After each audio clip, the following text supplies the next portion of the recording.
Welcome to day 2 of the New Thinking in Industrial Policy Conference. We're going to get started in just a minute.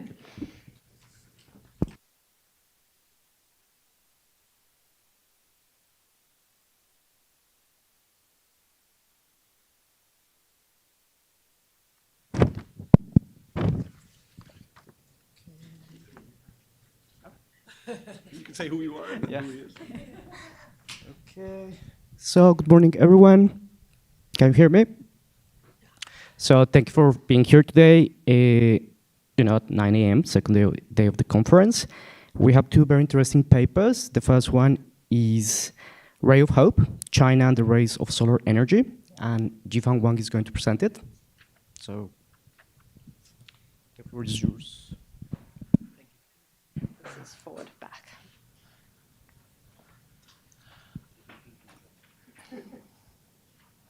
Hi, everyone. Good morning. Thanks so much for having me here, and also thanks so much for being here. Today, I'll be presenting our work on Ray of Hope, China and the Rise of Solar Energy. It's a joint work with a bunch of people at LSE, Ignacio, Robin, David, Paul, and John is probably one of the largest group we've presented in the conference. And why we're interested in solar, why we're interested in renewable energy, that's because currently, around 73% of the global greenhouse gas emissions, they come from energy sector, either through transportation, direct consumption from household or industry or heating. And decarbonization plans, they really relies on this electrification. So we need to transform from fossil fuel to clean energy. And at the same time, because the developing countries, they continue to grow and they require more energy demand, if this demand comes from fossil fuel, that means there will be more and more carbon emission from the developing countryside, which means even if developed countries like US, UK, they have already decarbonized, that's not going to be enough for the world to achieve net zero. In that sense, China plays a particularly important role because on the one hand, China is the largest world emitter, and on the other hand, China is also a leading innovator in this clean energy technology industry.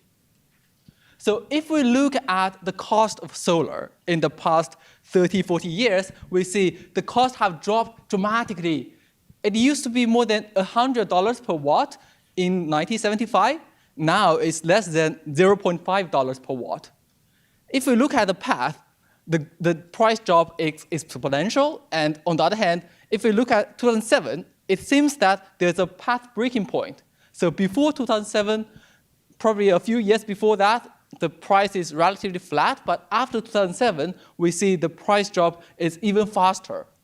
And coincidentally, 2007 is also the year when in our data we observe there's city-level industry policies being introduced in China. So in this paper, we're going to understand what's the role of these local subsidies. We're going to understand what's the contribution of these place-based industry policies to this growth of solar industry and to the drop of solar price. How do we do that? First, we collected the data of policy tax from the PKU law database, which is the universe of law, regulation, policy documents in China. And then we classify them to 3 different types of subsidies: production subsidy, innovation subsidy, and demand subsidy. Once we have the policy side, what we need actual is the firm side. We collect the list of solar manufacturers in China from ENF, which is the global solar platform, and then we combine this list of solar with all these rich micro firm level data, such as from entry, exit, what's the revenue, what's the patents, what's the employment, we can calculate TFP, these kind of things. So once we combine the policy tax data, the stacked rollout of policy with the firm level data, we can use it to answer what's the impact of these subsidies. We find that the innovation and production subsidies, they're especially important in terms of generating more city-level solar innovations. However, in contrast, the demand subsidy creates a much, much weaker impact, and we basically see 0 significant different impact from the demand subsidy. And that is because if we have demand subsidy, we encourage cities to install solar locally, we are not really benefiting the local producers because I can buy solar panels from other cities, from the rest of the world. Instead, production and demand innovation subsidy, they're directly targeting the local producers. That's why we can see at the local level, only production and innovation subsidy, they can have a big impact, yes. So the demand subsidies could still be good for all of China or for the world. No, it's not necessarily just because they're not super localized, the effects. Exactly. So in the quantification, we will show that actually, well, one thing we didn't see have it in the slides, but we have in the appendix, the demand subsidy as an aggregate effect is almost the same magnitude of the production subsidy. It's just locally, we won't be able to see that. And if we think of environment benefits, actually we will see the opposite sign. So only demand subsidy plays a role. And the production and innovation subsidy, because they're benefiting the rest of the world, exactly as you said, so they're not having a role on the pollution side. Okay, so with all these empirical results, we can combine it with a spatial quantitative model where we have heterogeneous firm entry-exit decisions. We find that with this model, once we calibrate this model, we can compare it with the no subsidy counterfactual, and we can use to understand what's the role of the subsidy as an aggregate impact. We find that subsidy explains around 40% of the price drop. It brings 13% higher consumer welfare in the energy sector. And also, if we do a benefit to cost analysis, we find the monetary return from the subsidy is 60% higher than the subsidy cost. So overall, those evidence suggest that even if we don't consider the environmental benefit, there is a net benefit, net gain from the subsidy, from the industry policy. If we consider the social cost of carbon, all these benefits will be more than doubled. These are the literature. I'll skip this for the interest of time. And let me just go through a little bit about the global solar industry background, how it evolves over years. So in the last century, solar is really the one that has the most impressive price drop compared to any other energy sectors. If you look at those coal, gas, oil, they are almost flat.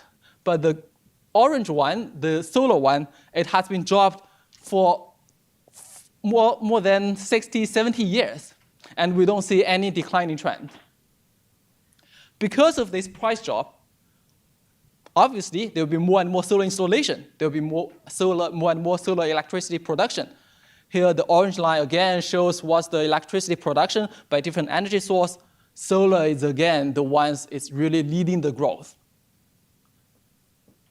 One question we will ask is, if we know there are more and more solar being installed, who are supplying those solar panels? It turns out, if we look at the market share, China nowadays, in the last 10 years, is almost the only biggest producer in the solar industry. It used to produce 0 in 2000, but now it takes more than 80% of the market share nowadays. Another question we would ask is, if China is producing a lot, is it just because China is imitating, not producing any innovations? We find that's not the case. If we look at the citation-weighted patents, so we both consider the number of patents and also the quality of the patents, we see China is, again, leading the growth. And there's, again, no indicates of any declining trend. So we see China is both producing a lot, and China is also innovating a lot. With all those global facts about the whole solar industry, let's now zoom into China. Here is the map of China. Every region is one city region. And darker areas represent more solar innovation, more solar patenting. In the early 2000s, there's literally just almost zero solar innovation at all in all these cities. Probably just the Shanghai, Beijing, they're doing any kinds of solar activities. Over the years, we see more and more cities, they're doing solar activities. And it is in 2007 when we see three cities that are black circled. These are the ones introduce city-level subsidies. Then we see there are more and more city-level subsidies being introduced. We see there are more and more solar innovation activities in different cities. I think with all these maps, there are two key messages we can get from these maps. One is there's a huge amount of variation, both in terms of subsidies and in terms of solar business, solar innovation activities, across time and across cities. The other information is there seems to be some correlation between the areas when we see there are more solar patenting and also the areas when we see solar subsidies. So this really motivates us to think this really motivates us to think of the industry policy in the solar sector through the lens of city-level government. Yes. Ask all the questions. Was this all completely decentralized? So these local areas are deciding on their own, or at what point did it become part of a centralized policy to subsidize? That's coming. Yeah, so that's coming. So actually, most of those industry policies in these settings, they are decentralized. So in the existing previous papers, there's already a bunch of documents highlighting the important role of city level, the local level government. They are making decisions on shaping the industry development. Yes. So when you say innovation, what form exactly do they take? I will show you later the subsidy tax, and you'll see what form they take. Okay, and also we see city-level governments, they have great policy autonomy, and I will exactly show you the tax of different subsidies. You will see different governments, they can make different decisions on different subsidies.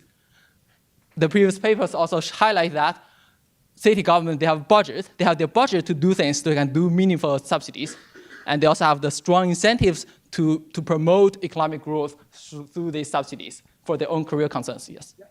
To what extent were they environmental policies, and to what extent were these environmental, and to what extent were they jobs policies? They're trying to rob jobs from other towns. They are mostly for the jobs creation and to have a larger industry, solar industry, not for the environmental benefits. For the city level government, we do find some like national level subsidy that is more targeting on the environmental side, but that's not included in the city level analysis. And did they succeed in getting more jobs?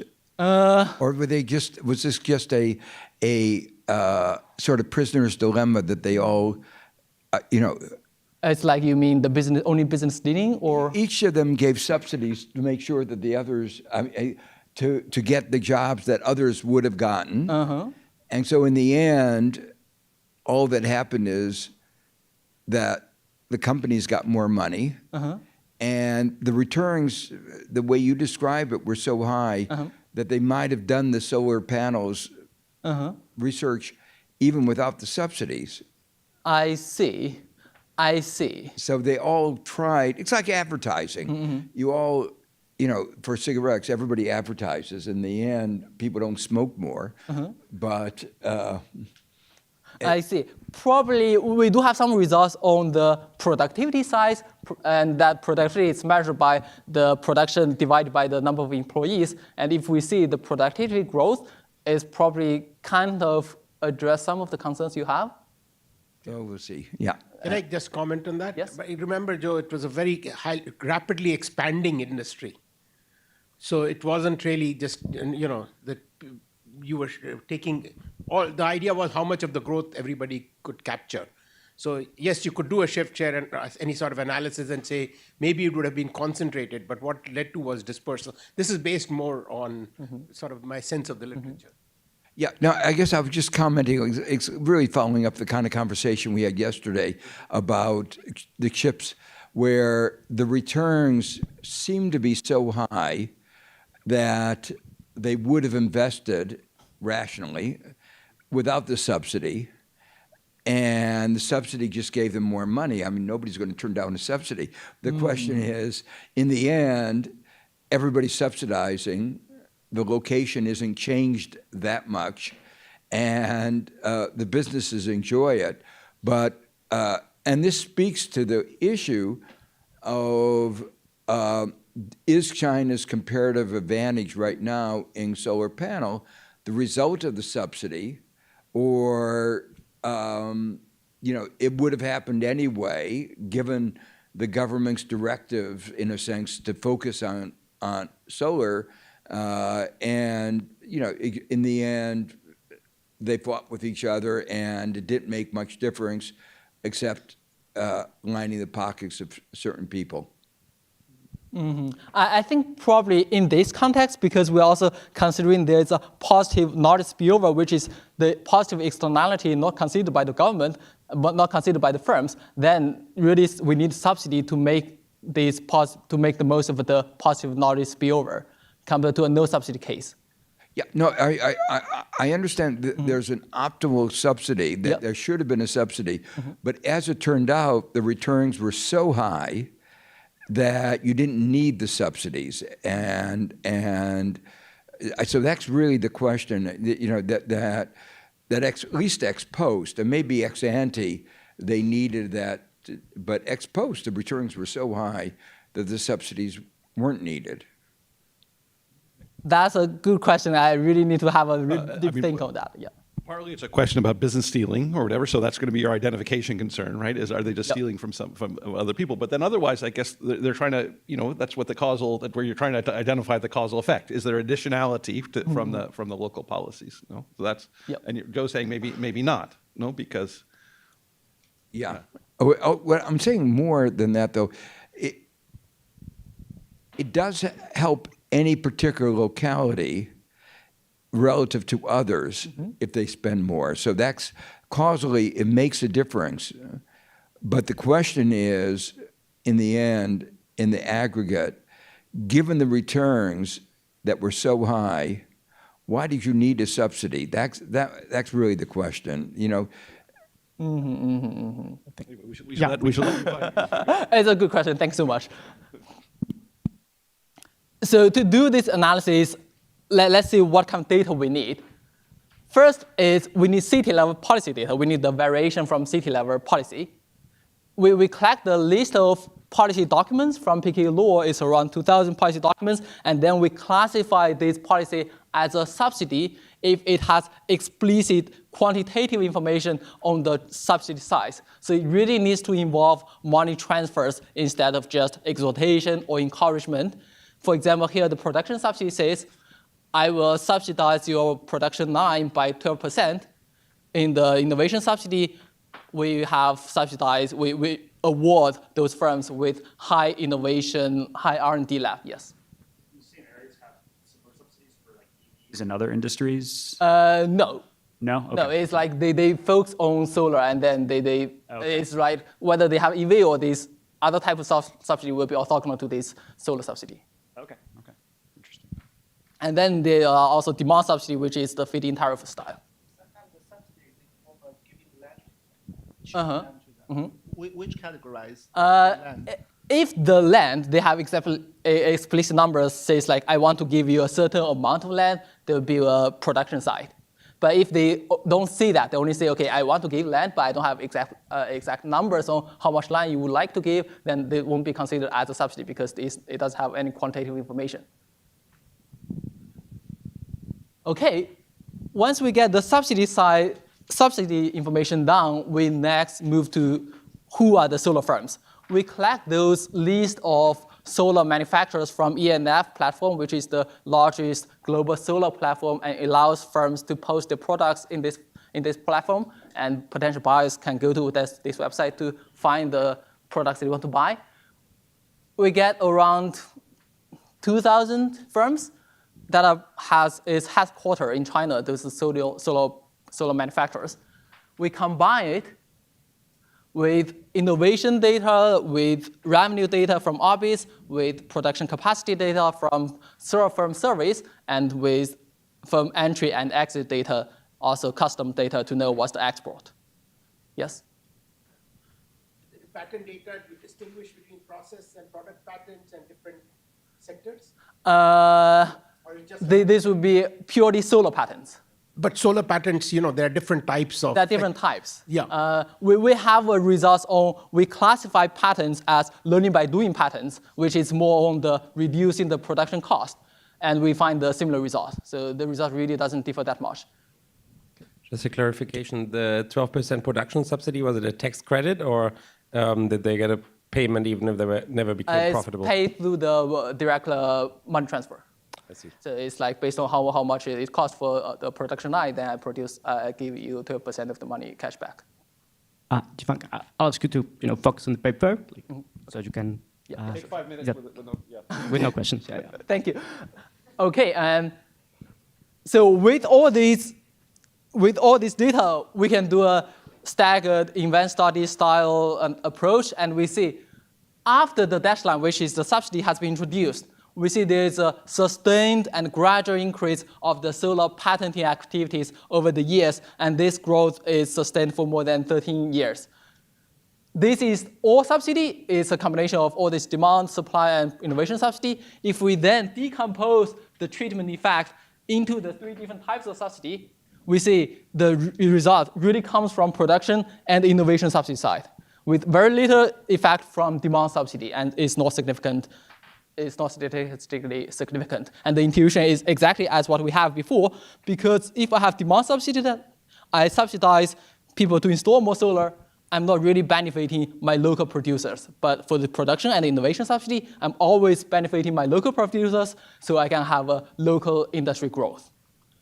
If we look at other dimensions of the industry, if we look at panel production capacity, revenue, firm count, or export, they all have the same results. Once we have subsidy, there is a sustained increase of the industry scale, and this growth, they all come from production and innovation subsidy, not from the demand subsidy.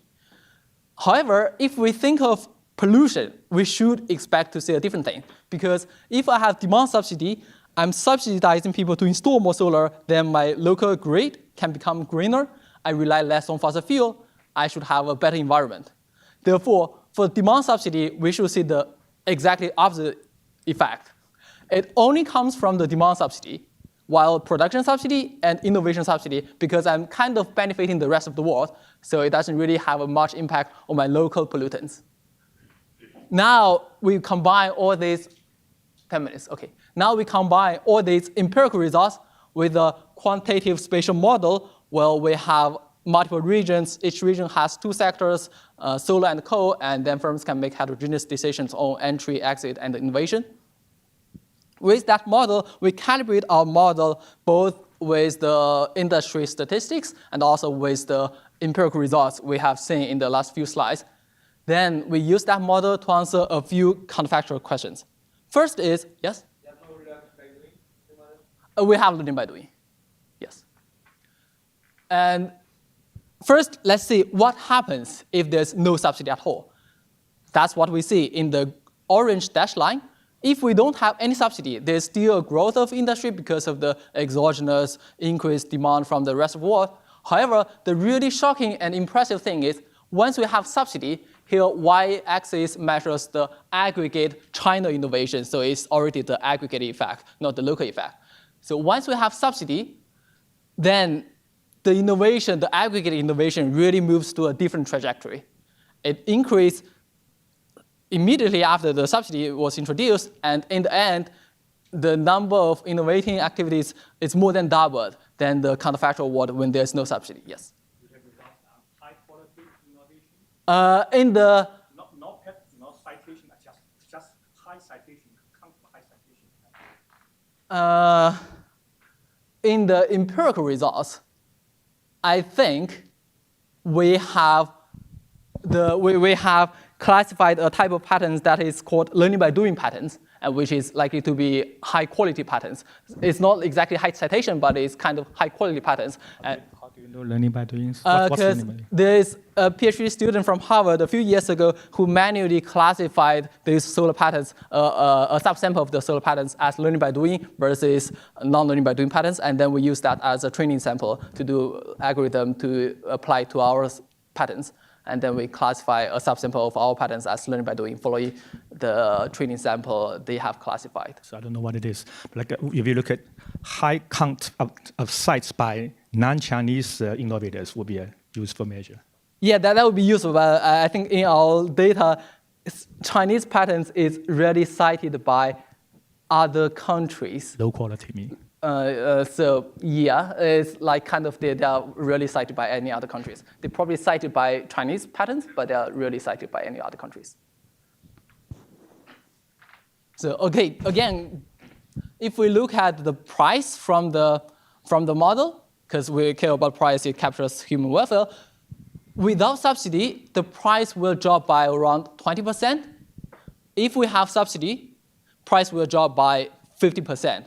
And if we overlay the price with the actual price we observed in our data, which is the second slide I showed, subsidy really explains around 40% of the price drop we observe in our data. Next, we probably want to think what might be a better subsidy, what might be an optimal subsidy. One benchmark, here y-axis is the consumer welfare. We are measuring consumer welfare in the energy sector. One benchmark we can think of is what happens if I have a simple national subsidy, I equally subsidize every region. It is a useful benchmark to think of because if we believe government is doing silly things, then a simple national subsidy should be better than the real subsidy implementation.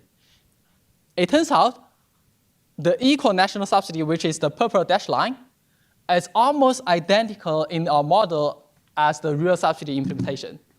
So there's not that much difference between a simple national subsidy versus the real subsidy that government has been implemented. So what might be a better subsidy? One thought that we have in mind is, since we have knowledge spillover, since we have the learning by doing, then why not directly subsidize innovation to as much as possible, so that all firms, they will become an innovator. So we first subsidize in this blue line, we first subsidize all the firms such that they become an innovator, and then we use the remaining budget because there's still money left compared to other cases. We use the remaining budget to subsidize production and demand. We find this really brings us the highest consumer welfare again. Why is that? Because of the knowledge spillover. Because without fully subsidized innovation, firms, they won't internalize this positive knowledge spillover. They won't internalize this externality. Once we fully subsidize innovation, then we can really achieve the highest potential of this positive knowledge spillover. And it's really the power of knowledge spillover makes everything looks totally different. Once we look at consumer welfare, one thing we are also interested in is this benefit larger than the cost? Yes. Can you say what your innovation subsidy would be? And I mean, maybe you have to combine it. Maybe you have to combine the innovation with some production knowledge, so that actually this is already a combination of production innovation subsidy and production subsidy. But the step is because in the original subsidy, probably the model predicts the subsidy cost is like 1,000 million. So we first use that money, that's budget, to subsidize innovation so that everyone becomes innovator, and then we use the remaining money for the production. But the innovate is you pay for a patent, you pay for no, in this model, it's like there's a innovation fixed cost. So if you want to do innovation, if you want to be an innovator, you have to pay some fixed costs like setting up a lab, these kind of things. In this model, then we are paying that amount of money in this model. So the next thing, and also the final thing, is whether the benefits is larger than the subsidy cost. That's a really important question we want to answer. So here, the yellow bar represents what's the net benefit.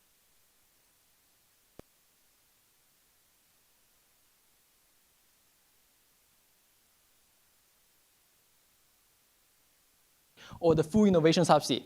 They all brings higher benefit than the cost. In the first bar, it shows the benefit is around 60% higher than the subsidy cost.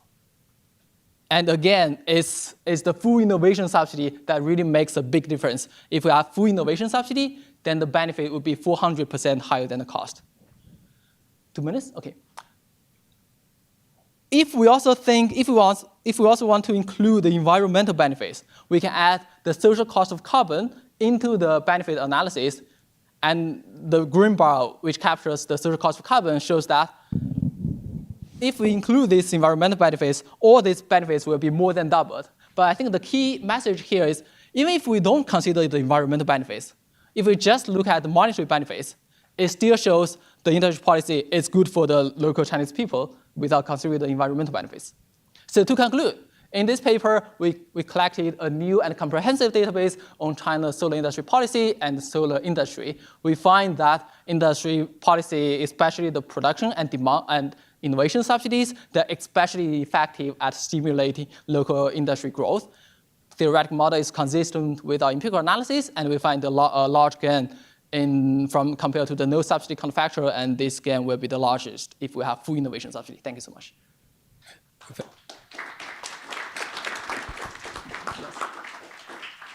Fascinating paper. Just a clarifying question. So in your event studies, in principle, the findings could have come from crowding out, right? It could have been that innovation was relocated to particular cities that would have happened elsewhere. And then we do have one slide on business leaning and positive knowledge spillover, and we find that if we regress this on the neighbor cities, we find the positive effect. So it means the positive spillover probably dominates the business leaning. But it's indeed something might be one concern, so we're addressing it through looking at the neighbors. And then when you go to the model, like how do you feed in what really the aggregate effect would be? I mean, sort of to the extent that... we first calibrate the model such that our model will predict the exact ATT effect. So we first calibrate the subsidy size, and then we feed in the subsidy size into the model, and the subsidy size will be consistent with our empirical results. So the subsidy, if we regress the subsidy in our model, will be the same ATT. Okay. But don't you have a missing intercept problem? In, if I may. Yes. Sorry.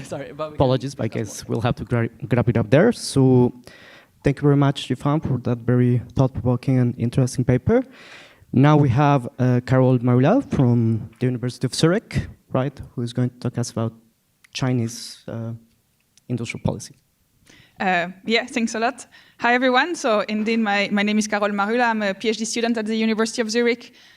Very happy to continue on this very similar topic, so still solar panels. This is joint work with Claudia Gentile and Davide Mus. And so, well, we had a good job motivating this paper already from the previous presentation, so I can go very quick on this graph. We've seen this very remarkable decline in the price of the solar panels in the last few decades, and this is very concomitant to the rise of China as a solar producer. You can see that from, going from virtually zero market share in the 2000s, now China is producing more than 80% of the global solar production, and that was, of course, supported by the Chinese industrial policies that we've just discussed. And this has also sparked some responses from the rest of the world, which we could label as green protectionism, mostly in the form of tariff and local content requirements. And so we're taking here this like global approach, which is why I'm mentioning this. But so another graph or another trend that is very interesting to think of when we think about the solar sector and its development is what happened to innovation, as we also discussed a bit in the past presentation.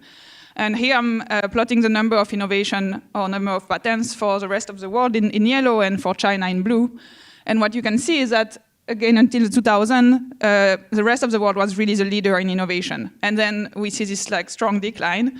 While what we see from China is that it's not only that production went shifted toward China, it's also innovation, because we can see this like that China became one of the leaders in solar innovation in the last decade. But now what is also interesting is what happened if we look at biadic innovation. So biadic innovations are innovations that are protected in at least 2 countries, and that's usually used as a measure or proxy for high-quality patents, high-quality innovation.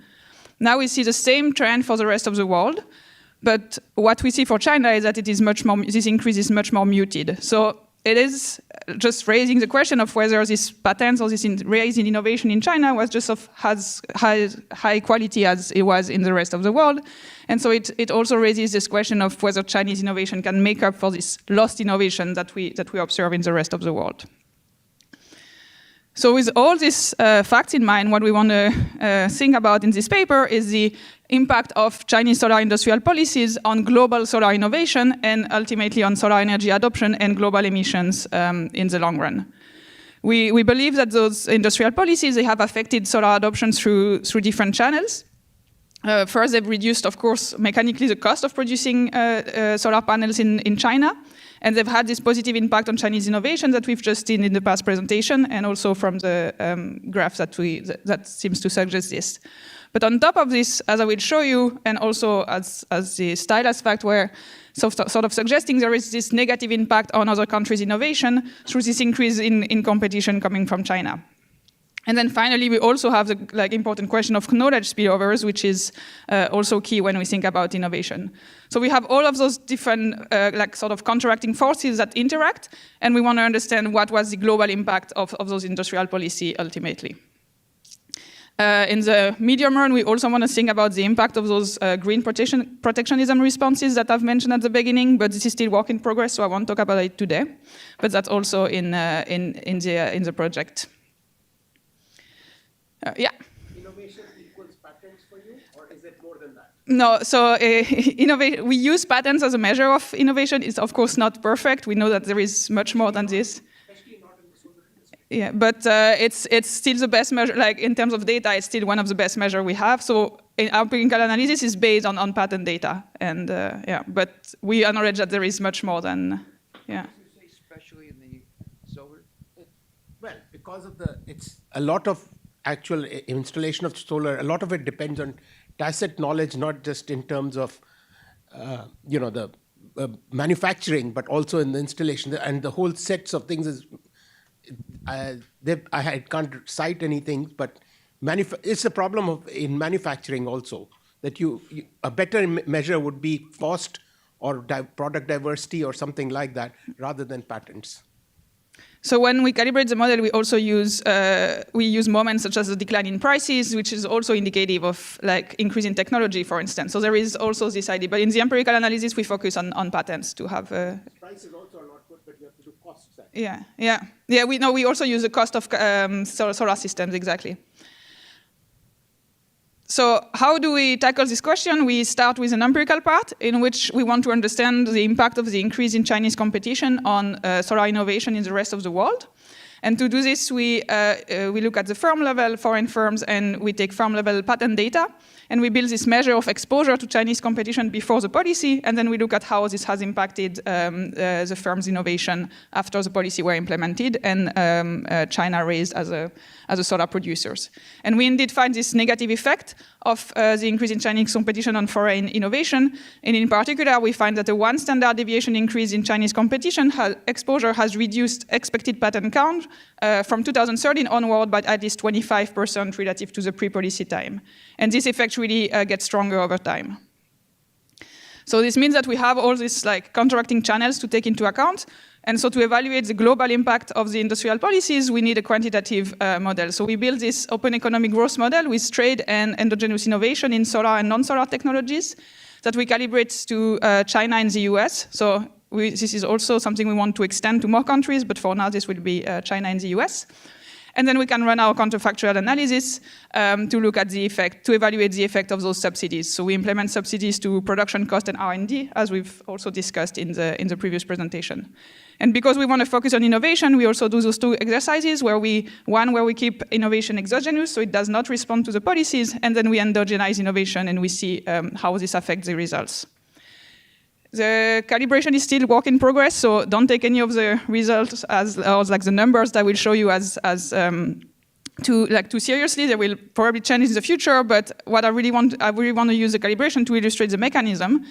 And so what we find at the moment is that in the short run, the subsidies always increase solar energy adoption because this cost channel, this mechanical cost channel of the subsidies reducing the price of production, or the cost of production in China really dominates. But then what we find is that in the long run, innovation really plays a crucial role, because with exogenous innovation, subsidies tend to speed up the energy transition. But once we endogenize innovation, what happens is, what we seem to observe is that the subsidies delay the transition and increase long-run emission in the world. And this is all due to the fact that we have this slowdown of technological progress in the US. And here, intuitively, what happens is that our countries are different in terms of how productive they are at innovation. And so we are sort of reallocating solar innovation from a country that was more productive at innovation in the solar sector toward a country that is less productive at innovation. Yeah.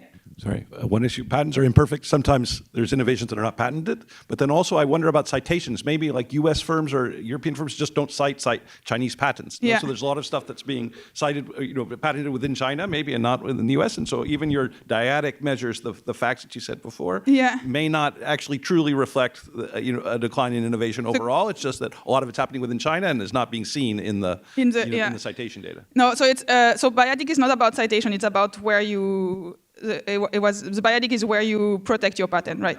Yeah. But both, right? Yeah, both. it's not a perfect measure of quality. They're just being patented in China, not in multiple places. Oh, yeah, no, of course. So it's not a perfect measure of quality. This is more of a suggestive evidence that there might be differences, and so we want to let what this sort of told us to do is that when we calibrate our model, we want to let these parameters potentially be different across countries. This doesn't mean that they will be, but we want to be flexible on this. Yeah.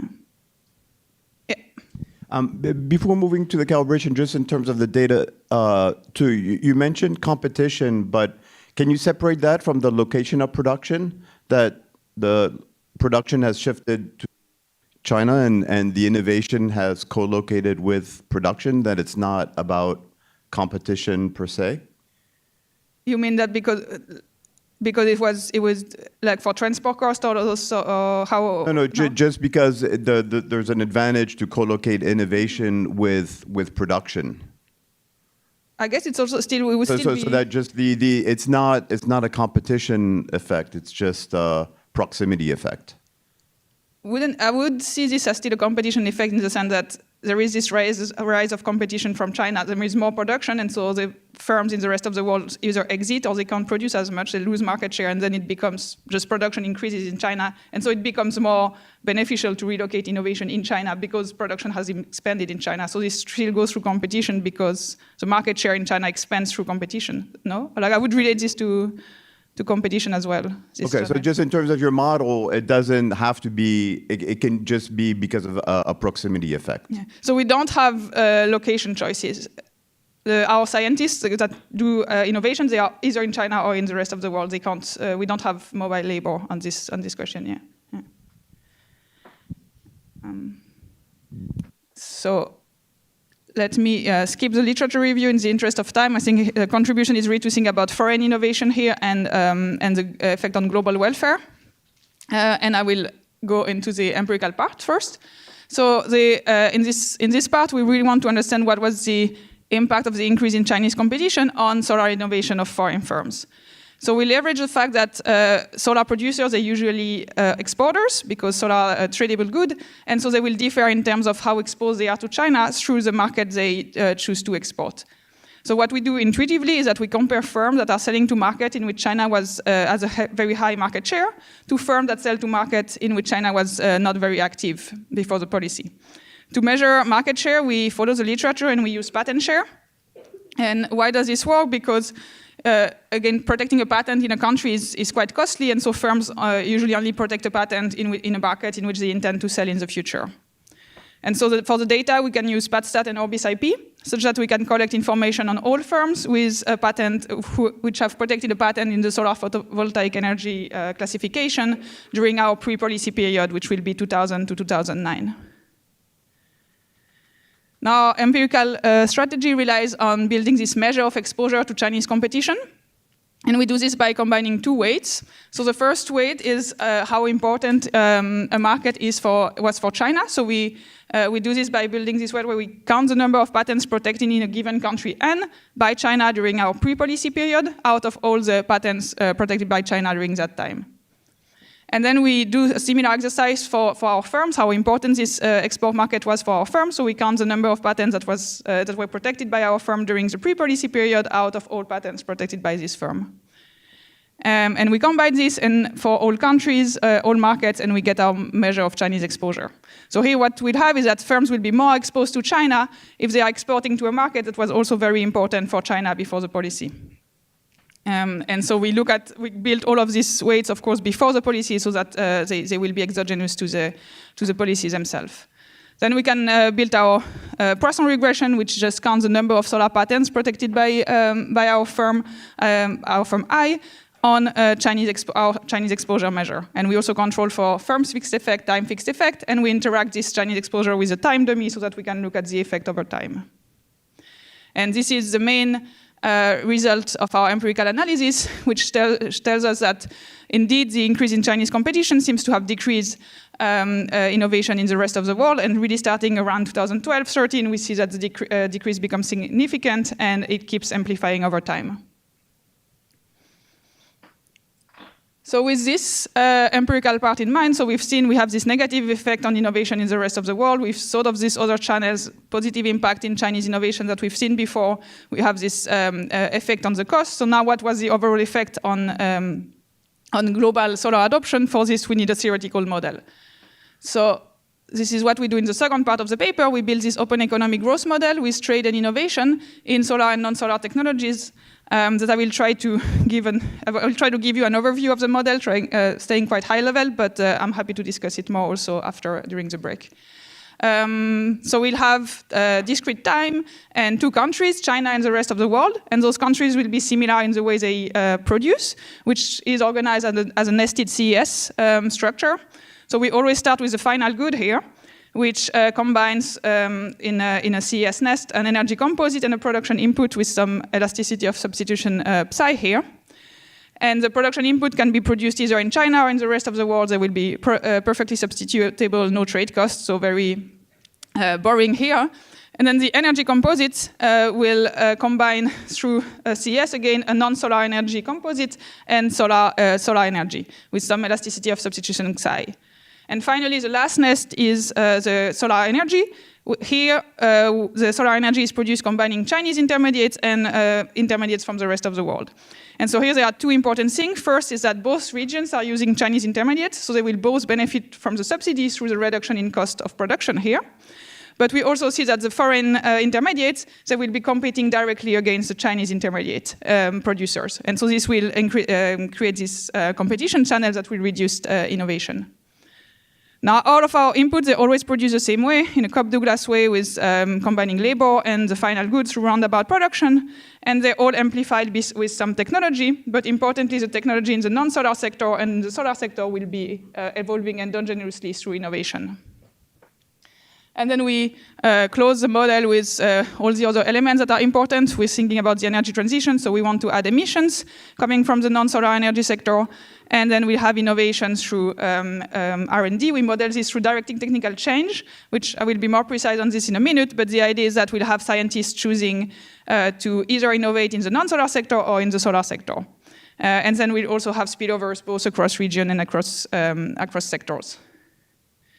So that was sort of like the overview of how the model works. Let me just zoom in the solar sector. And here again, what I want to highlight is that in both regions, to produce solar, you need intermediates coming from China and intermediates coming from the rest of the world. So again, the key mechanism here is that we'll have that the reduction in cost from the subsidies will benefit both regions, but we'll also have this competition from between the producers. We have iceberg trade cost here that you see. And then we introduce our industrial policies through subsidies, through production cost subsidies and R&D subsidies in line with the previous presentation. And then on the more interesting part, which is innovation, let me just mention a bit how it works. So this is models through directing technical change. The idea is that we have this mass of scientists in each country that can decide to direct innovation either toward the solar sector or to the non-solar sector. And the more scientists we have innovating in one sector, the more likely they are to succeed in innovation. In that case, they will improve our existing technology by some factor lambda. And so this means that aggregate technology evolves endogenously, and it responds to the number of scientists that you see here, this R here. This is the aggregate technology, law of motion of aggregate technology for the solar sector, but it works the same for the non-solar sector. Another very important parameter that drives the law of motion is this innovation parameter, the eta here. And this reflects this idea of innovative productivity, so how productive at innovation in each sector and in each country the scientists will be. And this is sort of speaking to this fact that we saw at the beginning on the biadic pattern. So we really want to see how those eta might differ across countries, because that can determine how good at innovation the two countries are. And then this really becomes important which country is actually innovating in the solar sector. Finally, we also have knowledge spillovers. I won't talk about it today, but we have them across region and across sectors. And so this is the last slides with math. Then I can move to the calibration. But in equilibrium, what we have from this direct technical change model is that the scientists, they compare the expected profit from innovating in one sector on the other, and that's how they decide in which sector they will innovate exactly. And so this depends on the probability of succeeding, which depends on all the parameters that I've introduced just in the previous slide, and then the increase in profit that they will get if they do succeed at innovation. And through this profit, you'll have this competition channel, because the profit will be impacted by the subsidies in China. And then in equilibrium, the scientists will be indifferent between the two sectors, and this will pin down the number of scientists in each sector. So that was for like an overview of the model. Now let me give you in words a bit how, what are the effects that we see, the mechanism. So we want to think about the effect on global emissions, which goes through the effect on the non-solar energy sector. And this we can decompose into two parts. The first is the static effects, which is for a given technology level what happens. Here we have the standard substitution effect, that is the production subsidies that will decrease the price of solar energy in both regions, because both regions are benefiting or are using the solar intermediates from China. And so we have substitution away from the non-solar energy sector towards the solar energy, towards solar energy. We also have a scale effect, which increases in the rest of the world because we just have lower price to produce energy. It tends to decrease in China, to be negative in China, because we have introduced this distortion through the subsidy. It has to be financed, but still the substitution effect dominates. And so at the end, what we can show is that for both countries, the non-solar production would decrease for given technology levels through the static effect. Now, what are the more interesting effects are the dynamic effect, and they all depend on what happens to innovation. And as I've shown you, innovation depends on the relative profit of those two sectors, so the solar versus the non-solar sectors. And here what we have is that, consistent with our either stylized fact or empirical analysis, we have that solar innovation will tend to increase in China and decrease in the rest of the world. And why is this the case? Because the Chinese producers, they gain market share at the expense of the non-solar sector in China, but also at the expense of the producer in the rest of the world through this competition channel. So what happens exactly in the rest of the world is that they are competing more, they are facing more stronger competition from the solar producer than the non-solar producer in the rest of the world. And so the expected profit from producing non-solar in the rest of the world relatively increases. And so the main, or sort of the key mechanism to have in mind here is that we have this reallocation of solar innovation from one country to the other, and those two countries might differ in terms of how efficient they are at innovation, and that will be really key for the long-run level of technologies that we can reach. So with this in mind, we can look at the calibration. Again, as I said, it's don't take any of those values as face value. We're still changing the calibration. It's more of an illustration of what we want to do. And so I won't discuss this number too much, but what we do is that we calibrate the model pre-policy, so for using moments before 2006, and we calibrate it for China and the US, and we use moments such as the price of solar energy, non-solar price, exports, and the growth rate of solar prices, for instance. The only parameter that I want to highlight here is this eta, which is this innovative productivity. What we find in 2006 is that indeed the US was way more productive at innovation in the solar sector. Of course, there is no reason to believe that this parameter stayed fixed over time, especially with the development of the solar sector in China. So we're now calibrating this more dynamically. And we want also to make sure that all of our robust results are robust to this parameter. But for today, this will be static. And I just want to highlight it because it really drives a lot of the results. And then then what we do, we want to understand or evaluate the effect of those industrial policies on global innovation and global adoption, and ultimately on emissions. So we implement those subsidies through a production subsidy and an R&D subsidy. And then we run those two counterfactual analyses to look at the effect on innovation. We first keep innovation exogenous, that is not responding to the industrial policies, and then we let innovation respond to our policy, and we compare the result. And the main takeaway of those exercises is that really innovation responses are key to evaluate this long-term impact of those policies. So let's look at the results. So in all of these graphs that you will see, in red you will always have China, and in blue you will have the rest of the world. And the dotted line is without the subsidy case, and straight line is with subsidy. So what happens with exogenous innovation? It's only going through the static effect that I've described to you just previously. So we will see that we have this increase in solar adoption worldwide. And why is this the case? Because we have this increase in solar intermediate production in China. We have a small decrease in the rest of the world due to competition, but this is not compensated by it doesn't compensate or offset the increase in China. And because both countries are using Chinese solar intermediates, they both benefit from this reduction in cost, and so we see production of solar energy increasing. This means that the subsidies actually accelerate the transition. It's barely visible on the graph, but we are phasing out from fossil fuel more quickly in the subsidy case, and this means that we reach lower level of carbon concentration in the atmosphere and in the very long run. Now, what's interesting is what happens once we endogenize innovation. And here, it's not only about production shifting toward China, it's also about innovation.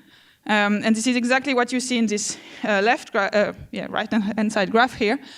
You see that without the subsidy, it's really the rest of the world that is innovating more in China, in the solar sector, while with the subsidy case, it's China that directs this innovation towards the solar sector. So we have this reallocation of solar innovation from one country to the other. Then what we see for the solar intermediate inputs is that the effect is the same but stronger. That is, because now it's also that for China, for instance, the technology levels are higher because we have more innovation. So that leads to an even higher decrease in the cost, and we just have more production in China. And similarly for the rest of the world, or for the US, it's a stronger decline because now they're also innovating less, so they reach lower level of technology. What does this mean for solar adoption globally? In the short run, we have this positive impact, and this is because this cost effect dominates, or those static effects, they dominate. So both countries are just benefiting from the subsidies. But then in the long run, we actually have a negative impact. And so we see that without the subsidy, we would reach a higher level of solar energy production. And this is all due to the fact that we're not reaching such high level of technology in the long run in the subsidy case. And again, this is really due to this idea that we are reallocating solar innovation from one country to the other, and those countries might differ in terms of their innovative productivity, which from our static calibration tells us that the US was better at innovating in the solar sector. And so this means that overall, the subsidies would seem to delay the transition. We're phasing out of fossil fuel much slower, and this leads to higher level of carbon concentration in the atmosphere. So it was negative for the energy transition. And in the last 1 or 2 minutes that I have, let me just show you again, illustrate how this innovative productivity parameter is very crucial. Because in an exercise where we actually keep it equal across our countries, so here China is just as innovative as the rest of the world, we see that our results will reverse. Here the subsidy is actually good. We are decreasing non-solar energy production much faster, and we see that we reach a lower level of emissions in the long run. And again, this is all due to the fact that we can reach those higher level of technology in the future. China is able to reach the frontier, or that it would also reach without the subsidy. And this can compensate the slowdown in innovation in the rest of the world. So yeah, overall, I think, as I said, the calibration is still work in progress, and it's really dependent on those parameters. So the result shouldn't be taken as definitive, but I hope that I have convinced you that the role of innovation is really still key to be able to evaluate this impact of Chinese industrial policies in the long run and for global emission reduction and global solar adoption. The next step is, as I've said, is really to make sure that our calibration strategy is very robust. Now we're working on this dynamic calibration and making sure that all of our results are very robust. And then in the medium run, we also want to think about those responses from the rest of the world, that the one that I've mentioned at the beginning, this green protectionism responses, so industrial and trade policy from the rest of the world. But yeah, before this, I'm happy to take any comments or feedback. Thanks a lot. I want to understand the counterfactual. The counterfactual. Are you assuming that rather than China subsidizing, the U.S. would have subsidized? No. Are you arguing that just the Chinese subsidies by themselves led to a reallocation of innovation from the less efficient to the less sufficient? Yeah. But how does that square with the fact that before the Chinese innovation, the pace of decline of prices was very slow? So we didn't have any subsidies in U.S. or in China, and we didn't see a very rapid rate of decline. So that was the ex ante in a way. And then, just casually, it looks like China's subsidies did change the course of history. I mean, that was what the previous paper said. So why do you believe that in the absence of Chinese subsidies, there would have been a comparable rapid decline in that later period after 2006? So it's ex ante, I would say I do not necessarily believe this. It's more like we let the calibration speak and see how those parameters say. But I would say we also have this, when we think about innovation, there is this idea of building on the shoulder of giants. And if the US was already more advanced, or the US or the rest of the world was already more advanced, maybe continuing innovation in the US or in Germany would, we would have reached this higher level of technology in the future, instead of starting sort of from a lower level in China. That's this reallocation. I understand it could have happened, but we had a long history and it didn't happen. Because of that's why we want to evaluate quantify the effect of the subsidies to see whether that's exactly the idea of the counterfactual. How would this have happened? And then we can think of those responses from the rest of the world, because then maybe different responses would have changed the course of history in that way. Yeah.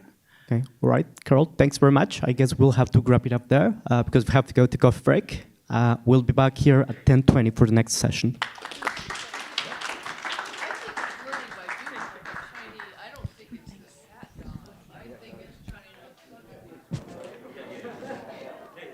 Yeah, that's what I think.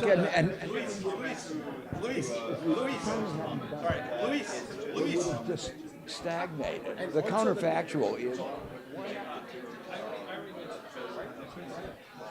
Also, I think you need to get the type of patents and the type of innovation that was there allowed the market to really take off.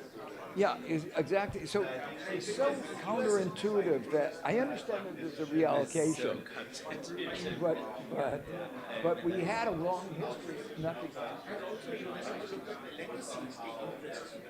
There weren't so many legacies in China which were preventing. That's right. That's right. Yeah. No, but she says her argument is the legacy is why they don't subsidize in the U.S. But she claims that It was because of the Chinese. That the world was about to take off, and China stole the potential. And it just seems so. It seems completely untrue. What? But the first paper, the Van Reenen study, the first paper, the one that has a much more positive ray of hope kind of thing, looks specifically at the patents created by the innovation subsidies, and it's just like remarkable improvements in every component of the production process. That's right. So you're like, we were not doing that in the early 2000s. Because if we were so awesome at innovating and it was all there, if we had just done it, we hadn't done this. You had a series of innovations in silver and copper and the foil.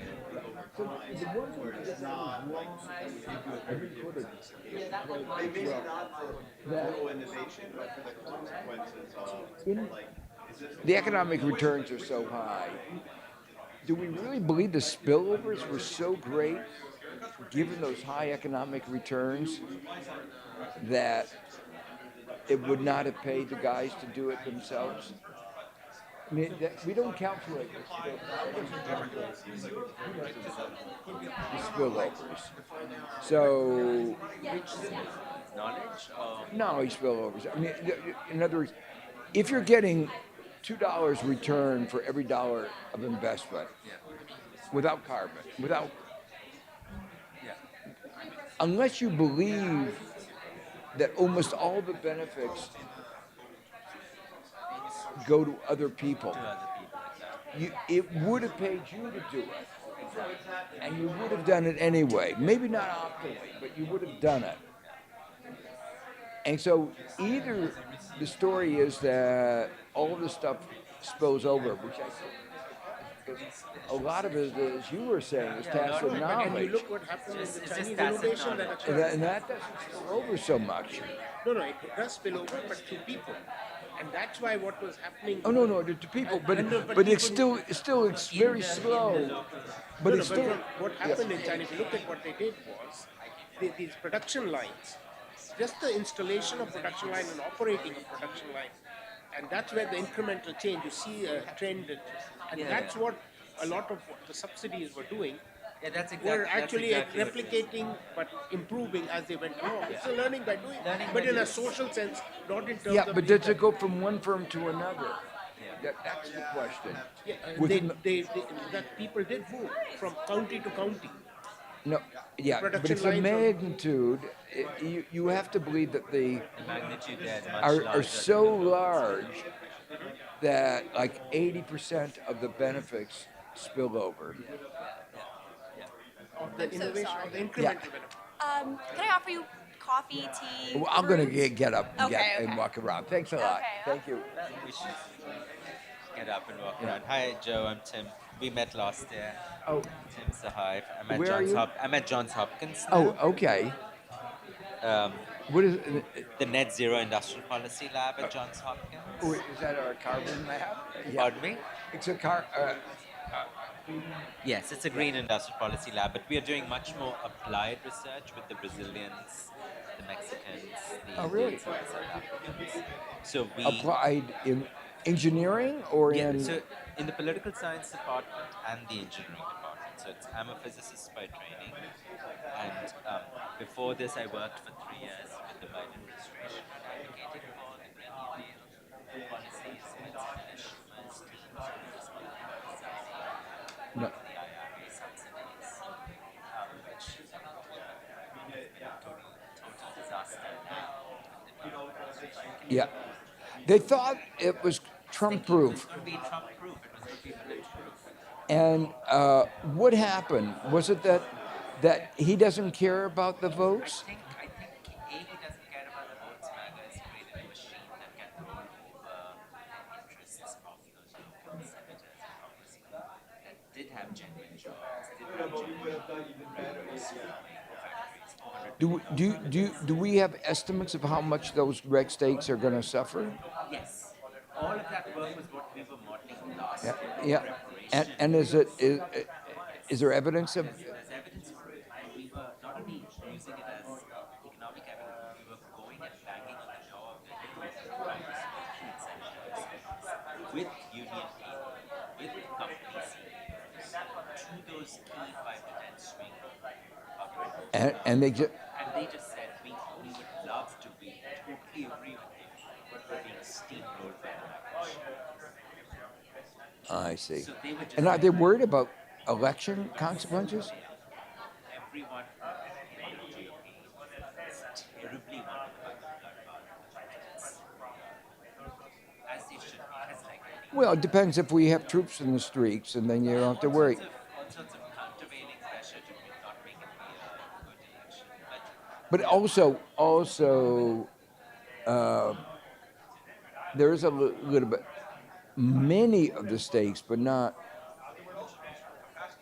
I'm not sure your IRAs were that strategic, because if you went to red states, not purple, And it's not as strategic. it's not strategic. They say Georgia was the key state, Georgia, North Carolina, and that was all purple. yeah. But how many of the states? Battery subsidies are in that. We are calling it the new battery belts and the old battery belts around Georgia. Like 3/4 of the subsidies went to one complex around Georgia. And was that? And so that's a purple state. That's Yeah. it. And the governor is very pro EVs, even though he's a Republican. He's a senator. Yeah. No, I mean that's. But if you're a purple state, then it matters. Then it matters. So we had, Yeah. How in many my view, purple we had states? targeted it well. There were like 3 purple states, but So you did worry about red versus purple. we did. This is all, and particularly Because I at first didn't think about that because I thought of the red font. Then you say, well, this is not normal politics. We're not talking about the it's been 3 years of the IRA, right? What? 22 to 25, where you had money flowing, FID and investment decisions and FDI flowing. And the key examples were the Chinese firms setting up solar plants in red states and purple states. Yeah, and I say the red states we thought of in a way different. I think was wrong because the red states they could afford to lose votes. If you Yes. Whereas in purple states you can't. In my view, what we, the designers of the IRA, dramatically underestimated was the response function of our adversaries. So our adversaries in the oil interest states were dramatically radicalized over the last 3-4 years. And they had the money, because America became the world's largest oil and gas producer as well over the last decade. From 2015, Obama, America has been the largest oil producer, largest gas producer, largest oil exporter, and largest gas exporter. And so that set of interests radicalized and had the money. And they essentially realized for the last 15 years they were content with an all-of-the-above energy policy. Renewables and oil and gas can both go up the hockey stick. Sometime in the last 2-3 years, they moved from a stance of all of the above to kill them, to we need to kill them. They are now mounting an attack on future oil and gas demand. Meaning gas for power and oil for transportation industry. They started to see the new modeling coming in, which shows that demand is going to plateau and fall from the late 2020s inside the US. Oil demand from the transportation sector and gas demand, a combination of the power sector and the industrial sector. You see? And therefore they radicalize in the early 2020s. To squash. We are now in an existential fight with you. We thought we were we can all get rich together and you don't worry, you're small. So our grand strategy will be an all of the above policy. But now they've moved to kill strike, decapitation strike. So we kill solar and wind, and the winners will be the gas industry in the power sector, because solar and wind were eating gas's lunch in the power sector. So the gas interests are mobilized to kill solar and wind, and the oil interests are mobilized to kill the EV subsidies. And when you talk to shareholders of the Detroit companies, they were punishing Detroit for building an EV plant, and shareholders were incentivizing Detroit to build a SUV plant because the profit margin per SUV is $15,000 per SUV. And the profit margins on the new EVs are smaller. So every time Detroit would announce, hey, we are taking advantage of the IRA subsidies and we're building a new EV plant or an auto plant in wherever, red state, purple state, the share prices would fall. If they announced, we're building a new SUV product, go up. So what I'm trying to say is that the thing that we didn't anticipate was the radicalization of the oil and gas players domestically, where they go from a live with them to kill them. And that's our very interest-based view of the world was, oh, we'll Trump-proof it, we'll bulletproof it by making sure some local interests benefit. We didn't see war. And they basically said, all of you nice liberals talk about stranded assets and stranded industries, and you think that oil and gas is going to lose? Fuck you, we kill you. We strand you. But now, how do they see?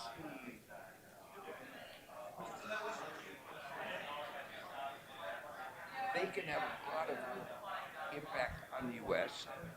Exactly. What about the rest of the But the world? rest of the world, the global price, if growth is really going up, They're going great. net neutral, Yeah. our impact Is small. What?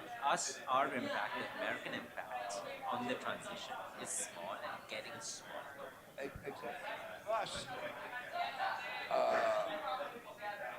it's going to be very hard to stop solar. Solar is unstoppable. Because it's You've seen the charts over the last year of the rise in Europe and Africa. yeah, but even in the U.S., what Even I'm saying, in the US, yeah. they can't, they can, they can stop some of the big solar farms. Yeah, they can but they can't stop stop. manufacturing, but they can't stop the installation. They can't stop installation, and so, But they are trying, right, with the tripling of the tariffs. In other words, Yeah, the yeah, Europeans and the rest of the world you're get right. the panels at factory gate prices, Chinese factory gate prices. and We get them at a 3x. and therefore, I mean, the rest of the world goes off of fossil. The price of fossil is going to go down, and these companies are going to. But this is exactly their thinking, which is we see this future that is coming, and we want to maintain domestic market in the Americas, where we have the most power and leverage, to slow down our stranded assets as much as possible. No, that I can see.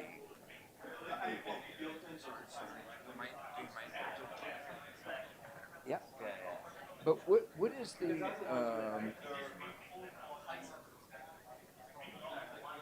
if you view the U.S. being isolated as the fossil fuel consumer, will the price of oil and gas be so low that our fossil fuel companies will go bankrupt anyway? We are going to be the biggest losers of I mean, this. but does it go below viability? Yeah. This is the current state of affairs, right? The oil price is now hitting $50. So Trump, in the zeal to drill baby drill and to protect oil and gas interests, also pursued a separate policy of tariff war against the planet, which crushes global economic growth outlook, which then leads to slower demand of oil and gas, which leads to prices falling, which leads to the oil and gas industry being horribly upset at the GOP that you motherfuckers told us you're going to help us, and instead prices are down. Yeah, exactly. Can you stop your stupid tariff? And if you have a drill, it's also a greater supply. It's also a greater supply. Because the alternative use is petrochemical, and we haven't been able to. The environmentalists haven't squashed that yet. So, I mean, I guess what I'm saying is, the more we drill, the higher the supply, And the the more more we hurt stranded them. assets. But this is the real interesting question of what is a political coalition inside Trump, because what he is actually representing now are consumer interests who much prefer lower gas prices against producer interests who would want higher prices. And what is really interesting, He's so confused about. he's just confused about who am I representing here, oil interests? Yeah. By crushing IRA. And plus, the drilling interests are not the same as the producing interests. And most of the interests are producing interests. And they would rather have less drilling. Yes. I mean, I've been talking to a lot of the strategists in the oil and gas companies, and they are lobbying furiously to get the tariffs, to get the tariff war out. I mean, is there any industrial interest in America that wants a tariff war? 30 years. 15 years ago, I went to India. Autos, oil, like the classic big guys. I mean, I guess there are interests if you believe you could target the tariffs correctly. So the auto wouldn't mind keeping out BYD. So that part. They don't want to steal it. No. If you're fighting a war, tariff war in Canada and Mexico and all of your production plants, it's essential to have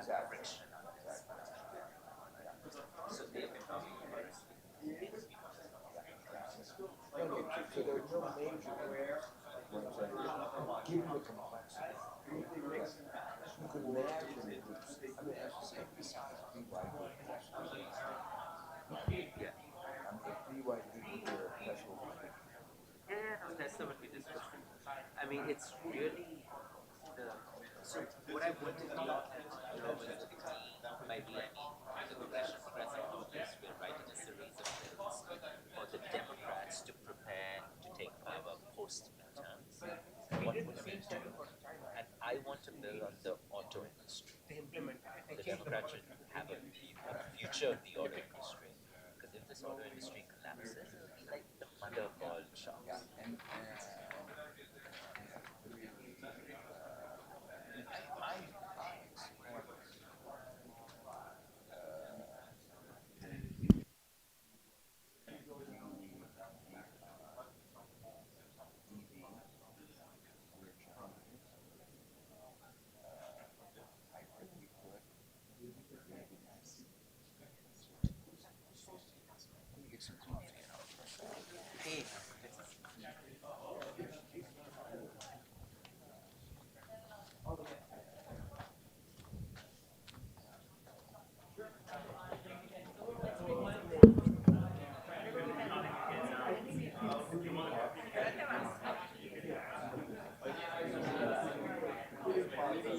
Welcome back, everybody.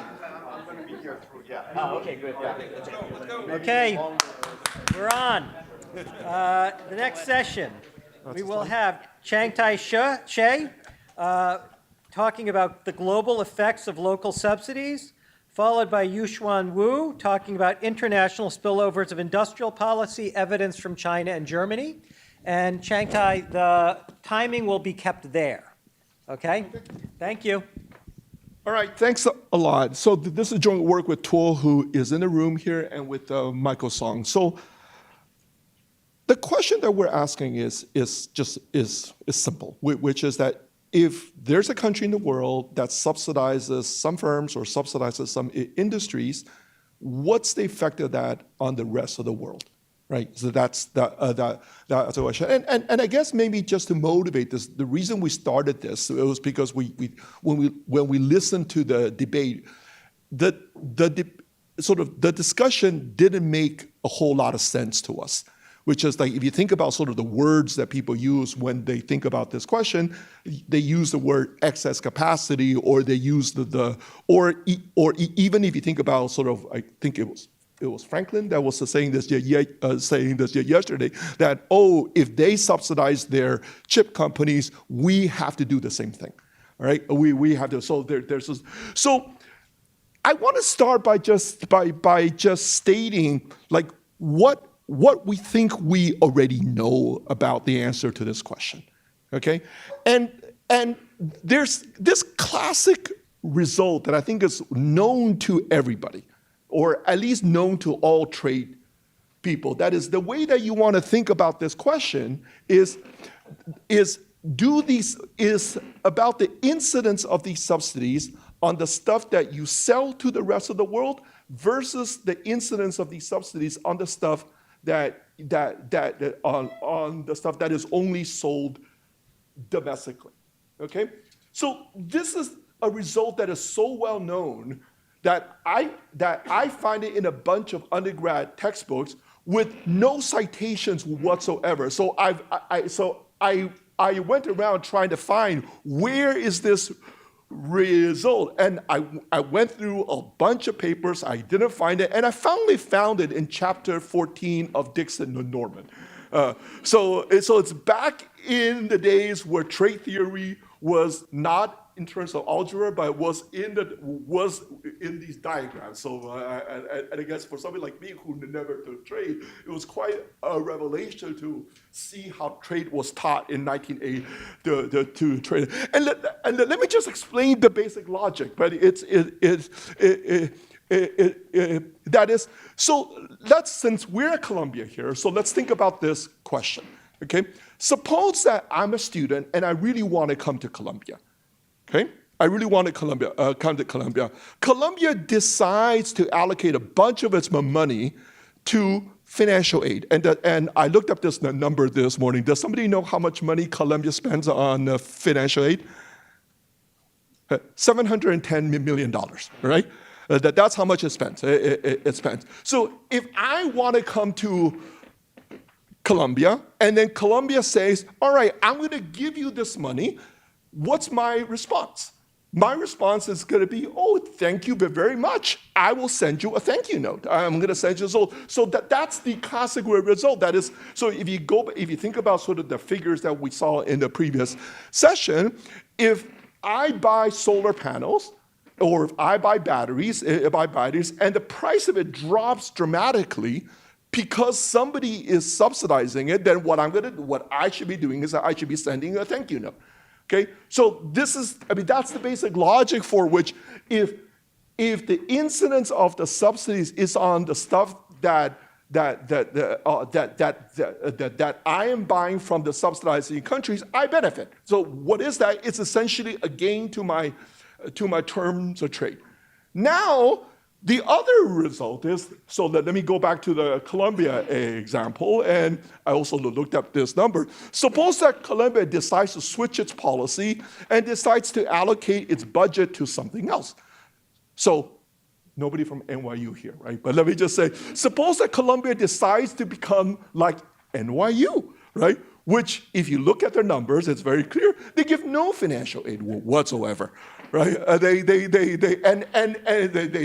zero financial, or if Colombia decides to allocate their budget to something else that me as a student, I don't directly benefit from, well, what is that going to do? That's going to increase the cost to me, right? That's going to, so that then hurts me. So that's the basic logic, that if the incidence of the subsidies is on the domestic goods, on the stuff that I don't buy from you, I don't buy from you, what that does is that worsens my terms of trade, and I get hurt. So that's the basic logic that I think that for those of you who are trade economists, we have known this for a long time. And the thing that is surprising to me is that despite like how well known and how intuitive this result is, there are no empirical applications of this. Like, we have a handful of case studies on, like we saw it this morning, on solar. We have case studies on shipbuilding in China, but but just if you think to yourself, okay, let's just take this classic result and let's have an empirical measurement of this classic result. That is, let's look at the subsidies, okay, and what's the incidence of the subsidies on the stuff that you're selling to the rest of the world versus the stuff that you're selling domestically. You're going to come up with nothing, with zero, right? And I think part of the reason is that, sort of the way that this like, if I think about when I finally went and I read that chapter in the Dixit-Norman, it's done in a way that is still, let me just say, still poetry. That is, it doesn't give me a framework in which I can actually use for empirical measurement. It's still in the world of these, one country or whatever. It's in, or when I mentioned this to a trade economist, it's still in the world of 2 by 2 by 2 models. So then when you do, and there's no way of actually taking that using that as a framework for empirical measurement. So this is what we're going to do. Okay, we're going to essentially, just take the Dixit-Norman result and just bring it forward by 30 years. So what we're going to do is that we're going to sort of just take a minimalist model, like one of the two canonical models that people now use in trade, which is, so basically what is this model? It's just going to be the standard multi-industry model of heterogeneous firms. Okay, so something that is realistic enough so that we can actually take to the data as a basis for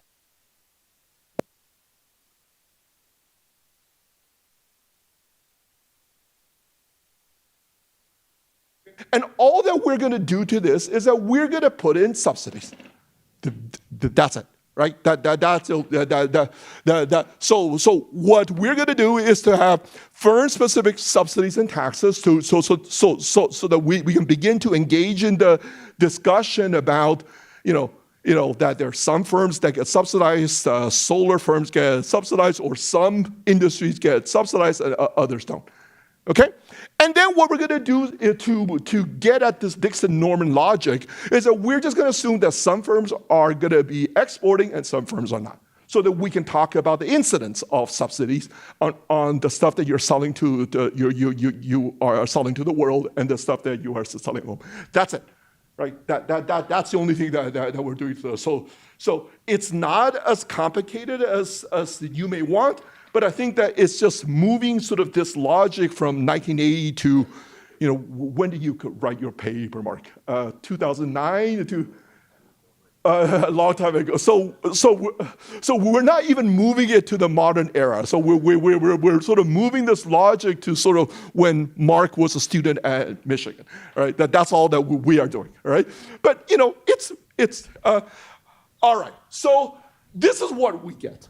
Okay, just with this simple move. Okay, the first thing that you get with this is that we can finally do some measurement. Okay, that sort of when you update Dixon-Norman in this way, right? Then that it gives you a basis for which we can actually measure this result. Yeah.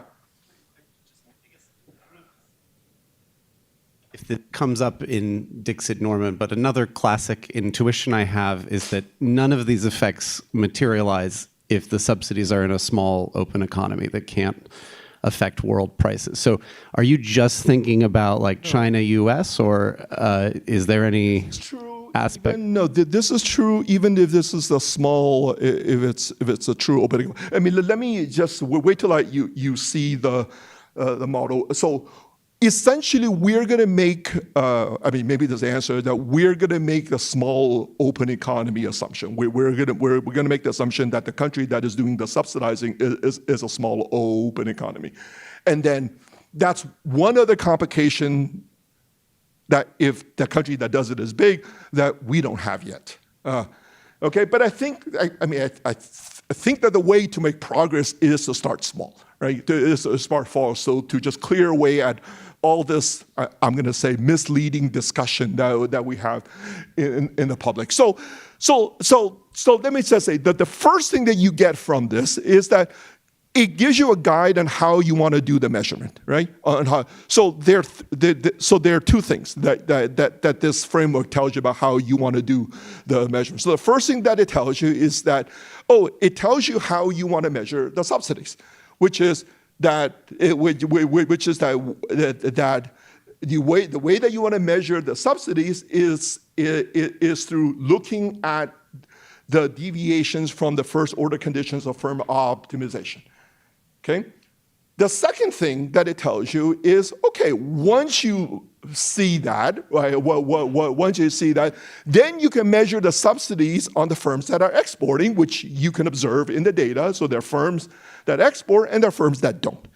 Okay? So you want to measure the extent of the deviation from the first order conditions from the firms that are exporting versus the firms that don't. The third thing that it tells you is that if you want to go to the full Dixon-Norman logic, which is that the Dixon-Norman logic is about products, not about firms.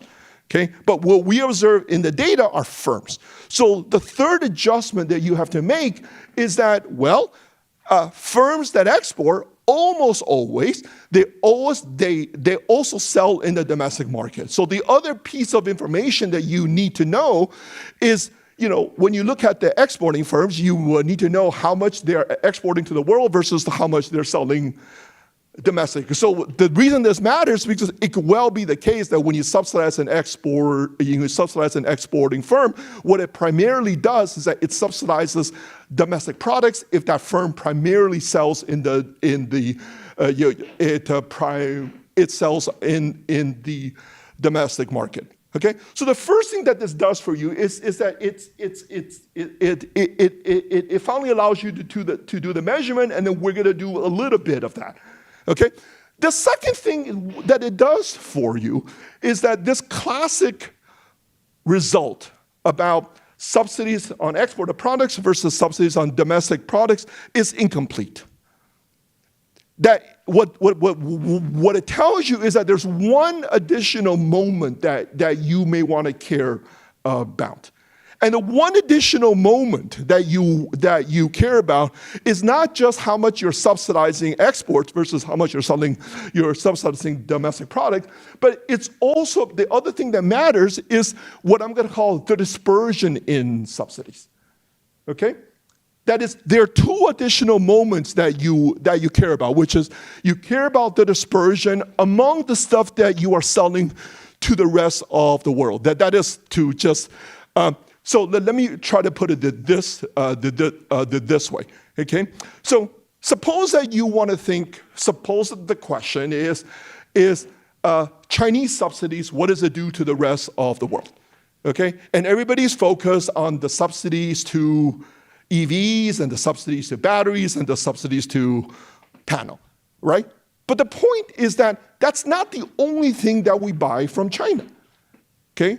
We don't just buy solar panels. We don't just buy batteries. We also buy, what's the name of that plush toy that has taken the world by storm? Labubu dolls, right? The Labubu, and the thing is, now, I don't know for sure, but I'm absolutely sure that that's not the subject of Chinese industrial policy, right? Right? So I don't know, but then the question is, okay, what are but then what this says is that the thing that matters is what is the subsidy on Chinese EVs versus the subsidies on what's again, Labubu dolls, right? On Labubu dolls. And if that gap is big, what is that, right? That's essentially a consumption misallocation, right? Because what I care about as a Western consumer is that I care about the bundle of stuff that I'm buying from China. And if what Chinese subsidies are doing is that they're distorting those relative prices, then that means that for a given amount of nominal spending, I'm getting less in real terms. Okay? So how do I, a term that we coined to think about this is that we understand well, when the country distorts relative prices, what that does domestically. Okay? Just give me a second, okay? If that's the stuff that I am buying from that country, what is that? It's as if that country is exporting its misallocation to me, okay? And we're going to show you that this is actually a first order effect in the data. Shang-Jin. Yeah.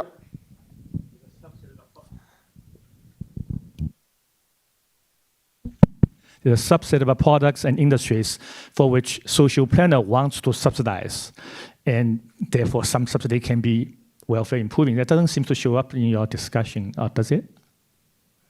Not sure I get. Are all subsidies bad for you, or do you allow for socially efficient subsidies? I'm not going to allow, so I don't have any pollution. I don't have any, like when you mean solo EV, one can make the case that these are the sectors in which socially optimal subsidy rate is not zero, right?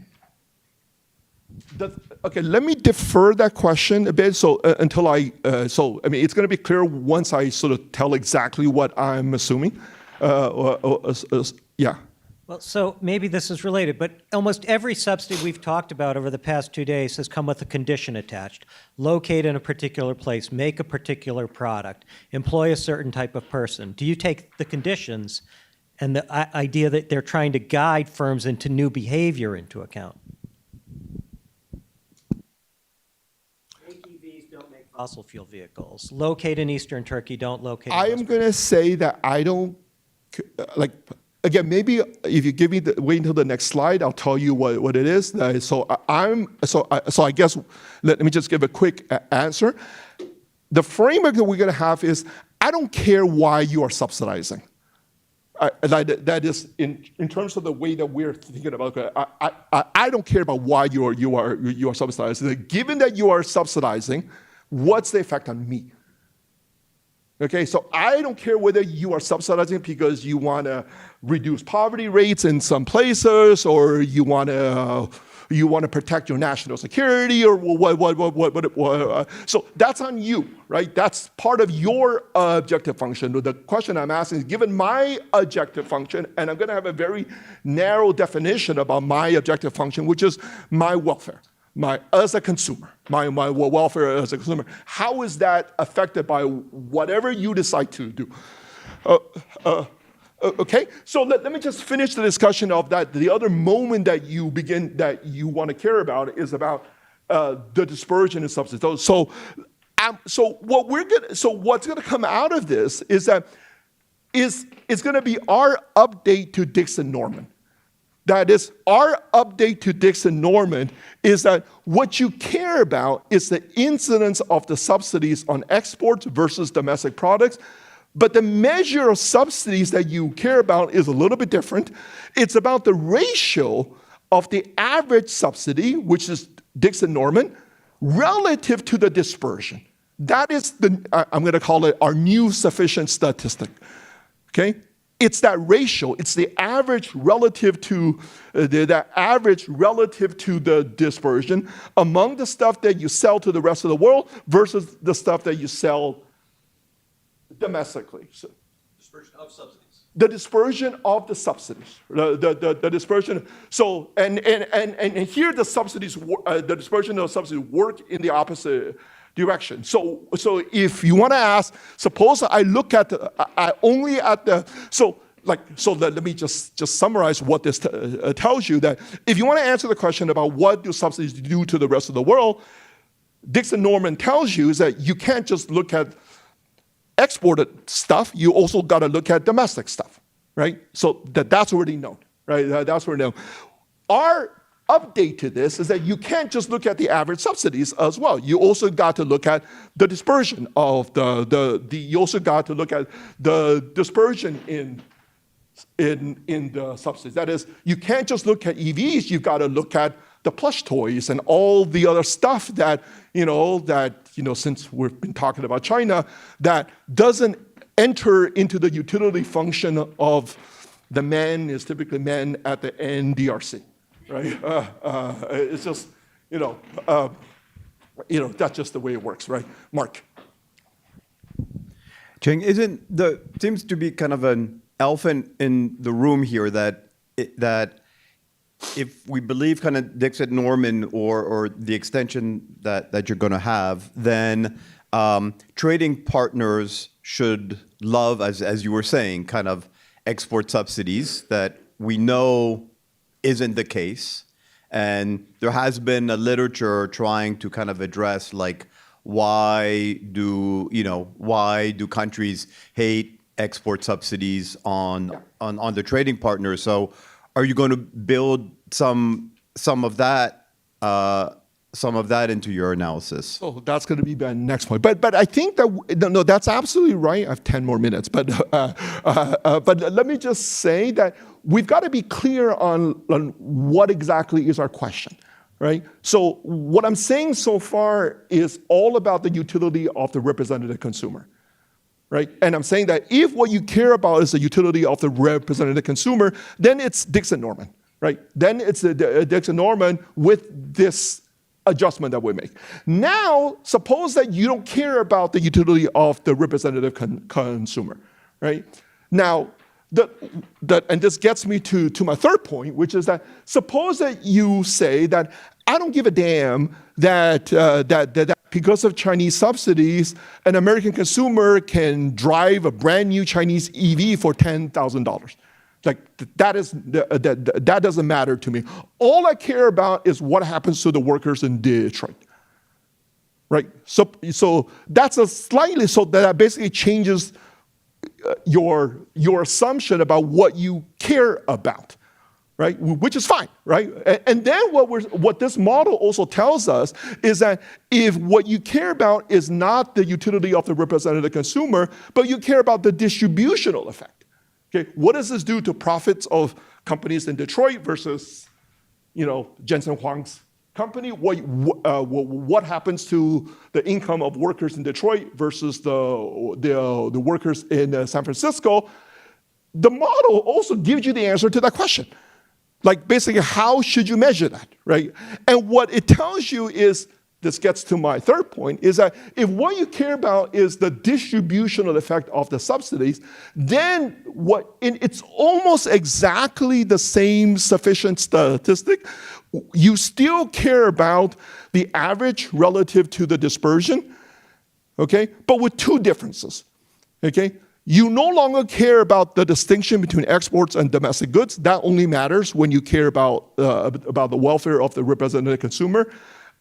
The second thing is what you care about is the incidence of that ratio in your industry relative to all of the other industries.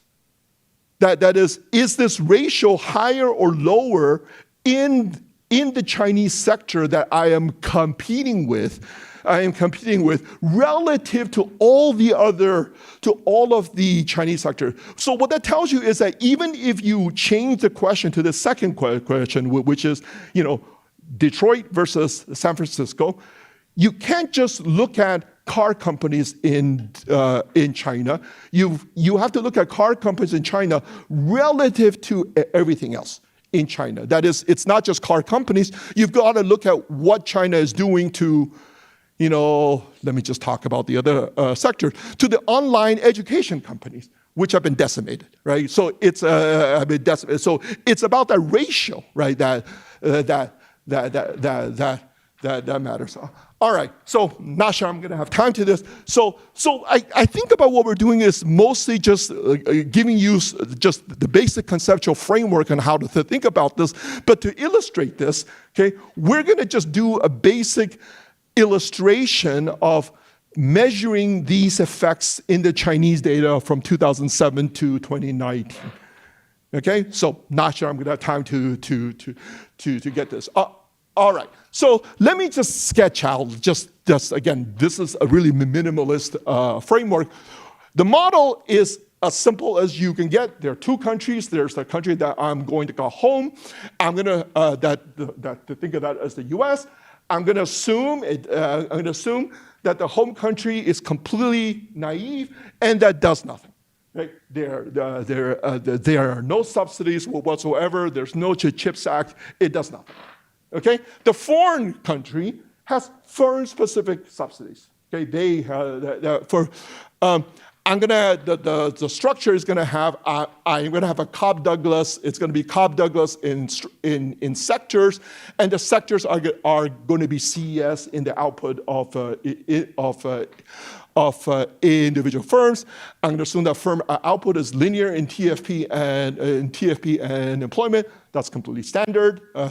And then the way I'm going to, maybe this is the answer to the question, I'm going to say that for whatever reason, a firm, okay, is going to be indexed by I and by J, okay, is going to have a subsidy, okay, on its sales. And this could come for whatever reason. We're going to be completely agnostic about the motivations behind this. So Sij is greater than 1. It means that you are being subsidized. And Sij is less than 1. That means that you're being taxed. All right? The last thing that we are going to assume is that money doesn't drop down from heaven, that the budget has to be balanced. The budget has to be balanced. So we're going to assume that the weighted average of the Sijs have to be equal to 1. Okay, there's a, and then the last thing that we're going to have is that we are just going to assume that some firms are going to export for whatever reason, and other firms are not going to are not. So we're not going to model the decision to export or not or not to. So the way that maybe you wanted to think about this is that we're going to think about this about the effect of subsidies only on the intensive margin. Okay, so. What we're also going to allow for is that exporting firms are also going to sell in the domestic market. All right? So let me just skip to, okay, so let me just go through 3 basic equations. Okay? Equation number 1, which is just the real wage of the home country, okay? What is this? This is just the CES price index, okay? This is just the CES, and what does it say? It says that the real wage is a function of, in the home country, to think about this as the US, it's a function of the TFP of my domestic firms, that's the first term, and it's a function of the effective price that I'm paying for the stuff that I'm buying from the foreign country. What does the price depend on? It depends on this A term, which is the TFP of the Chinese firms, but there are 3 additional terms, okay? That is, my real wage is gonna be increasing in SX, which is the average subsidy on the stuff that I'm buying.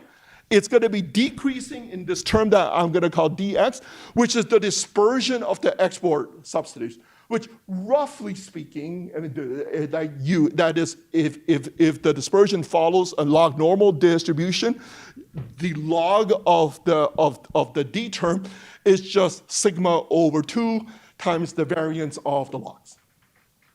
Okay? And then the last term, so this already gives you the basic logic. Higher subsidies on my exports, okay, improves my terms of trade, so my real wage goes up. Okay? More dispersion of export subsidies means that for a given nominal spending, okay, I get less in real terms, okay, so my real wage falls. Okay? So that gives you part of the intuition already. And then there's this last term, which is the relative wage. Okay? So this is all partial equilibrium. And once, so obviously sort of the whole thing is what determines the real wage. Okay? So I have limited time, and so the real wage then is gonna be a function of S over D of the stuff that I sell, okay, plus S over D of the stuff that I sell domestically. Okay, so this is why what I do to the stuff that I sell domestically affects the rest of the world, because it affects the relative wage. That is, to go back to my Columbia versus to my NYU example, if Columbia decides to take away the money from its financial aid budget and spend it on something else, that affects the terms of trade of the student that wants to go to Columbia, right? That's where it comes in. Yeah. Sorry. It seems like the balanced budget condition on the subsidies seems quite important here. Like if you're ruling out the possibility that like everything is subsidized. You're ruling out the possibility that everything is subsidized, but no dispersion, right? And so if that were the case, then these terms would be blowing up, right? If there were the dispersion denominator would go to 0, right? So yeah. So if you allow that's right. So if you don't have a balanced budget constraint, then you could subsidize everything, and then subsidy becomes like it becomes like a TFP term, right? I mean that's essentially. But that's we know that there's got to be a balanced budget, at least intertemporally, right?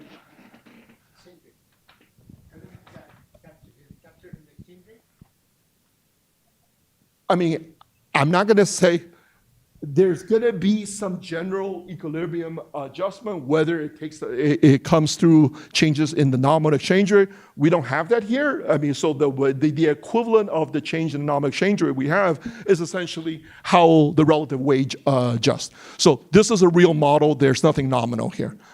Okay? Now, all right. So let me just get down to my final expression, which is what determines the home real wage. This is the key expression, right? And which is, I'm going to call it my update, our update of Dixit-Norman. Our update of Dixit-Norman is that the real wage is increasing in S over D for the exported products, okay? Where the elasticity depends on the trade shares, essentially. Okay? And it's decreasing in S over D of the domestic products. Okay? This is almost Dixit-Norman.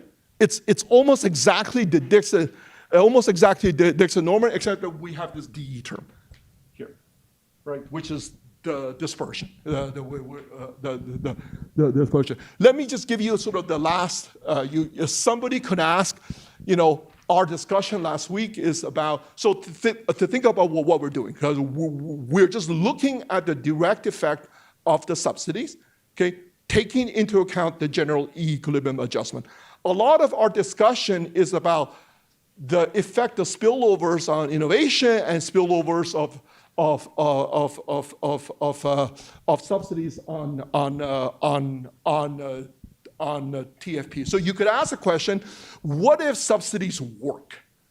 Okay, where I'm going to define work as being that TFP increases in firms and sectors that you subsidize. Okay, so think about what that does. Okay, so I'm going to add in an additional term, which is dTFP ds. If that term is positive, okay, think about what that does. Okay, it just says that the Dixit-Norman logic is even stronger, right? So to think about that logic, right? If you subsidize Chinese EVs, there are two effects. One effect is that the stuff becomes cheaper. The second effect is that if it prompts innovation by Chinese EVs, then that lowers the effective price that I'm paying by even more. Okay? And the same logic goes if subsidies work for domestic products. That is, if what the other country is doing is that they're subsidizing domestic products, and that increases the TFP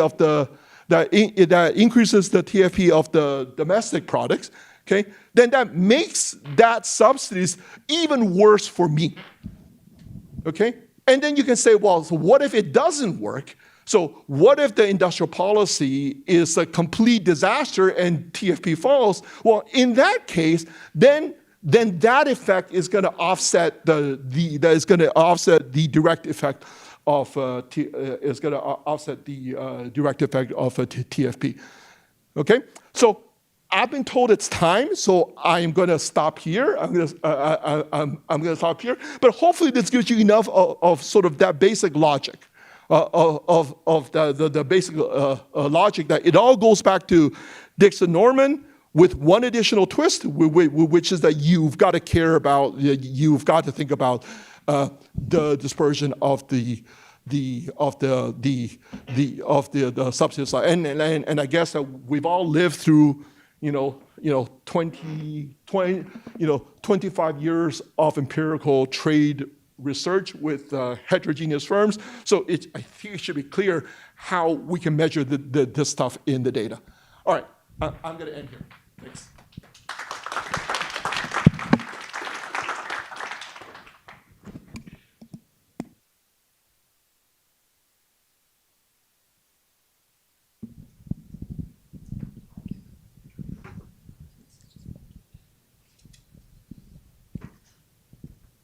Thank you so much for including my papers here. PhD candidate from UBC. I'm going to introduce my job market paper on studying the international spillovers of China's high-tech industrial policy using the evidence from Germany. China experienced a dramatic export boom starting from the early 2000s. And this rise is not only in the export values, but also in China's ability in producing those more sophisticated products. As a proxy for this capability, the red figures shows you China's global rank in the Economic Complexity Index. Most literature studying China's export growth through the trade liberalization and China's integration into the global markets. But the recent attention also highlighted China's extensive use of industrial policies. But we still need a better understanding about this role industrial policy played during this period. My paper asks two questions. First, what's the role of China's industrial policy in driving the exports, and more importantly, the shift towards those higher value productions? And second, what's the international spillover effects? Here in my paper, the spillovers means those unintended consequences of China's policy on other countries through the trade linkages. More specifically, I'm going to ask, how do China's industrial policy affect those industries and workers in Germany? My paper focusing on Germany because it's one of the global leaders in the high-tech manufacturing and also one of China's largest trading partners. My paper starting a series of China's industrial policy that targeted on this high-tech manufacturing starting from 1999. I use newly assembled data from the policy document and defined the treatment at the product level. I then exploit the staggered rollout of policy and ask how China's exports in those targeted products evolved between 1996 to 2017. In the second part of my paper, I used the industrial level variations in the exposure to China's industrial policy through the input-output linkages to study how this policy affects German industries. Let me first summarize my results. First, I found China's industrial policy significantly boosted the export of those targeted products. After 10 years being treated, those treated products experienced 70% higher export growth comparing to those non-treated products within the same industries. This effect also holds for China's exports to Germany as well. But when I look at the heterogeneities across product types, I found China was not able to move into all those targeted products, by which I mean this export effect is mainly driven by China's exports about those intermediate goods to Germany, but not for those final capital equipment. Instead, China increased a lot of imports from those targeted final capital equipment from Germany, which means even with the support of the policy, it remains difficult for China to substitute those foreign advanced equipment that are important for productions. This result also motivated me to think about how different industries in Germany are affected by China's industrial policies through the input-output linkages. I'm going to tell you two stories. On the one hand, those German upstream industries, which means they are supplying inputs and equipment to those China's industrial policy targeted sectors, they are benefited from a positive demand shock from China. They exported more of their products to China and also experienced about 5% higher employment growth and 1.5% higher wage growth. On the other hand, those downstream industries in Germany, which means they are intensively using those targeted products as the inputs, they imported directly from China. But there is no evidence about such greater imports on the have negative effect on the overall employment and wages. My paper helps to explain why China moved to those high-value productions much earlier than its income level would predict in the 2000s. I highlighted the role of industrial policy played in this early upgrading. And my paper also shows how domestic industrial policies, in some cases, could generate those cross-border effects through the global production linkages. Now let me introduce the policy I used. It is called the Guidance for Current Priorities in Key High-Tech Industrialization. It was issued by the central government beginning in 1999 and was revised several times in the later years. The goal of this policy is to guide the resource allocation and promote the technological upgrading. The guidance defines a set of national prioritized industries broadly in the ICT, machinery, biotechnology, aerospace, clean energy, new materials, and high-tech transportations. And after consulted with experts, the guidance identified specific products with strong market potential and also can be achieved industrialization during short to medium term. The most important thing here is the guidance is not just a very broad policy statement. It is closely related to whether firms are eligible for a range of real instruments. For example, those tax incentives, subsidies, and land access. And those instruments are usually implemented by the local governments. I found most of the provinces issued related measures and cited the guidance directly for eligibility references. An issue here is the actual size of the support each product received is unobservable in China. So in my paper, I define those products as treated as long as they are listed in the guidance. So you can think I'm actually estimating the effect of the intention to treat instead of the actual treatment. Let me give you an example. So the policy will list all those prioritized products. I collected the names of the products and mapped them into 6-digit HS code. For example, in the machine tool manufacturing, one of the target products are those computer numerical controlled machines, which is the advanced machines that are used that can operate automatically and with very high precision. This is broadly used in other high-tech manufacturing, such as the aerospace or the semiconductors.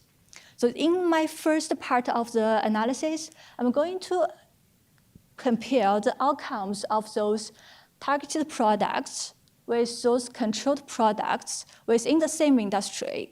By this, I mean I'm not comparing those computer numerical controlled machines to furniture, textiles, but I'm comparing them with some traditional machine tools. Sure.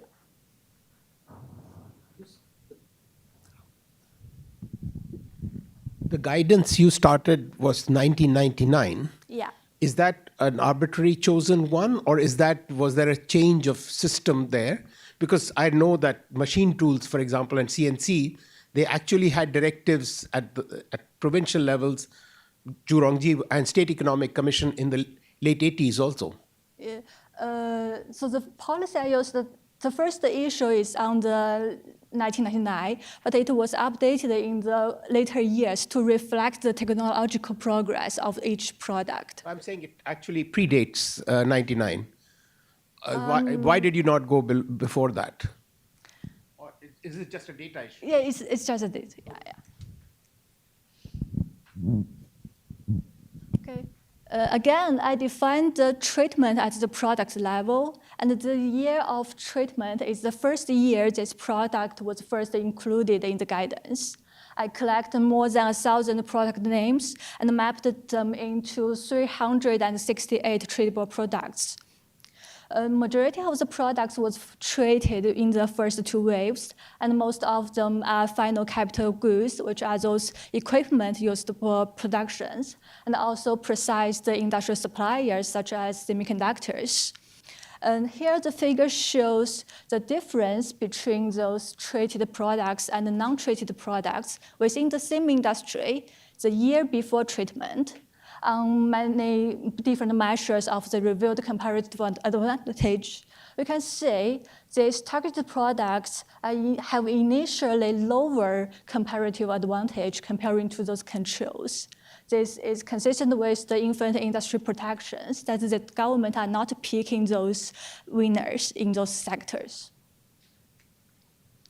In order to study the effect on German labor market, I used a 2% sample of administrative worker data, which reports the average daily wage, industry, and occupation of each workers. After harmonizing the industrial code with the input-output table, my analysis focusing on 61 manufacturing industries. As I also used the number of granted patents as a proxy for innovation. The data I used is from the OECD Triadic Patent Database. The Triadic patent here means the patents filed in all these major offices in USPTO, EPO, and JPO.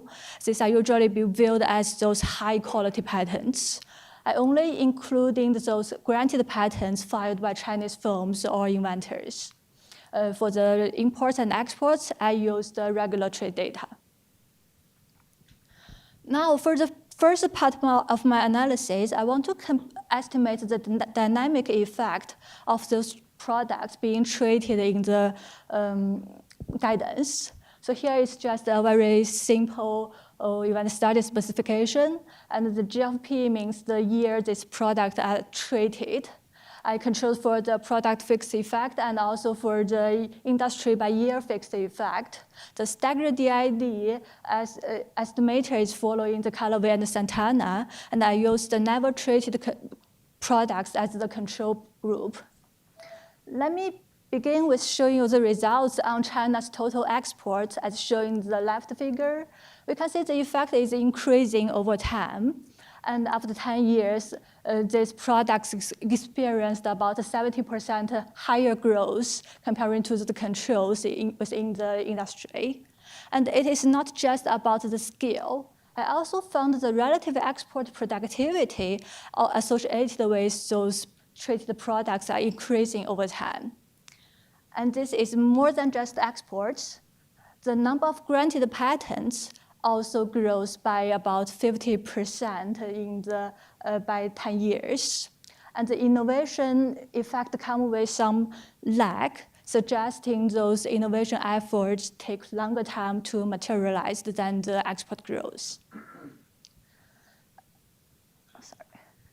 In my paper, I also show those treated products again in the unit values and also were exported to higher income destinations. And combine these results with the innovation, they provided some suggestive evidence on some quality upgrading happened following this policy as well.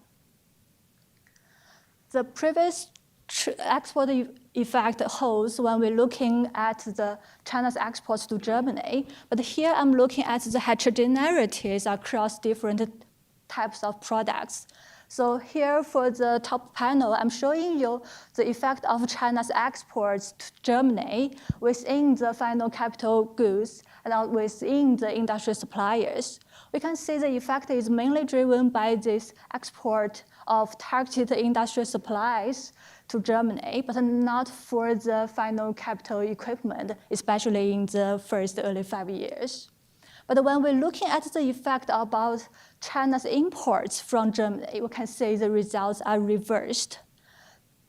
China increasingly imports those treated final capital equipment from Germany, but not importing those industrial suppliers from Germany. Yeah.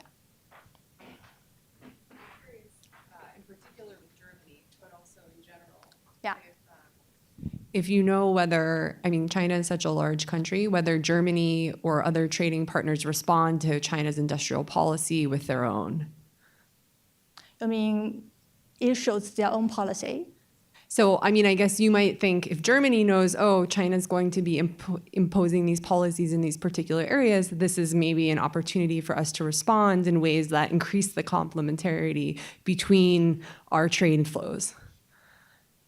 I mean, which would be interesting, but I guess you could see policy-wise, did Germany change any of its policies kind of downstream of these particular policy changes, in particular in relation to these products are very closely related products?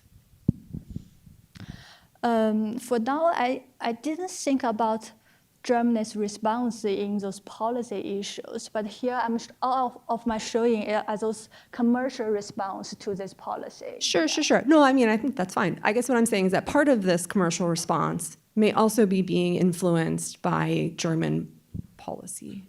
Does that make sense? Yeah, I get your point, but I haven't looked at Germany's policies. I will think about it. Thank you. Can I? Yeah.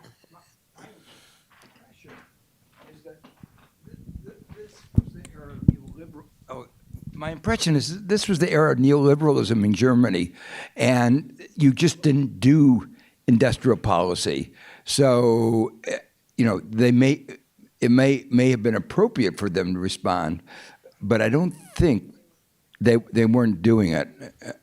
Can I just add to that? Actually, it wasn't that things were happening, but it was happening at the firm level even before that.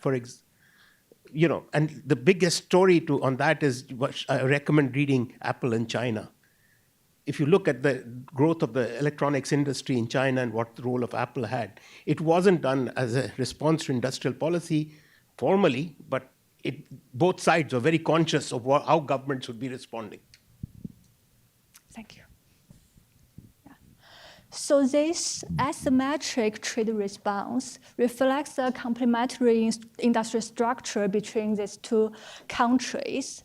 That when after China posing those industrial policies, that they exported those traded intermediate goods to Germany, but still relies heavily on those targeted advanced equipment imported from Germany.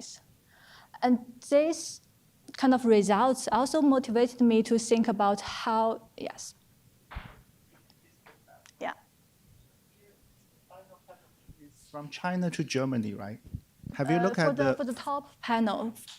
Yeah, the top panel. The final capital goods is export from China to Germany, right? Yes. Have you looked at a third country whether both Germany and China export to? Maybe China has taken share in the third country of some final capital goods. Yeah, I also studied the effect of those policy of those products being traded on the global market share of Chinese products and the Germany's products. I found those policies will boost China's share in the global export market, but it's not at the expense of Germany's shares loss. So when China's market share increase, some other countries may lose from this policy, but not for Germany. Okay. Yeah. So now I want to moving from product level to industry level exposure to China's industrial policy. So I'm going to construct two different exposure, one for the upstream side, one for the downstream side. But let me give you an example. Suppose semiconductor sector are targeted by China's industrial policy, then those German upstream then the German machinery industries may be upstream exposed because they are supplying those equipment to the semiconductor manufacturings. On the one hand, those auto industries in Germany might be downstream exposed to China's industrial policy because they are using those semiconductors as inputs. So formally, I constructed these two exposure measurements to each industry. First, each industry will have its own measures of the traded product share, which captures how intensively these industries are targeted by China's industrial policy. I use China's trade export to the rest of the world, excluding Germany, in the pre-treatment to measure this share. And so the downstream exposure is a summation of how intensively its customers are targeted by the industrial policies. And similarly, for the downstream exposure, it's a weighted summation of how intensively its suppliers are targeted by the policies. I interacted those two different measurements with the year dummies to capture the dynamic effect of one standard deviation increase in the exposure and outcomes relative to 1998. I also controlled for the industry fixed effect, year fixed effect, and a set of pre-treatment characteristics at the industry level, and allowing these controls to have a flexible effect over time. Now let me first looking at those outcomes in those upstream suppliers in Germany. Here I'm showing you Germany's exports to China and also imports from China. We can see one standard deviation increase in the upstream exposure will lead to about 20% higher export growth to China. But we didn't find any significant effect of the imports from China, especially for the first several years. And this reflects those German upstream industries experienced a positive demand shock from China's industrial policy. And when we're looking at the effect on the employment and average wage, we can say a one standard deviation increase into the in the upstream exposure will lead to 5% higher full-time employment and about 1.5% higher wage. Although we have some upward drift in this pre-trend for wage, I'm still working on it.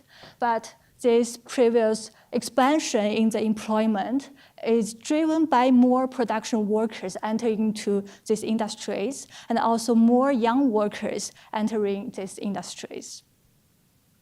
Now let's look at what happened in those downstream exposed industries. Again, I'm showing you the results on the bilateral trade.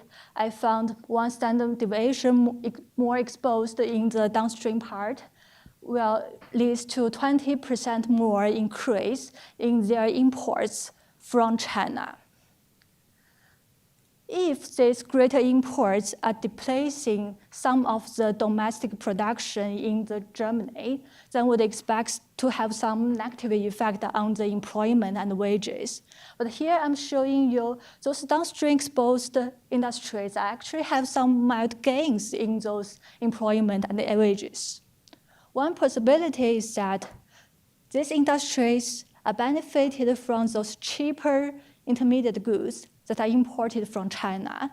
And this benefit effect kind of offset those negative effects from the import competitions. When I also look at how this changes to the within industry occupational composition, I found those more exposed downstream industries experience a significantly decrease of the share of production workers. It is about 3% relative to the baseline average, and also a large increase into the share of the engineers. So this suggests if China's industrial policy makes those downstream industries are able to access those cheaper inputs, it may lead those industries to shift towards those higher skilled tasks. Now let me conclude my paper. My paper shows China's industrial policy did promote its industrial upgrading, but it depends heavily on those foreign advanced equipment.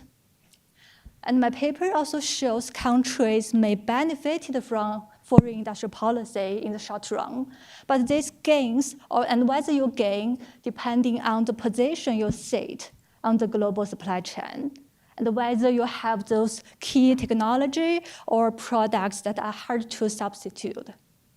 So you can think this may potentially lead to distributional effect across countries and across sectors.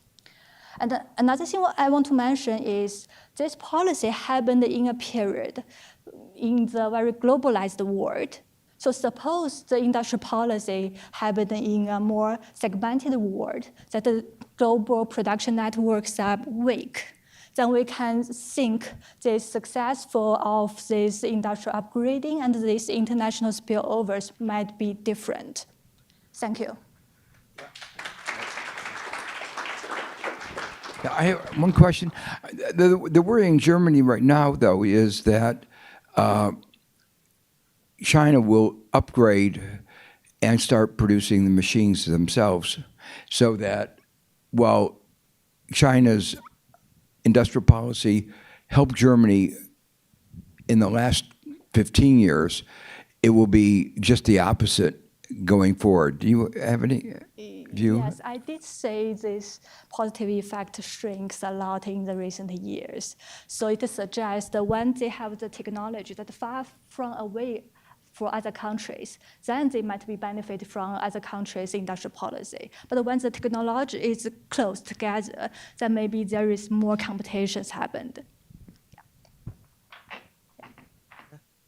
So it's hard to tell with short time series, but it looked like sometimes you were seeing the industrial policies shift the levels of an outcome, and other times it looked like it shifted the trend. Is there a logical explanation for where it shifts the level versus where it shifts the trend? Sorry, could you please say again? Well, sometimes on your graphs of employment or imports or exports or whatever, you see shifts in the trend. Other times you see shifts in the level, but it doesn't look like there's a shift in the trend. Is there a logical explanation for why in some it's the level and in others it's the trend? I think the trend happened for those exports, right? But the changes in levels happen in those labor market outcomes. So maybe the labor market, maybe the employment first increased at the time to meet the demand, but they do not need to hire more and more workers to facing the growing demand. Yeah, that might be one possibility, but I will think about it. Yeah. We're actually, sorry, we're about 15 minutes, running about 15 minutes behind. So when we can take a 10-minute break and come back 10 minutes later, and then we've got another session, another hour-long session. So let's come back at 11:40.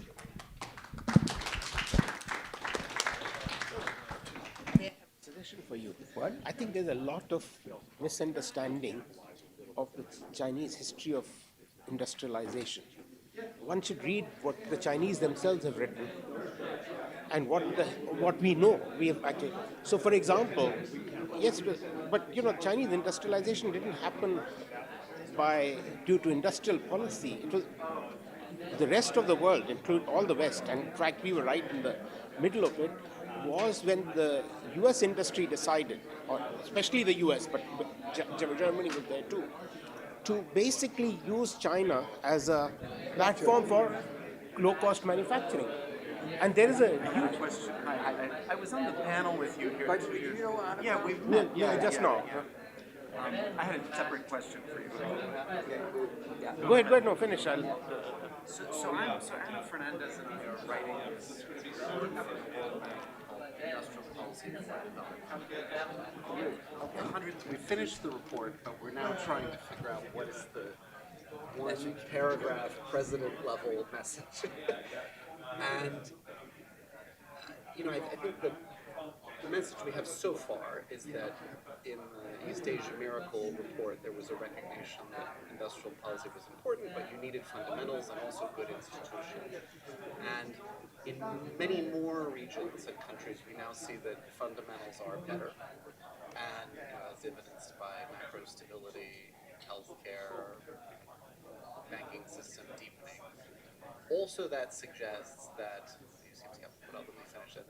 that seems to suggest that politics may actually be more aligned with development in more countries, fewer military governments, I wouldn't say that, but more democracy, etc.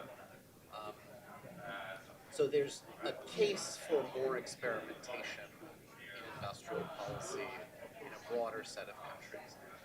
Then the issue which I encounter is this sort of that high-income countries are threatened. And in fact, Ajay Banga always talks about how his priority sectors are local manufacturing, nothing that threatens exports. And so what I say, yes, he does. He's very clear. I don't know if he has these 5 priority sectors, but one is local manufacturing, which to me sounds a little pejorative. But substitution is I think, I mean, it's loose, but I think, but so then the question is, right, is like, so the East Asia story was about exports, and diversification is always about exports. So how do we thread this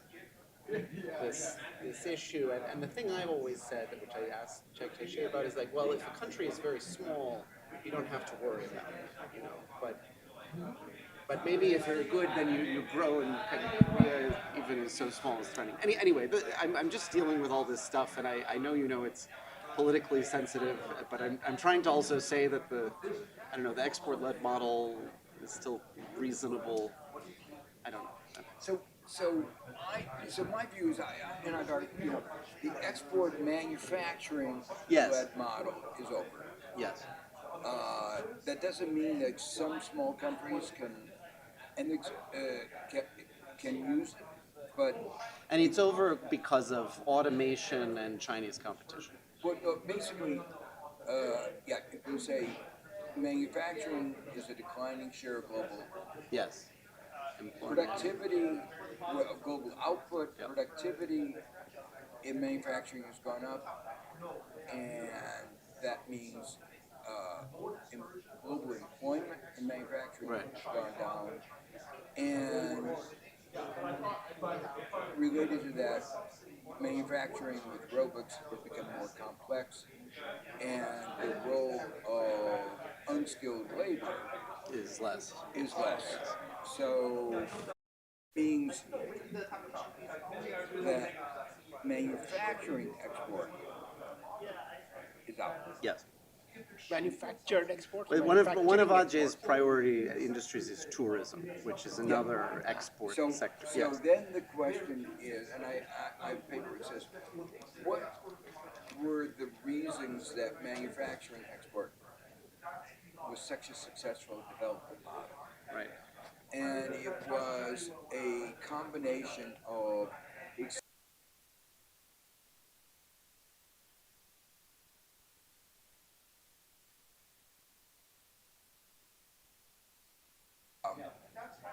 that it had a lot of learning embedded in it. Yes. You had to adjust to global markets. It generated, because it was labor intensive, it generated lots of jobs. Yes. Which was important in the transition out of agriculture. Yes. So it had, and it generated foreign exchange, which was important given scarcity. Yes. Yes. Now, then the question is, if manufacturing export can't do that, is there some portfolio of actions that might achieve a mixture of those gains? Yes. And the answer, I think, is yes, but it's going to be more difficult. So it's both more difficult because it's not a single strategy. Right. So for those with natural resources, So you would say that, I mean, going back to sort of my high level, I mean, you might start with this, the export-led manufacturing is over for technological reasons. and also And then maybe, for geopolitical.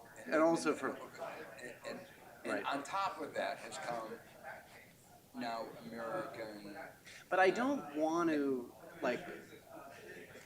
No, I understand what you can't say that, but the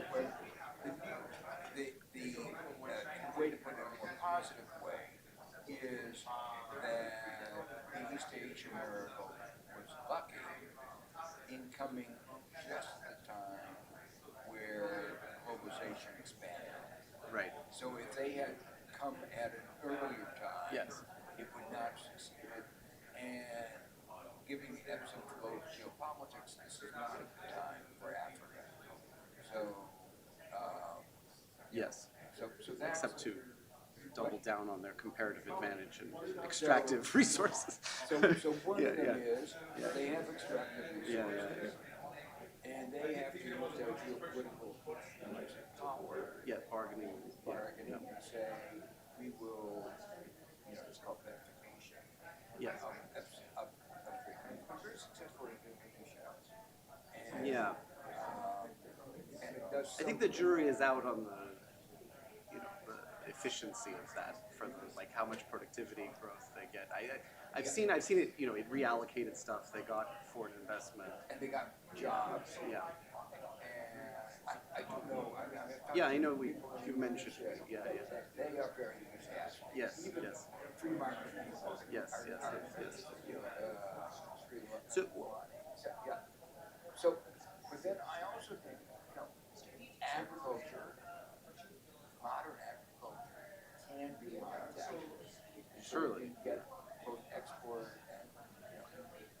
and I also There's lots of industrial policy in the U.S. in that sector, right? That you in Japan. And, yeah.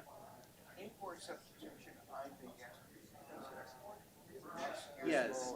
Manufacturing that it may not have the scale. Yes, that's the. But there's more scale in domestic markets now than there was in the 1950s. So that's a point that we make. Regional trade may mean yeah, import substitution is within the regional market. Within the regional market, and the argument here is there's a lot of product differentiation. Yes. And the products for Africa are not the same as. They'll be cheaper and lower quality. Because yeah. I mean, or quality is a demand character, but yes. Exactly. So there is scope for import substitution in that has increased. That has increased with scale so that you can learn. All of these can be designed in ways that are more consistent with what you're doing. If I guess the way we have it now is there's sort of two separate questions. One is, do you do industrial policy to develop new industries, fix market failures in a generic sense? And we call that industrial policy for development, to distinguish from industrial policy for security, which is saying that, you know, I want to have something, but there's probably a trade-off, you know, but I'm willing to accept that. Whereas the, you know, classic market failures are positive sum, and there's no, we say even there's no trade-off solving a coordination failure. I don't know if you like that, but it's, we say, like, solving a coordination failure in principle involves no trade-offs, because you can just create more wealth. It's sort of a, the IMF has all this stuff like, oh, there's important trade-offs with industrial policy, and I'm just trying to say if you start from the development economics, But also, yeah. Exactly. There is a bit of a trade-off there.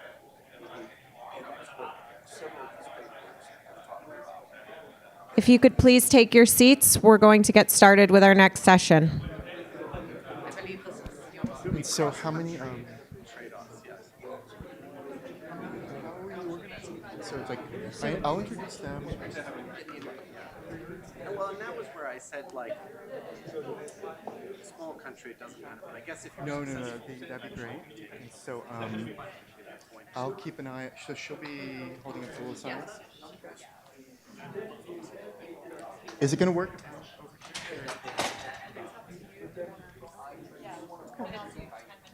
Okay.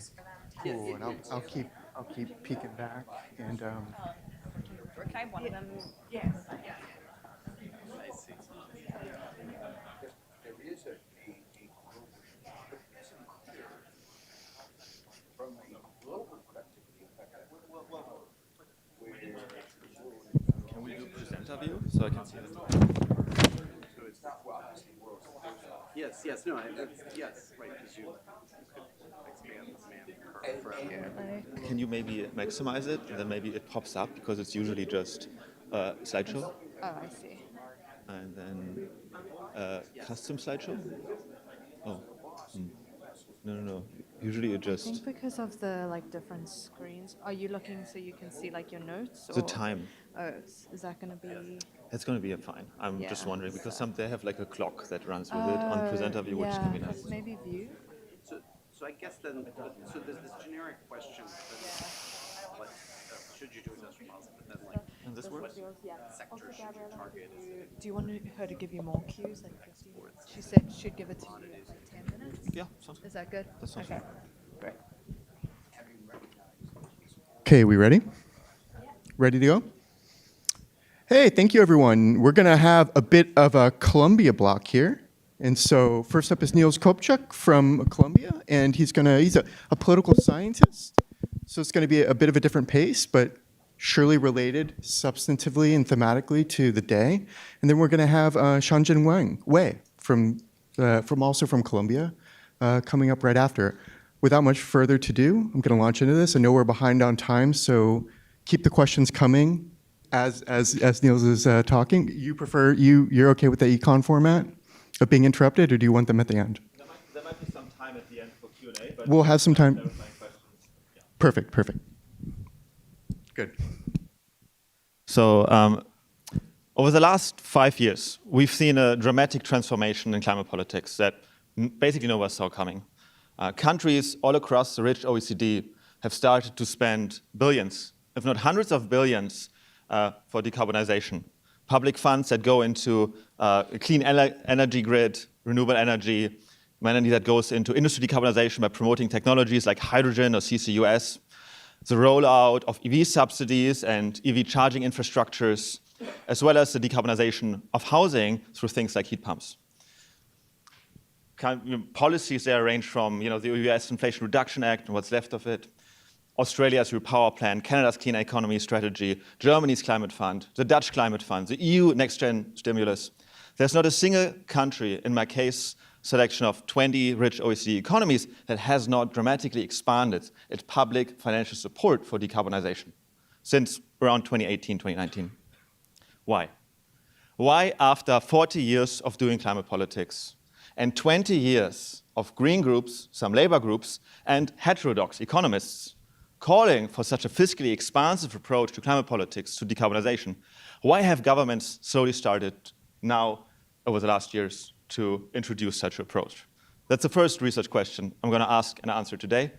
And the second one is kind of my way into it, which looks at the cross-country variation in the level of spending on decarbonization between different countries. So what explains the timing and the variation of these fiscally expansive climate policies?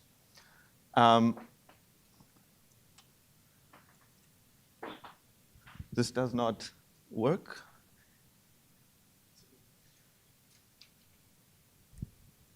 It works on the computer, but it doesn't translate.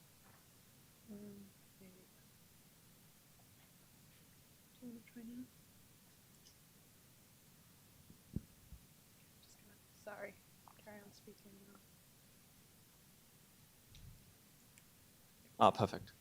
This is just some illustrative data for what I was just saying. You can see here the annualized fiscal allocation, so not realized spending, but policies passed, right? Annualized over the time frame to decarbonization across the two largest OECD economies, Germany and the United States. We see here, this is some countries where we have some data. The US data is based on Rhodium Group analysis as well as CBO data. In Germany, it's just directly from their budgetary documents. You can see that in 2016, there was very minimal expenditures on decarbonization. Just as George just said, in Germany, it was a time of neoliberalism. There was very little idea of green industrial policy. But in 2024, we have to jump here a little bit because there's not enough data. We see a dramatic expansion of fiscal support for decarbonization, with Germany allocating now between 1.4 and 1.5 of GDP to decarbonization, while the United States, under Biden, this is 2024 data, had a commitment through policies like the Inflation Reduction Act, the Infrastructure Act, the CHIPS Act, and other DOE commitments of around 120 billion. And that's a very generous top-end estimate, right? And you can see here the unison move into such a fiscal policy direction, but also the strong variation here.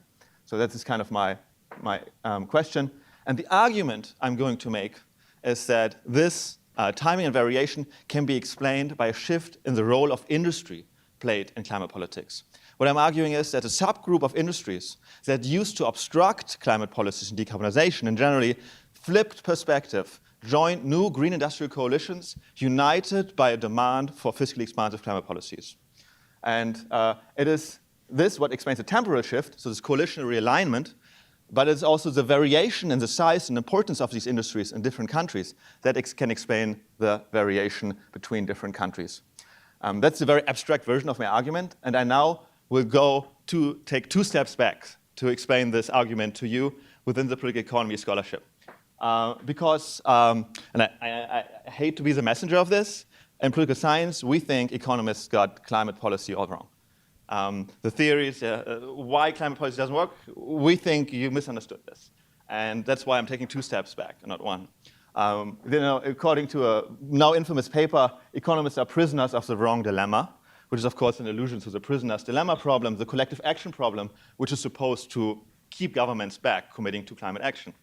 The argument here is that governments are afraid of free riding. They're not committing to climate action because then they're carrying all the cost, and other countries are free riding. That's why they're not acting. This is, we argue in political science and political economy, not the empirically correct way what happened. What actually happened was that climate politics is a distributive problem that creates domestic losers and domestic winners. And the domestic losers were more powerful, were more organized, and blocked time and again pushes for domestic climate policy progress. These big loser coalitions are usually conceptualized as fossil coalitions, brown coalitions, or carbon coalitions. My favorite paper here is Corey et al. And AJPS, which looked at supply linkages between different companies to identify who is actually tied to fossil fuels in the supply chain. But you could fill the entire screen with papers of political scientists that characterize jobs and unions and industries as either green or brown. And the brown ones range from chemicals to cars to coal. They're usually carbon intensive, and it identifies that they are the obstructors of decarbonization. And the green coalition of environmentalists and clean tech startups are just not powerful enough. They don't have the ties to unions, parties, business groups in order to really affect change. So the losers of decarbonization are just too strong. This, in my opinion, is the historically accurate explanation of why we didn't see climate action in countries like Germany and the United States. Because the coal sector, the car sector, didn't want to do it, didn't want to give up their edge in fossil fuels and fossil fuel-based technologies. But of course, while this is a historically accurate explanation, it cannot account for this variation that I talked about earlier in this talk, this rise in climate policies that are fiscally expansive. That's why I'm updating this basic logic of the distributive politics of climate change by arguing that indeed it is not complex enough. There are more actors in climate politics than just the brown ones and the green ones. And I specifically argue that the brown coalition is composed of two separate groups of industries. On the one hand, fossil fuel industries that are and remain existentially threatened by the prospect of decarbonization. They will have to end their entire business model and will just at any corner try to obstruct it. There's no way out. On the other hand, there's a second group of carbon-intensive industries, and these I call the decarbonizable industries, because they are brown in the present, or historically, but they have a feasible technological pathway to develop a new business model based around low-carbon technologies. These are three types of industries. On the one hand, transport equipment, car makers that can switch to battery electric cars.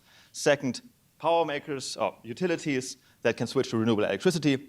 And companies that use fossil fuel in production, such as steel makers that can switch to technologies like hydrogen or ammonium. And I argue for them, decarbonization is not an existential prospect that they have to fight tooth and nail. It's just enormously costly and risky for them, which makes them all open for a bargain. We can basically buy them in. We can basically say, we are going to carry, as a government, as a society, we're going to subsidize your transition. We're going to secure your demand. We're going to create markets for you, and then you can securely decarbonize. So we can basically buy them off.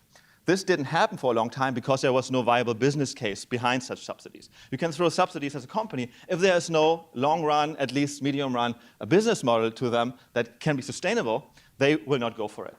And this, I argue, changed in the late 2010s. In the 2010s, we saw three related developments. We saw immense technological progress that accumulated over time, which for the first time made it feasible for these industries to think about a post-carbon business model. Advances in solar and wind, electricity, overtaking natural gas as the cheapest source of electricity, batteries and electric cars making progress, and hydrogen, at least as a long-term prospect, becoming cost competitive if renewable electricity continues to decline in cost. This was amplified then by Chinese strategic investments, because China, as a gamble, invested in these clean energy industries. Yeah, related to the China point, how much weight do you give to China's willingness to join the Paris Climate Agreement?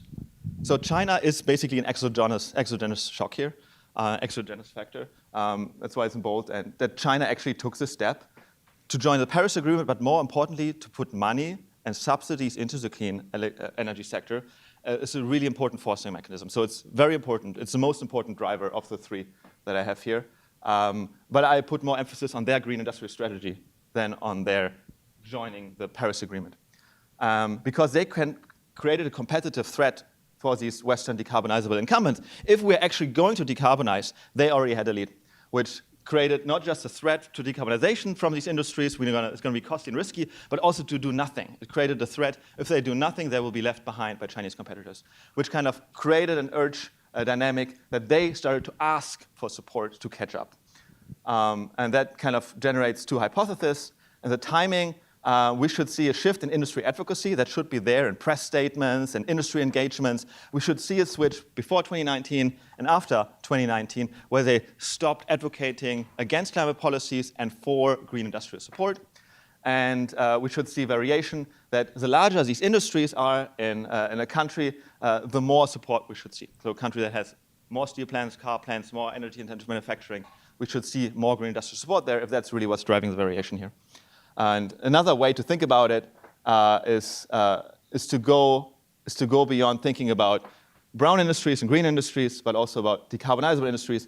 which can use two strategies, join these fossil coalitions, which is the standard way that our literature has conceptualized this, in obstructing climate policy in order to avoid costs and risks of decarbonization, but they can also join decarbonization bargains with green players, trying to maximize transition opportunities.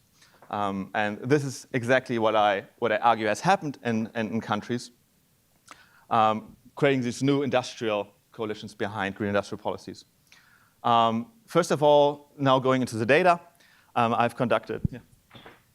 By political advocacy, you mean lobbying, right? Lobbying. Okay. Yeah, lobbying and much more, but lobbying is the core one. So,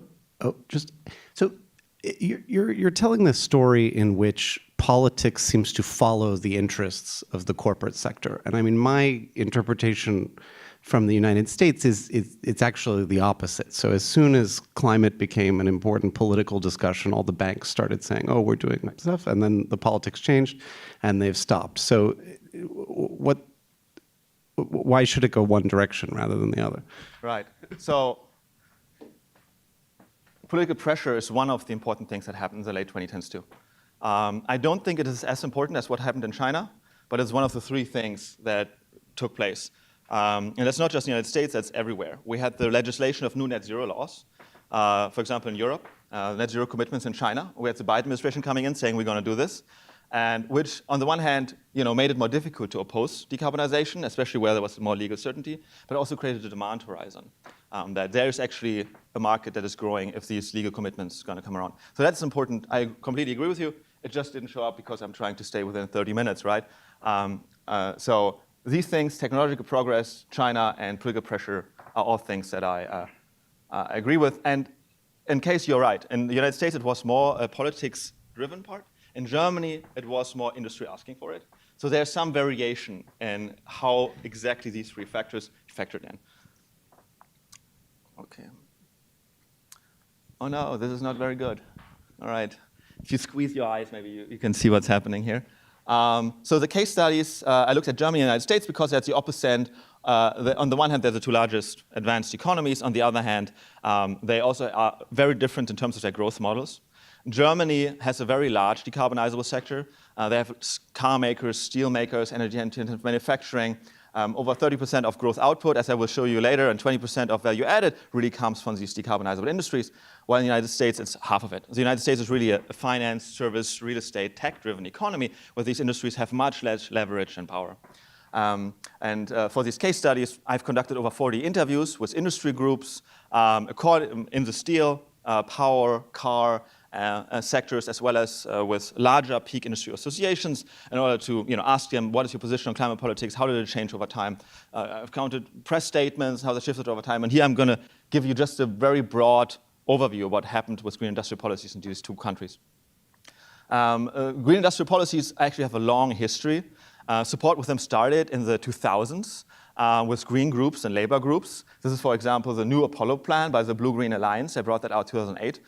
This advocacy for we need to do something in terms of green industrial policy goes back to that era, but was largely unsuccessful because there was very little industry interest in this. This shifted in the 2019, where we saw the rise of incumbent and decarbonizable companies joining these green industrial advocacy. One famous example is here Mary Barra with Joe Biden. Mary Barra is, of course, the CEO of GM. GM dropped their lawsuits against California in 2020.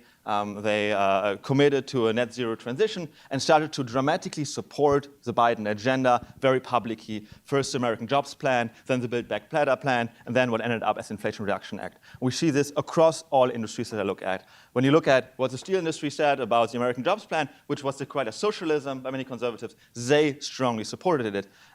Edison Electric Institute, a longtime foe of climate policy, supported it. Across these decarbonizable industries, we see this advocacy shift, joining what was previously seen as a kind of a green pipe dream of green growth. But then the stories in Germany and the United States shift. In Germany, we see that peak industry associations, which are dominated by exporting manufacturers, joined this push very heavily and wrote extremely detailed reports about where we need subsidies, how much subsidies we need, and what needs to be done, citing Chinese competitive threats, new technological possibilities, as well as the political pressures to go to net zero. There was extremely little pushback in Germany from any other industry. It became kind of the hegemonic position. And Germany ultimately committed to over 60 billion of spending, which is one of the highest amounts of green industrial subsidies we see, as well as keeping them constant, even when the political winds around climate change shift. For example, the new government, the conservative government, came into place, promising to be less aggressive on climate policies. But what did they do? They didn't cut subsidies at all for now. And they're actually right now debating to add more subsidies for green steel and cars as we speak.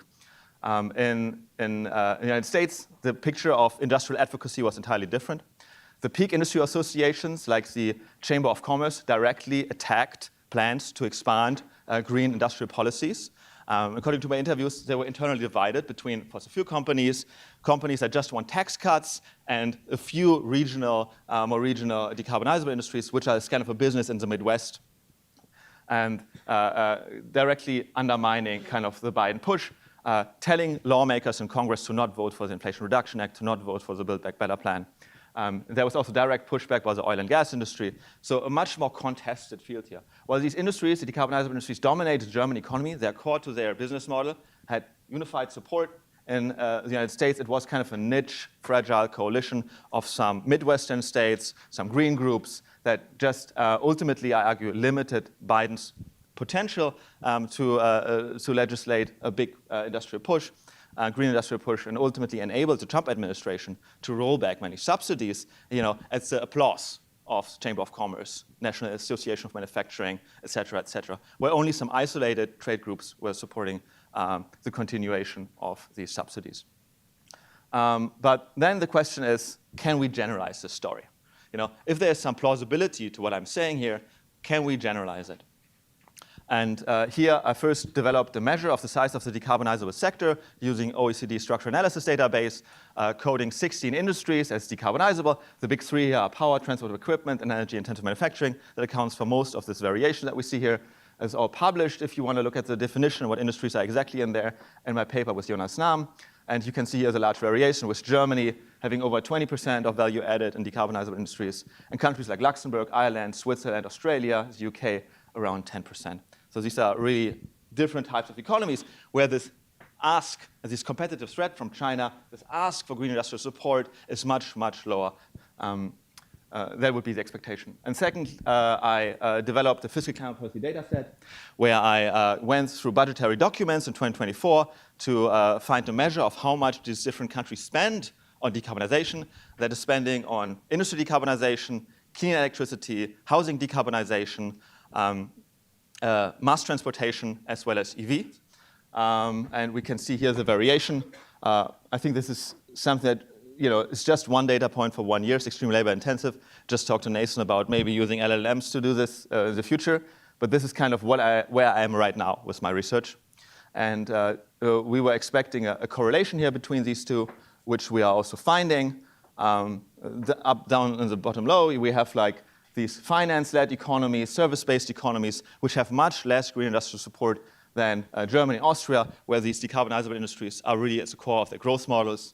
And in the middle, kind of the mixed, like the Nordic economies. All the big countries like Germany, France, UK, and the United States are on the trend line. So some verification that this is happening. This data we can also obviously use to do other things. Here is decarbonization spending and against government ideology. So one hypothesis would be these are just more left-wing and right-wing economies, governments, and we find here, I use party manifesto data here of the head of government to identify economically left-wing and economically right-wing governments, and you can see here that they are, that there's very little to this story. I don't actually completely believe this story because we're seeing changes over time according to who's in government, but we would need more data to ultimately find out what's going on here. This is the old story. This is carbon intensity of production. So how much growth do you get out of one piece of carbon? So these are usually the green economies, Switzerland, Sweden, Ireland, and the brown economies are down there, Australia, United States, and Canada. also very little correlation here. This would be the old political economy story, where greener countries do more and browner countries do less. This is not what we're finding here. Just in a nutshell, how many sectors are you thinking about when you think about the decarbonization potential here? You said about sectors? yeah. You said how many was it? So 16. Okay. And just at a very high level, how do you do that? How do I count them? Yeah, or how do you calculate that? How do you define and measure your decarbonization potential?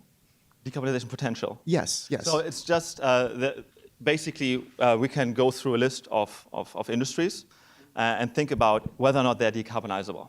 We are not actually mentioning their exact potential, so it's like 20%. Like sure, that's what. But what I mean is like, how are you determining that? How do you measure that? Whether there's a technology available that can actually help them decarbonize, or at least on the horizon, right? So things like hydrogen for steel would be in there, right? Or but so basically the big ones are electric batteries for the transport equipment sector, renewable electricity and grid and nuclear energy for power, and energy-intensive manufacturing, that would be solutions like ammonium and hydrogen, but also electrification.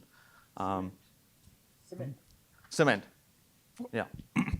Can also, there are ultimately different processes where you can actually use, cement that does not emit as much carbon, but you can also use carbon capture, for example. The big thing here basically is it's carbon-intensive industries without the fossil fuel industry. That is perhaps the bottom line, because they were usually thrown together, and we are disentangling them. Sure. In terms of the China story, does it not matter more for like manufacturing and tradable goods than decarbonization industries more generally? Can you say that again? I didn't. For China's story, does it not matter more for like manufactured goods that are tradable rather than decarbonization more generally? And also, like, is the availability of alternatives or willingness to use alternatives like trade policy, does that matter relative to decarbonization spending? Right. So yes, this China story matters for not just for tradable goods, but also for those countries that export more, that are export oriented. And that's kind of the next slide, where it's kind of import adjusted export share of growth. We can see that it's not as strong, but it's strong for the larger countries, where countries that export more for growth are actually spending more. So that definitely plays a role. But there are other sectors that are not directly exposed to the China shock directly in terms of competition, like, for example, the power sector. They are mostly responding to political pressures as well as technological possibility. That lets me go back to this basic argument that there were three things happening at the same time that in 2010s. They all converged. It was China, it was technological progress, and it was more climate ambition. And they together led to this switch. But China is the biggest part because it plays into all of the other three, like technology and politics. All right. Okay. So we had some there first.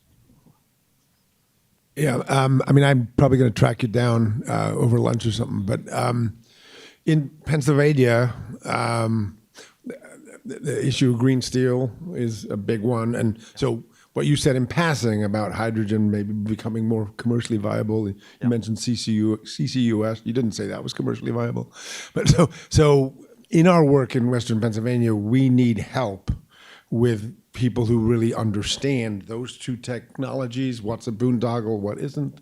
So I'm just signaling, you expressed a confidence about hydrogen that is not shared by some of the people I most trust in terms of its ultimate commercial viability. And but anyway, it's a very important issue on the ground. And so I'm saying this out loud because if there's anyone else in the room who's also an expert in these two areas, please come find me. Sorry. No, I completely agree with this. I'm trying to explain policy variation, right? I'm not saying this will succeed. This is important. I think Germany could lose its business model to China. I don't think it's even very unrealistic. What I'm saying is they are fighting tooth and nail to prevent this by subsidizing, right? So I actually am absolutely not a believer in hydrogen. I think there's very little that can convince me that hydrogen is really cost competitive. What I can tell you is that countries with larger steel industries spend more money on trying to make hydrogen work. That's what I'm explaining here. This is a policy story, not like a prediction about economic success, where I'm actually quite pessimistic like you are. You can talk to me anytime. So what period of time are you looking at only? From is it from 2000 or is it only in the last decade? Because there is a whole story in the political economy of the energy sector, I mean, fossil fuels, fracking, etc., that changed between, say, let's say, 2000 to the decade of, there was a big split, for example, in European energy majors like BP and Shell versus ExxonMobil being at the other extreme. And then there was the rise of fracking. And I think I was in the belly of the beast, that there was a big turmoil within it, exactly what positions to take and how much political pressure to apply. Let me put it this way. So the data I'm presenting here is basically based on interviews and press documents on this decarbonizable sector, steel, power, cars. So which period? In the last decade or? Yeah. So that depends on the data source, right? I look at it basically, I start to look at green industrial policy in kind of a very broad case study way, starting in 2000, with this first mobilization.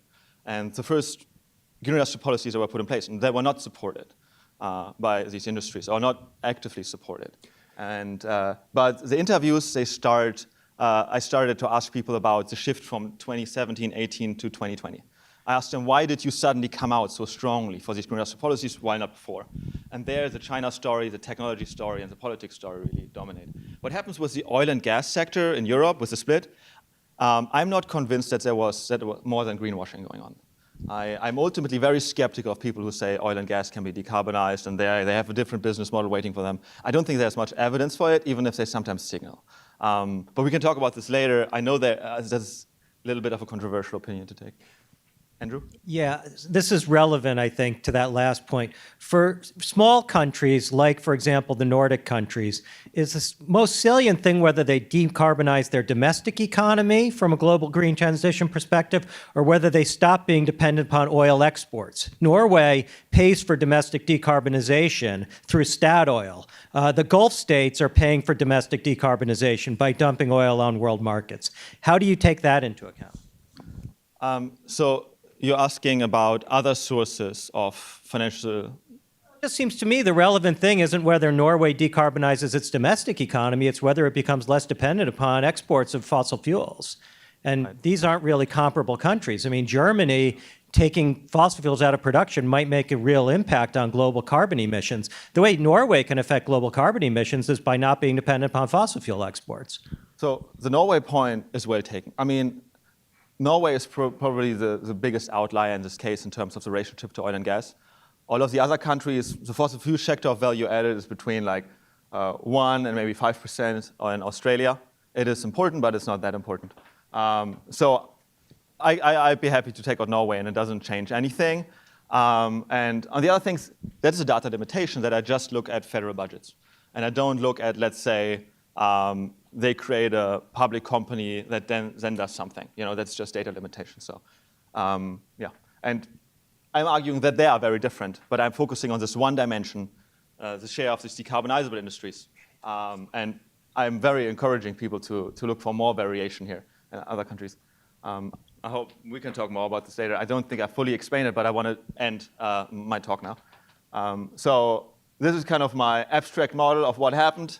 We have these global decarbonization pressures, which is net zero laws creating demand perspectives, the technological change, as well as China's lead, leading ultimately to green fiscal policies in order to cope with these new risks and opportunities created. But how much depends on national economic models that create different levels of exposure to these global pressures. Where countries like Switzerland and the UK are relatively isolated. They don't compete with China. They don't have big industries that they need to decarbonize. Or countries like Germany and Austria and South Korea are directly impacted and thus react much more strongly. And last thing I wanted to say is kind of talking about the general point of this conference. What can we actually learn from these kind of analysis, right? What is the value of this kind of political economy perspective for this general goal of this conference to expand the knowledge base around industrial policy? If that's our goal, why do we even bother with this kind of stuff? And that is because economists usually think about knowledge base just in terms of economic effects. This is what most of this conference was about. Is this industrial policy, are these export promotion things, are these EV subsidies working for what and how far? But this has kind of the ingrained expectation that what is economically efficient will be implemented by governments. but that is not necessarily the case. What industrial policy is politically sustainable and feasible is different from country to country insofar as the political coalitions that can be mobilized behind them. All right? And this differs by country from country. And the most important variable I point to here is industrial sector composition. That the United States is still doing military industrial policy and AI policy can be explained by just looking at the basic sectorial structure of the United States economy, or at least gives you a hint why they are doing this. While when Germany does green industry policy, while that's much more sustainable there, also can be explained in terms of their sectorial competition and how much they have to lose when they're not competing with China on green stuff. And it also differs by tools. And this is something I didn't really talk about today, but this is kind of where I think the literature should be going. And this is kind of the little graph I have here. And ultimately, to determine good industrial policy, or as Joe has said, rational industrial policy, we need to find the intersection of what is economically efficient and politically sustainable. Thank you so much.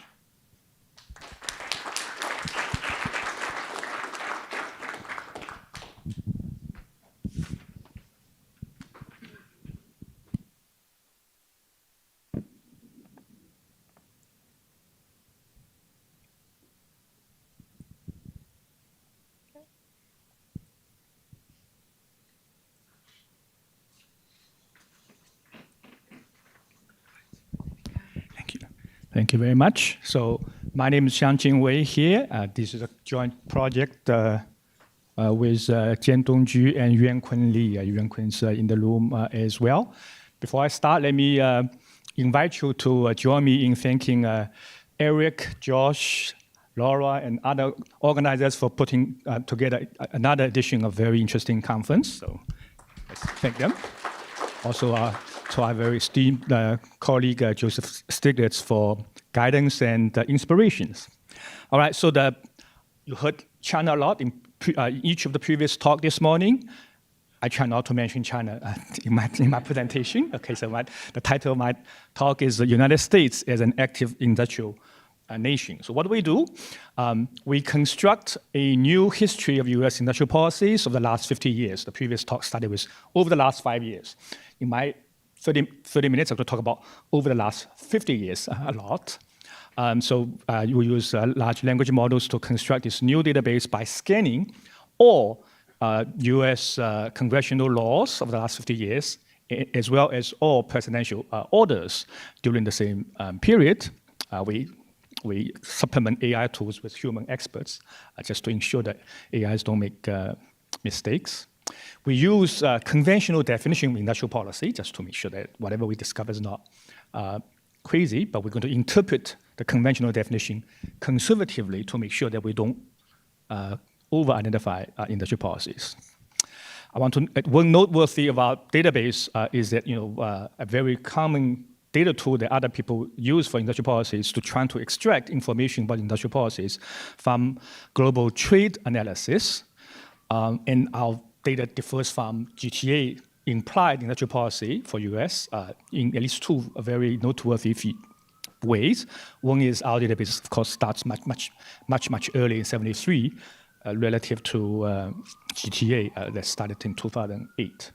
Two, even for the overlapping period, 2008 and onwards, we're going to identify 300% more industrial policies. So GTA misses a lot of industrial policies. I'm going to also say that stock market reaction suggests that financial market investors agree that additional policy we identify are important enough to shift resources. So what's being missed by GTA can be important. All right. In terms of the key features of the industrial policies that we identify from our database, we're going to argue that United States turned out to be a very active nation promulgating industrial policy throughout the 50-year period, not just in the last few years. Every single president and every single congressional session promulgated some new industrial policies. If that's not your impression to start with, this will be one, hopefully, a message you can carry with you.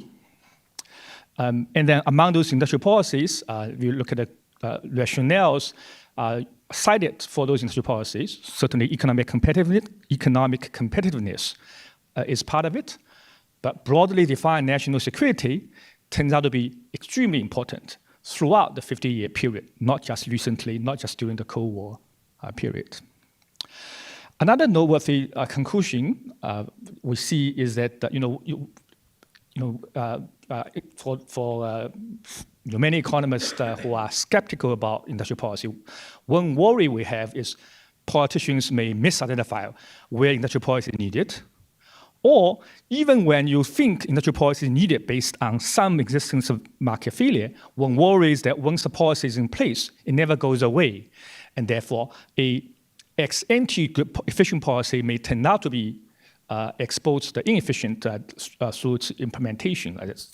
As a reminder, that's sort of one of the things that causes economists to be somewhat skeptical about industrial policy.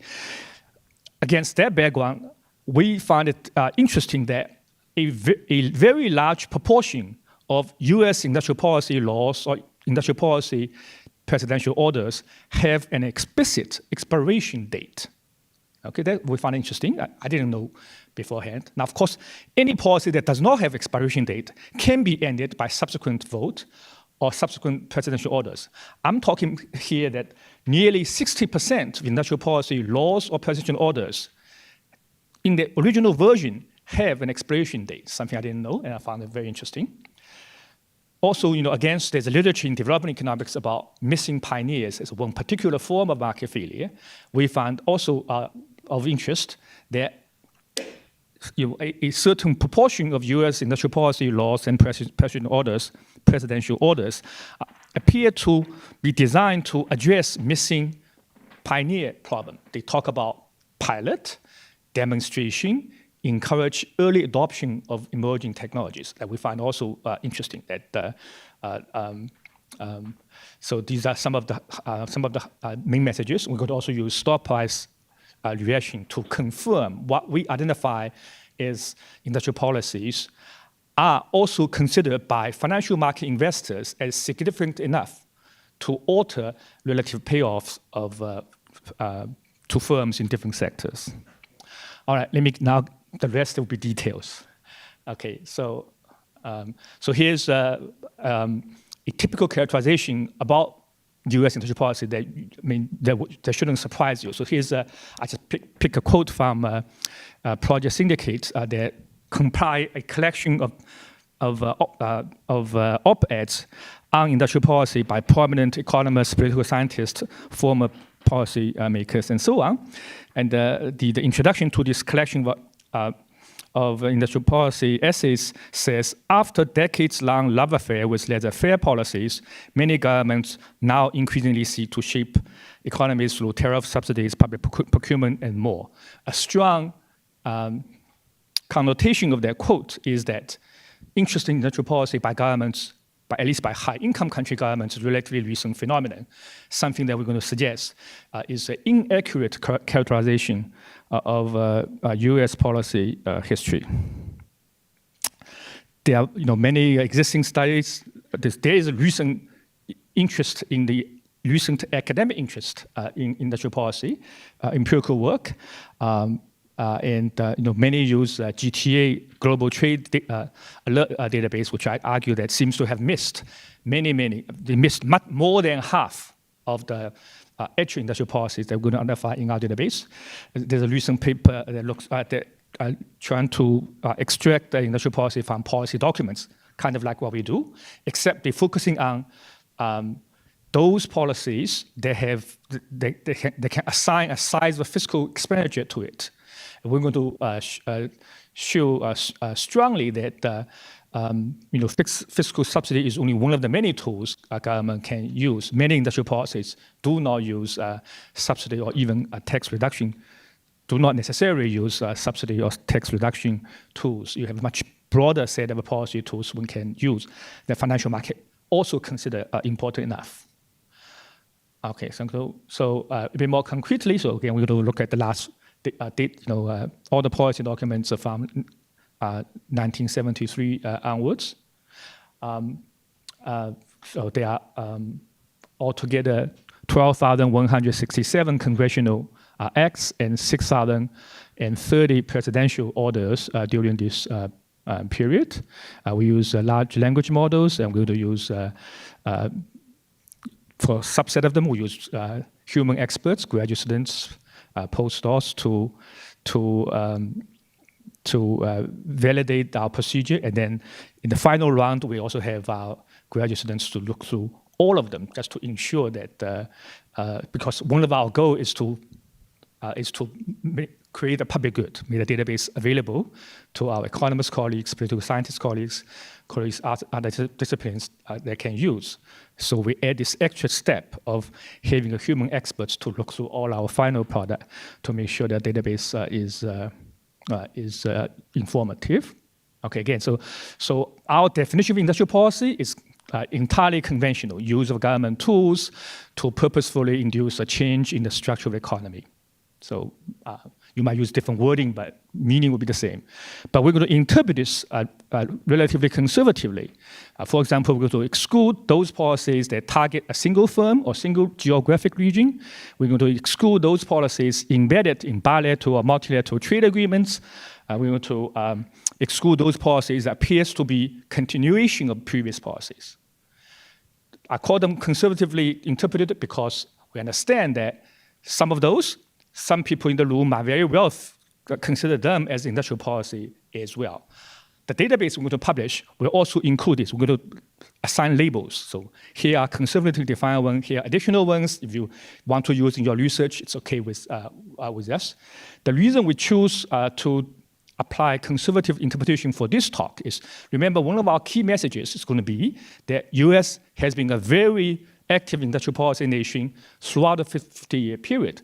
We don't want to have that conclusion because we identify too many industrial policy. That's sort of the reason. All right? Okay, so let me give you, please. Yes, so the US is, I think, the most intensive user of countervailing measures and anti-dumping in the context of the WTO. Are you excluding those two? I'm not excluding all trade tools. In fact, trade tools are going to be very important. I'm just saying policy changes embedded in bilateral or multilateral trade agreements are excluded. We're not excluding trade tools. So in fact, I'm going to say a very big class of industrial policies may often use trade tools. So efforts to, I guess, defend the U.S. in the context of multilaterals are going to be a big part of this story. In the context of the WTO, defending U.S. firms from foreign competition is going to be a big part of the story. So if you're referring to like anti-dumping or countervailing things will not be considered as industrial policy by our procedure because they are not in the document. That's just, this will be like a implementation of existing laws and so on. So, and we do not interpret, for our purpose, anti-dumping laws or countervailing laws as industrial policies. Okay. There will be, in keeping with our spirit of being conservative in choosing what we label as industrial policy. Again, the takeaway is, in spite of that, we're going to show extremely active industrial policy histories. I mean, I think maybe including them would help your argument in the sense that those are rejections of laissez-faire economics in the U.S. It may or may not be, because there will be a separate argument about why we need that, which we don't want to get into. So it is possible some of them are protections in nature, but others may be attempt to correct other kind of either other countries' problems or their own country's problem. We don't get into this discussion. Please.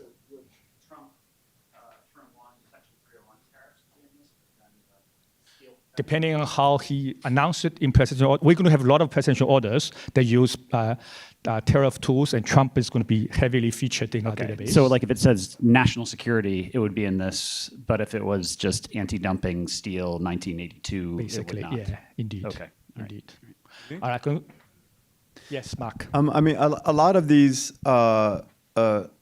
policies are motivated by what's happening in kind of for particular firms, particular districts. I mean, I noticed that you exclude a policy for just one firm or one district, but a lot of times the way these things pass is they're just grouped together so that they affect a small, a set of congressional districts and a set of firms. Do you have any filter to kind of exclude, the one big activity of Congress, which is promoting economic activity in particular districts?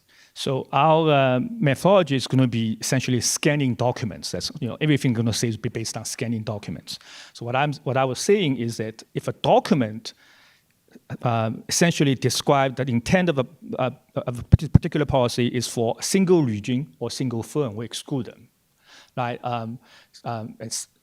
Sometimes this happen, and we're going to exclude them from our conservatively defined industrial policy. Maybe that's the way I should say it. Again, our published database, we intend to include those as well for other people to look into this.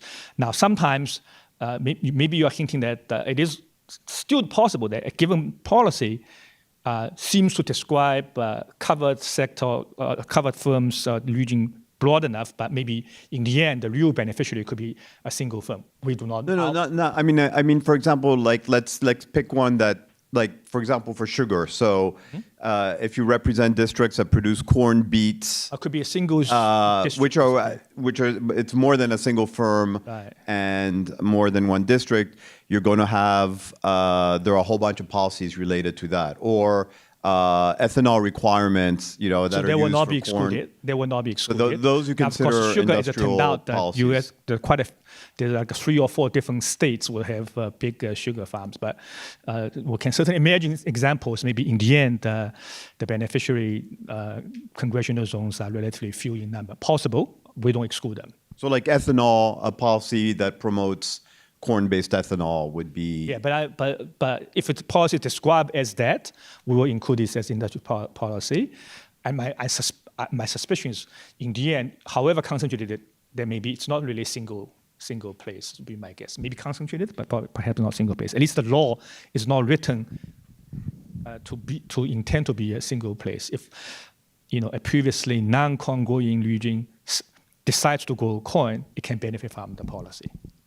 I guess that's the rationale. Yes. Yeah, so to me, it makes sense that you would get more policies in GTA. Like that seems very, very reasonable, right? Because GTA has different filters, has different units of analysis. What was the keyword? GTA. GTA. Yeah. I think it's true. You're constructing policy differently, right? So you should have much different results than the GTA database. Yeah, and the authors of GTA care about narrow setup topics, perhaps. 100%. So I think that's completely right. Or do you think that's to be expected and seems reasonable? What's your unit of analysis insofar as what you consider a policy? So much of my talk is going to be focused on policy document. A document can be a law or a presidential order. So much of my answer is this. But of course, any given law can contain multiple industrial policies. If you define industrial policy as a combination of a policy, tool, and particular economic activities. So our database will also, hopefully helpful to some authors, list activities that are treated by particular law or presidential orders. Got it. And so how do you compare that to? So it's basically a different resolution than what the GTA is reporting, which is reporting instruments and a different unit of analysis. We have instruments. Yeah. Anything in the document. Yeah. So here's a summary on overall number of. So I'm skipping the section on how we do it, how do we design the prompts and so on. In the actual paper, we're going to have a very long section on this. Given this a short presentation, I'm going to focus on the results. The graph on the left is essentially a time series of a count of industrial policy documents, presidential orders or laws containing new industrial policies. We group them every 2 years, every congressional sessions. One takeaway is there's no single congressional session in which there's no industrial policy. Okay, U.S. hence the title of U.S. being very active in industrial policy. The coloring scheme, darker one is the laws, and the lighter one is presidential orders. I'm going to show you a table that turns out to be no single president that did not promulgate some industrial policy. Here's a tabulation of the industrial policy documents by presidential terms, but every 2 years too. But I write the presidential names there. I'll look at for any particular 2 years. I document the new industrial policy laws as well as new industrial policy new industrial policy presidential orders. So the least active presidents turned out to be George Bush Sr. But in his term, so his terms, these two, add them together, they were actually two presidential orders that contain new industrial policies. Kind of additional years in the next slides, and you see President Trump has been both President Trump and President Biden had been very active. Yeah, all right. Now, if you look at the tools used by using those documents, there's a menu of choices. You can certainly have subsidies, tax measures, but go way beyond that. You can have subsidized credit loan policies, trade policies, public procurement policies, Buy American in particular, sector-specific infrastructures, customer subsidies, and labor supply chain requirement. Regulation is also important subset of tools used to favor domestic industries in certain sectors. There's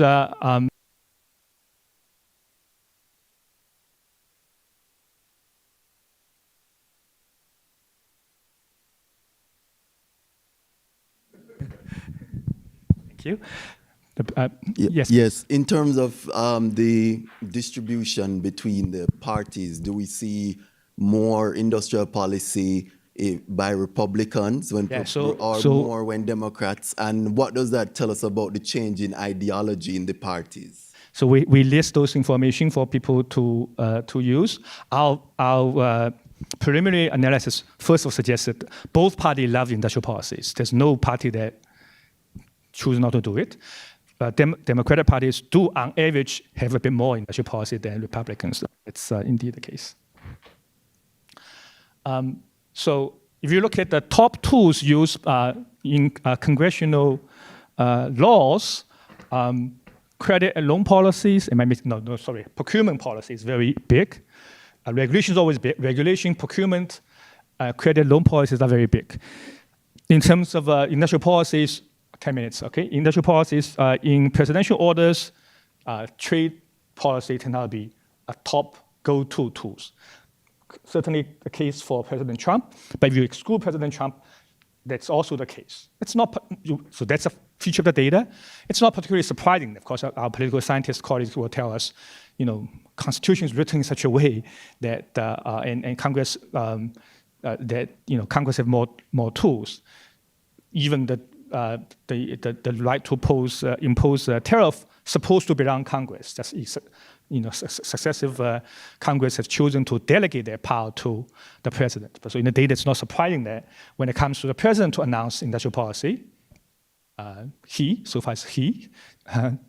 tend to like trade policies, but they also use procurement policy and some others as well. Sorry, there's a hand. Anna, please.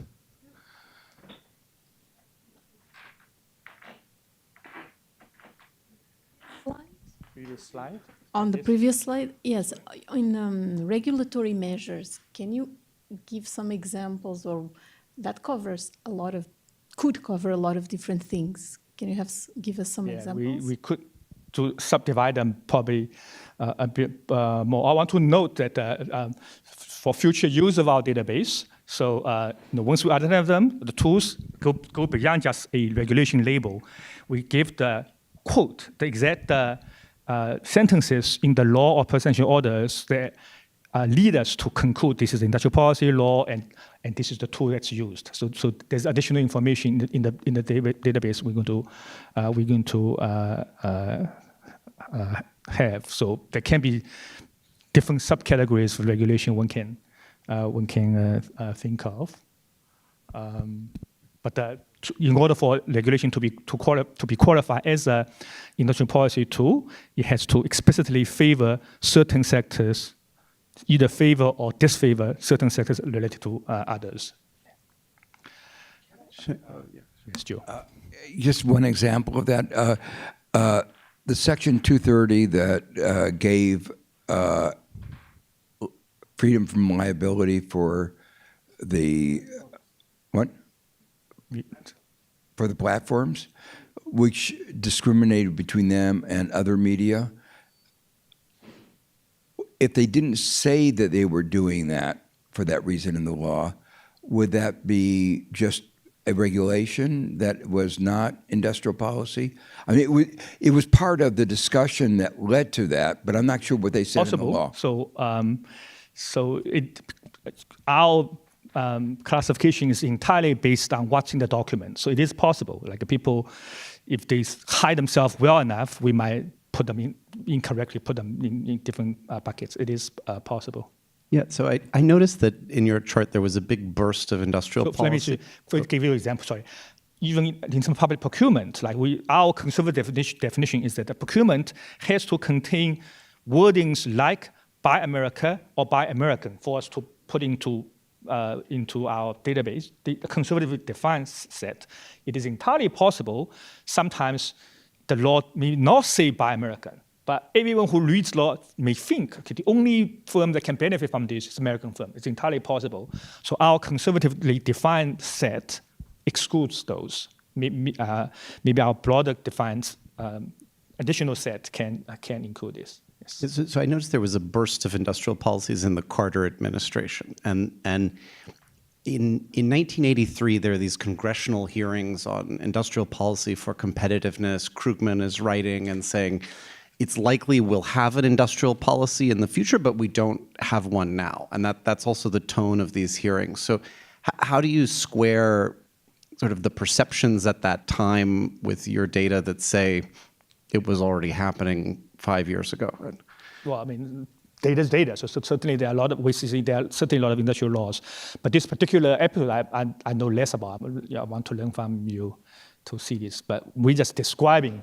Certainly, I mean, Carter had a lot of energy, industrial policy. Yeah, I guess one other hypothesis is that it was before it was focused on security. I have 5 minutes left. Or yeah, 4 sorry. minutes?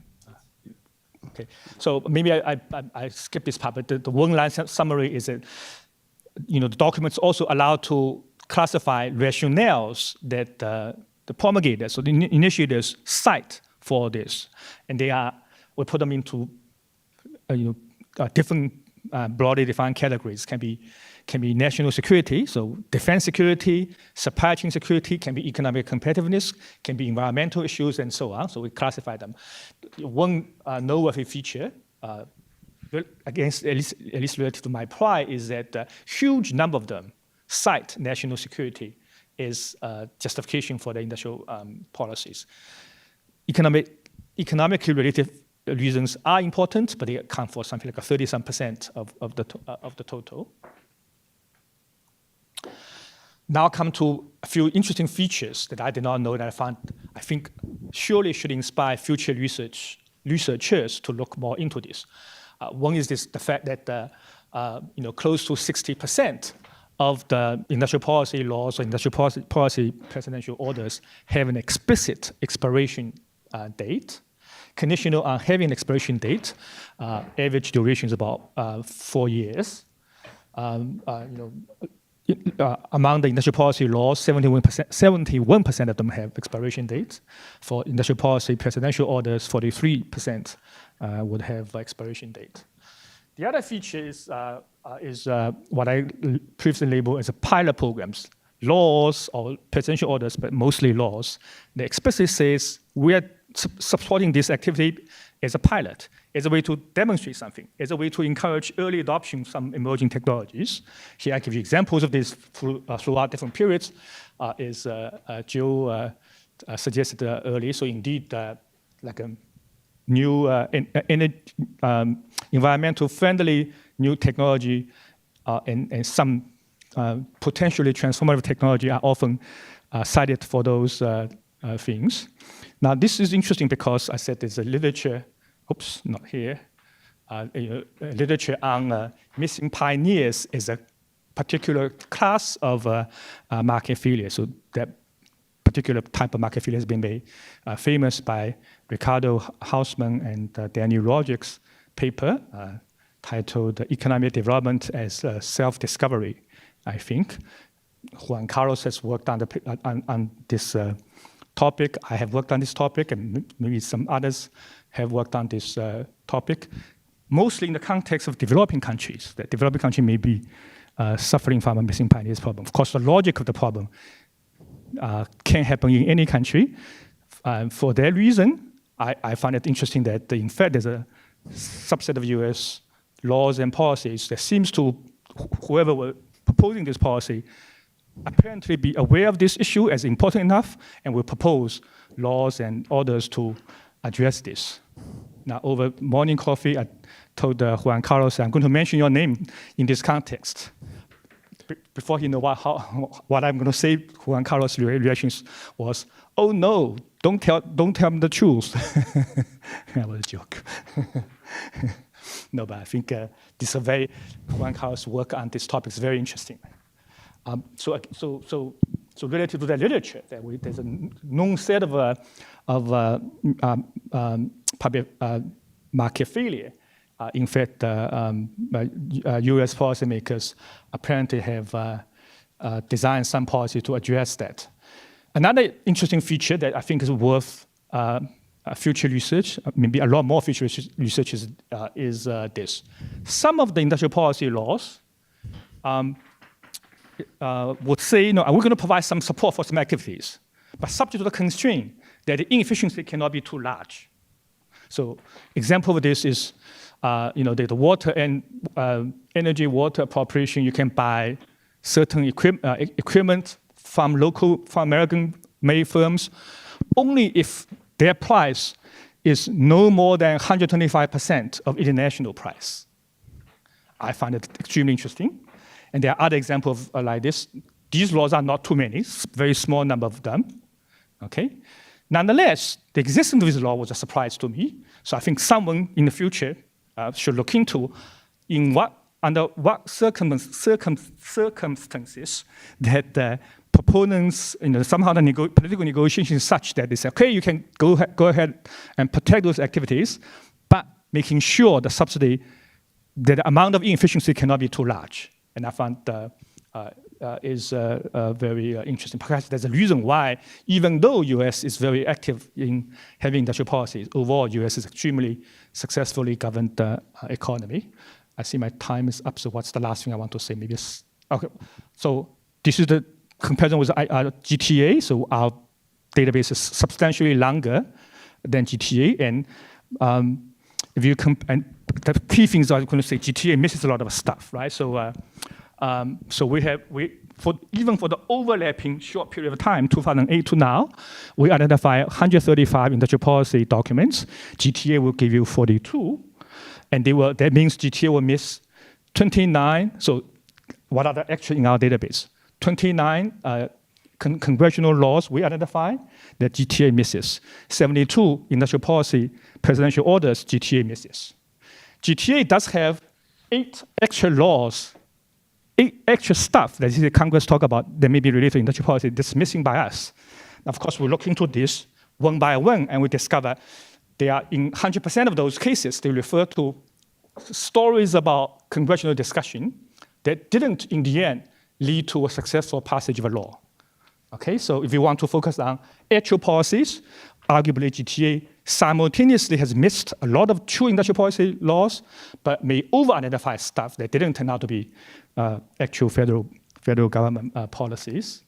I going to conclude with stock price reactions. If you just apply standard event study methodology using stock prices, you can confirm that while we identify as industrial policy laws are also considered by financial market investors as very important in shifting resources. The point estimates are such that shows that in fact the stock price reactions are extremely big. Okay, I don't have time to explain how big that is. The noteworthy thing is if you can also compare stock price reaction to our industrial policy versus GTA industrial policy, the middle part is about those industrial policies they identified in our database but missed by GTA database. Stock market investors clearly believe these are important industrial policies that can shift the resource allocation, but missed by GTAs. Those extra policies identified by GTA, but not by us, financial market investors decided it's not important. So let me go to conclusion. We can also look at the real variables, which I don't have time to explain there. You can, for listed firms, you can know that actual hiring, revenue, profit, and so on. Our quota event study shows that those industry policies do shift resources, not just financial investors. Imagine the change in payoff. Actual payoff changed. Subsequent firm or sector level development confirms that these are important policy. All right, so this is our conclusion. So what we do is to construct a new database on U.S. industrial policies, and we find U.S. has been very, very active in promulgating new industrial policies. On average, there are 5.4 new laws promulgating industrial policies a year, and 3.7 presidential orders promulgating new industrial policies a year. And those policies seems to have very powerful impact on the relative payoffs across sectors, as confirmed by stock market stock price reactions. Finally, our database is substantially more comprehensive as far as U.S. industrial policy is concerned, substantially more comprehensive than GTA database. Thank you very much.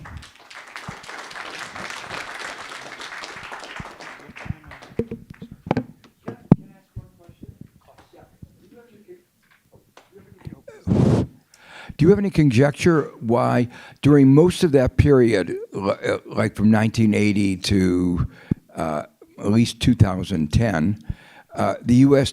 had a very strong position at like the IMF and the World Bank against industrial policies while it was practicing? Was this an attempt to take take advantage of these while it limited others? Was it a strategic policy? It's an intriguing hypothesis. I do not know. But I also know in my class, yes, you and other people in this room know very well, United States is the country that invented industrial policy. So we know that U.S. has no intellectual aversion to industrial policy, no historical or moral aversion. What U.S. does not like is other countries' industrial policy, right? So that would be a possibility. Our political scientist colleagues can validate or falsify their hypothesis. Thank you. Okay, we need to stop. Thanks very much, Shangjin. Now is lunch. We're actually running 20 minutes behind schedule, so we're gonna shave 10 minutes from lunch. So we'll start again here at 1:40.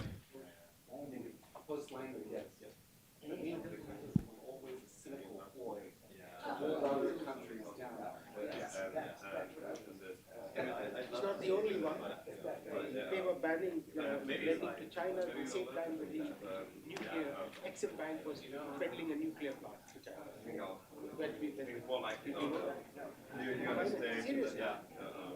Did you actually yes, actually, at the same time they were declared the World Bank orange like long lines on security, so I intentionally sorry, quickly message from Anya. So that more the pre-check line was low. And so I'll let you know. Yeah.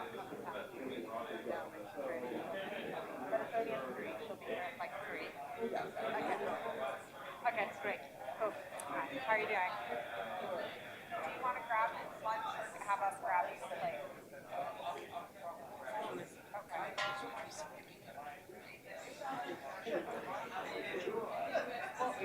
think I was just on to clean up the AI.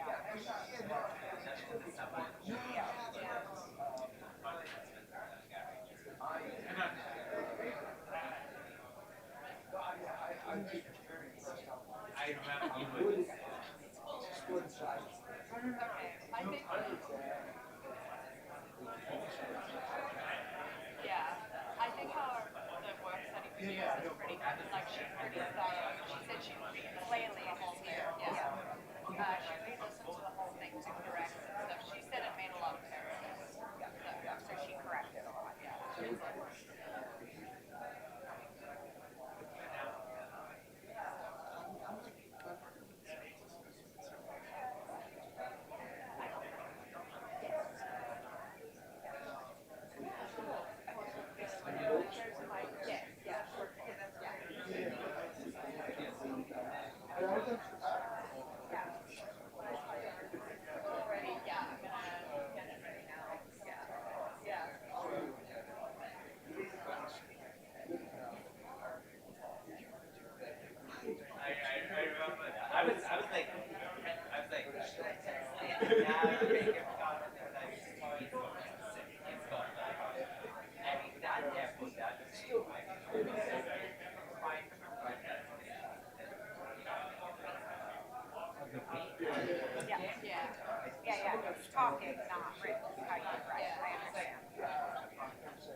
Yeah,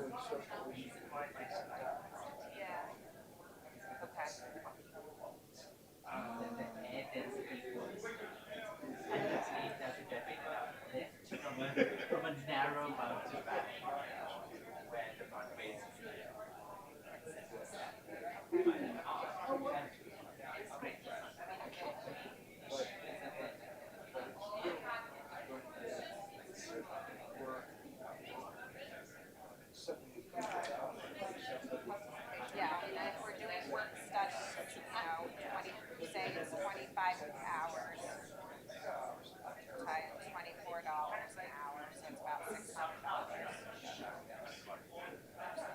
We'll just have to get like the from the people from there that they'll have to yeah.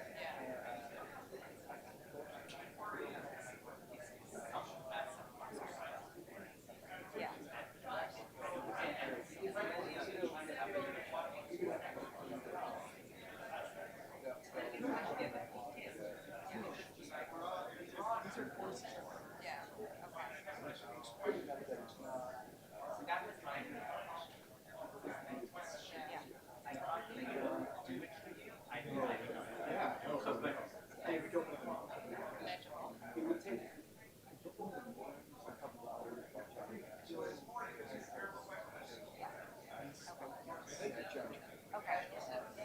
Sure. That was the response. And were you able to, did you get a chance to look at that groundwork, the groundwork bios? Okay. I'd love to, at some point, just introduce you to two of our new work studies. They're here. One of them, Jay Yo, he read your book, The Price of Inequality. He was 14, and he annotated it. He had a teacher who really would help explain it to him, and he found the copies and he brought it, and I said, you should sign it. But I want to introduce you anyways, and then, Laylee, she's with us again. Laylee, I'll reintroduce you, but yeah, I just told you, I'll introduce you to Laylee's a SEPA student, and then the two new men are undergraduates.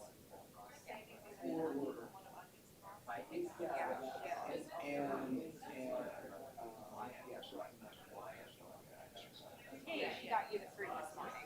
Yeah, that's good.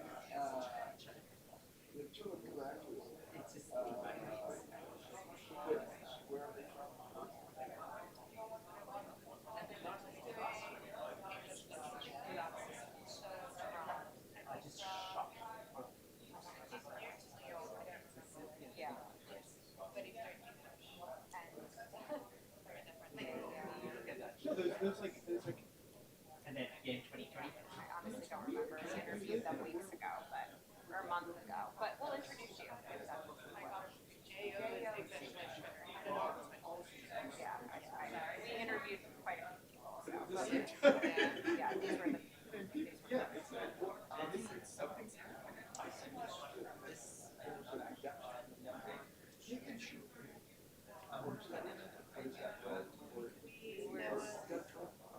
Right now we have 3 instead. We have to contribute more. So the federal, we have to contribute more of that, like, yeah.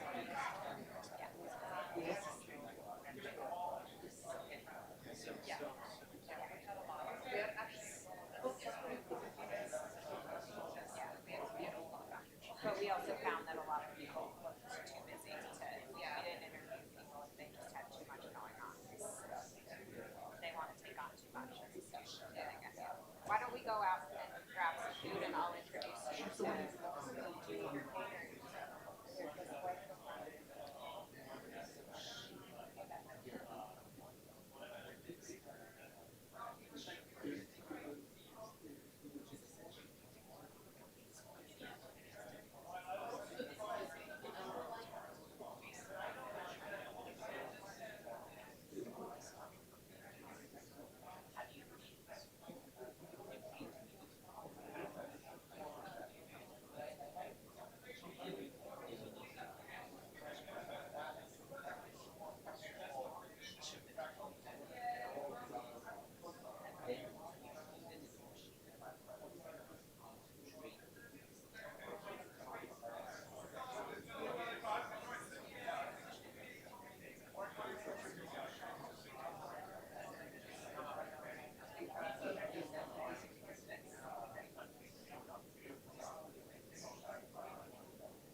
then we make sure. But the basic question is that these funds are going to insane and we here's your other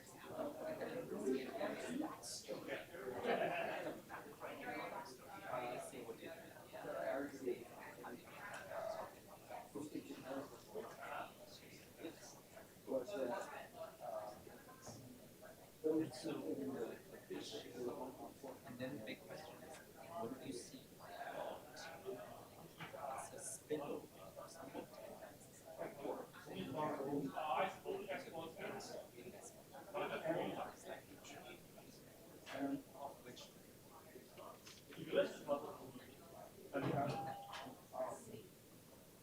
I feel like for the question is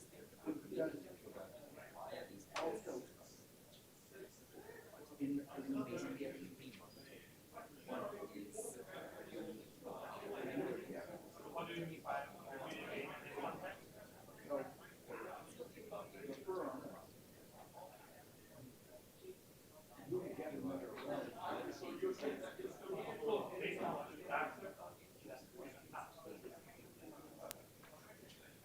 So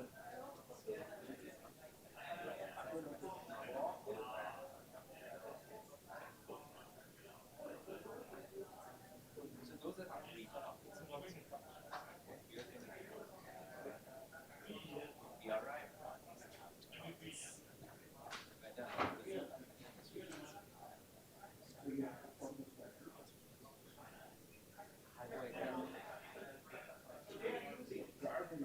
We are right to its very different. It's not state. It's not state. It's very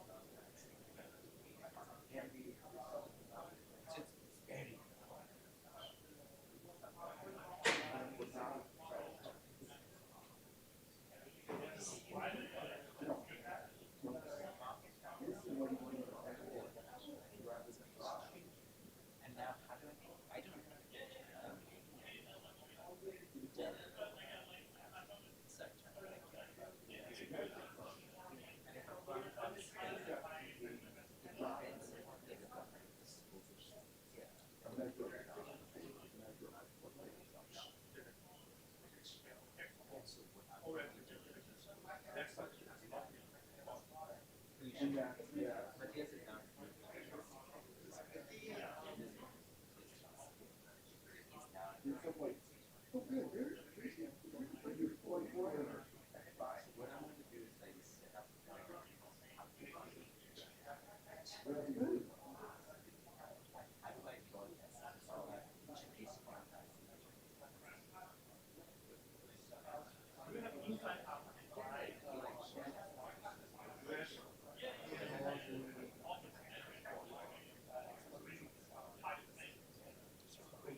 Because in my view, this when we talk about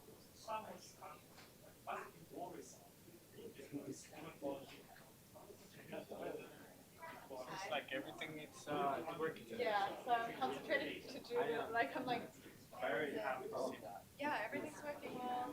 Today is Smooth, but let's like not say anything. yes, right. But yeah, it all seems good.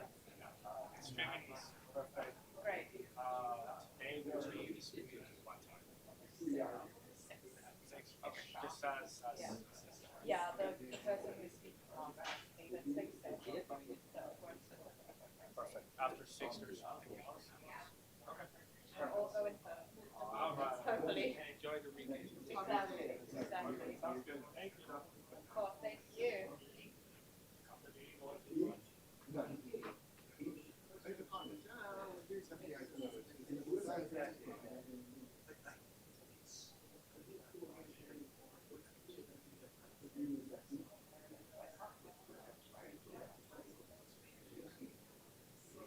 And so everyone is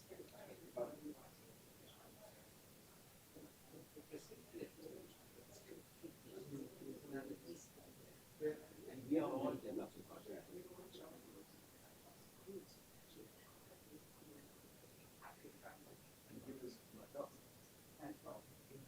that's what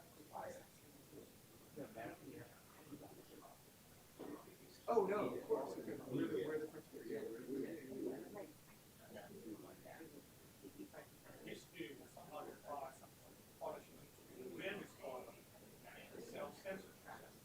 Yeah, no. That spaceship. What's the status of this? So this is the start of this trick. Yeah, I just got back. Oh my God. How was it? So good. It's exciting, I bet. So good. So there's this one group of people now with Pacham, the units that they have set up with LSE and SOAS and LCL as part of it. There's a key good group of research groups. They are working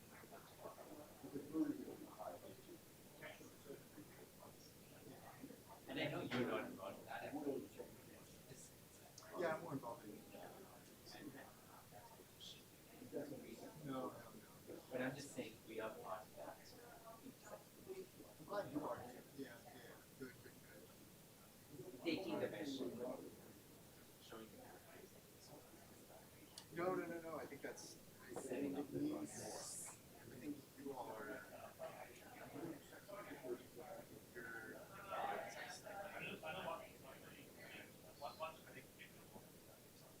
I'm not sure it's a precision.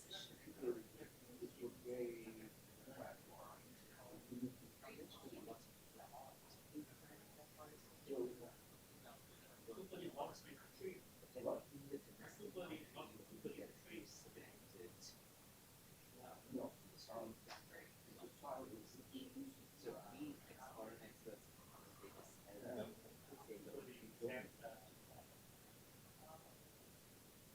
look, you could be doing. Sure. So not so precision as much as it's like, Yeah. No, I mean, when I say coming out of your group,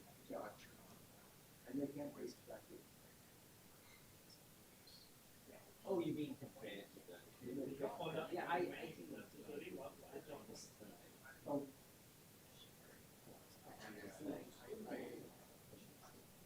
a lot of this stuff I don't really engage with because I'm probably more bad than I'm probably like, but I use violence. I use the violence. So I and for people who are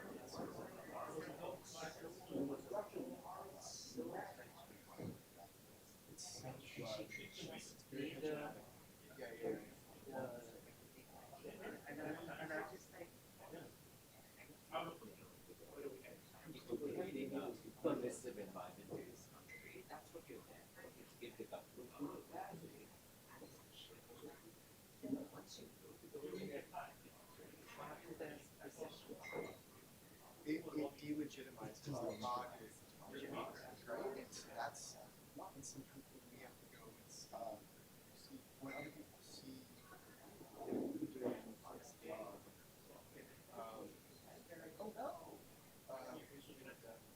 because it's one thing to kind of have papers and grades. But at some point, we need to keep product list of our CAs and like No, the country has not, right? no, yeah, that's exactly it. Like you can't walk in your room and tell people that like. It's so cool.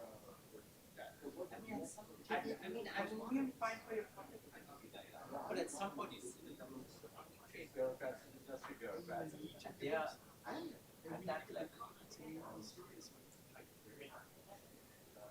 And they can, not that they can't be at the first year, they can be level. It's a different, it's the products.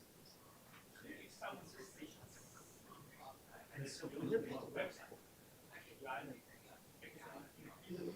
but like in the sense of somebody's so I'm just like so the way it was the thing and these are the people who do that.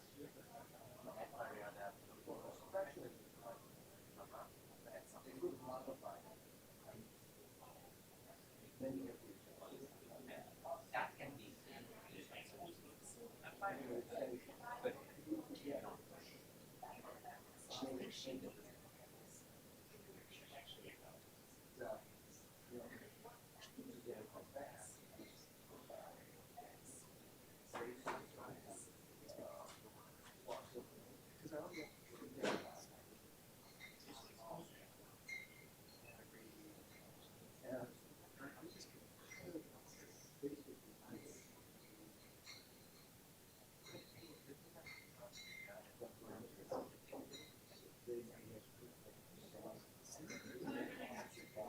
And we need to get it.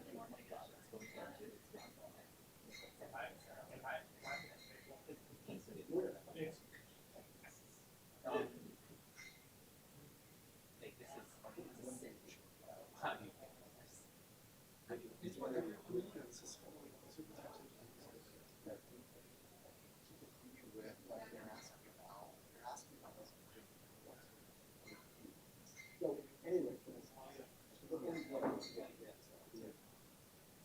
So it's going to be fun. So I need to first say that there's some thing in review. So let's do that.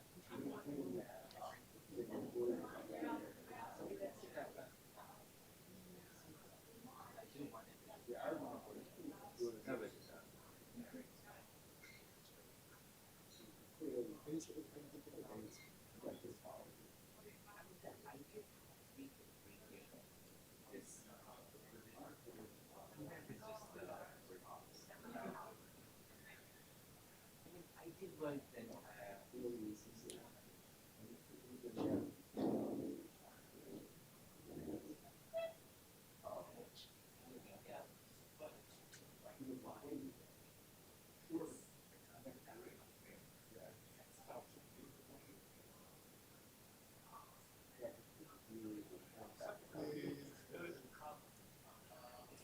another one would be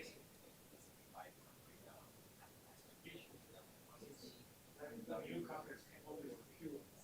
You always have a right. Yeah, so we should organize. But it'll be expected with China and the because it's going to secure millions of unless you have an explicit exploration, some the review, taking the last out of the review. Yes, it requires a new code. Otherwise, it's the main goal is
we don't ever actually have to involve.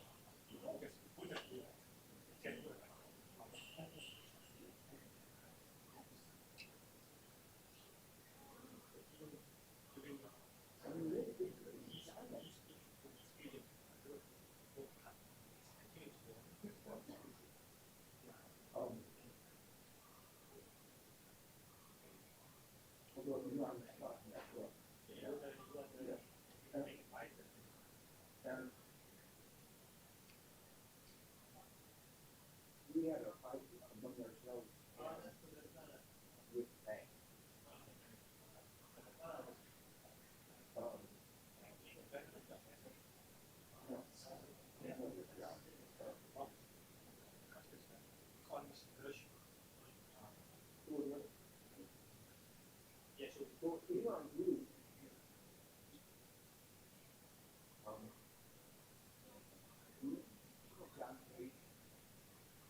Maybe we should do a follow-up on that.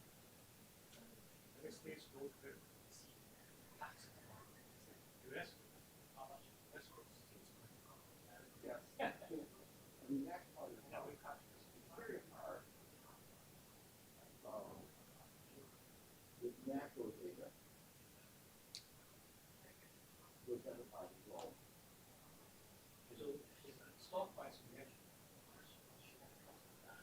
actually, it only shows that because the ship resources, it's separate out. Yeah. And or even growth. So, we keep a combination. So when this set on this micro says it has statistically significant effects on the boosting of profits and about also measure also measure. Yeah. Reading about profits, also measure. Still, they are different. But aggregating these effects and also make explicit what are the money. Yeah, I think we could go through all of them.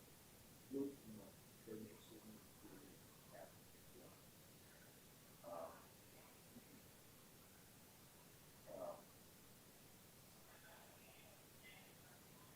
there's so many market failures like this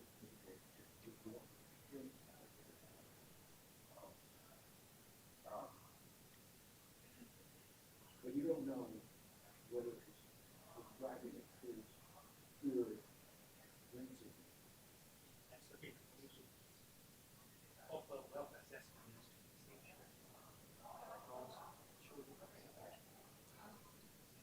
yeah.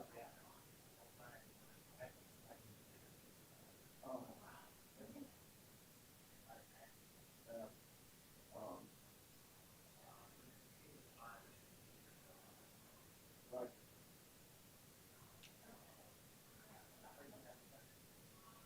Another example of what I do is perspective policy. When I hope it don't show up in here, I do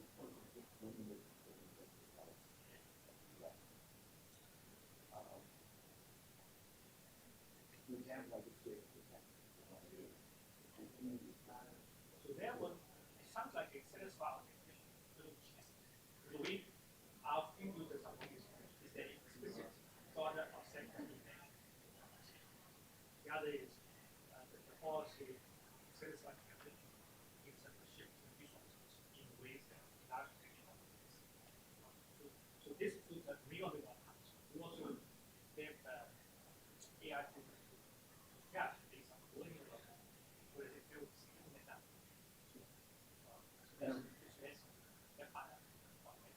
So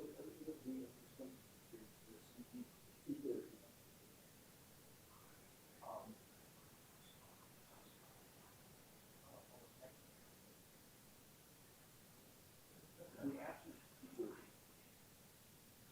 you might have said, the internet is guiding us. How is working? Very how do you do that? I mean, that's exactly what. Once you put in, so for a single sector, once you pull a sector, it's not entirely not. There's a strategy.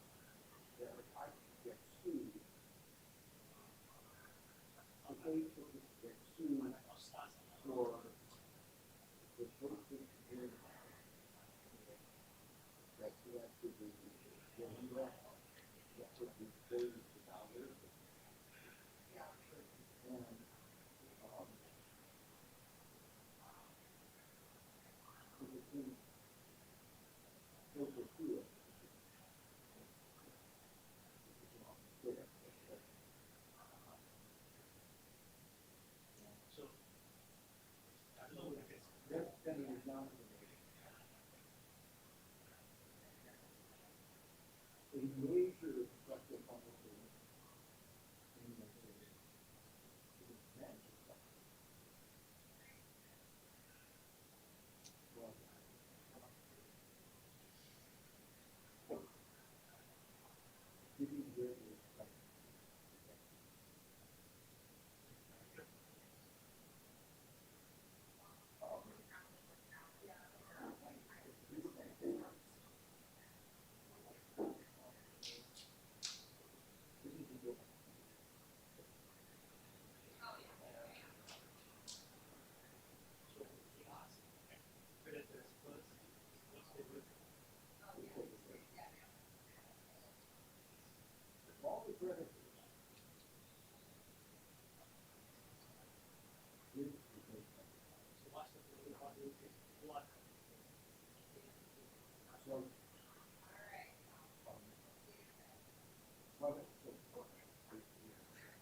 CDEP market, the create 2,000 places. They are so compare derivatives to two extremes. Fixed income and equity. Given that the ultimate argument, many derivatives are more like equity. Yeah. But they are not the same way because derivatives are funded by banks. Conceptually, they should be seen differently. What stands behind them is big institutions.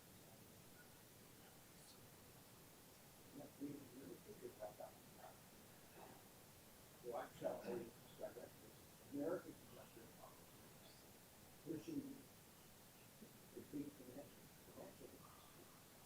at the point of why U.S. So we want to work, one of the whole of is to apply methodology and then zooming financial and other services for all the laws and all the and we can trade.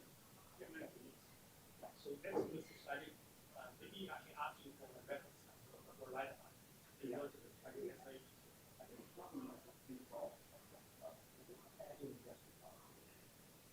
any other within financial sector, once we go into the laws and all that stuff. These are good. The second thing we talk about, I've always argued industrial policy is really embedded in structure.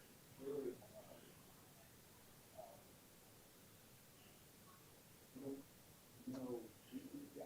AI going to giving the consumer the We certainly would feel like we can. I just wasn't thinking about that conceptual. So the second one is the bankruptcy law, that student debt cannot be discharged in bankruptcy. Which is a distinctive thing. What's the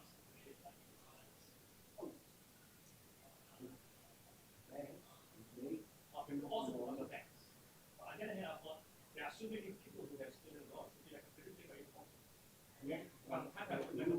Right? There's also systemically important. No, it's the standard. But it's a standardization. Concentrated interest on one side, which is the bank of the bond money, and reduce interest millions of students in the other side.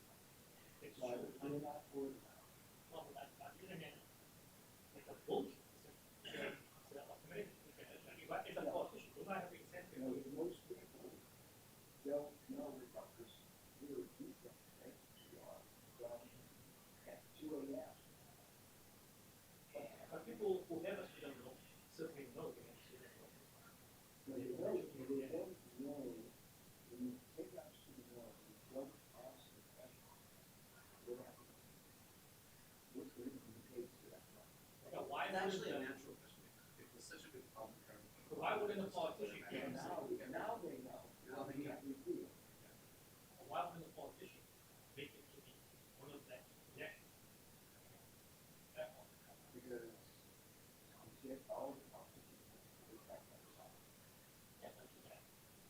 On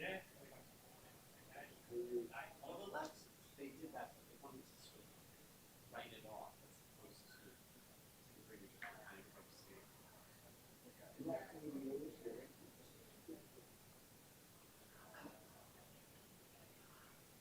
I would like to go up to the full track with the other two.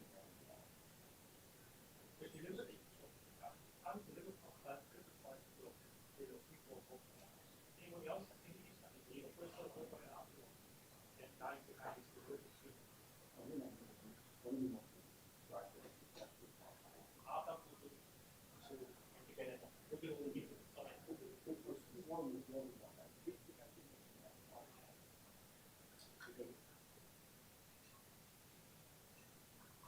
Illustrate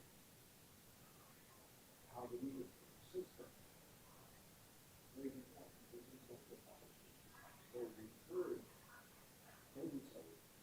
encourage the position.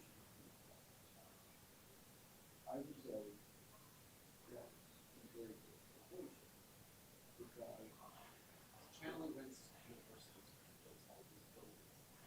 well, there's no if we needed to sector. Do you think that universities, like, have they been maximizing price increases that we saw in universities? Was that, yeah, tuition increases, because, you know, that's the problem.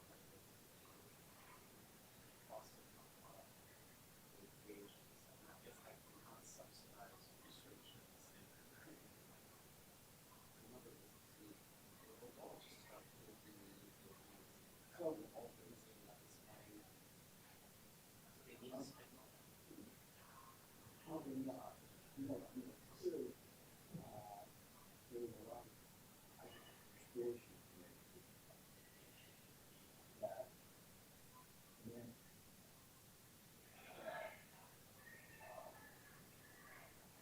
it wasn't they recognized that there's some of the future outcomes. And that's not the world. The difference in billion dollars which was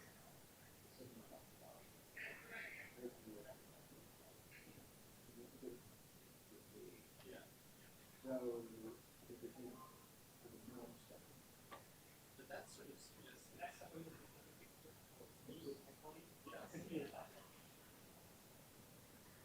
that suggests it's sufficient, like that you're getting value for You're getting value, maybe you're not it's not encouraging because you're sharing the drinks with each other.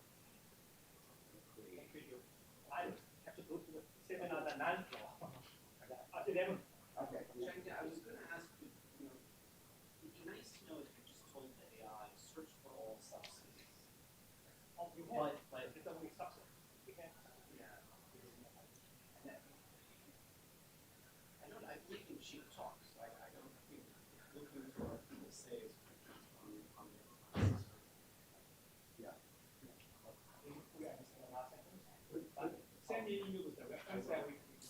The point I was making was that the subsidies was so the position that first and student members can't be discharged would not be described as a subsidy. But it is. Or product market regulation.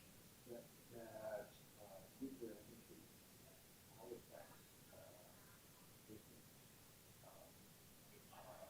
liability go up. Subsidy. But not specifically very often. Fortunately. But it absorbs and that we don't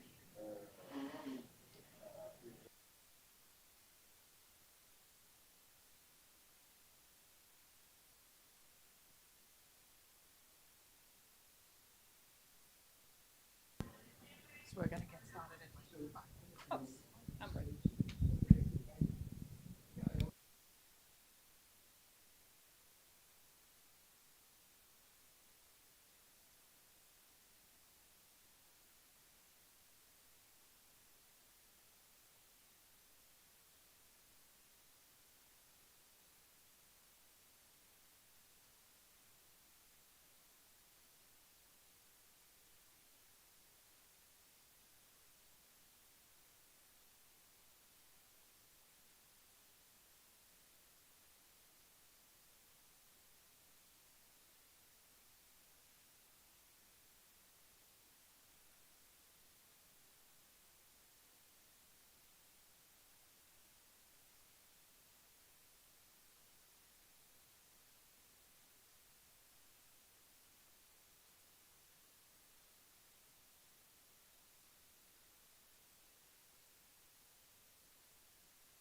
You just turn on when you.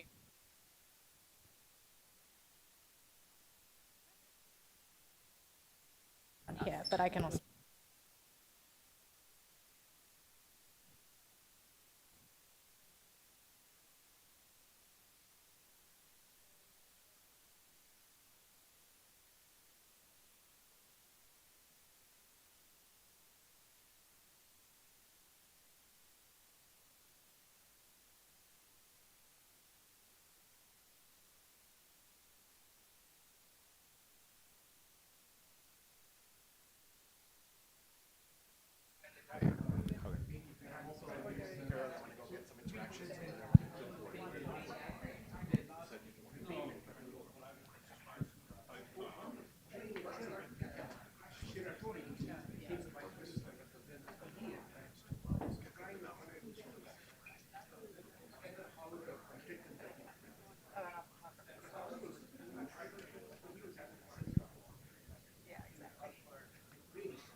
For a little bit of this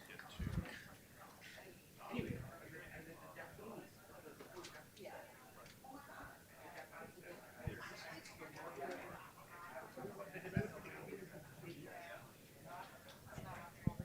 No, it's you know, it's, we got ironic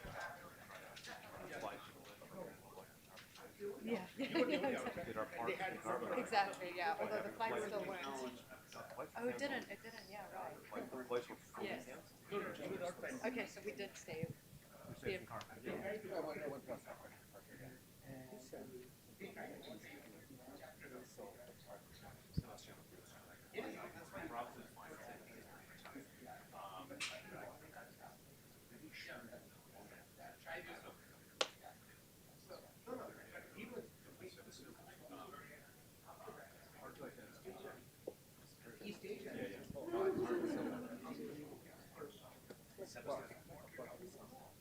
Yes, exactly.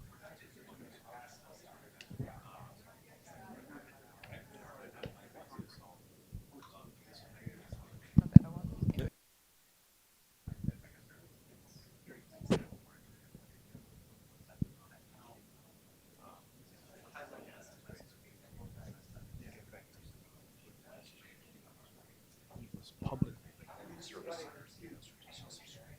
etc. Private is just like, this one sucks, this one sucks. They have tons of them. Right. Private. Funded and get the more funding, so talk about great. Private. Welcome back to the afternoon sessions. We're going to get started in just a minute. So I want to go give the lunchroom a yell, so we're going to get started in about 2 minutes. Did that? Okay.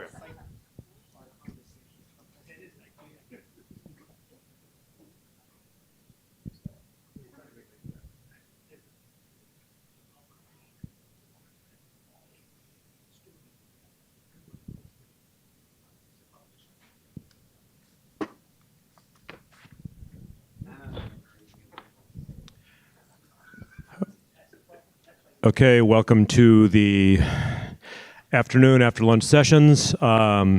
We have two speakers in this particular session. The first one will be Palma Polyak from the Max Planck Institute for the Study of Societies in Cologne, another political scientist who will be talking about green industrial policy, multi-level governance, low road and high road strategies in Europe's battery rollout.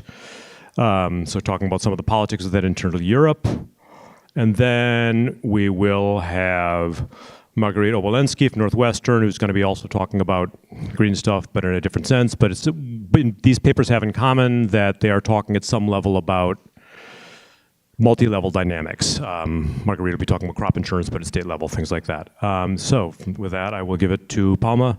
And as you've seen, the actual proper moderation of time is done better, not by the moderators, but by Gabriella in the back. Thank you so much. Thanks to the organizers, and thanks for having me. This really has been such an inspiring exchange. Now, the starting point of my work is that Europe is playing catch-up with China in battery manufacturing. At this point, actually, decarbonization, if that was our only goal, it would be both faster and cheaper if we imported batteries from China, because the installed cell manufacturing capacity looks like that chart over there.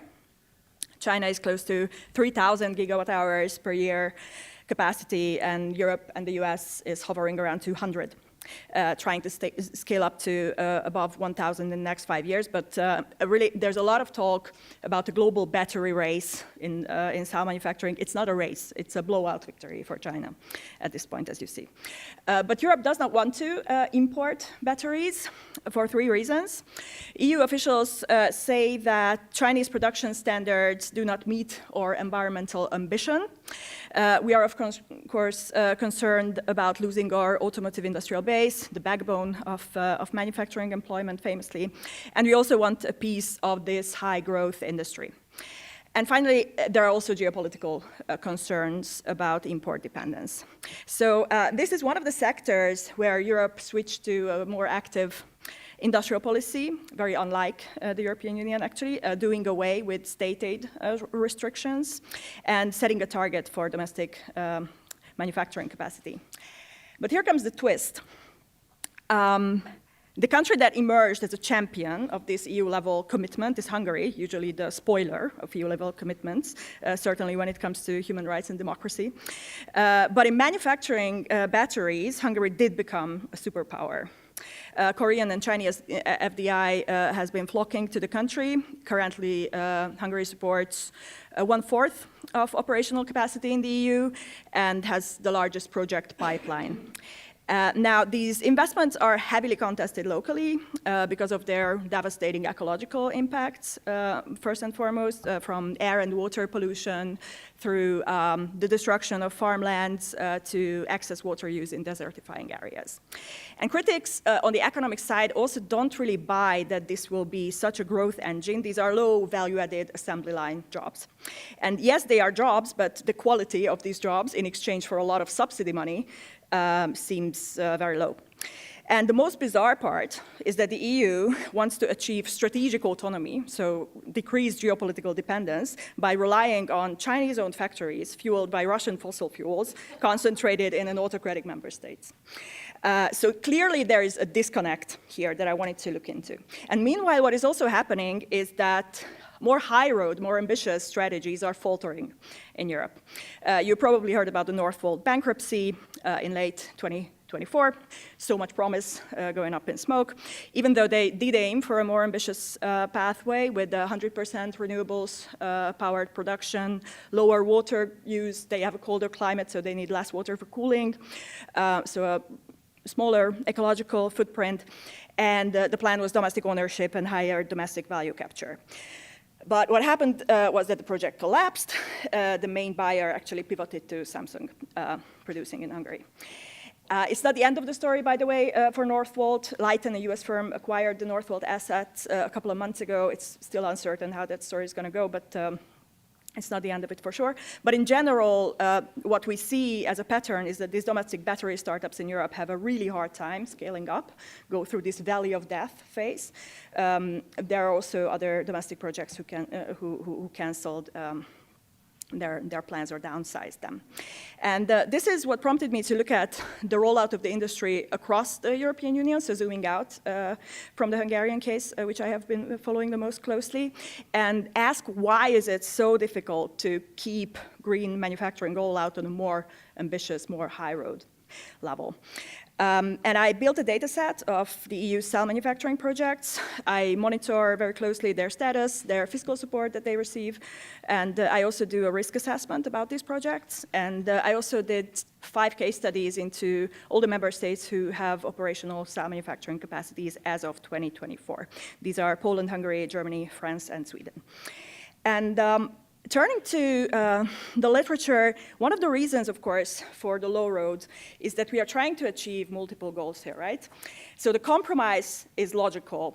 If you think green industrial policy, just, the phrase, if something is green and industrial, it already implies a compromise or a bargain as Niels Kupchak and Jonas Stam put it.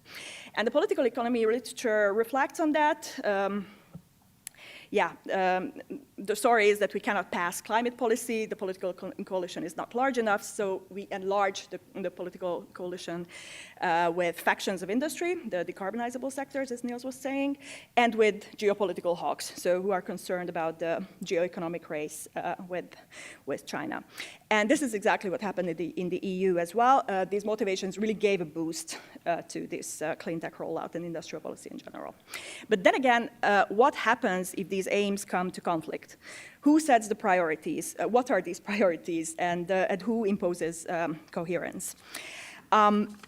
I find that the EU level actually cannot impose coherence, and that will explain the pattern that I started out with. Because the way to do that would be either through subsidies or regulations, so sticks, carrots or sticks, and Brussels is constrained in both. In subsidies, the EU industrial policy turn mostly meant relaxing member state level state aid restrictions, which were really strict to protect the level playing field in the EU. Relaxed those, but those were on the member state level. And the EU itself still only has a budget that amounts to about 1% of its GDP. And when it comes to the regulatory side, regulatory power is something that the EU does have in abundance, but we know from important research by Daniel Kellerman and Tommaso Pavone that there is an enforcement crisis in the European Union. The European Commission, so the main executive, has a decreasing political willingness to enforce common standards. The way they would do that, first of all, they rely on member states to monitor and enforce. But the way to actually enforce EU standards would be taking member states to court. And what we see in the data is that the number of these court cases, these infringement procedures, plummeted in recent years. So it's a problem with the enforcement of standards. Yeah. Is there also a problem of overregulation in the EU that complicates matters? I'm very skeptical with this like over-regulation when it comes to a sector that produces these outcomes. I mean, I wouldn't say that this is a problem in this particular case.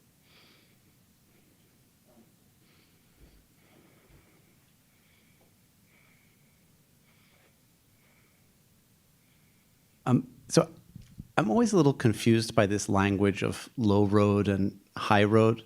And it seems to me that the high road is asking for things that are, not privately optimal from the perspective of the firms. You want them to pay higher wages. You want them to invest in, reducing emissions. So is it a puzzle that we don't have high road, or is the puzzle just that the government isn't willing to pay enough subsidies to keep that going in perpetuity? Yes, exactly. I mean, that's what I'm getting at as I get to the analytical framework that I try to build up. There are very clear conflicts here, both between these goals, both within these goals, both across the member states. My point here is that there is no level on the EU level or Brussels level that can impose coherence or solve these conflicts. So what's happening is that these trade-offs are not resolved at the center. They are displaced onto member states and onto firms, as you were rightly saying, who will follow their own incentives. And the low road is a logical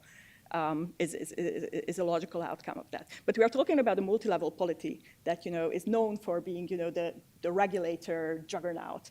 So why can't the EU really not? If the EU cannot do this, then really can anyone? So that's I think there's still a puzzle here. But yeah, you're onto something.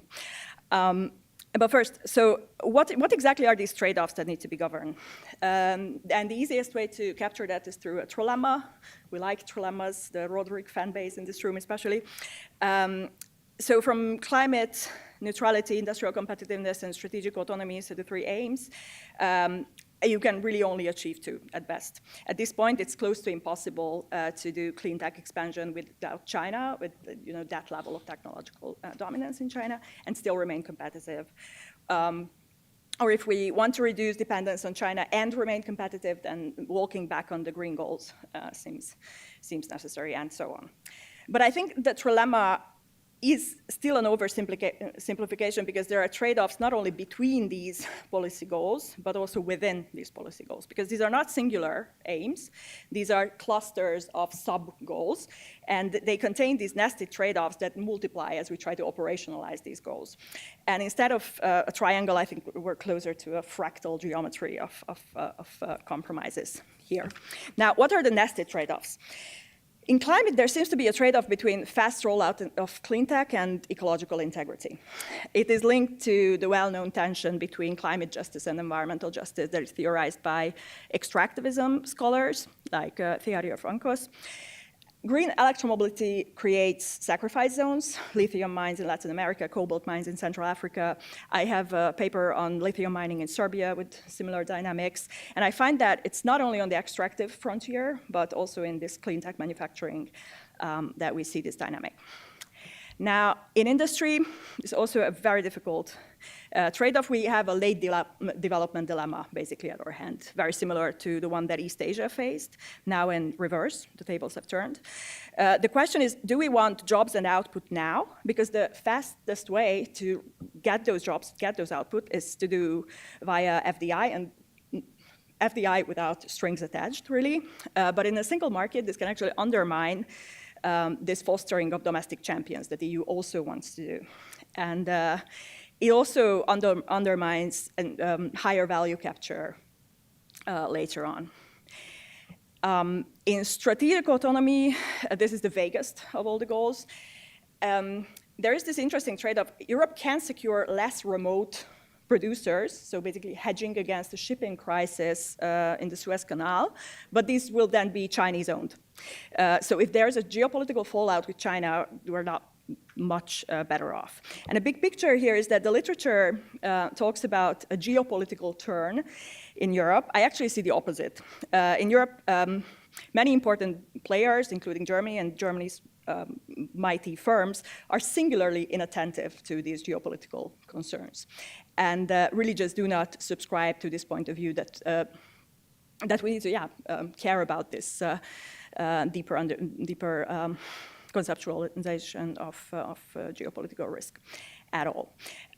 So yeah, this is what I call the high road and the low road, a minimalist path or a maximalist path. And there are risks to both. Of course, if we go the minimalist approach, then we run the risk of subverting these aims, so like not achieving any at the end, or even undermining them. And of course, if we want to go the more ambitious path, that there's a huge viability risk. We saw it with Northvolt. Commercial viability, huge fiscal costs, and yeah, so both very risky. Now, how can we assess what the member states are doing? First, without the numbers, just an overview. For the 5 countries that have operational capacities now. I talked about Hungary already, the clearest case of the minimalist path.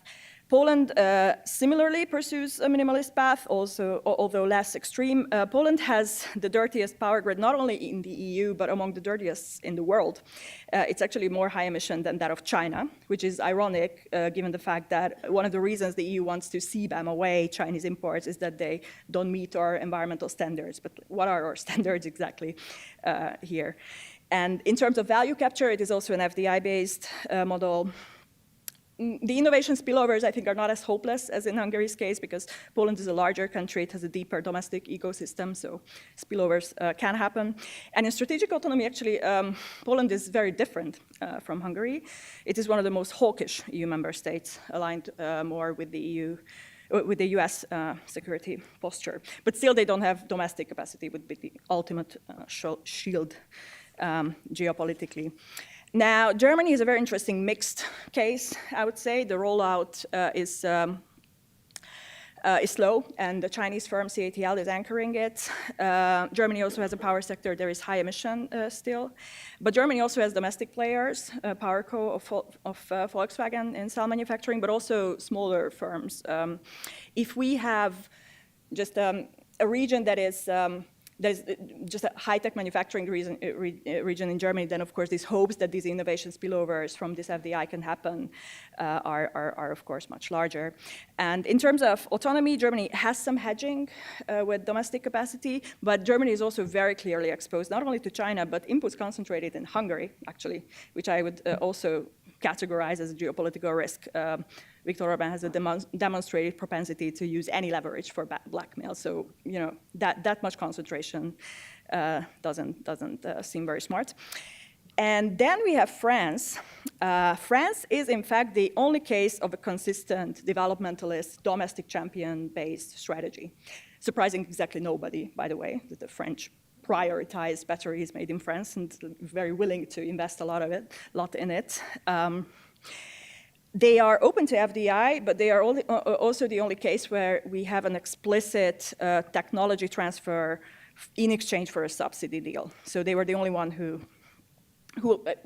tried to navigate this dilemma in this way. They also have a cleaner power sector in terms of emission, nuclear space. And their domestic champions, as opposed to Northvolt, are still standing.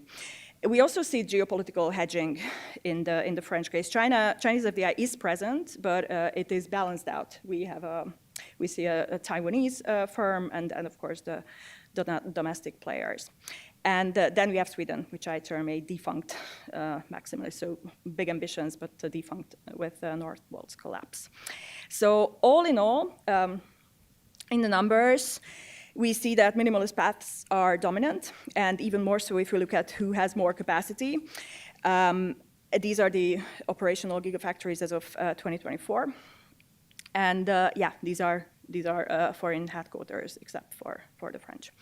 Now, looking at the capacities planned by 2030, again, the investment pipeline is FDI-based. What you see there with the colors is the headquarters. And yeah, so we've got domestic capacities, the dark blue one in France and to a lesser extent in Germany. And you see that Chinese projects are also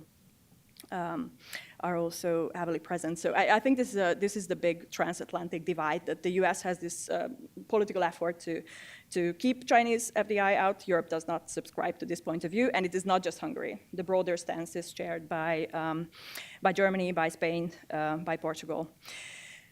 Yes. What is important to mention, though, is that these projects are very volatile. They are getting announced, they break ground, they even start producing, but then they also get downsized or canceled in some cases. And as I said in the beginning, I assessed the risk profile of these projects, and what I find that the projects that are canceled are overwhelmingly domestic, and the projects that are online already are overwhelmingly foreign. So more domestic, the riskier. It is an infant industry, so no wonder. What I also find as a pattern is that project viability is very strongly linked to fiscal support. I would be even brave enough to say that this is causal, simply because the companies themselves often say that we canceled this project because we did not have a subsidy deal. So it's important, and yeah, it's the high risk projects have lower fiscal support. Not only fiscal support, but uptake guarantees are really important. Does the project have anchor contracts, so these long-term purchase agreements with automotive firms? And the pattern I find here is that Europe's battery champions that are still standing, there are three of them, Verkor, ACC, and PowerCo. They're all linked to car makers, Renault, the ACC, Peugeot Group, and then Volkswagen, respectively. And what connects these car makers is that all of them have not only strong state ties, but state ownership. So it just allows for a more patient investment strategy, I think. Of course, these are three cases, so it's just a hint at this point. But I just really don't see, Renault, where the state has a 15% stake, saying to Verkor, the local battery champion, that no, we pivot to China instead, because this is exactly what happened with BMW, who did abandon Northvolt, which sealed the fate of that company. So yeah, I said fiscal support is crucial. So let's see how much subsidies do these projects receive. One takeaway is that there's a lot of subsidy money flowing into not only not only domestic but foreign projects, and tech transfer requirements only appear in France. France, by the way, is the largest largest nominal spender, even though EU budget disciplinarians are breathing down their necks. So this variance is not really explained by either fiscal space or core periphery status. This is more strategy and ideology that we see here. And I think there's a really interesting question here that came up multiple times yesterday too. Are these subsidies actually needed for these projects to happen and to take off? So for the domestic project, as I was arguing, they do seem necessary so that they make it through this valley of death and scale up. But for foreign firms, I'm much more skeptical. So it rather seems like a subsidy race between the member states. And yeah, you also see Hungary, class of its own as a proportion of GDP. So if someone is wondering why all these gigafactory projects flock to Hungary, that is one of the main reasons. So yeah, summing up, there is a systematic bias towards low ROE strategies. There are more ambitious pathways. They do exist, but they do face commercial and execution challenges. They're really daunting, especially because they are undermined by generously subsidized foreign competitors within the same single market. So the low road is really the logical outcome of that. And for the minimalist pathways, they do speed up the rollout, but they also involve risks and exploitative practices as well. And finally, I wanted to draw up some policy implications because, as I said, the EU is a multi-level polity which could overcome a lot of these problems and actually force the rollout onto a more ambitious pathway. What the EU would need to do that is to regulate the life cycle carbon thresholds of these batteries. It could even do more and regulate ecological stress more broadly. And of course, enforcing existing EU laws would already go a long way.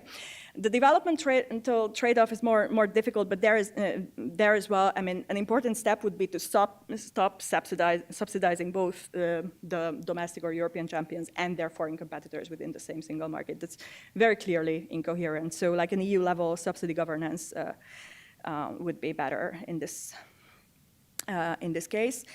And in geopolitics, neither these US-style blanket China bans nor unconditional openness seems the optimal path, but China really showed the way with being open to FDI while also enforcing tech transfer requirements.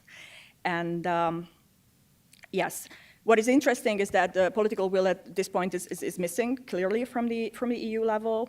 Of course, this can be explained by the entanglement of a key industry and the sheer urgency of this rollout. But I think what could bring a change of course is that if France or the Nordics, who do strive for more ambitious pathways, they would say, hey, that actually hurts our interests. We are not at this point yet. And this is what I wanted to finish with. Thank you.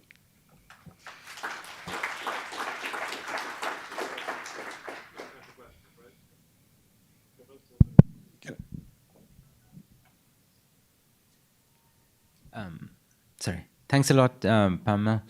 The question I had was, you have these 5 countries and they've chosen different sort of strategies, minimalist to maximalist. Is the problem, you point to the problem being sort of how much patient capital you have versus the projects that failed, Northvolt being this horrendous example, 8 years of policy support from the European Investment Bank, foreign banks, just everybody, the good and great, tried to support a European battery champion, and it fails. And the story that you say is, well, they didn't have a patient capital, and they didn't have a domestic off-taker. Is that the story that, like, what is your analysis of what went wrong with Northvolt?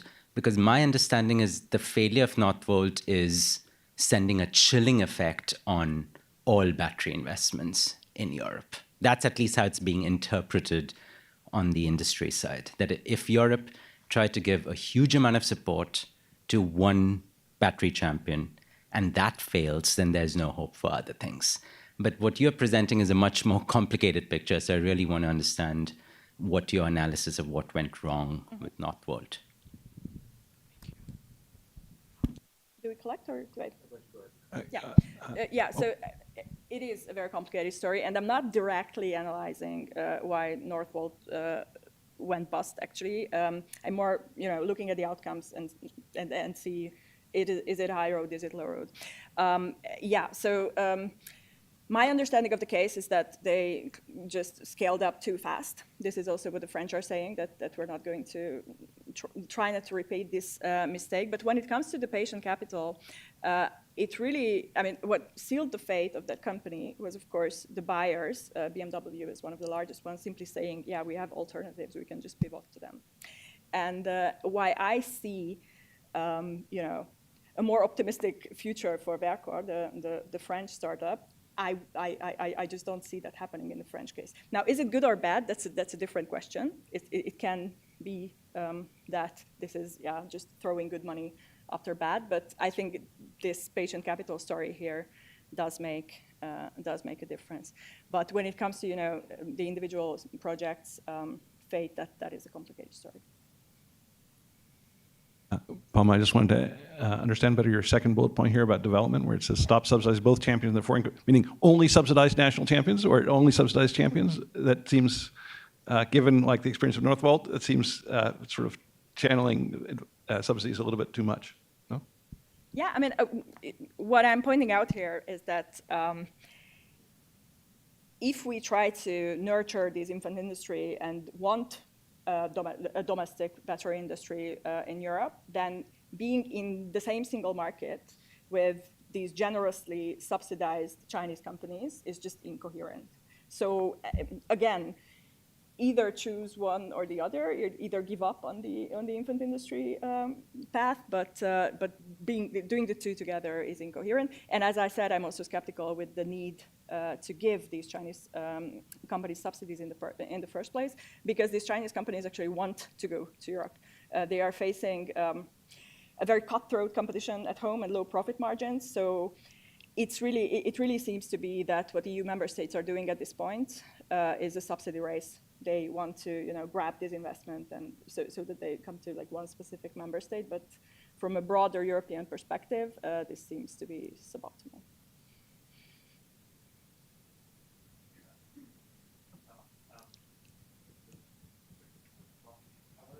Reflect a little bit on the US in this context, because there seem to be parallels here with the Midwestern unionized car battery manufacturing places that open up in the Midwest and Michigan, and then we have the Sunbelt industry states and not unionized, lower pay.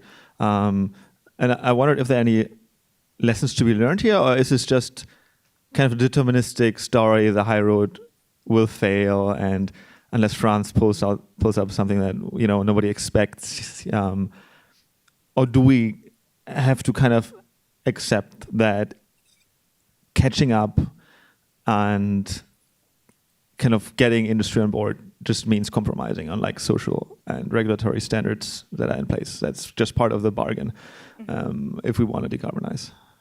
One more question and answer, and then time. Okay, so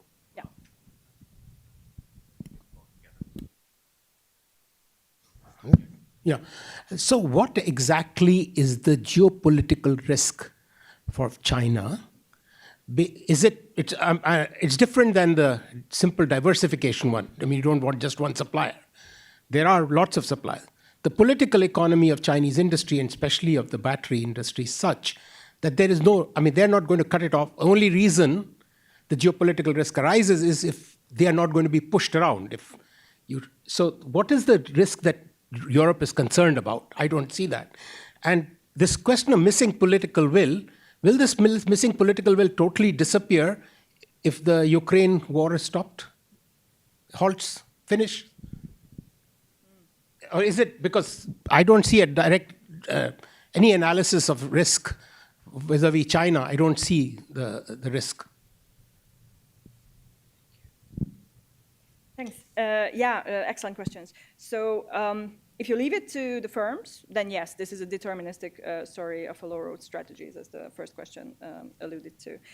But there is such a thing as federal regulations in the US, certainly, and even in the EU. I mean, it's a possibility that you say, we want this industry, we want domestic champions, we want higher environmental ambitions, and we regulate our single market in a way that we uphold that and be consistent with our regulations. It is a possibility. I mean, the political climate in the US certainly does not seem very favorable for that. But yeah, the lesson, I believe, is that even though it is possible in a multi-level polity to do that, it's very difficult, because if you leave it to the states in the US case and the firms, then the law road is the outcome.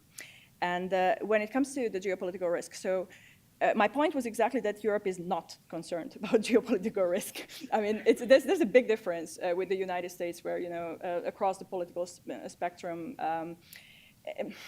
Not even the geopolitical risk, as I understand it, but more like the competition with China, and that's why these federal entities of concern regulations and No Goshen Act type of political initiatives arise in the US. In Europe, that's not the case. What we do see, though, in the French case is exactly as you were saying, some hedging is just because there can be, scenarios where there is a geopolitical fallout with China. Europe just went through quite an important lesson with its reliance on Russian gas there as well. The problem wasn't that Russian gas was far away. The problem was that Russian gas was concentrated in the hands of a hostile actor. If a fallout like that were to happen with China, say. China invades Taiwan and Europe is prompted to respond with sanctions, then it would be really, really difficult to sanction China if we are that exposed to China. So, I mean, that does not mean that the right response to that is a blanket ban. It's as I said, just doesn't seem possible or desirable, but some hedging, some more hedging than, for instance, what the German firms seem to do, seem desirable. And yeah, I mean, when it comes to the Ukraine war, I mean, that's yeah, it's very difficult to say. But of course, I mean, the whole efforts to seize strategic minerals in Ukraine, of course, like very much play into this. Okay. Why is China, the risk against China may disappear? That's what I'm asking. No, I wouldn't say. So, okay. And on that, we are at time. We have Marguerite, you want to come up? So the next speaker is Marguerite Obolensky. So, sorry, thank you. Sorry. I'm bad at multitasking. Margaret Obolensky, we're talking about, so we're still talking about climate. We actually have a paper here about climate mitigation and sort of how subsidies, incentives work out in multi-level polities, in this case, sort of federal, state, but we're back to the US, so. Yes, thank you so much for having me and for including my paper on the program. So here I'm going to be concerned with the dynamic effects of some of the US policy and specifically looking into the very specific context of the crop insurance program. And so to give you some motivation, so today all the climate models project that extreme weather event will increase both in frequency and in severity, and they do so under even moderate warming scenarios. And so what that means is that an increasing share of economic activity is at risk, and therefore adaptation is really key to shield this economic activity from this growing risk. In parallel to these warming trends, governments have increasingly stepped in to facilitate the provision of insurance. And usually these government interventions take the form of subsidies to premiums, to the price of insurance. And we see examples of these subsidies in the flood insurance market, the wildfire insurance market, and crucially for this paper, the crop insurance market. So to give you an idea of the magnitude, in the US, upward of 85% of all cultivated land is insured against weather shocks by the US federal crop insurance program, and farmers receive subsidies to these premiums. In total, these subsidies amount to 30% of all agricultural subsidies disbursed by the US government, and that's about $5 to $10 billion annually. So these subsidies are very substantial. And there's a question of course, these subsidies will protect farmers' revenues in the short term, but they may also delay the adoption of adaptation strategy, which in the long term may translate into even higher damages of climate change. And so in this paper, I'm studying how to design these subsidies in order to trade off short-term protection of farmers and long-term adaptation, which is going to be in this paper via crop switching. So how do I answer this question? I start by combining data on daily gridded weather in the US, both historically as well as projection in the future, farmers' land use choices, as well as their crop insurance choices, and agricultural outputs. I then use this data to document some facts. So first, I find that crop switching is a viable adaptation strategy against climate change, but these switching are heavily influenced by the design of the insurance subsidies in the US.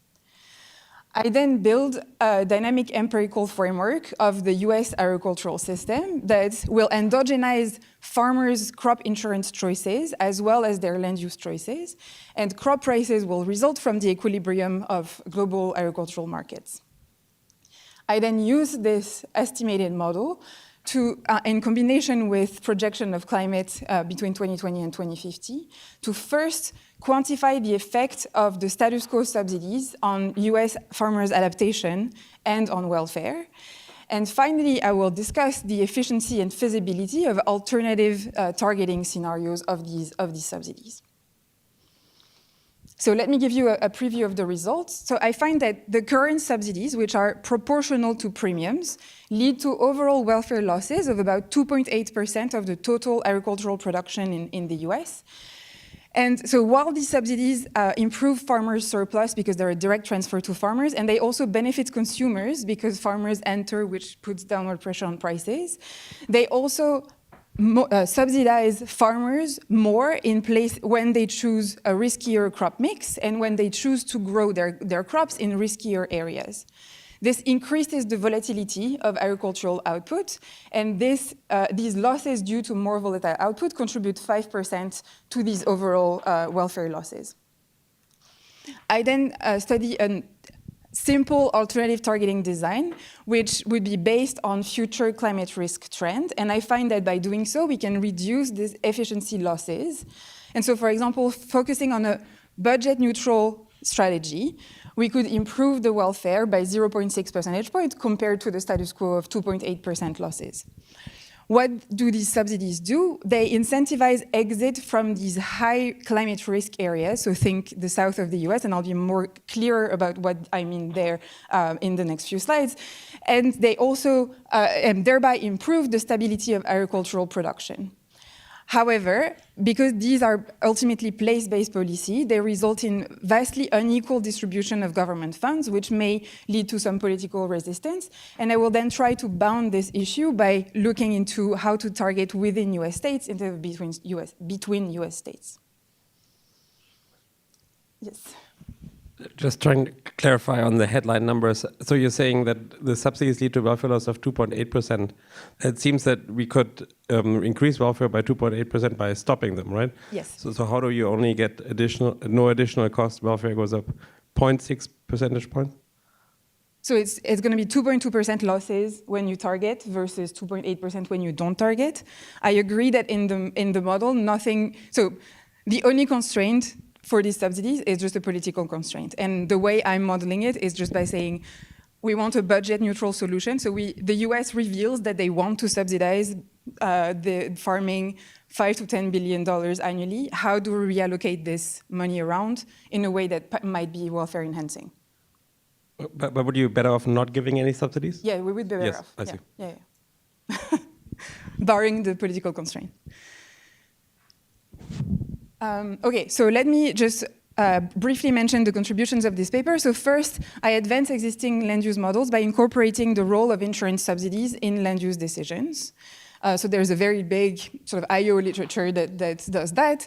The second is that I find that policies that are designed without consideration for the dynamic and spatial complexities of climate change may distort incentives to adapt.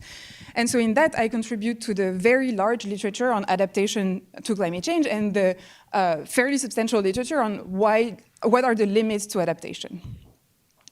Finally, I find that by spatially targeting these subsidies, we can incentivize agricultural adaptation at a higher level than under a laissez-faire approach. And so this contributes to the very small but growing literature on mandated adaptation strategies where the government might want to intervene to facilitate adaptation. Okay. So I'm now going to give you more background on the US federal crop insurance program. So as I said, this is a federal program that is administered by the Risk Management Agency. And this agency plays two major roles. The first one is that they regulate which products can be offered to farmers. So what is an insurance product? You should have in mind that it's the combination of an insurance plan. So farmers can choose to insure their yields, or their yields and prices, so their revenues. And then they can also choose a coverage level, so how much of these yields are insured. These coverages range from 50% to 85% in increment of 5%, so this is a relatively complete insurance market.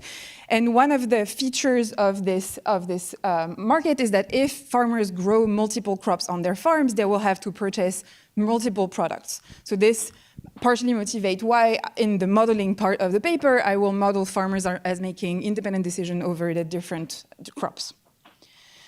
The second major role that the Risk Management Agency plays is that they will set premiums and they also subsidize these premiums for farmers. So what are the premiums? Before any subsidy, so the posted premiums are going to be equal to farmers' expected indemnities, and this is something that we can check in the data. We can see that on average, premiums, the sum of premiums is roughly equal to the sum of indemnities that's being disbursed. And then the subsidies are going to be proportional to premiums. And these subsidies are very substantial. Farmers pay only on average 40% of their premiums, and therefore the US government subsidizes at 60% of these premiums.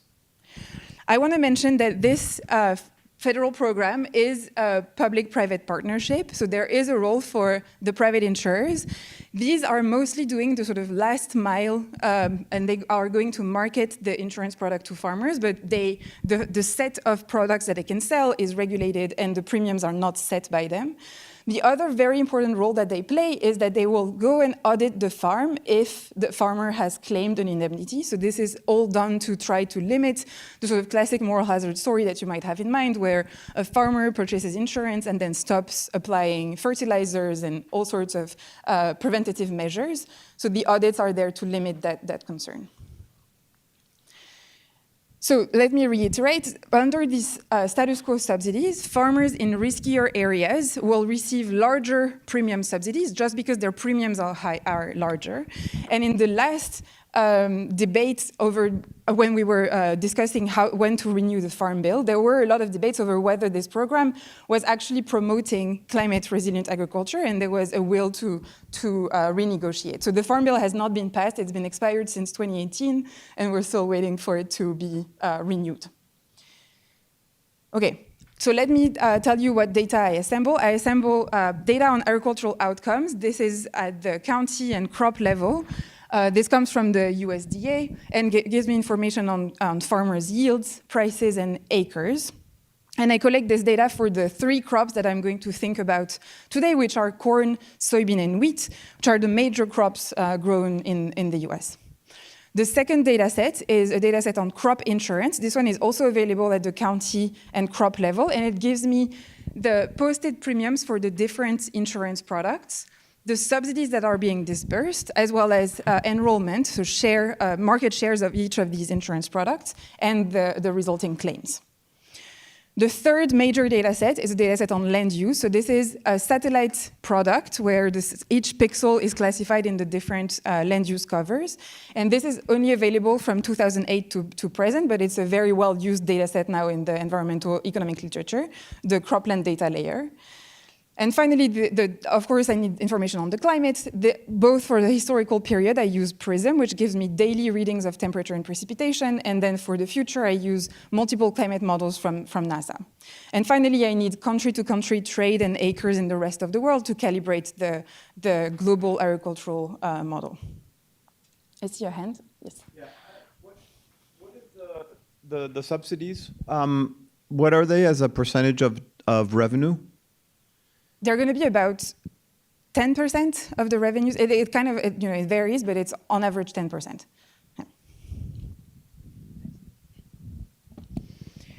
Okay, so let me just first give you an idea of what climate change looks like over space in the US. And so here I take the data that I just showed you, mentioned the outputs from the climate models between 2020 and 2050 under a moderate warming scenario. And I plot the trend in the number of extreme degree days during the growing season between 2020 and 2050. And so the first thing to note, what is an extreme degree day? It's a measure of exposure to temperatures above 30 degrees Celsius, and it not only measures how much higher we are above 30 degrees Celsius, but also how long are we staying above 30 degrees Celsius. Or this is 86 Fahrenheit. I had to look it up.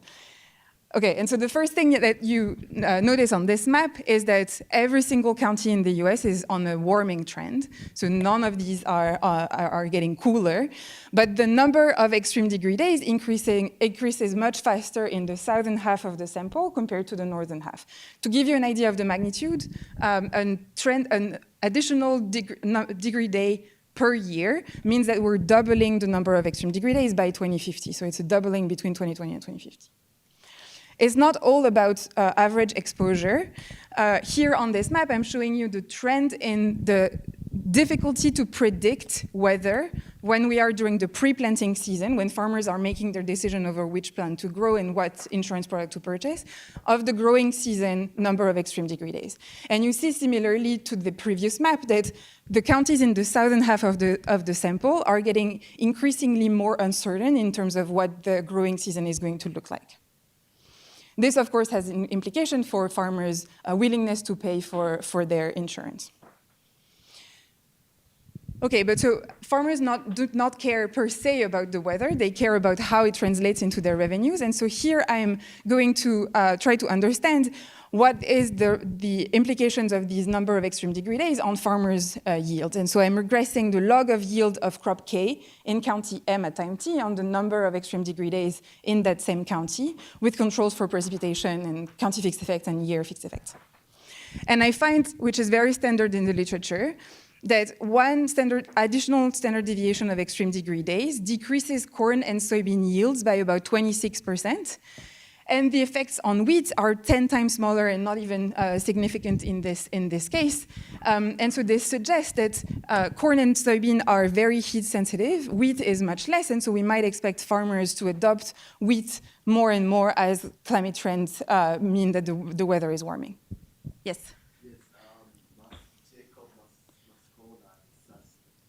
MIT, they have a QJE paper where they look at the same issue, but they look at the innovation in seeds and how that moderates the response of yields to extreme heat. So you might want to look at that result and see if it adds anything to your story. Yeah, absolutely. So I can say a few things about it. So the reason why I'm focusing on crop switching here and not on seed switching is mostly a data reason. So I'm measuring land use by a satellite, and satellites don't differentiate between a drought-resistant versus non-drought-resistant crop seed. A few things I can say is that there have been a lot of innovation in these seeds over time, and these have mostly focused on average yields. If you look, the drought-resistant gene have only been introduced in the US in the 2000s, and take-up is extremely low. So farmers only take up these seeds at about 3%.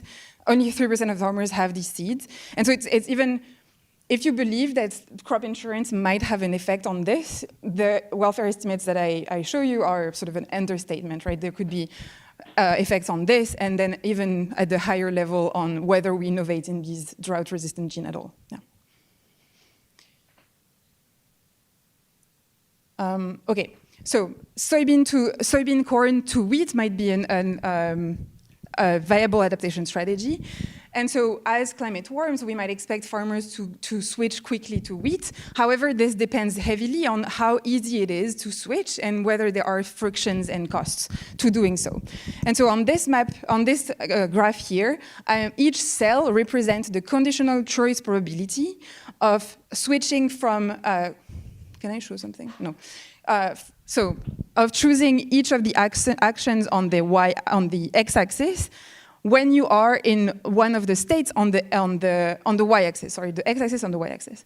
So for example, how do we read this graph? A farmer who've been previously growing corn in 2008 and 2009 will choose to remain in corn at a 56%. And so the main takeaway I want you to have on this graph is that crop rotations in the US are very common. We know that corn growers usually alternate between corn and soybean from year to year. And these are very stable patterns that exhibit very little year-to-year variation. So for example, a farmer who was previously growing soybean and then corn will choose to go back to soybean at a 75% rate, similar magnitudes for corn and soybean. So this suggests that there are strong path dependence that the model will need to accommodate. That being said, with climate trends, we might expect farmers to switch these patterns. And so to test this empirically, I implement a long difference approach where I compare the conditional source probabilities on average between 2011 and 2014 with the end of period conditional source probabilities between 2016 and 2019. And I regress the difference between these averages on the difference between the number of extreme degree days.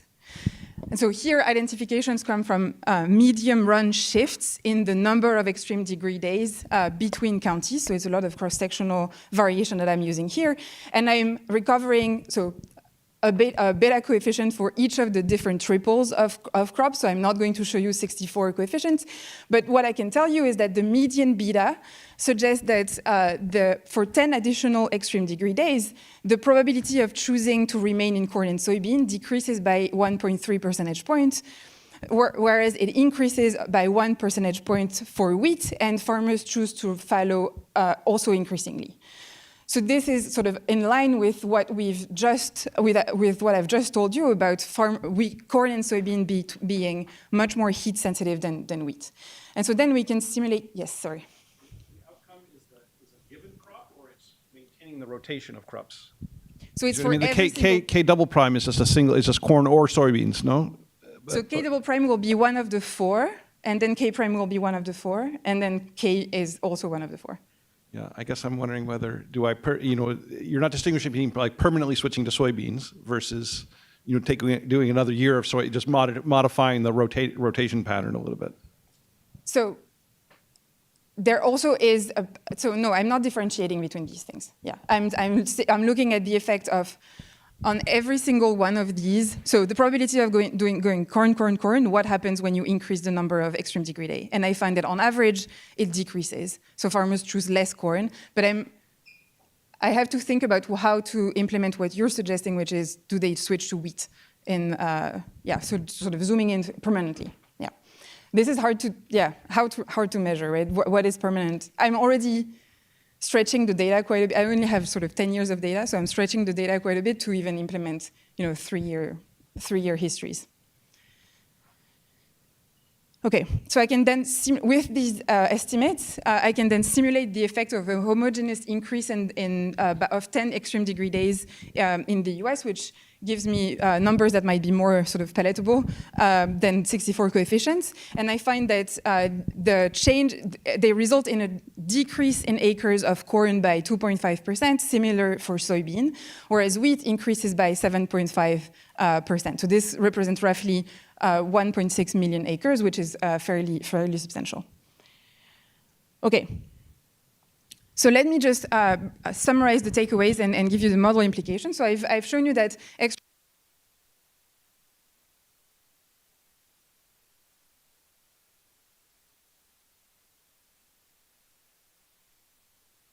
this one is not working either. Oh, yeah. Have differential heat sensitivity, which suggests that crop switching is a viable adaptation strategy. However, crop choice exhibits strong path dependence, But I do find some evidence that farmers switch away from heat-sensitive crops when they are faced with warming climate trends.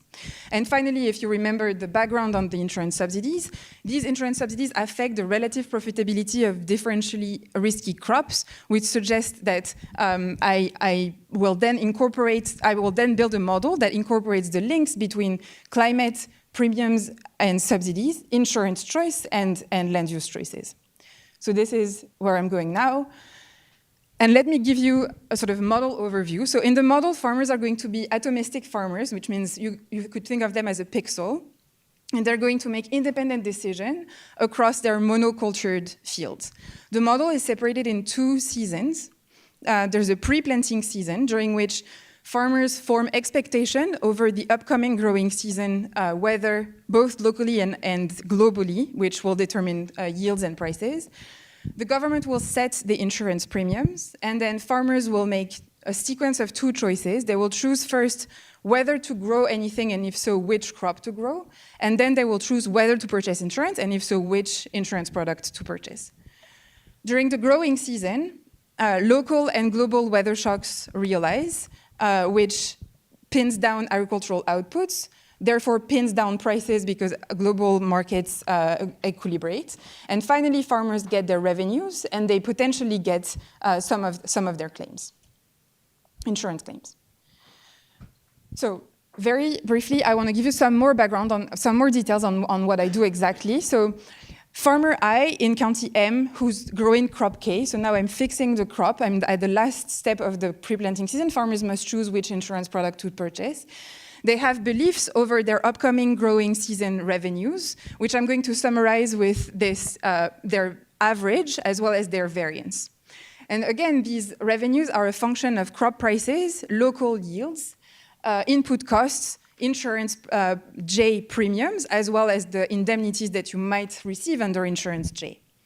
And so farmers will then choose the insurance product J or going without insurance in order to maximize this indirect utility, which is a function of their beliefs.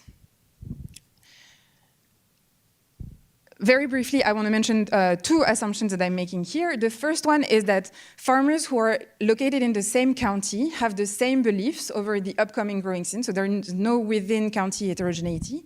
And the second, which is pretty important, is that it boils down to a timing assumption, is that the epsilon term, so the error term of this model, was not known when farmers were previously making their choice over which crop to grow, which means that when they were making this decision, they only knew that they were going to make an optimal decision over their insurance product, but they didn't yet know which one they were going to buy. And so what that means is that when they do choose which crop to purchase, to plant, they will care about their expected profit, so the expectation of the maximum of this utility. And that's what makes the links between the crop demand side and now the crop choice side. So farmers here can choose among 4 actions. They can choose to grow corn, soybean, wheat, or to remain fallow. And they base this decision on the state space, which contains all of the inputs needed for them to form their expectation over their net revenues, as well as their own land use at T-1 and T-2. Farmers are going to be forward-looking, so they choose this their action in order to solve this very standard Bellman equation, where the per-period payoffs, the pi, depends on what they are deciding to plant. So there are some static profits. There is a crop-specific intercept, which is just capturing some common costs.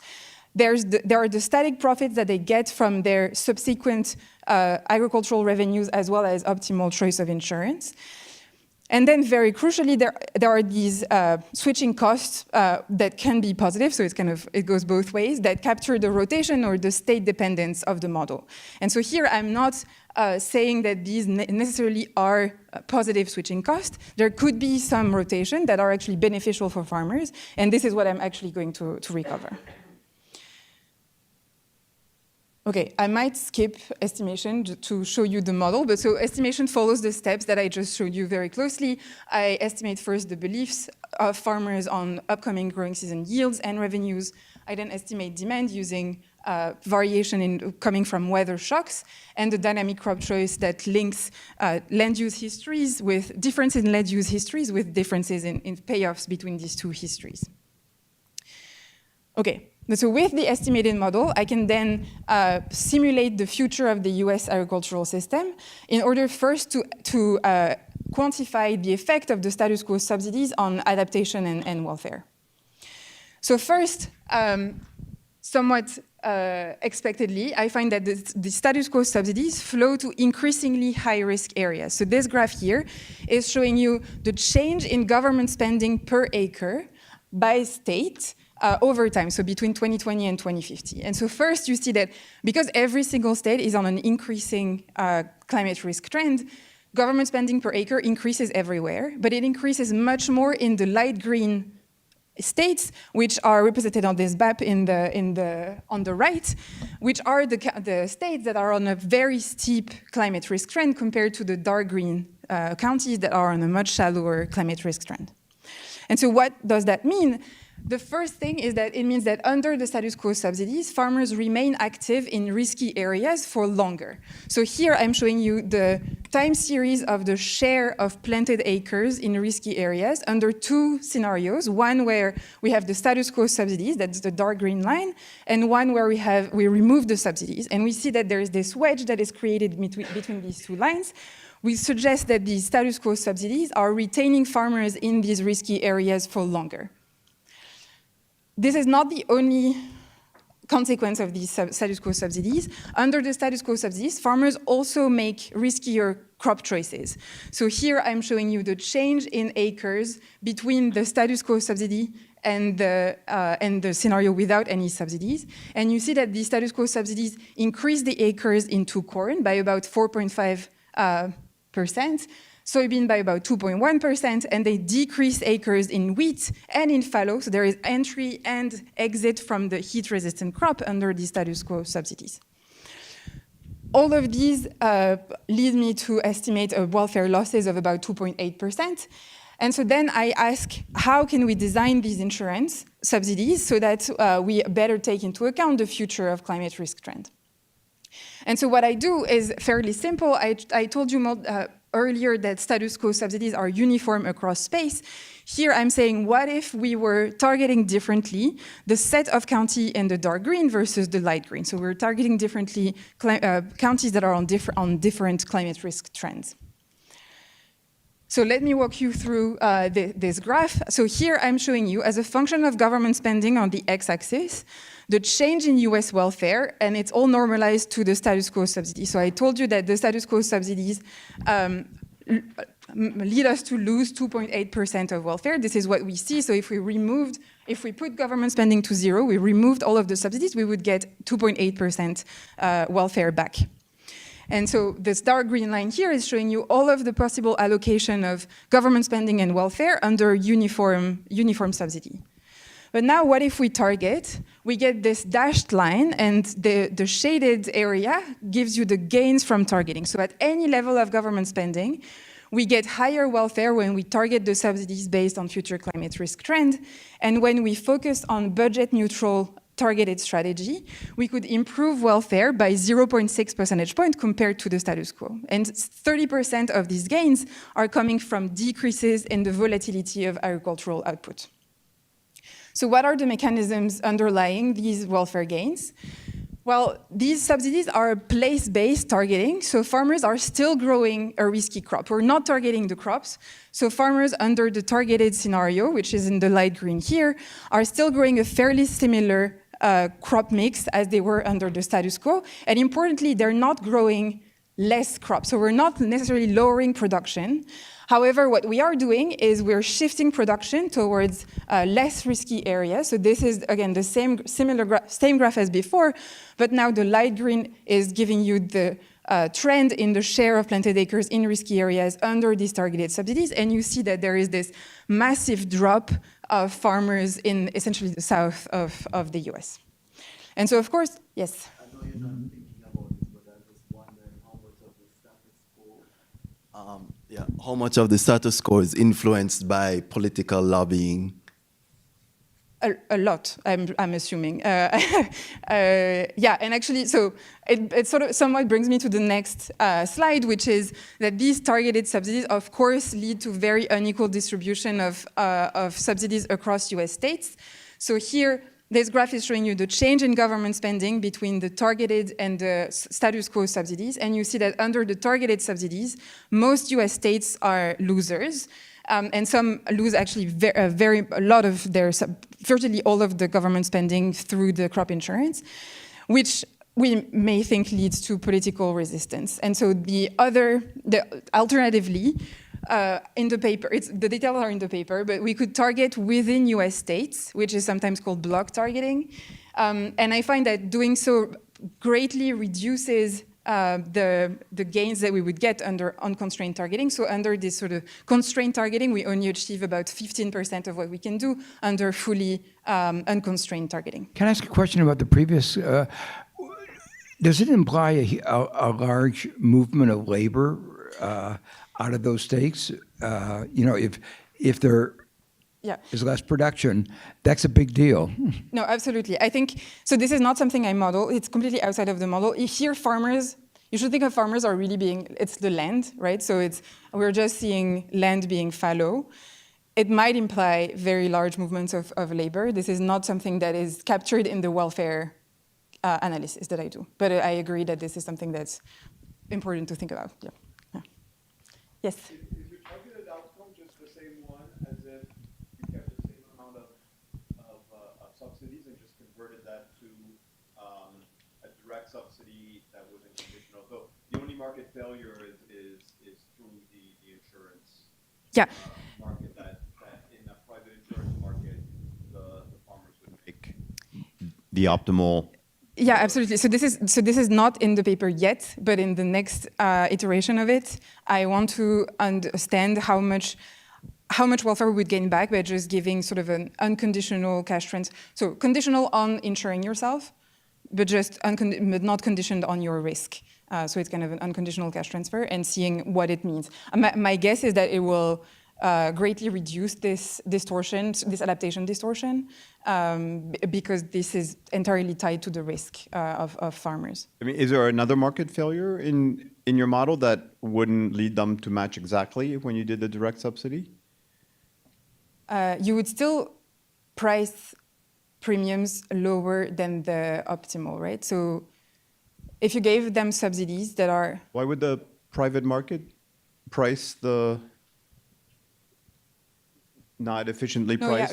But you would just, it's just a transfer to farmers, and then you would remove entirely the sort of adaptation distortion that I find, Can you remind us, the insurance, how is it designed? Is it if your crop goes down, or is it related to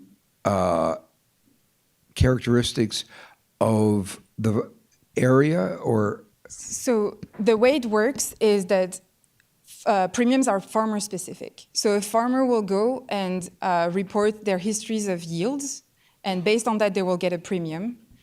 And it also gives us an idea of what we should expect their yields to be. And then if it happens that their yields are lower than this, they can claim some indemnities. But is it insurance, that history, is it related per crop, or so it's for each crop that that farmer? Yeah.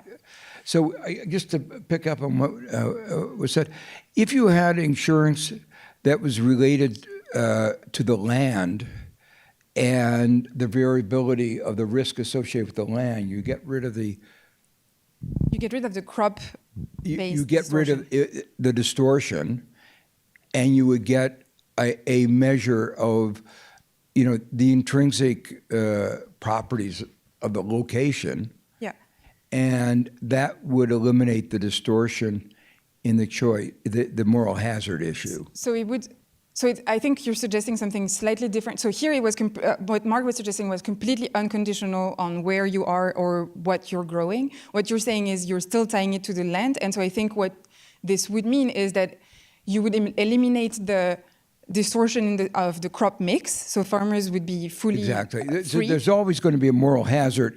There would be a moral hazard, but if you made it land contingent as opposed to crop contingent, you could get rid of the moral hazard. Yeah. And no, this is something that I'm currently running, and it's actually somewhat ironically, so there were direct subsidies in the US where if you were a farmer, you received just a pocket of money. That was completely deleted in 2014. And now I'm kind of saying, well, it might be better than doing this. And so I want to estimate the welfare effects of these subsidies. Yeah. But not the total production of crops across space. Yeah. Would still be Disordered. Yeah. yeah. Yeah, you would still retain some farmers in the South by doing what you're suggesting. Whereas Mark That's was right, suggesting, you have a subsidy for being in the South that's larger. Yeah. Yeah. Yeah. So there's all sorts of. Yeah, probably, probably yes. Okay, but so with that, let me conclude. So protecting agriculture from weather shocks is an urgent challenge under climate change. And with this paper, I showed that the uniform subsidies make the system more vulnerable by keeping farmers in risky areas and encouraging riskier crop mixes. I find that by targeting the subsidies on future climate risk volatility, we could reduce the welfare losses without increasing necessarily government spending. However, by targeting these subsidies on location, we relocate funds unevenly across space, which might come with some political resistance. And so I have good avenues of future research to sort of try to alleviate that concern. But thank you so much for your attention. Got a couple, yes. Yeah. Go ahead, Andrew in the back. So if I remember, you said these are public-private partnerships. And I'm wondering, to what degree is there variation in the organization and capacity and discretion of the partners? And does that affect what happens on the ground between Washington and the farmers? Take both questions and then answer them, because that's where we're sort of at on time. Go ahead, please. So if land markets are working efficiently, land prices should also reflect, these adjustment farmers can make. So these subsidies are distorting that as well, or like if buyers assume that subsidies are temporary and they will not, stay for a long time. So farmers, if they can make some adjustment to, their land, and which will then reflect in the land market. So can you make a comment on that? Like how should we think about that? Yeah, so this is not something I'm modeling here. I'm sort of modeling farmers are just renting their land, and I'm not modeling, the owners of the land. It's very possible that these subsidies are capitalized somehow in land prices, but I need to think more about what that means in terms of welfare. I don't have a good, I don't want to go on a limb here. And so on the public-private partnership, so there's also not very good data on what the private insurers are doing. What I know is that, so they're heavily regulated, right? They don't have discretion on what type of product they can offer farmers, nor on premiums.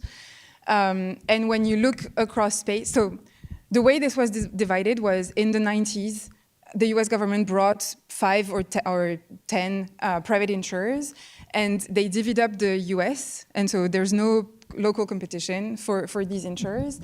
And when you look at take-up across space, it's mostly explained by the sort of what you expect the weather to be, rather than really there's no sort of insurer fixed effect to the extent I can see. So not so much, but it's an open question. Yeah. Okay, thank you. Go, please. Here.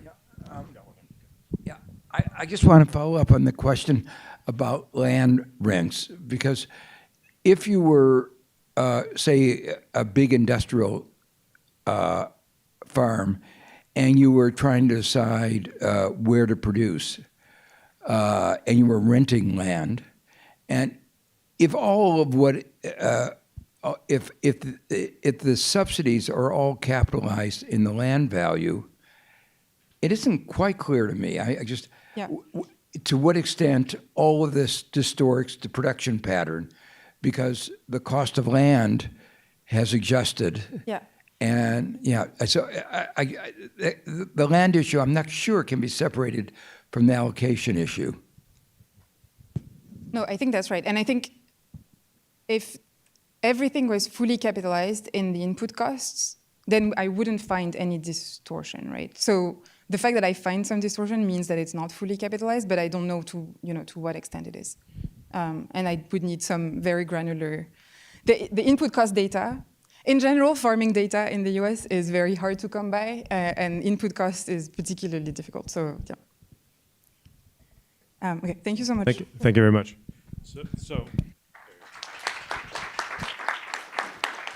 So as a reminder to those who are this morning, and as news to those who were not here this morning, there's a change in the next panel. So you get a 15-minute break now.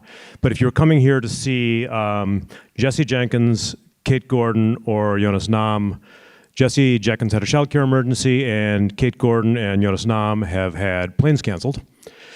So what we are doing instead is, Steve Herzenberg is, however, here. We're going to do a panel, so get ready to actually, so that's the bad news. The good news is there's going to be more space for the audience. So we have Sue Helper and Steve Herzenberg with Andrew moderating. We will do an hour or so where the idea is we have a couple of PhDs who worked in the public sector, and they will talk a bit about their experience sort of and read academic literature, their experience using academic literature, like what do they do with all of this stuff in actually making policy. They'll keep it relatively short, and then we'll have a conversation. We'll have a hard stop at 4:15 on that, because then we will have a break, and then Joe and Rokana will talk, and Rokana has a hard stop at 6. So go get some coffee and think about that question, because we don't want to make Sue and Steve talk all of a sudden for an hour without a ton of preparation.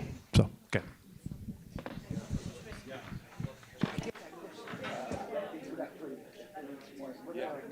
So, the Sean Duffy decarbonization, get rid of carbon plan, cancel lots of flights. Some of those flights include Jonas Nahm's flight and Kate Gordon's flight.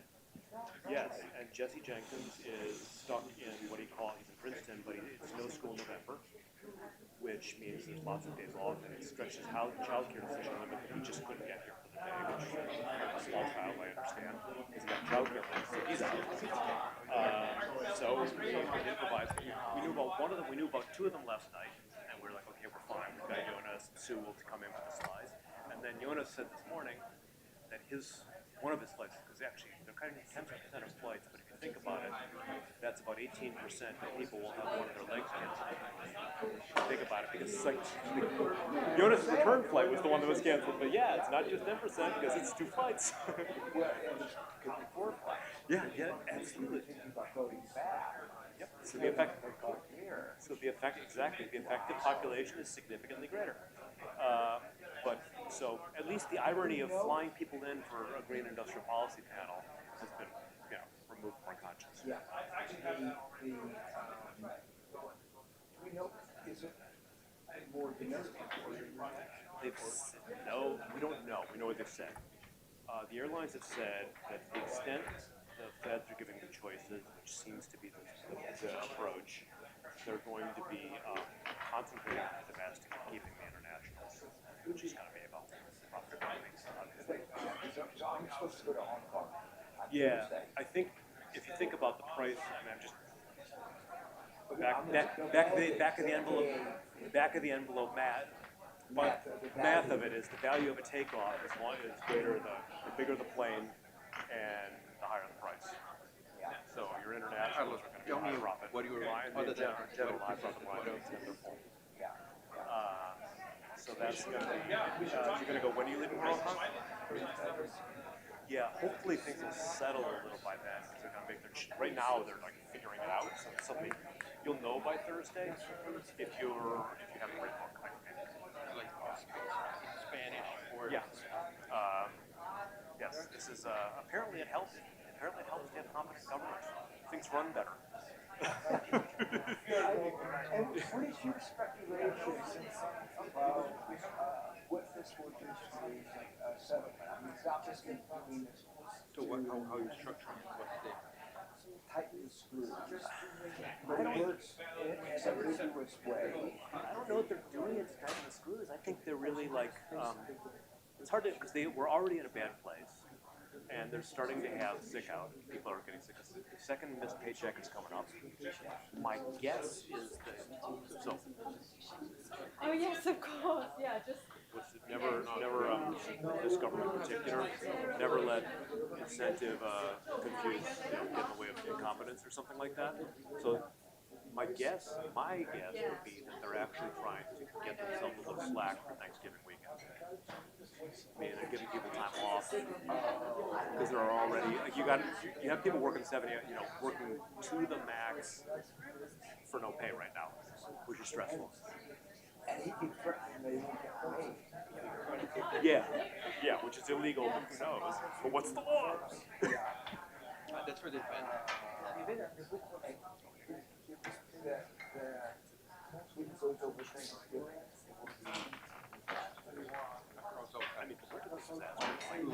Political disaster is my guess, because which way? That's the question. That's the question.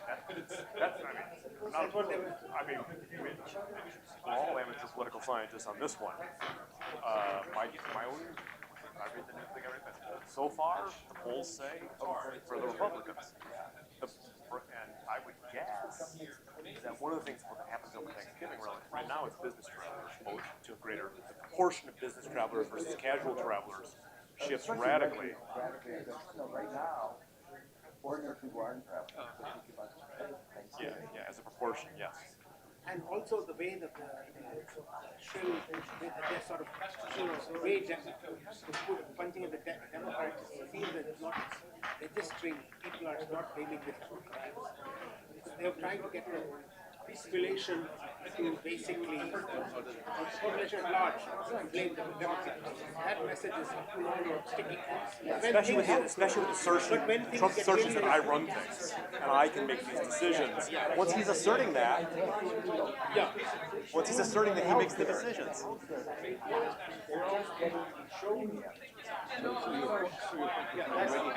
would have thought that they would have actually keep that. Some settlement before. We thought it was bad. Now he's messed up with premiums. It's really bad. And have you seen some of the numbers that people have been talking about publicly? Yep. And the implications also. I noticed that Columbia, since itself, we are in our open enrollment period in Buckinghamshire. They have not told us our new copay. We have to start our plans, and normally you get here are your benefits, you have to open enrollment. Typically, it's I was like, where are these? You don't know how we don't know For exactly what your copay is. Typically, the brochure they give, I actually looked. I was like, where is that page? I was looking for it. I couldn't find it, and I looked. This year is an 8-page brochure. Last year was a 9-page. 4 years before that, it was a 9-page. And page 9 is the copay by income. Like the more you pay, your copay is higher. They publish it in the brochure they send out, which is nice. They're not on the 9th page. It's an 8-page one now. They're not, which means they're probably still negotiating. They're probably still negotiating with UHC. It's gonna. We'll know soon. They're gonna have to tell us by November 10th. On November 10th, when you log into your open enrollment. Yeah, that's probably going to be published. I don't think before. My guess is it's gonna be in the open identifier. Like you don't have any. It's not on their website. And then it's like, oh, they're negotiating for the last second with UHC because it's a double negotiation, right? Which is how much Columbia pays and how much they make us pay. It's a double, like what UHC is going to charge them. They probably know. Well, you have a copay if you sign up for their UHC and what in Columbia, United Healthcare. Yeah. So the insurance. Yeah, United. Yes.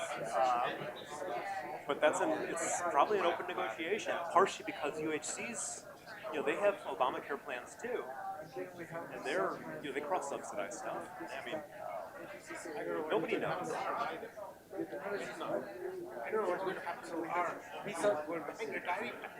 You're on the retirement, but I'm not on the World Bank. No, but the retiree plan is sort of worse than the stock plans. Yeah, that's it. Yes. It's all. Yeah. It's. Yes. Country is chaos. And they are, in terms of blaming, they are asserting that Trump keeps undermining the message by saying, I decide. It's my money, I decide, and in fact, they're fighting back. I mean, they appealed the SNAP decision, where ostensibly, the courts have said it's not only legal for you to spend money in a shutdown to pay SNAP, it's obligatory.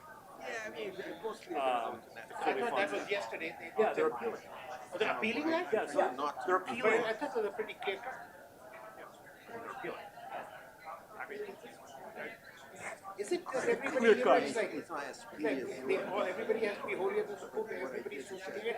Or what do you say that they I separated the different segments of the law, so that's the problem. and they can do what you want to do. And you believe in law, you're in fact trouble.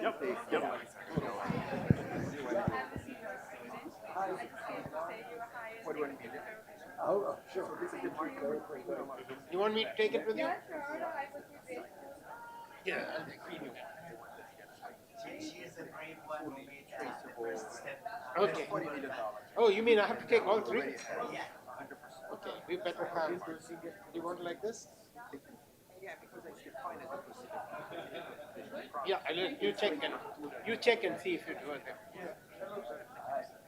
Oh, you want? Okay. When I was in school, we learned about. Is it okay? Yeah. In my exam, there were questions about the Nobel Prize. I'm so happy to listen to I went to school in India. Okay. Check it. My wife always makes me redo it. And I also teach economics in India. I teach finance and economics. They are inspired by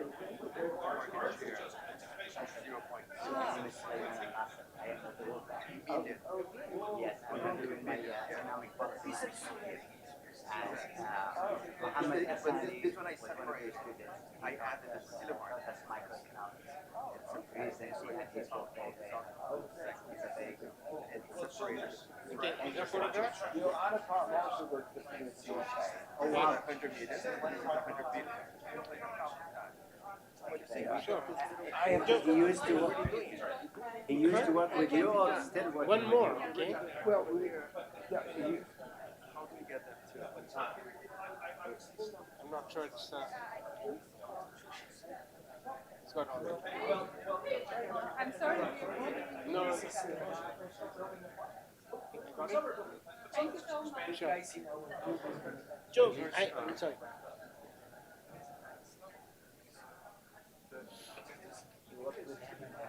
World Bank, yeah. You still engaged with the bank? Or? No. I left 15 years ago. I resigned, and then I went back to India. What did you do with the bank? My last job was I ran the board committee. Before that, I was chief of staff. Before that, I was division chief for infrastructure. I don't think we'll have much of a chance to chat, but I wanted to two or three things. We didn't get a chance to talk about what you're doing. I read your stuff with Cornell. I've actually been in touch with him. I wanted to do a primer, and then intelligent. He thought it was a great idea. Yeah. So the other thing that I've done, if you write me out, it's a paper with where we show that there's a big risk that AI will worsen the information ecosystem, and therefore decrease the. Okay. And the argument is that it takes away incentive to produce information. Therefore, let me know when you input into AI, maybe we invite it's worsening. So now the outcome of AI, even though we run garbage in, garbage out. Yeah. So you're talking about, is it also related to the whole idea that the data that is now going to be once we have a person. A lot of the new thing that is being fed in is generated by themselves. Garbage. That, but it's more related to the distribution of information. Not being It's not model collapse where most of the stuff is regurgitated. Okay. It's the fact that there's no new stuff being put out. So I'm taking a sort of view of this and slightly first an approach more granular. I'm concerned. First of all, people use the word AI. Now everybody's talking about LLMs and generative AI. But I started working preparing a primer when people were confusing AI with machine learning and with this general predictive analytics. And we talk to people in the government. I mean, we need to have a CCP in India, but even in the US, we're going to use AI for what are you using it for? And kill service, right? That's why it's sort of, it's not just the risk of biases and all that, it's the risk of wasted resources and false confidence in the sort of thing. Then I just thought we were going to,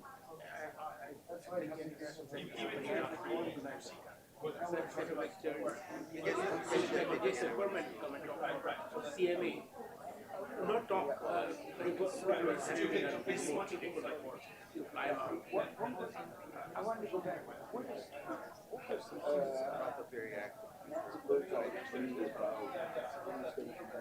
so she did mention that was the pressure, that the Japanese were influential in doing it. She spent a lot of time saying that they wanted to be a little more. First of all, I thought she totally ignored the part that eventually was, the watering the whole part. But she said that blamed it all on the East Asian management. And I thought that was also incorrect because there was a role in there. Because she said they wanted to, they thought it would dilute their message. Like say in Indonesia, there was other to it too. And I suggested that I keep an eye on it. Robert Wade suggested an article I even written. Correct on the history of the have you seen that? The study. How it came about and this is. I'll dig it out. Yeah, I thought it was remember I was in London at that time. But she was downplaying. And then people like Shahid spoke, but he was more and Robert didn't speak.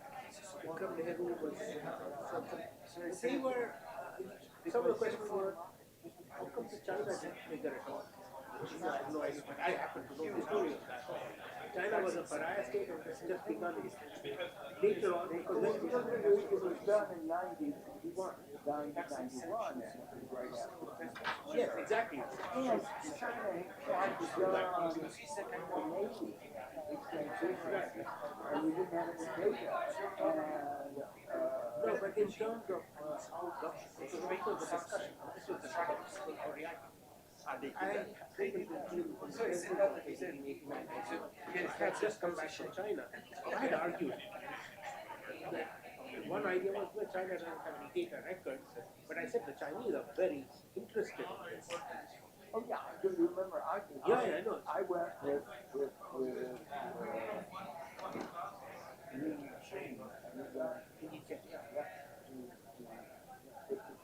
you wrote a paper about right. In talking of India, there's a slides are ready to go. Thank you. Do you want us to?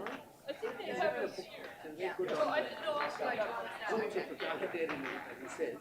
He now at Stanford, that was just very stupid. Constitutional GNES.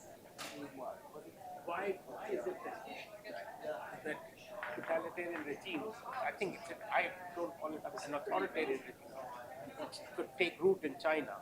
It's like I know. Yeah, so that he said, why is it? He sort of tries relating it to the going back to the Soviet, even historically before that. By going back, there's this Abner Green, another Europe the different version of it. Oh, that's great. That's really good. Because it goes back, it treats the authoritarian history. Anyway, that was it. If you could please take your seats, we'll start in just a minute.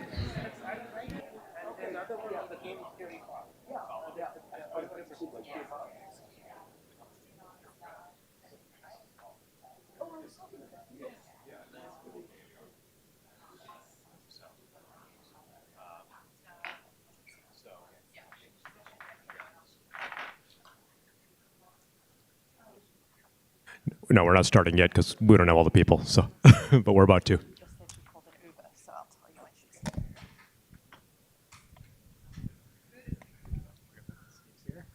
Yep.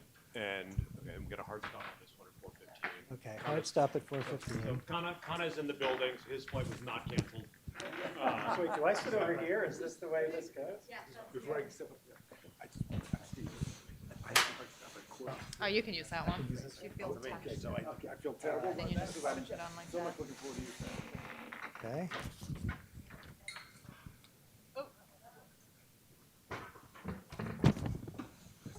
Yes, that is you. Right. I was going to start with you and go alphabetically and then go to Steve. But if you guys want, do you want me to go the other way?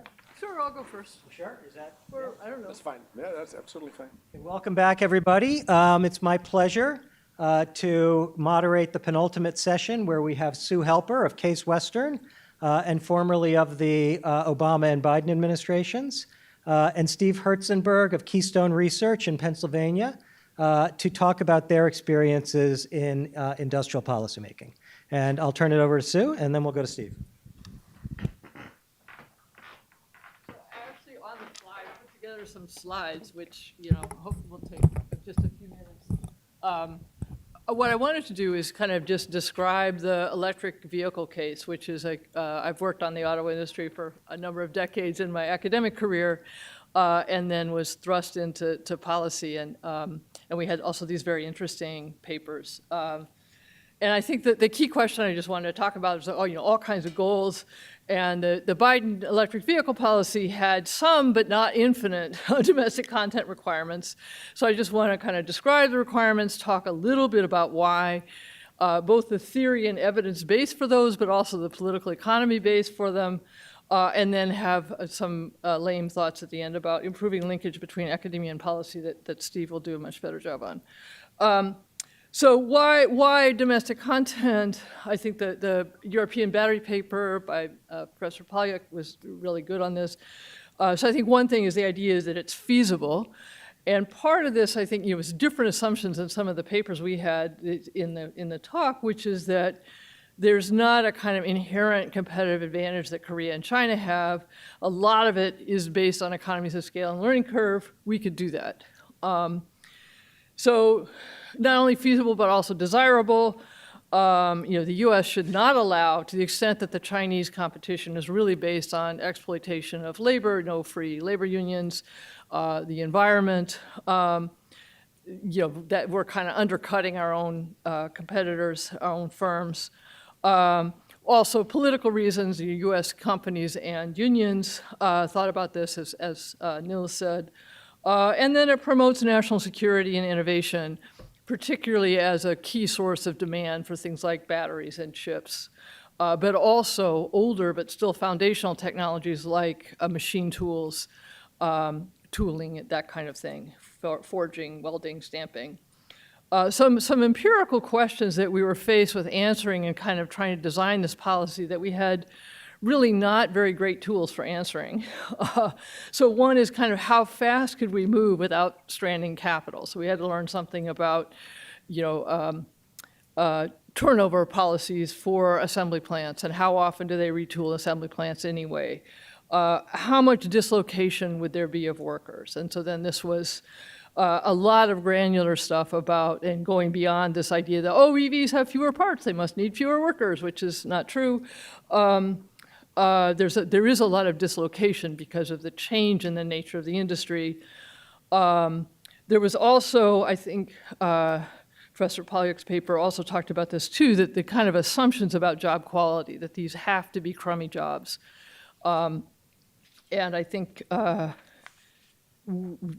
I'm much less worried about that than we're going to take high-quality engine jobs paying $30 an hour that were union and replace them with non-union battery jobs paying $16.50 an hour. And because in both for policy and some action by the union, the prevailing wage in batteries is in the high 20s, 30s, something like that. And as a result, they also have much greater duties. It's not a kind of fixed job description. And then kind of what do we want to do in the US? What do we want to do with allies? So what were the instruments? A key thing, and Danny and Roderick talked about this last year a lot, about the need for coordination, the lack of information. And so these simple things that you would think are all just cheap talk, actually I think had real implications. So there was a lot of work over the summer of 2021 to get automakers and unions together to agree that this goal of 40 to 50% EV sales in the US, and we didn't talk about where they would be made, but 40, 50% EV sales in the US, that was a feasible goal. And so that was a lot of coordination to make sure that the supply would be there, the workers would be there, the subsidy would be there. Then the IRA was passed, and it had all kinds of things in it.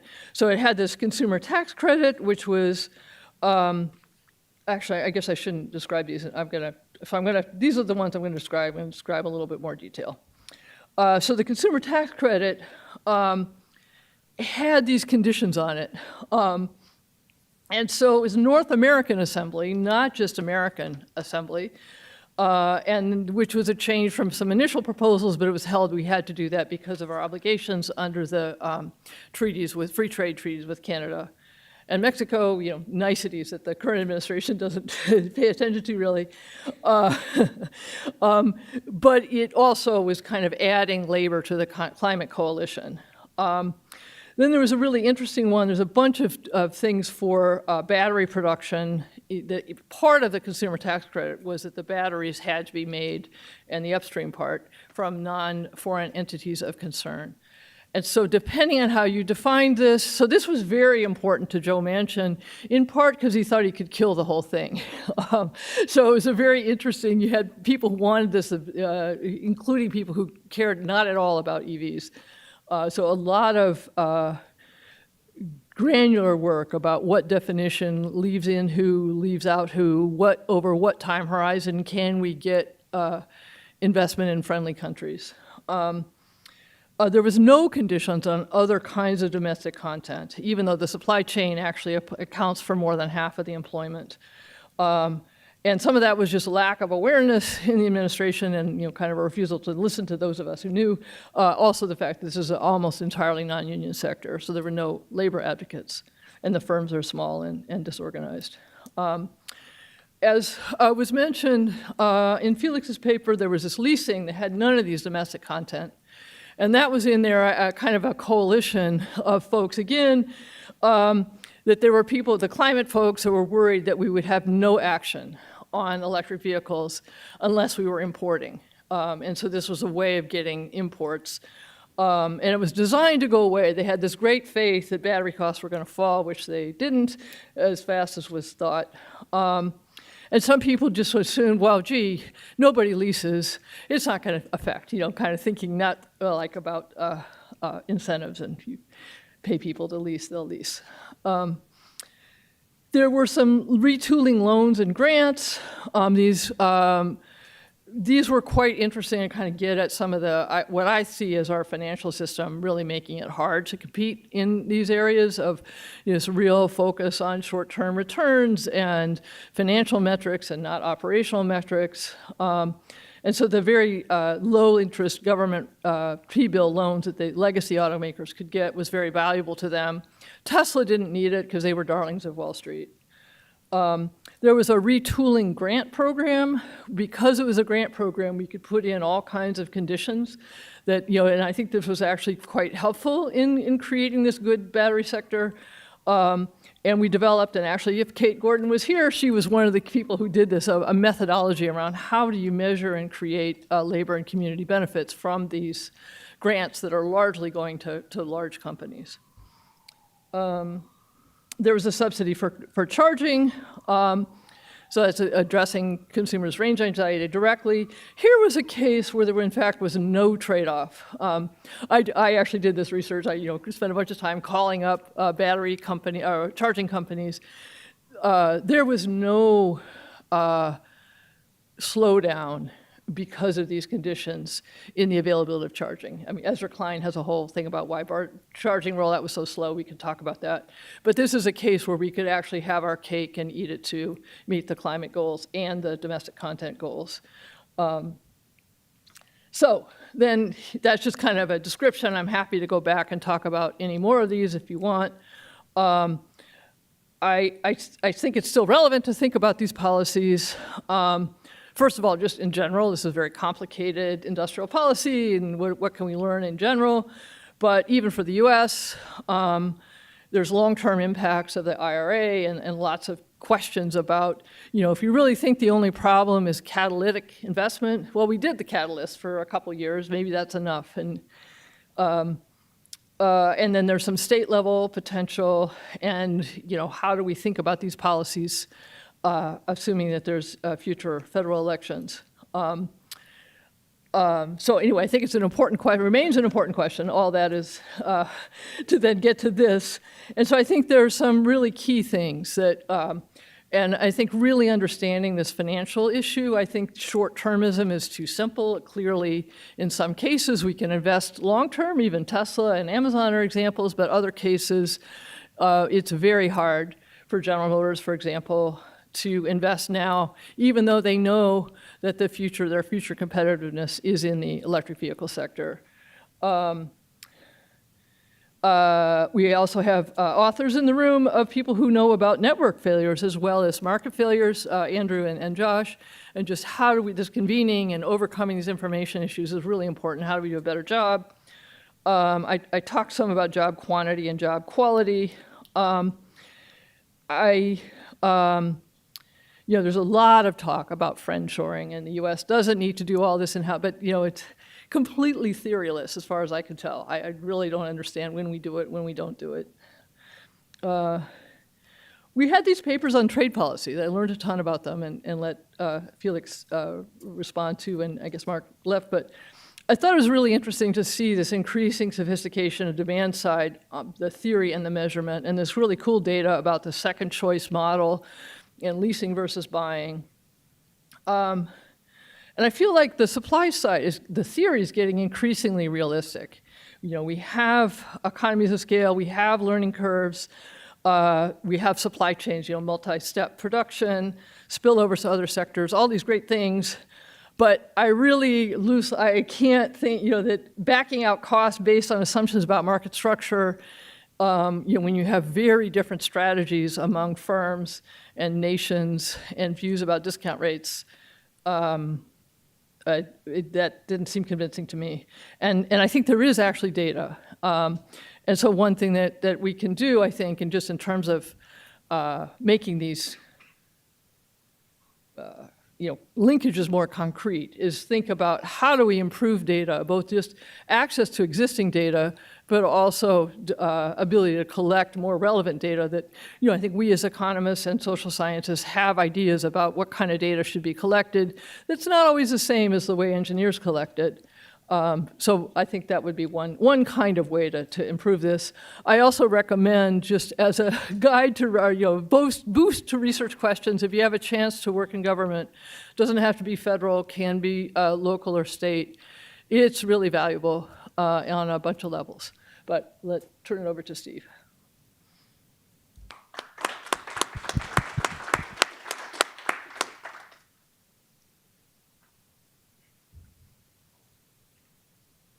Cool.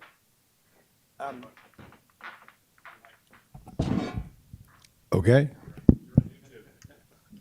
Got it. Thank you, Josh.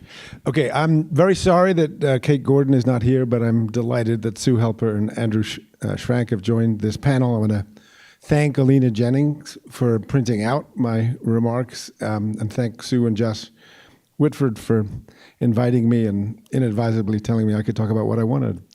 I've had about 10 years in Washington, D.C., followed by 30 years at a state-level progressive economic think tank in Pennsylvania, Both of those stints have included sort of periodic work or projects related to industrial policy.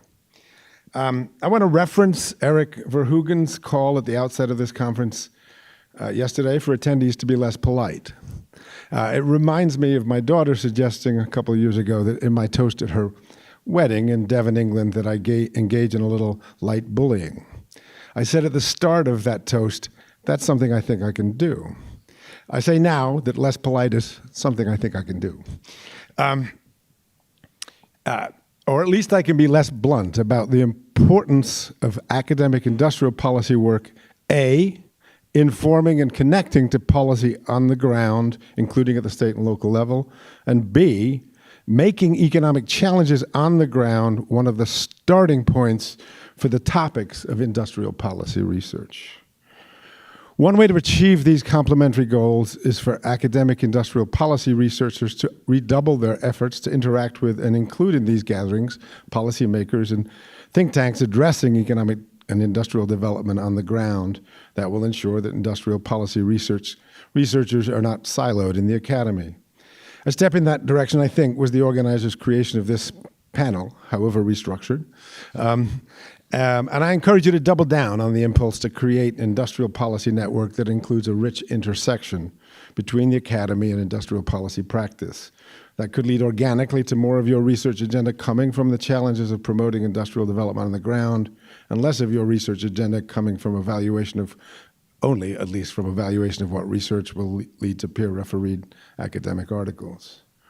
In the rest of my remarks, I'm going to highlight one key concrete way to connect to the world of policy, and I will then talk briefly about the manufacturing initiatives of the four-state Reimagine Appalachia project covering Pennsylvania, Ohio, West Virginia, and Kentucky that Keystone Research Center helped catalyze in 2020, and to list some of the research needs on which we would love help from folks at this conference and in your networks.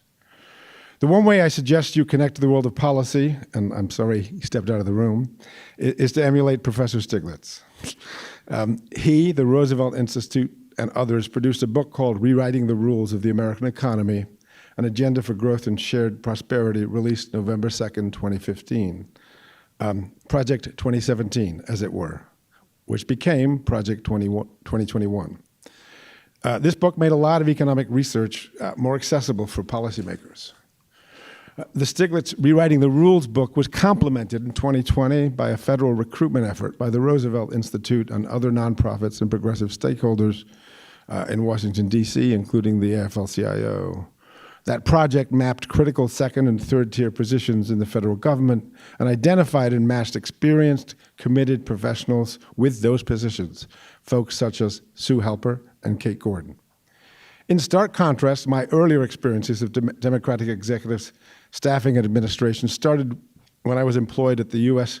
Department of Labor in November 1992, when I learned that President Bill Clinton's first economic appointment was Larry Summers. That personal experience also includes President Obama making his first economic appointment, Larry Summers.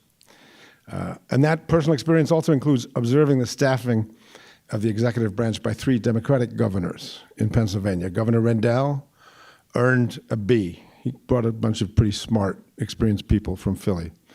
Governor Shapiro earned about a C.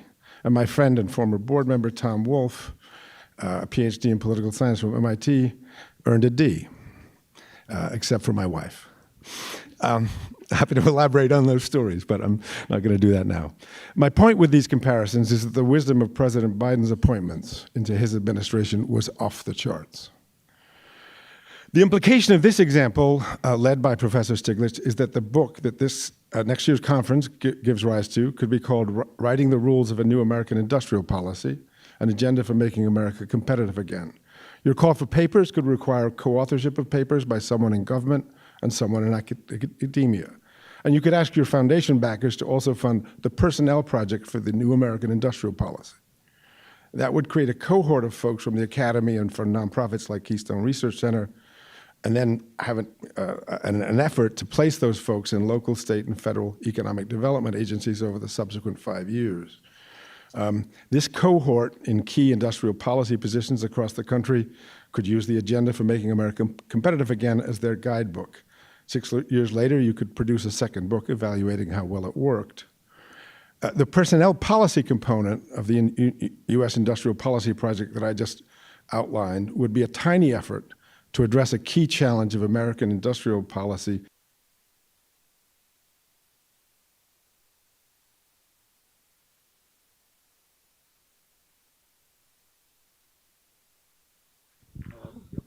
That good? You got it on? Yeah. Turn them off and on, and There you go. No? Wait a second. There we go. Okay. Okay. The personnel policy component of the U.S. industrial policy project that I just outlined would be a tiny effort to address a key challenge for American industrial policy identified by my brilliant former Office of Technology Administration colleague and co-author John Alec, the emaciated state of sectoral expertise and capacity in government. Without significant capacity in government, it's hard to use industrial policy in a nuanced way to get to the high road in each industry. And the risks of incompetent or industry-captured and politicized industrial policy are inevitably greater. A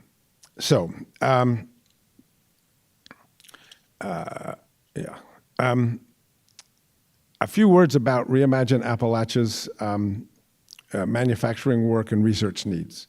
That 4-state project combines extractive counties that have faced persistent poverty, mostly in West Virginia and Kentucky, with a larger number of manufacturing-intensive counties that thrived in the New Deal, think of southwestern Pennsylvania, or for that matter, Youngstown, Ohio, but that experienced a harrowing downward mobility in the 1980s.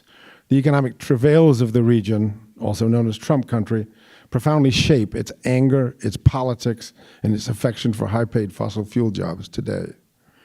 In this context, Reimagine Appalachia has been trying to build a positive case and a story of hope that the region can revitalize using the transition to a clean economy and become a leader in parts of the sustainable manufacturing economy globally. We've documented on a public manufacturing storyboard, mostly with county level, state level, and 4-state location quotients for 3-digit manufacturing industries, that despite decades of policy and legislative malpractice when it comes to U.S. manufacturing, the region still has significant manufacturing strength. We've begun to drill down into the question of what industrial policies might help translate the region's continuing industrial strength into leadership in clean manufacturing. For example, does plastic strength provide a basis for leadership in bioplastics? Can the internal combustion engine vehicle supply chain make the transition to, or at least facilitate the growth of the electric vehicle supply chain?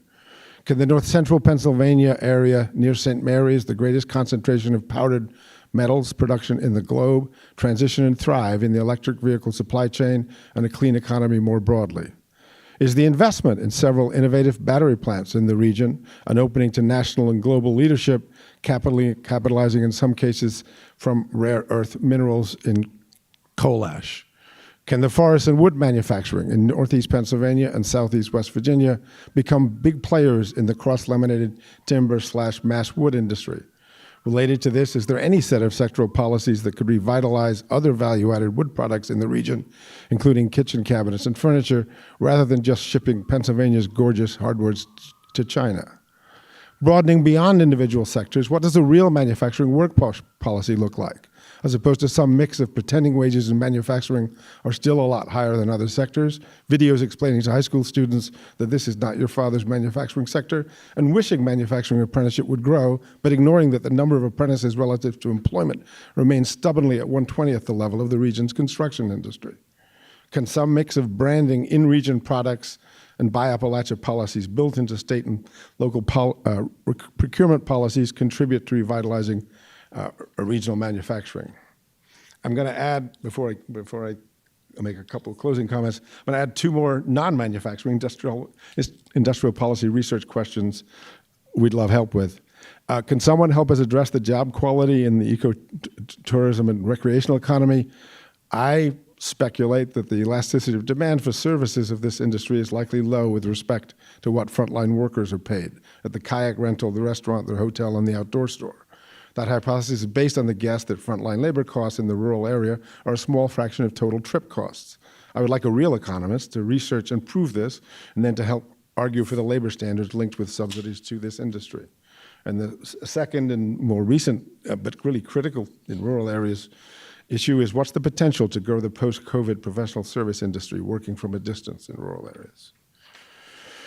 Reimagine Appalachia is currently drafting what we call an Appalachian Manufacturing Action Plan, essentially a regional and industrial policy with 10 components, including Make It in Appalachia, identifying and strengthening clean industries in which the region can compete, reuse, recycle it, and repurpose it, a circular economy component, redevelop it, transforming shuttered coal plants in the eco-industrial parks, decarbonize it, buy Appalachia, build with products made in Appalachia, work in Appalachia, so workforce policy, grow it in Appalachia, agriculture for bioplastics, invest it in Appalachia, financing, and then a sort of integrating policy platform at the end. So we are doing this with one full-time person and small parts of about a dozen people's times. We would welcome help on specific industries and technologies and on the many different components of a comprehensive regional manufacturing policy. We also think that industrial policy research that starts with these concrete questions that we urgently need good answers to can make a positive difference, like the Embrapa research in Brazil that starts with local agricultural challenges and needs. And last, we think that research that starts with the questions that our project wants to answer can be perfectly suitable for producing high-quality, peer-refereed academic articles. Thank you.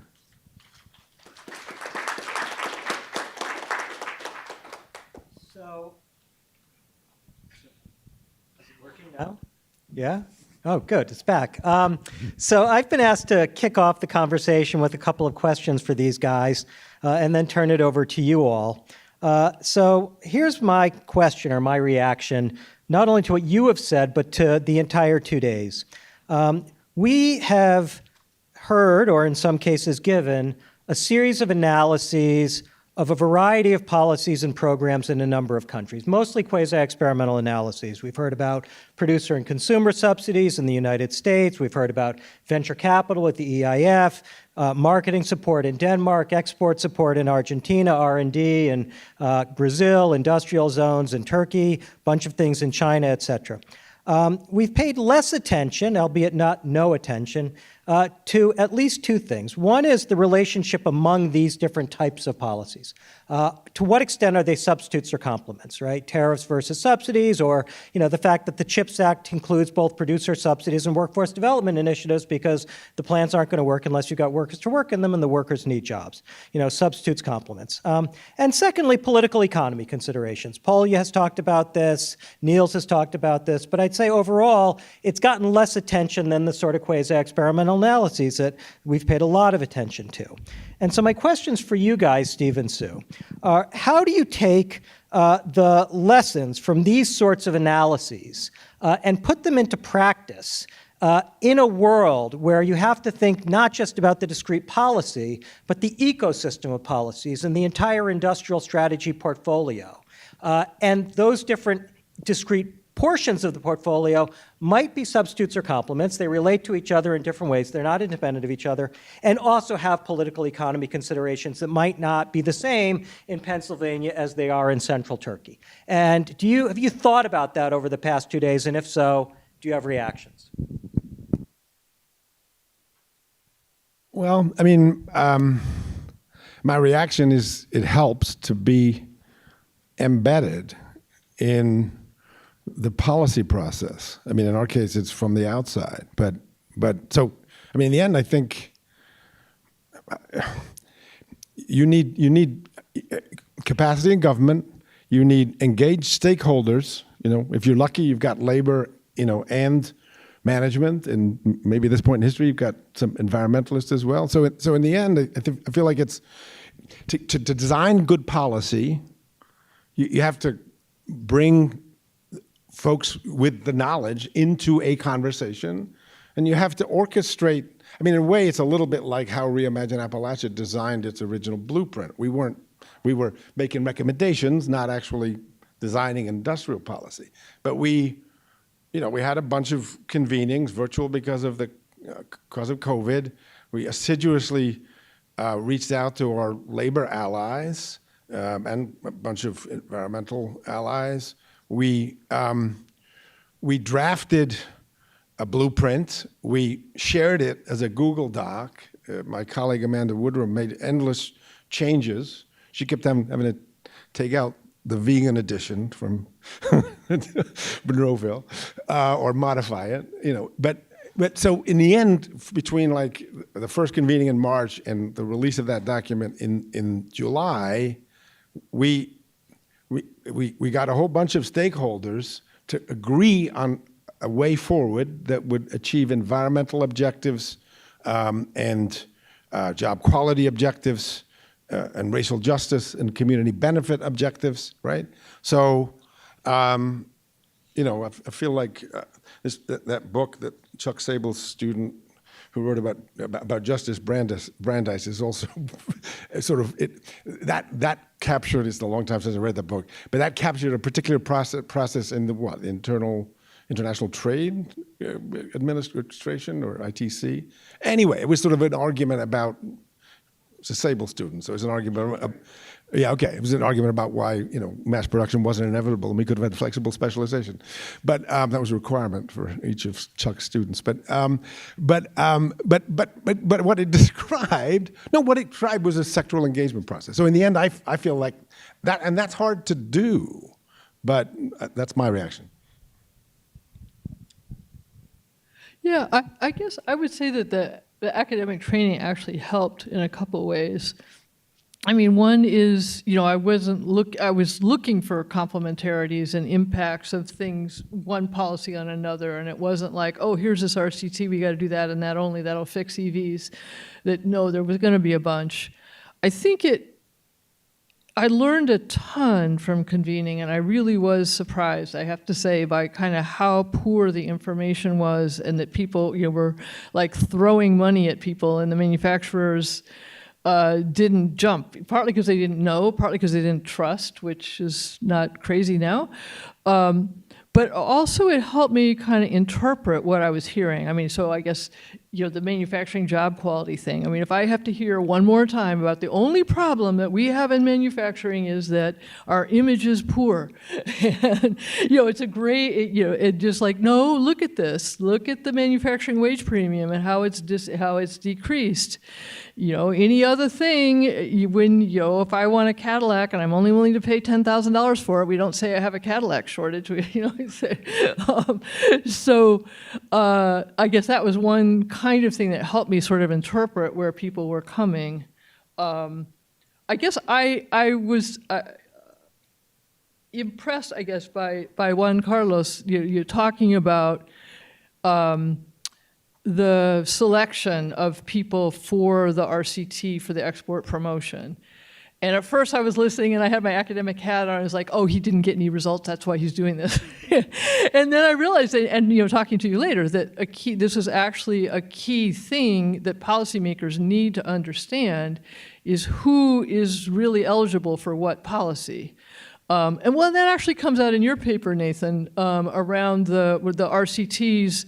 I mean, I guess the way I think about it is, when we do randomized controlled trials in the medical space, we assume if we're testing a tuberculosis pill that everybody has TB in the group, right? We aren't, and whereas in industrial policy, we may have a region that's got an employment problem and another's got an innovation problem. We just treat them all with the same policy, and then we wonder why it doesn't work. So I think this kind of idea of tailoring and, so anyway, that's a second point. Then the last point I want to make is just about, I think the directions of effects are really important. We needed to understand more on magnitudes, but at least when we had the direction, we could know that we needed real answers on, for example, like the extent of stranded capital in the auto industry in the assembly plants. So what I'm going to do is I'm going to open it up to maybe 3 questions at a time and then turn it back to the panelists. So are there people who have things to say? Let's go here. And then I think Joe afterward. Joe, you can start. No, you go ahead. For Sue, do you really believe that basically a question, the premise, that the source of the Chinese competitiveness in EVs or even in many others is really exploitation of labor, or because they're not able to organize, or because of wages, or is it something else?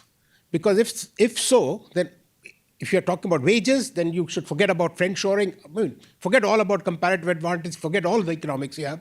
You should forget, anything to do with developing countries. So, secondly, in labor conditions, if you want to look at Chinese EVs, look at the wages there in that sector and work conditions in that sector compared to other sectors. I'd say the Chinese are actually in that sector doing better. So thirdly, if you take this logic of your argument, the Europeans can be telling the Americans, I mean, in fact, they say so, that the reason you're competitive is because the way you treat your workers, the way the organizing it. So I'm not quite sure that is.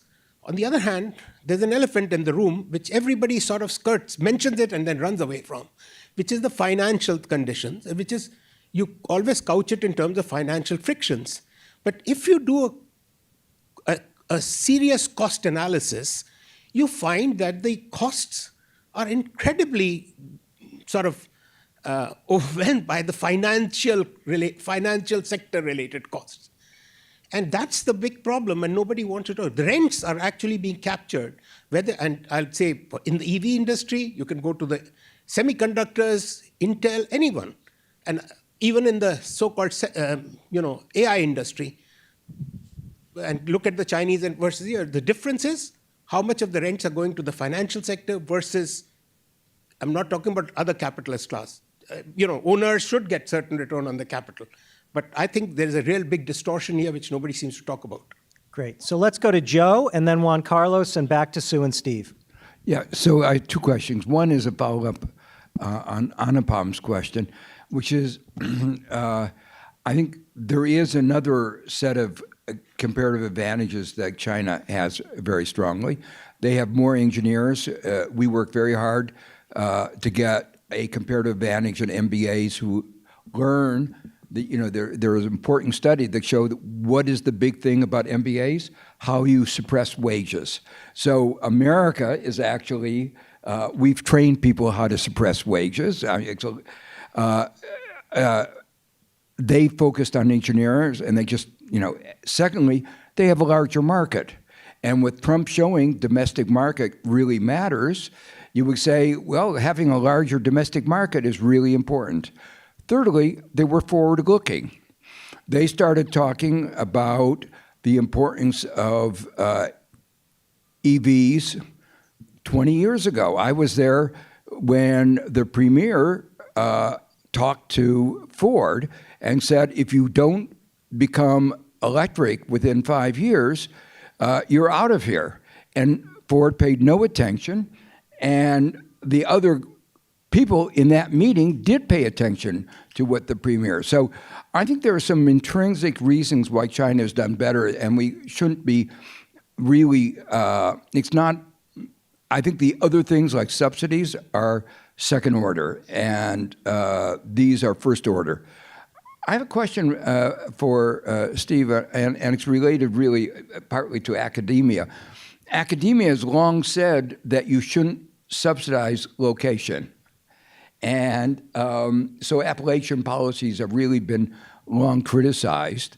And the argument for doing it, besides the politics that place-based politics have become really important, the other one is that there are location-specific public goods, networks, and I haven't seen any quantification of how you really, it's a good story, and I actually believe it, but I don't know how a policymaker is supposed to know how much place-based policy to do. Great. Juan Carlos? Hi. So in this conference, most of the emphasis was on subsidies. But there is another way of doing industrial policy, which is providing public inputs. And this provision, the problem is that they need to be coordinated. You mentioned coordination, you mentioned orchestrating, bringing together. And so in Latin America, we have tried a lot to do that with those kind of private-public roundtables. The most famous are the ones in Peru by Piero Gessi, Mesas Ejecutivas. There were some, I've studied some successful experience in Colombia as well. I ran some of those in Argentina. And in Uruguay, there were some experiences. And there is, I think, some kind of shared knowledge of how to run them effectively, what kind of issues you should do, you should avoid. But what we can figure out is how to make them sustainable over time. So it's usually the case that the administrations change and they are all this social capital is and gymnastics is destroyed. So my question to you is, you mentioned now that for the auto industry, there was some coordination and stuff. What is this, in your view, that kind of the way of organizing the state so that those coordination devices are effective but can be sustained over time? You guys want to take a few minutes to answer and do another round? Yeah, on China, I would never say that it's all exploitation. I think that's what makes China so fascinating, is it's both. And to me, there's two outcomes for that. One is, China can now afford to treat its workers better. I would also think that the U.S. can afford. I totally take the point about Europeans. And I left the conference yesterday to release a report about Hyundai's use of prison labor in Alabama. So I'm an equal opportunity critic here. What I think the implications are is, China can do better. We can do better. There's a bunch of stuff we can learn from China about consistent policy, about training engineers. I think I didn't raise the question about the financial sector as well as you did, but I feel like we bring in, the Biden administration, we brought in people from the financial sector, and it was a very awkward fit because we're now asking them to have a different set of clients and a different set of values. What are you maximizing here? I mean, I was actually asked that about. It's like, well, wait, I know how to tell you what's good for the shareholders, but now you're telling me this really complicated thing. I don't know. You want me to care about workers? I really don't know how to do that. So I think there's implications for our students. Do a better job with MBA. So that's that. So on China, I think let's learn from the good stuff. I feel like the bad stuff is ongoing, and it really does justify, 15% tariff going on forever, because I think they continue to gain that advantage. I totally think that we need a lot to think about this coordination stuff, and that's where our sociologists can help us.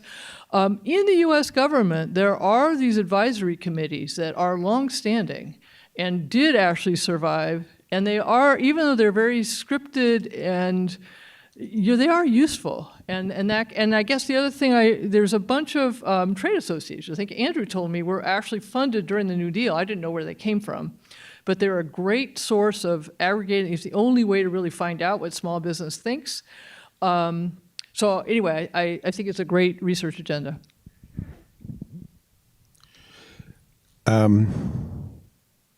So on China, it just makes me think of my friend John Gallick's observations. China clearly has a lot more capacity in government when it comes to industrial policy. In terms of shouldn't subsidize place, I think there is a public goods argument. The Appalachian Regional Commission, right, created in the 60s, actually invested a lot more in infrastructure and education, and in the first actually 10 years, it was deep cuts that started under Carter. And then if you look at the numbers on the Appalachian Regional Commission, the average living standards compared to the rest of the country, the gap has closed tremendously. So to my mind, if you're investing more in the public goods of that region because it has less financial capacity itself, that seems like an economist should be okay with that. I don't know how to answer the question of how much, although I think the answer is not enough. And then, in terms of another argument is, I thought we were supposed to socialize the cost of transition, whether it's due to trade or due to the environment. I mean, you're the economist, but and we didn't socialize the costs. The people of this region, they paid the cost, and they're not happy about it. And now we got another transition. So we need to help them not pay more of that cost. And then I'm fine with the political part of it. I mean, the region is Trump country. The region is a stumbling block to addressing climate change in this country, which we all owe to our kids and our grandchildren. It's a stumbling block to globally, addressing climate change. The region is part of why Trump won. So I think this economic arguments and also I'm good with an aligned political argument. Let's see. In terms of sustainably investing in, I took you Juan Carlos, you partly talk about public goods, but you also, I think, we're talking about sector-specific learning. Okay, so part of my challenge is Sector-specific public goods, and okay, I'm going to include and learning, but so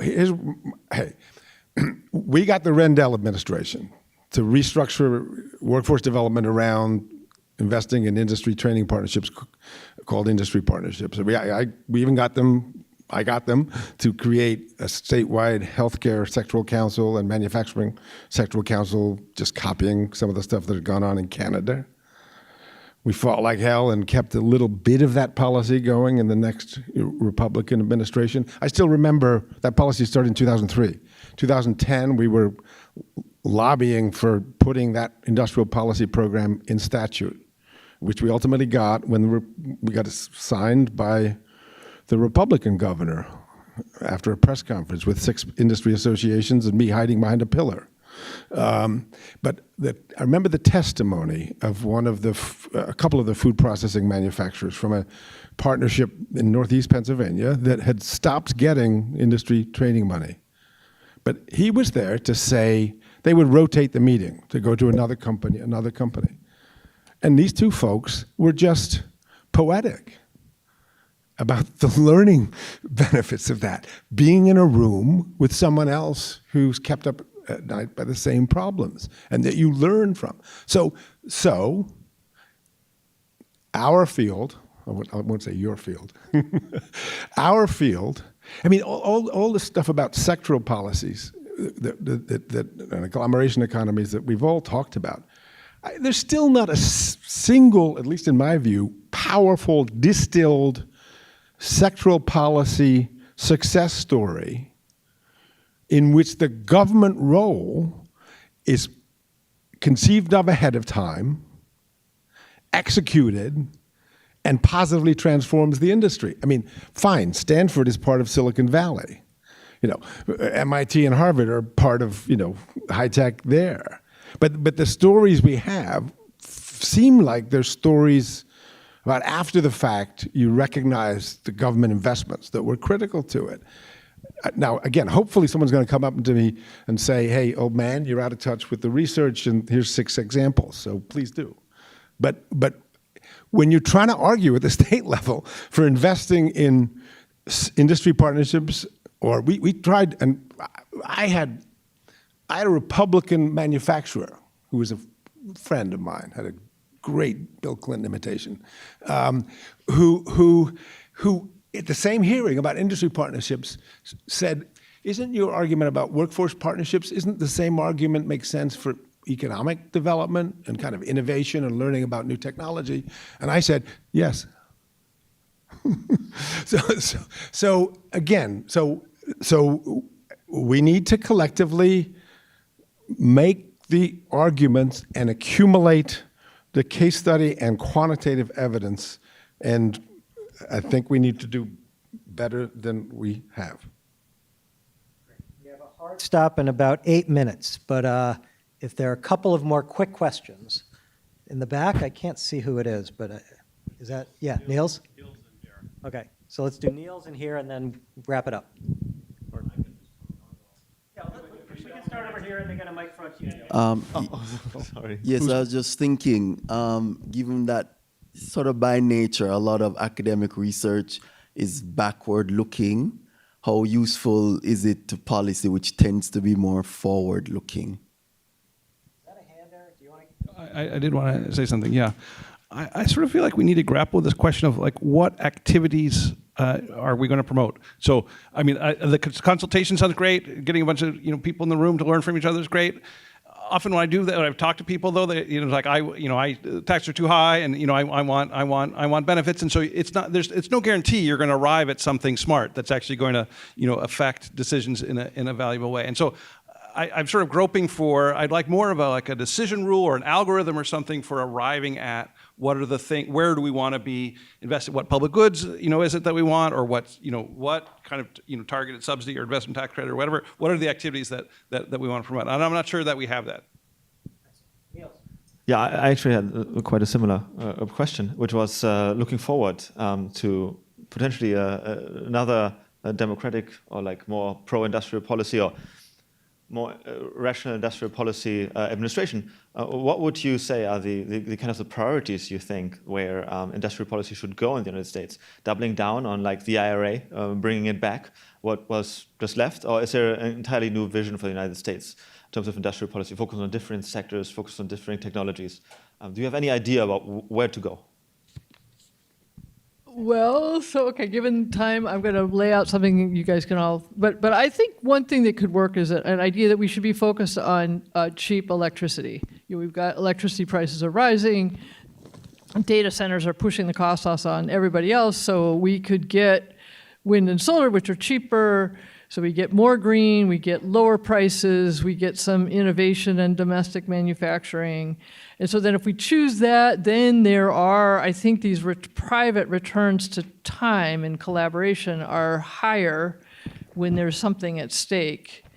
I mean, there's this kind of low-level collaboration that goes on, even in old manufacturing industries, and I think a low level of support for those. The industrial, the Precision Metal Forming Association does great work and should be supported at some low level, in the tens of thousands. But then if you have, overarching industries that you choose, and we shouldn't back away from that, we should choose them. And then there's, I think, a real return to coordination if we're going to try to build up supply and demand together. And so then that would be the first choice. And we should look at it as where we've done that in the past successfully, so the backward. Yeah, so we have to be backward looking to help us be better at being forward looking. What I mean by that is the backward looking stuff, and again, I'm an institutionalist, I like qualitative research. I'm fine if there's some statistical work that goes along with it, but the backward looking is you're trying to expand the repertoire of possible policies and institutional arrangements that you're familiar with, and then you're going to creatively think about how can you adapt them to a new situation, and and that actually segues into. You're exactly right that the stakeholder convening is not, so what do you got? Oh, yeah, workers today do suck, don't they? Or taxes are too high, right? No. This is an orchestrated conversation, and if it's up to me, you've done research, some research ahead of time, basically to flesh out alternative futures for the goddamn industry. And and then you're validating that, and you're trying to get the mix of employers and union folks and environmentalists, you're trying to get them to validate, okay, so this future here, where we have higher productivity and lower emissions and better quality jobs, and we're more inclusive, so we can actually do that together, right? So it's orchestration with a purpose, and that in turn gets me to the last answer, which is, the priority is not one sector. Every single sector, institutional research that I know, every single sector has variations in business strategy. They have the companies competing in the same product markets. One of my favorites is the nursing home industry, and that are good, or let me put it differently, that are okay, ugly, and break the mold. in a positive way. In case, but you see the same thing in the construction industry, which is partly correlated with union versus non-union, but not completely. There are some good non-union firms. So the data in manufacturing show wide dispersion of productivity within industry. So you're looking to intervene in each industry to orchestrate, orchestrate the definition of policies and other interventions that get you to a better future that works for everybody. And if that sounds a little French, I'm sorry. Excellent. I think with 5 minutes left, we're done. Is that okay? Yeah. We do have a hard stop at 4:15. So, I think what you have just said gives me an agenda to suggest to Eric and Joe. Perhaps what you might want to consider for your next is to have a panel or two panels where you take 3 or 4 I won't call case studies, that has a different connotation, but yeah, case studies of where industrial policy or sectoral policy has succeeded, broadly accepted, but has things which have gone wrong, and have a presentation on that, and then 2 people to challenge that. And I can give you 4 very clear examples, which are, you have to separate the myth from the actuality, but you may want to consider those. For example, in the mid-80s, I was told by my boss's boss that I was smoking something because I wrote a paper which said China will be a world-class manufacturer of machinery. And they said, you must be smoking because China will never be a world-class, mid-80s. Number 2, India's IT industry, which is weaknesses and it, but government has played a catalytic role. Korean steel industry, Brazil pro-alcohol. I'm more familiar with all these developing and emerging markets, but therefore I can give you one from Hungary, but something like that might be, I think, a suggestion to you.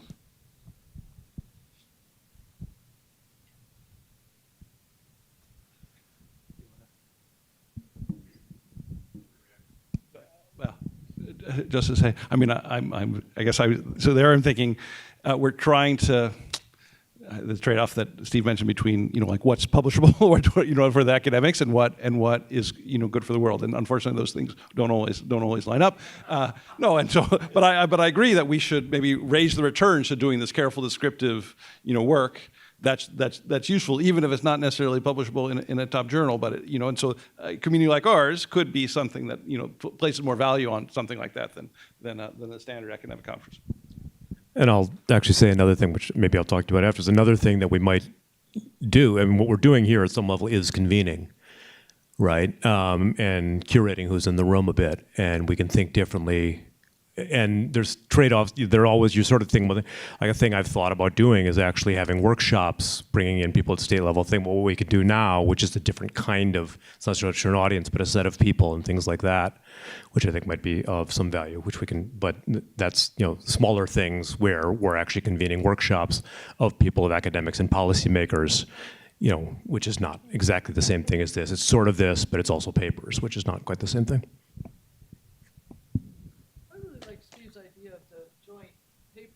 Yeah, there's another, something like that would be great. Yeah, everybody doesn't need to listen. I need to say this part with a microphone. Go have a break. Come back here in 15 minutes, and we will have Joe in conversation with Rolkana. Let's thank Andrew, Sue, and Steve for improvising a great panel.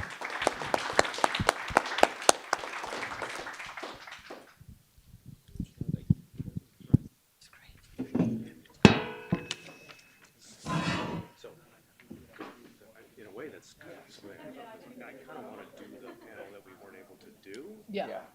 Only maybe I've thought about is after the Gandhi administration is in, and focusing on a bit the green thing, but what can, let's actually Social civil wants to share ideas about what you can do at the state and local level. Let's actually convene and talk about this in a way that is kind of about informing us what research we might do, but also trying to actually do exactly that, putting some of the Gandhi people, Well, we should have called them solid. In this return to description, I mean, you guys could, there could be a special issue or something that, you know, I think people, if it's well done, then. No, it's, like more description, like less theory, more description. Do you know Patricia Smith? Patricia Smith. No. She was the labor commissioner in New York under, probably under the guy who's had a sex problem. What was his name? Cuomo? No, it wasn't Cuomo. No, the other guy. The other guy. Spitzer, I think. And then who followed? Spitzer. It was at least paying for it, as opposed to just taking it. And then she became labor after grueling combination. Anyway, so when she was labor commissioner, she oversaw one of the early efforts.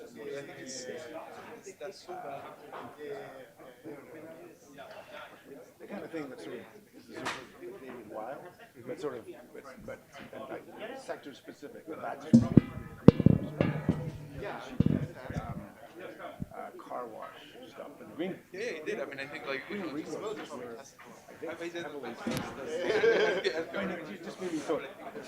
She's a wonderful woman, and she's concrete experience of a particular kind of sexual intervention in the city. Stuff doesn't get written down. Okay. It's even like when we're Yeah. interviewing ourselves. Yeah, no, it becomes law. But it passes through. Yeah, it becomes an oral tradition. Then that like exists in your head, and somebody passes on. It's like, I think yeah, I agree. Or you lose this one. I was actually looking back, I forgot about all the things that you thought about instead of the IRS. That's that's some of the, and now there's the like. that may be This is going to be the thing. What?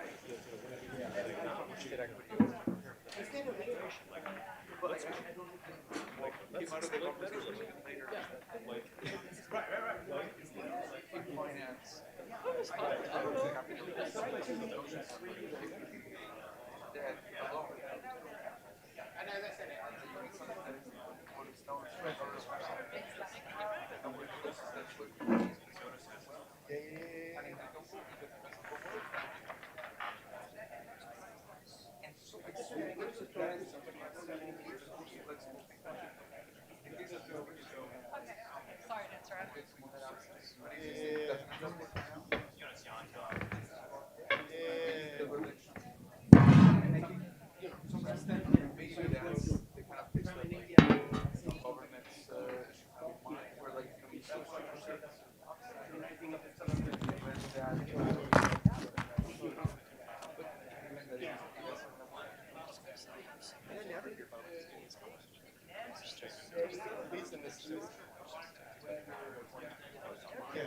So I think so that nature, I think like, you know, and then gets but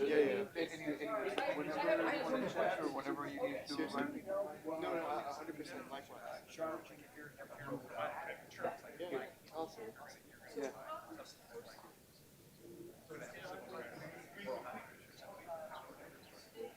So I'm wondering whether.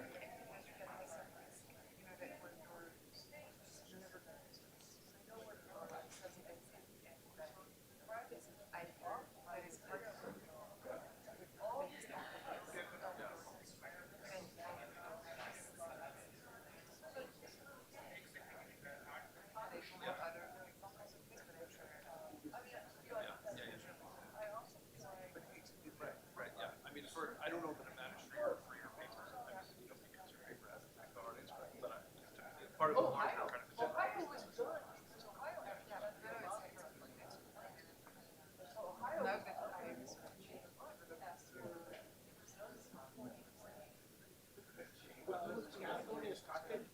But then, yeah, then this risk is it's bigger, right? But there may be.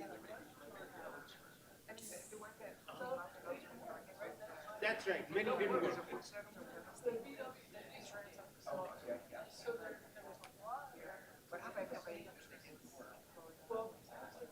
What programs or whatever, yes.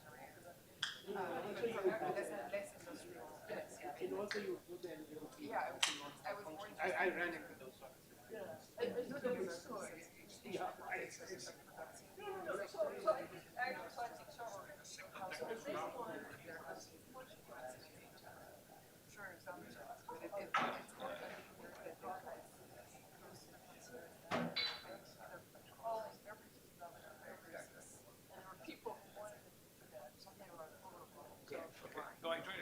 Yes, I'd never seen you present all this stuff. No, it's true. I never. I am just very sure put out this thing. Yes, of course, there's just too many seminars, so I can't go to everything. So we were talking about failures of industrial policy. That's one. And we've known this Okay, very good. I enjoyed your talk a lot, and great to have you. Yeah, perfect. Thanks so much for the insight. It was lovely. Thank you.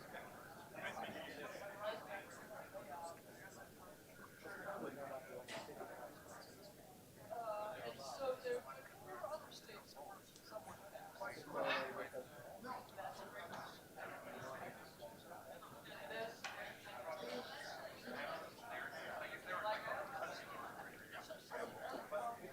Something like that. Like semi-structured, like grid. So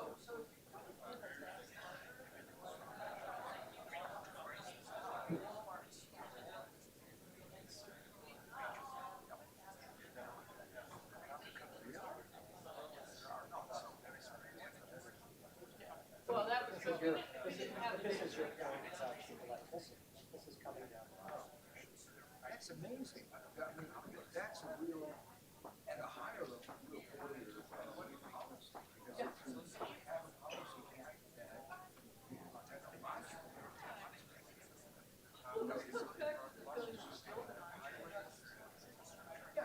there has to be a balance. But what you're saying is, why didn't somebody see this coming? And before putting billions and billions of dollars into the transport bill and the IRA.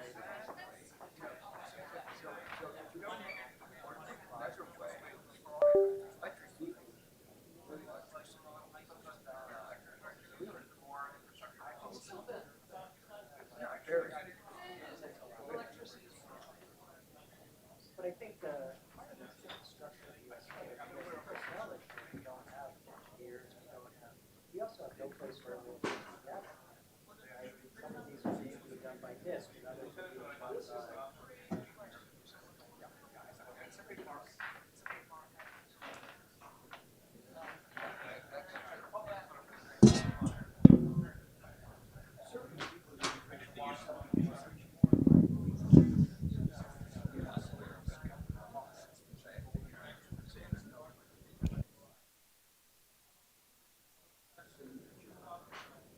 We're thinking about what we did just versus that, right? You might be very good on stage. Not asking for a quote, just.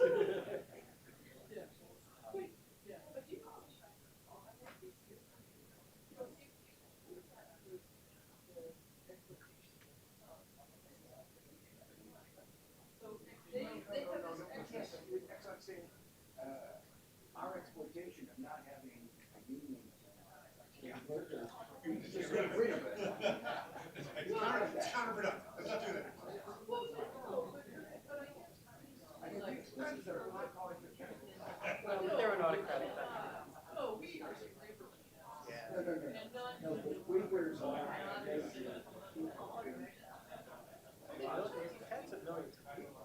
Tibet and the Uyghur region, yeah.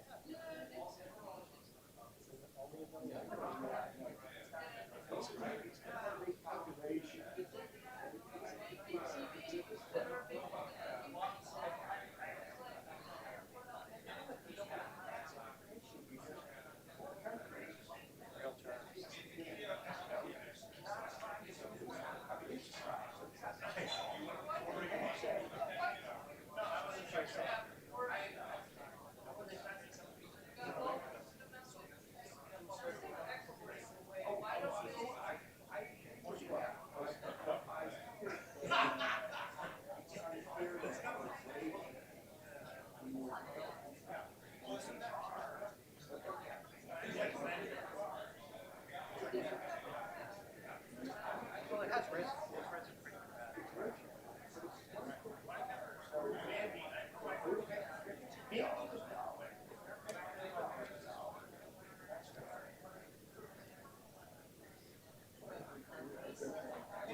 I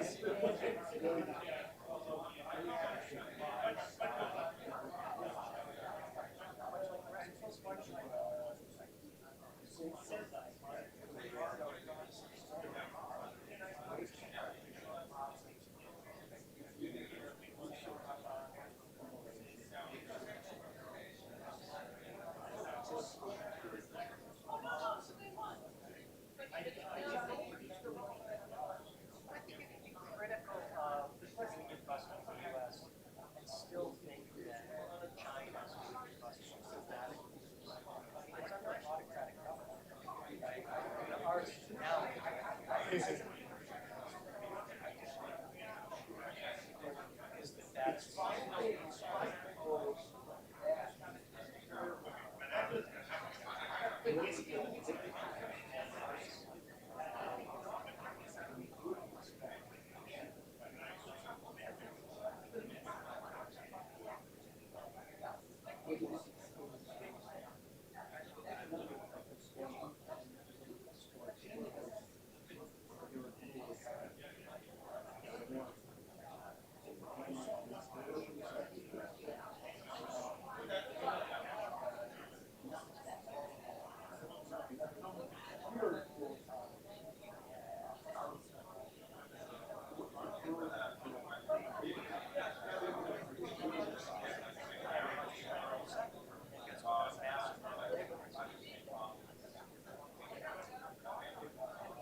You mean on the shop floor?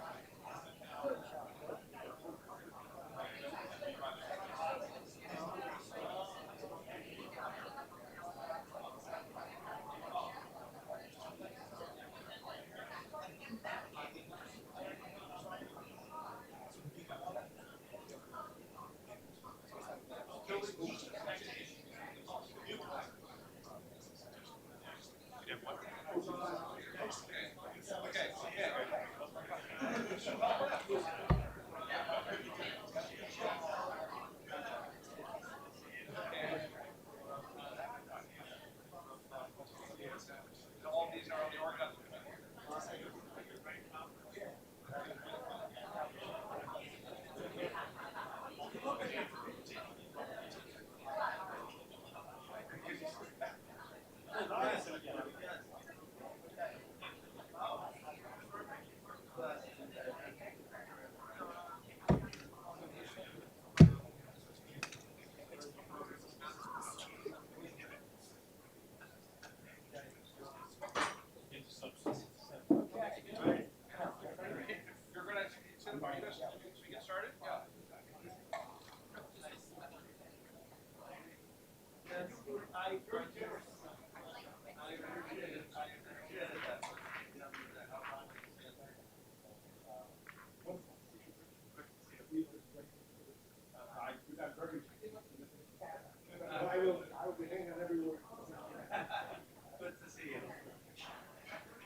sit, right, Joe? Yeah. I was gonna say.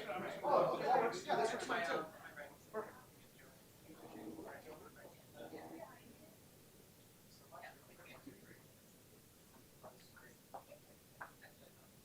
Thank you so much.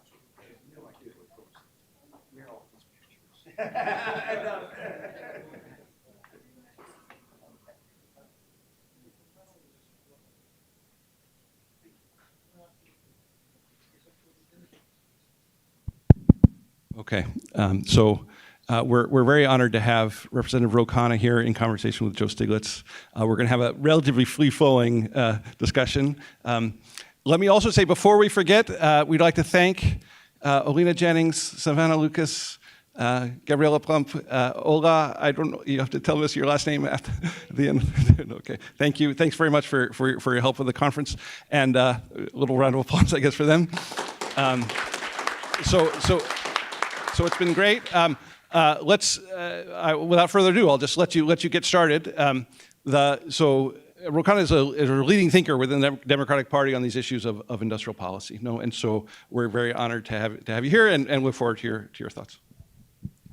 Okay, and so this is just going to be a free-flowing conversation, and maybe I should just begin with a few comments about the conference that we've had over the last 2 days. It's been on industrial policy, with a remarkable amount of attention to IRA, the CHIPS Act, but also industrial policies in Europe, in Brazil, in other places. Some of us have been involved in industrial policy for decades at the World Bank, and so there's a little bit attempt to see what are the lessons of the past are relevant to today. But I think what's striking about the papers that we've had is how strong the empirical evidence that these policies have actually worked. There are, the kinds of sophisticated econometrics that look at the effects on before and after the policies in counties places where they have them and where they don't. Very careful analysis, I think, has made a very persuasive case at the microeconomic level that a lot of these industrial policies have been really very effective. So that should make you feel good that the political support for these industrial policies now has, I think, a kind of empirical evidence that maybe it didn't have 5 or 10 years ago. It had evidence in time series and comparative country analysis. Countries that did it in East Asia did better, but it wasn't the kind of very strong statistical evidence that we have now. But as the closing session of this 2-day conference, we thought it'd be interesting to get a little bit of a political angle on it and understanding of how people in Washington see this. Maybe as we go through our discussion, if you have suggestions about what we ought to do to give you better evidence or give better guidance of how to design, or as I'll say at the end, about the next administration, hopefully, that is serious about doing industrial policy right, what a better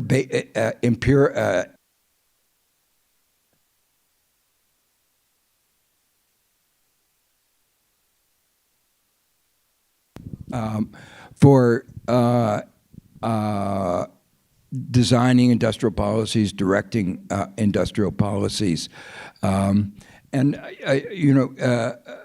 Ro is from Silicon Valley, and I always think of Silicon Valley as really one of the maybe unintended but success stories of industrial policy. It just didn't happen that this huge industry grew up in Silicon Valley. It was a result of maybe my own prejudice, but of Stanford, Berkeley, and then some companies coming out there to interact, and it really was a real success case of that. So you've lived in are living in perhaps the biggest success case of industrial policy.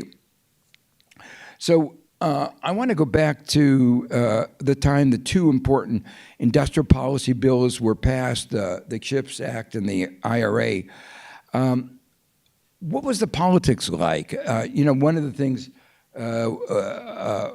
we had some discussion about was it took a long time to get the CHIPS Act passed, where our dependence on Taiwan was already very evident and been made even more evident by COVID-19.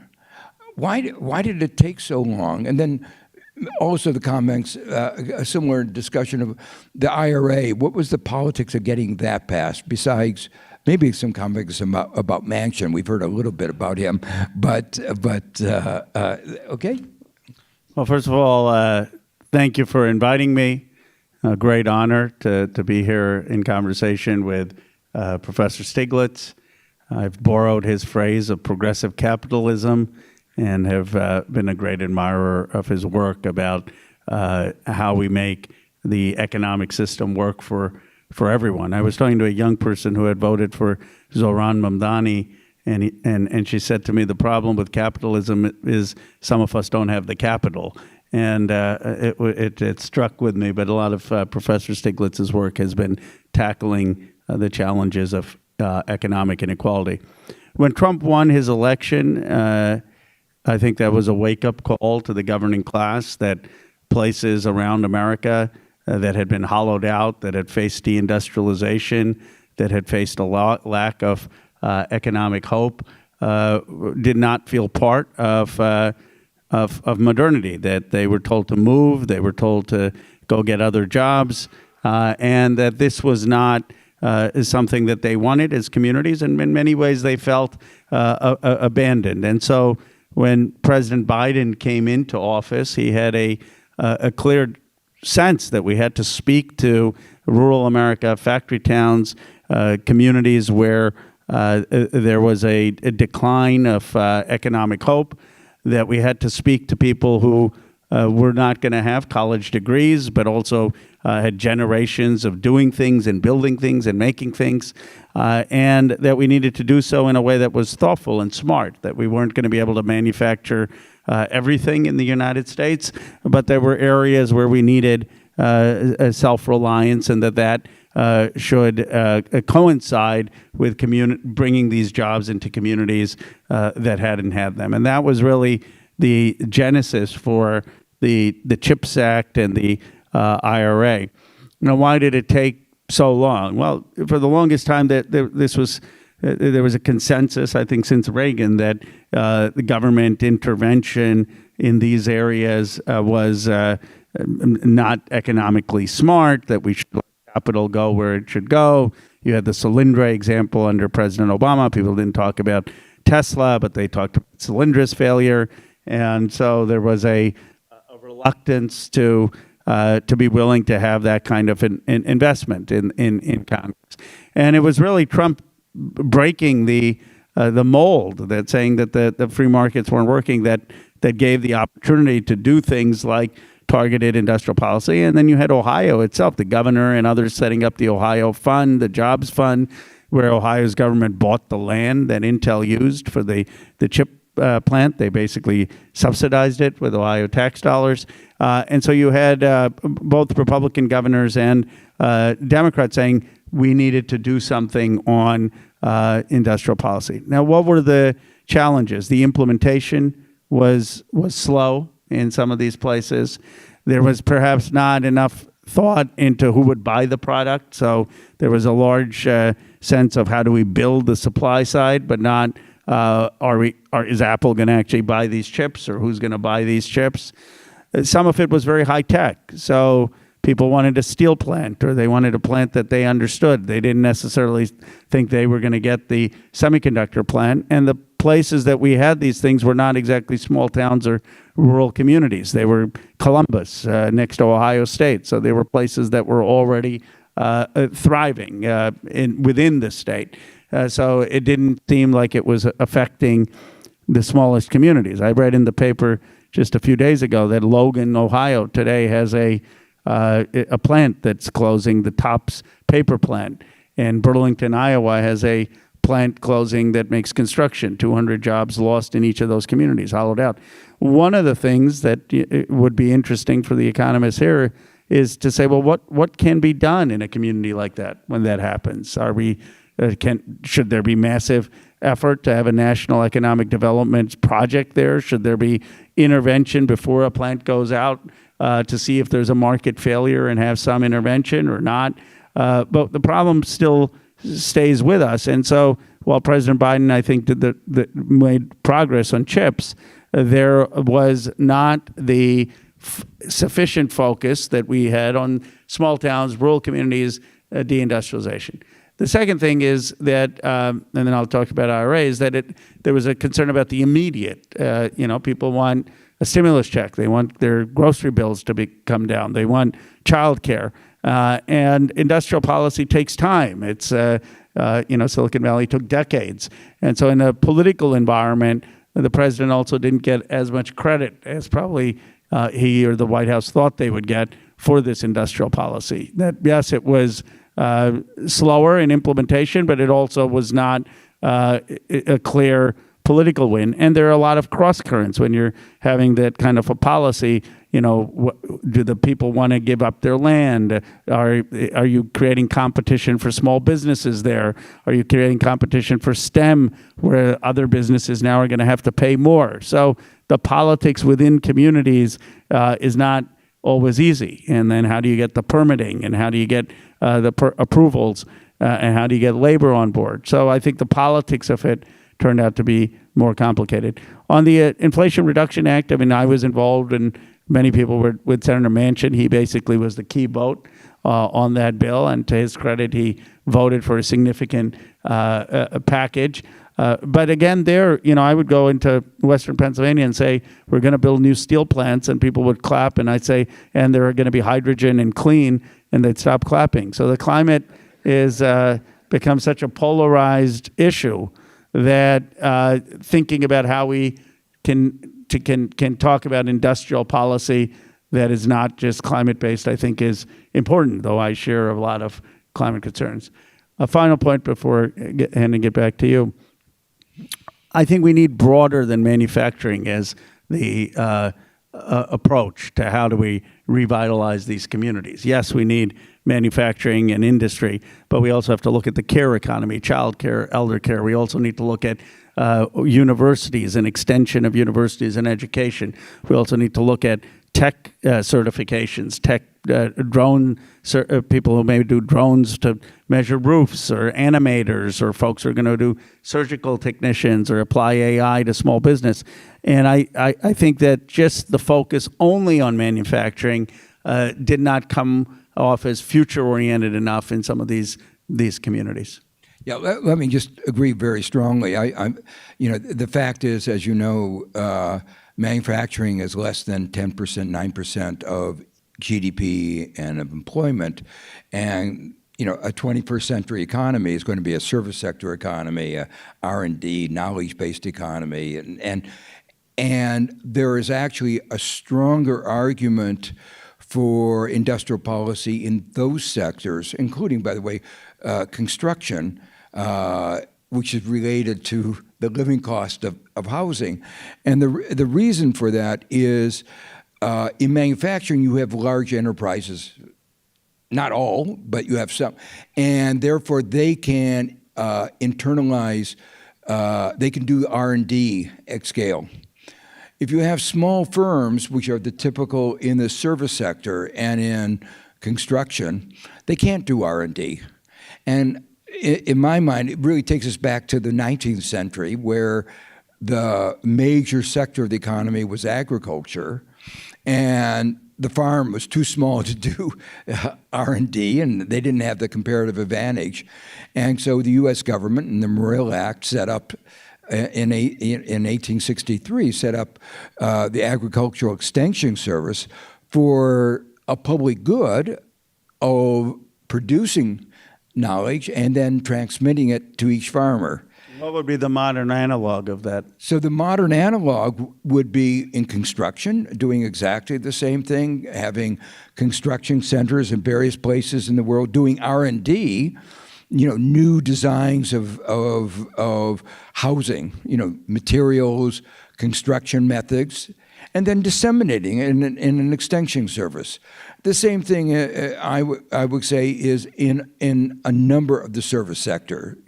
Not banking, they have big enterprises, but in some of the smaller kinds of small enterprises, SMEs, and thinking about where there is more potential research that could, where the enterprises are too small to engage in the research, too many to really have a cooperative on their own, but the government can step in and actually provide that kind of R&D and extension services. So that seems to me really, and I would have felt more comfortable with some of these efforts, at least the rhetoric had moved away from manufacturing, which is very 19th century, early 20th, and towards where the structure of the 21st century economy is. One of the things that your remark about since Reagan, there's been a attitude against industrial policy. We have one very interesting paper which looked at the history of industrial policy and showed that actually it's been continuous since 1976. The data set only went back to basically that. And it went up and down. Carter was higher. It did go down a little bit under Reagan, but not a lot. And so there's been a disparity between the rhetoric and the reality. And I think that might be useful in when we get that distilled to send it over, because I think it really does show that we've always engaged it, some of it through the Defense Department, but some of it Energy Department.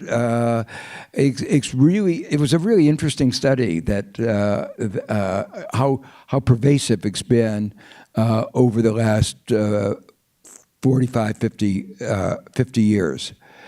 I wanted to talk about both in the design of the policy and in the implementation, a couple questions. One of the things that was highlighted in the beginning of the IRA was there were going to be charging stations all over the country. And there are even notices that it was going forward, and then, except in a few places, it didn't happen. And we've had some discussion about it was Congress that was to blame, not the administration. Do you want to share your view about, are there lessons to be learned from that particular, I don't want to push too hard on that example, but one of the things is learn from the successes and learn from the failures, and that seems to be a failure. It was. I mean, if you talk to Pete Buttigieg, he'll tell you it was how the bills were written. That apparently the goal was to get those electric charges by 2030 something, and it was not immediate, but that the communication of it was that, we were going to build these in an immediate way. There was also a lot of flexibility that was given to the states, and that may be something that needs to be looked at in terms of, is it the federal government that is going to determine at least the timeline and say, okay, you can determine where you want the chargers, but you've got to do it by this date on this implementation, not just a free-for-all in doing the states. And then a sense of the politics of this, that a president probably should not agree to a plan that calls for implementation in 2030 or 2032. I mean, the broadband, this was a problem. The ISP service providers delayed it to 2026. I mean, then they created all this checklist. That was not because the Biden administration wanted it. That was the internet service providers putting a lot of red tape into the bill to slow it down. And we accepted some of that on the Senate side as a price of passing the bill. But then at the end of the day, those things weren't going to get done but till 2026, 2027. President's running for re-election, or Kamala Harris in 2024, and people say, well, where's the broadband? And so I do think I'm not enough of a student of American history other than knowing that in the New Deal or other things, it seems more immediate, that there was a sense that things were actually getting done. And it's one challenge on non-manufacturing industrial policy in that people want the visual and they want the visible, tangible. And so that may be not a manufacturing factory. Maybe it's a trade school, maybe it's an extension, but there's got to be some vivid demonstration of something coming up in a community that makes people feel there's a difference, and it's got to be immediate. And I think those are the lessons, some of the lessons of the previous administration. Yeah. So another aspect of implementation in any of these is that is sustainability. You pass a law and there's a good administration, but we're still in a democracy, and if you are in a democracy, it can change, and it did in that case. And there was a lot of discussion at the time that they had worked hard to make the IRA particularly Trump-proof. And it doesn't seem as if it's as Trump-proof as they thought. Do you want to comment? Nothing in our country seems as Trump-proof as we thought. Other than if you offend the bond market, I guess that's the one thing you can't do. But I mean, many of those tax credits are still in place, but they're slated to expire in 2025, 2026. So I do think they spawned a large amount of investment, and I'm sure you've seen these charts. I mean, manufacturing investment really shot up under the Biden years. The investment that IRA and CHIPS had a major impact going higher, and I think it's had an impact. But the reality is that climate has become, unfortunately, so politicized. How we depoliticize it is a huge challenge. One is, of course, as the price of solar and wind and geothermal fall, it's an easier argument to make. And as our energy needs with AI data centers increase, it's an easier argument to make as people's electricity prices are going up, and we're the party saying we're for all of the above solutions. But I also think that we probably need to take an approach of not just labeling everyone who disagrees with us on climate as just anti-science, and though some are, but to say, look, people have different valuations of risk, of jobs, of what they think the immediacy of these goals are, of how much they are focused on their daily lives, and being able to connect these policies to their economic well-being is key. The president tried to do it; he just was not able to do it successfully at all times. But did you expect that there would be this push to repeal the IRA provisions, the Yes. subsidies? What?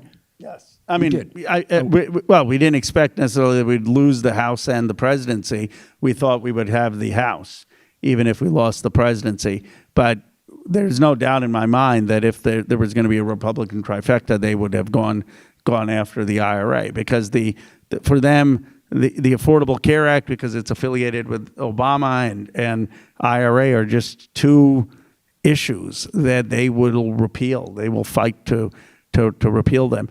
This is why traditionally having bipartisan legislation is, of course, better, but it wasn't for a lack of effort. I mean, the president tried. He got it with chips and science. He got it with infrastructure. We were not able to get a single Republican vote on the IRA. So in short, you don't think there was anything you could have done to make it more sustainable? You know, that knowing that there might be a Republican president, making it so that it could survive a hostile presidency. I mean, I think a lot of the jobs were created in red states. The jobs, in fact, there was criticism that these jobs weren't going into union states or states with union jobs.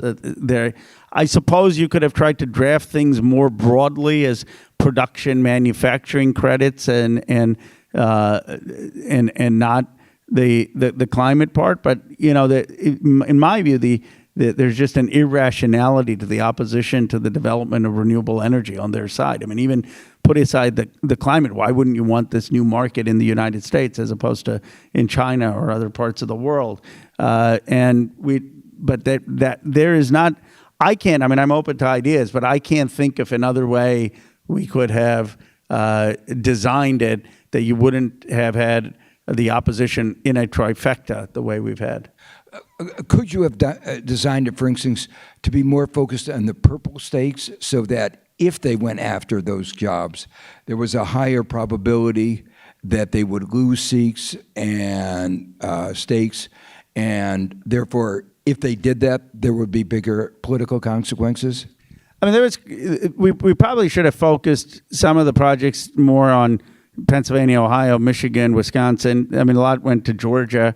I mean, you could make an argument that a lot of the benefits initially went down south to right-to-work states, that not enough came up to Pennsylvania, Michigan, Ohio, Wisconsin. I do think maybe that could have been one thing, both in terms of the politics of it and in terms of the durability. Though, Georgia is a fairly big swing state, and there were a lot of projects there.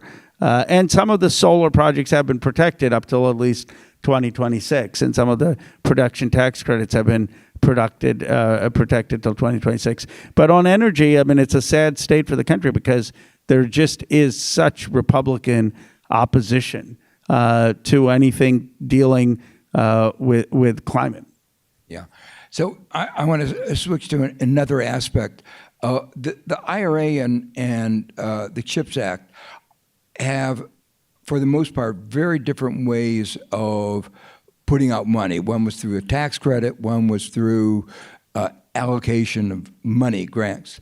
Do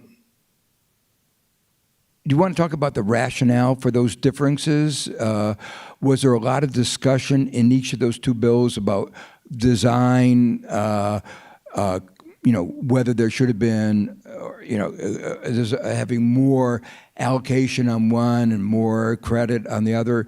How did it fall out in the way that it did, and to what extent was that thoughtful, or was it just the politics?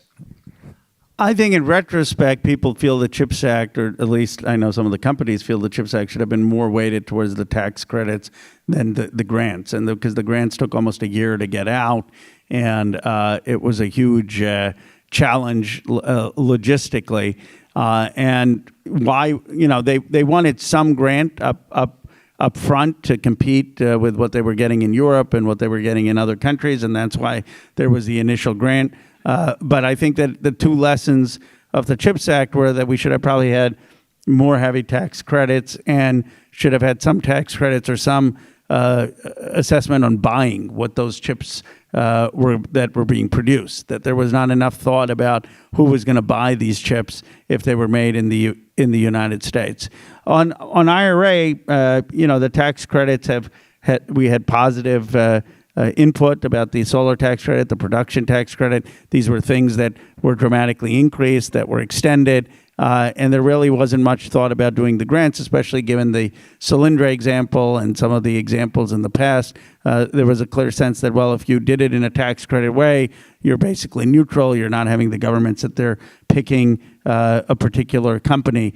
And with semiconductors, you have more of a sense of who the players are: TSMC and Intel and Samsung. In a case of new energy companies, with startups, it's more logistically much more difficult. So I think the tax credit sense there made sense, and there was never really a debate about grants. So one of the big disadvantages of the tax credit is that they're open-ended, and we don't know fully what the cost. I mean, partly because they may be terminated, but if they had continued, there were estimates that came out that the IRA tax credits had been estimated at $350 billion, and then I think Goldman Sachs came out with $1 trillion and $1.5 trillion. I guess, was there anxiety in the Congress about an open-ended subsidy like that? And do you have any feelings about, that? Yeah, I don't want to say blank check. I understand the strong argument having self-selection rather than the government selecting. That's I think a strong argument. But the other side is the open-endedness. I'd have to look at it. Does it not expire after 10 years in the way we had written it? I would have to check, but I thought... No, they were limited, but even in those 10 years, the numbers that Goldman Sachs came out were, and Brookings also came out with a number, rather than the $350 billion, they were talking about between $1 and $1.5 trillion. Over the 10-year, the period. Look, I think that there was a sense that this was an investment worth making, that we needed to do it, that would generate growth, that it would generate more tax revenue. But I do think having some perhaps finite level of renewal after a certain amount of years on these tax credits to evaluate whether they're still needed, whether they're still generating the desired impact is valuable. But that was not a significant issue. Even for Manchin, I don't think that was a significant issue, the duration of it. The total price tag, I guess, was. And so, if there were ways to structure it, I know he wanted to keep it under $1 trillion, the total price tag. I think it was $700 or $800 billion in the way the CBO scored it.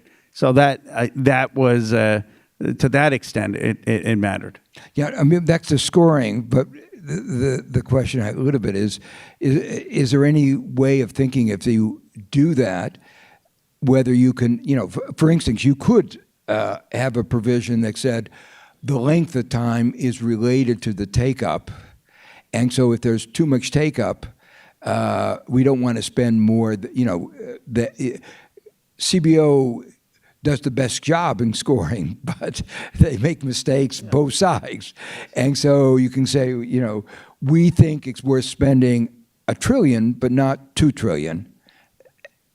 If you were going back to pass the law next time, is that something that Congress might think about? In terms of saying we want this spending until solar has some penetration or some metric? Something like that, and we don't want to spend more than X amount, and if it starts going over that, the time duration of the benefit will be curtailed, and we'll have to go back to Congress to reauthorize it. Yeah, my sense is that we may have to get the 60 senators or the 51 senators to do that. I mean, I think there'll be a group of people who say, let's try to get as much as we can in terms of pushing for a repeal of fossil fuel subsidies and investments in solar and wind and geothermal and incentivize it. But as a practical matter, to get senators who are concerned about the fiscal impact, saying, look, we can have benchmarks on when these subsidies expire. And maybe that would have prevented the push to have them all run out in 2026 if they were going to expire anyway by 2028. So, I do think it's worth considering in the drafting of the bill. Yeah. Are there any other lessons as you look back at CHIPS and IRA at this point that if you could have redone it, I mean, putting the politics aside, and maybe after that with the politics, that you would have argued that you ought to have a slightly different bill? Well, I would have focused more on some of the hardest hit areas of Western Pennsylvania, Ohio, downriver Michigan, and see what type of economic activity could come up there. Because while the macro industrial policy made sense in terms of our self-reliance from dependence on Taiwan, or the macro policy of having America produce solar and wind and geothermal and battery plants, it's not as clear that it tied to the economic renewal of places that had lost economic hope. So I guess I would be more focused on an economic development strategy in these communities that was manufacturing based in part, but also broader than manufacturing. You know, putting a trade school in every community, putting an extension in regions, making some sense of the types of manufacturing loans that, or small business loans that a community may need that wouldn't get a semiconductor plant. I think that the policy was driven with good intentions from an American competitiveness standpoint and less from a micro community standpoint. Yeah, that's very interesting. Are there other aspects of infrastructure that could have been directed? I mean, the infrastructure bill was also very macro, is my impression. Would you have tried to think about how you could get the infrastructure bill more micro and targeted and place-based? Yeah, I mean, I think we could have looked at that, though the infrastructure bill worked to a fair extent. I mean, you saw construction, you saw a lot of activity, but I think getting it more place-based, and then to partly the challenge for the president, while he couldn't travel as much out into these communities, he was very focused at some point on the war in Ukraine, and he lost the domestic economic messaging. I once joked to John Podesta, and I have respect for both of these people, but I said, you worked for a president, Bill Clinton, who hollowed out all of Ohio, Pennsylvania, and Michigan, and it was at 60% approval. Now you're working for a president who's bringing it all back, and he's stuck at 40%. Have you wondered why? And because Clinton was so good, and I'm not, at going and having these roundtables of economic empowerment in Johnstown, Pennsylvania, and he'd have everyone there talk about what the economic vision was, and everyone believed that was his central issue, to figure that out. And so some of this was a communications challenge, that we just thought that the legislation in its grandiose ways was going to translate to the political argument. And I think it doesn't. And we need to be very, very energetic about communicating what we're doing in these communities. Yeah, I mean, I went down with Clinton down to, we had a meeting in Columbus, one of these big regional, and we had them in every region about how do we create jobs and not just reindustrialize, but reinvigorate each of the regions of the country. One of the this is a very international group, and one of the other issues that we haven't talked about this year, but we did talk about last year, was some of what we did in those two bills violated WTO, probably. Since there's no WTO appeal court, we can't really be sure, but as a little bit of a trade lawyer, I think it probably did violate. Was there any concern two questions. Was there any concern in Congress when they were discussing this, whether we were violating the WTO agreement that we had signed? And I guess the other question is, do you think how do we deal with that international consequence of our industrial policy having effects on other countries? Well, as you know, there's a national security exemption to some of the WTO rules, and so that was, I think, what was partly invoked on the CHIPS Act. And none of the European countries sued. China sued us, which is still being resolved, but none of the European countries actually sued the U.S. when it came to CHIPS or IRA. There was diplomacy, and there was and people were upset about it, but they didn't actually take it to the World Trade Organization. I think there was a sense that, look, there's in a modern world where China and other countries are massively subsidizing industry, that the United States it can't be hamstrung by rules where we aren't allowed to do the same for critical industries. And while in the crafting, they looked with the lawyers at making sure we fit in some exceptions, there wasn't that much concern about it, because there's a genuine view that those trade deals as written needed to be revised. So does that mean, I mean, since we're in a world where revising those trade agreements is going to be very difficult and at best take years and years, does that mean basically we're in a law of the jungle where any country, that we have no rules about state aid, to use the European word, that any country can decide it can subsidize its industry to try to, to use it, steal jobs from other countries?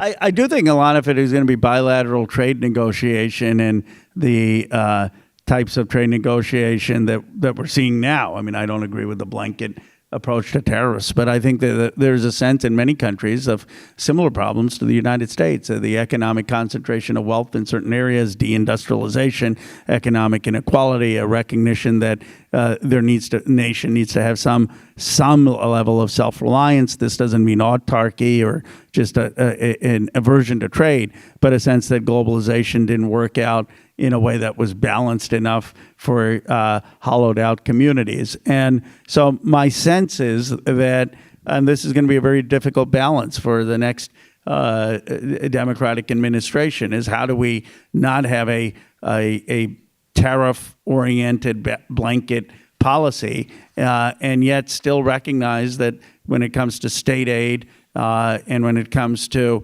some kind of industrial policy, that's worthwhile. Now, also, state aid is less regressive, in my view, than a tariff, which is hitting the working class and consumer class. The state aid you could raise from the wealthier in terms of tax policy. But when Trump said tariffs, Chris DeLuzio was a member of Congress from Western Pennsylvania, said Kamala Harris was running these ads in Western Pennsylvania saying Goldman Sachs says Trump's tariff policy is going to cost the average family $3,000 more.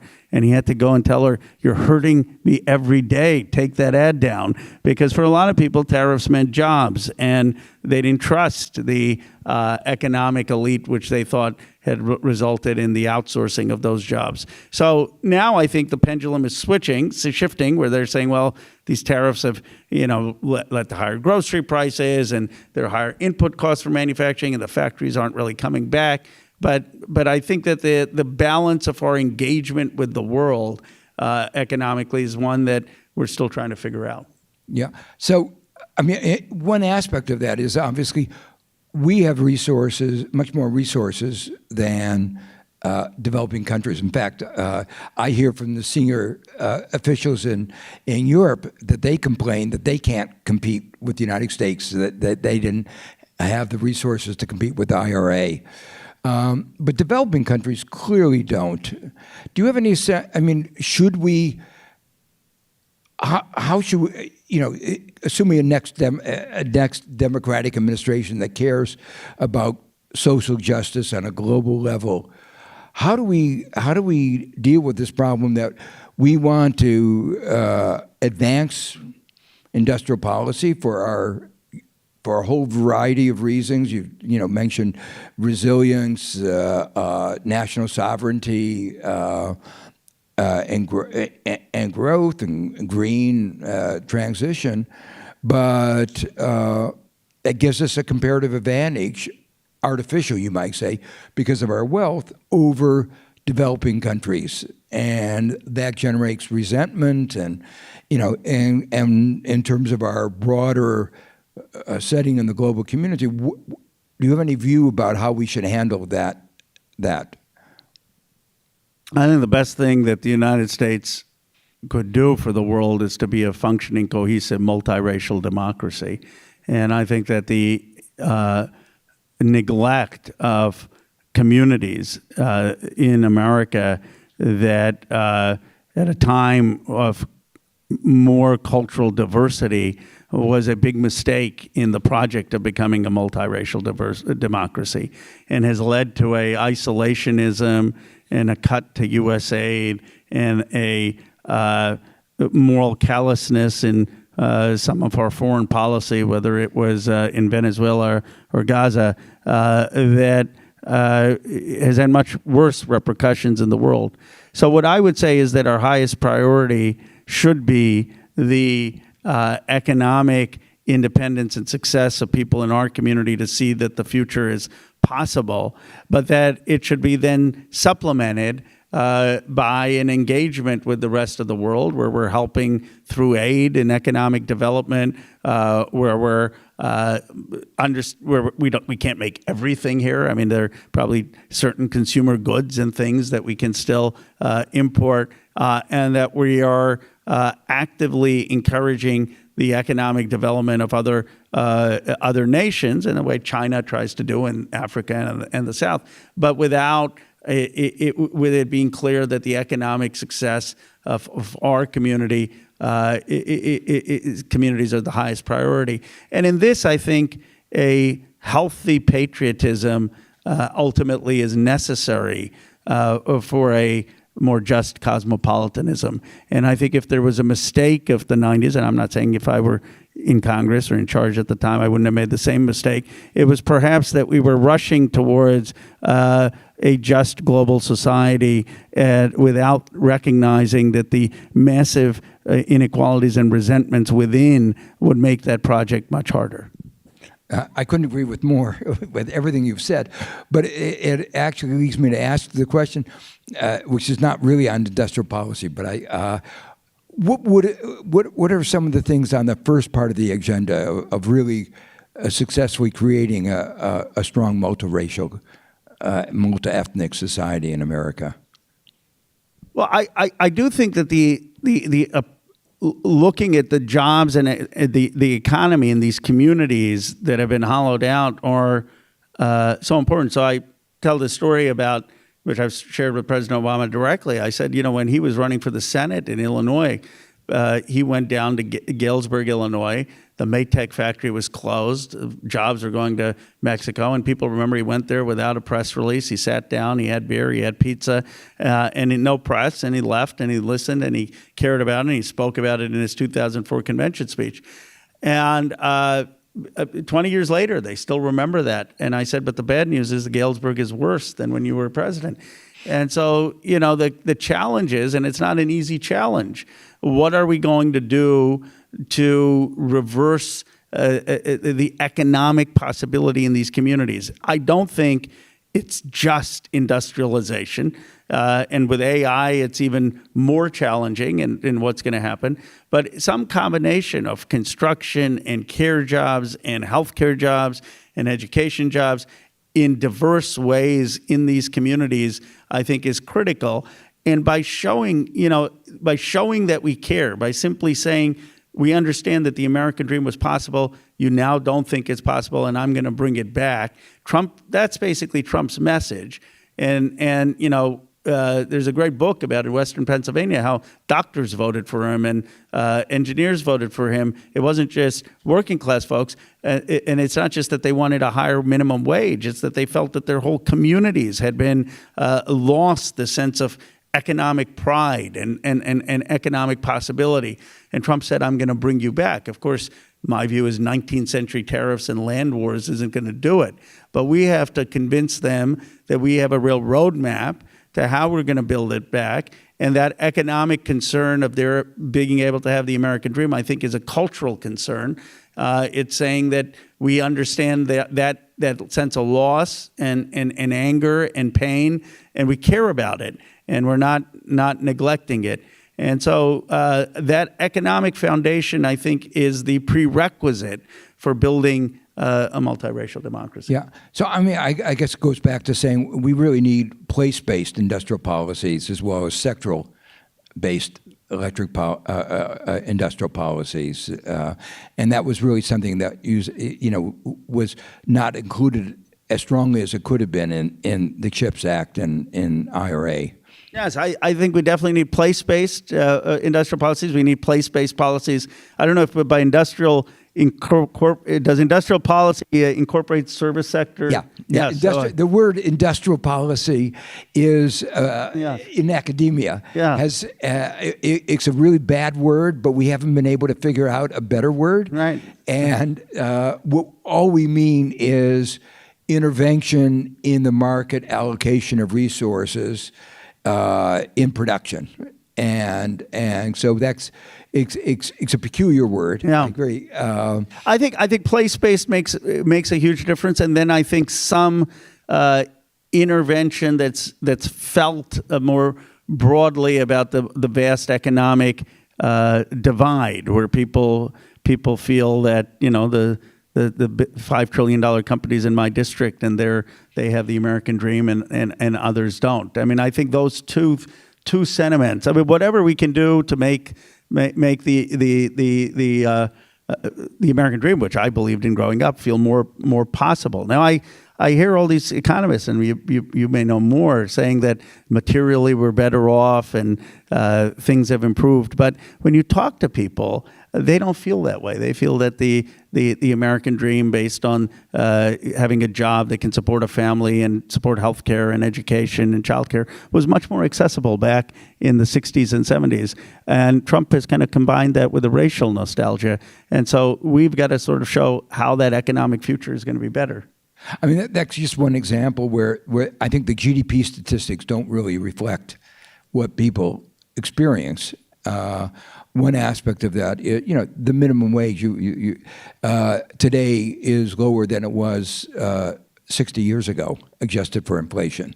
Right. So that's, people at the bottom really are absolutely worse off, and even the median has really stagnated, and I think partly it's that the disparity between people in the middle and people at the top, which they see every day now, not only it used to be in TV, but now in social media, it sort of exacerbates this kind of feeling that they've lost the American dream.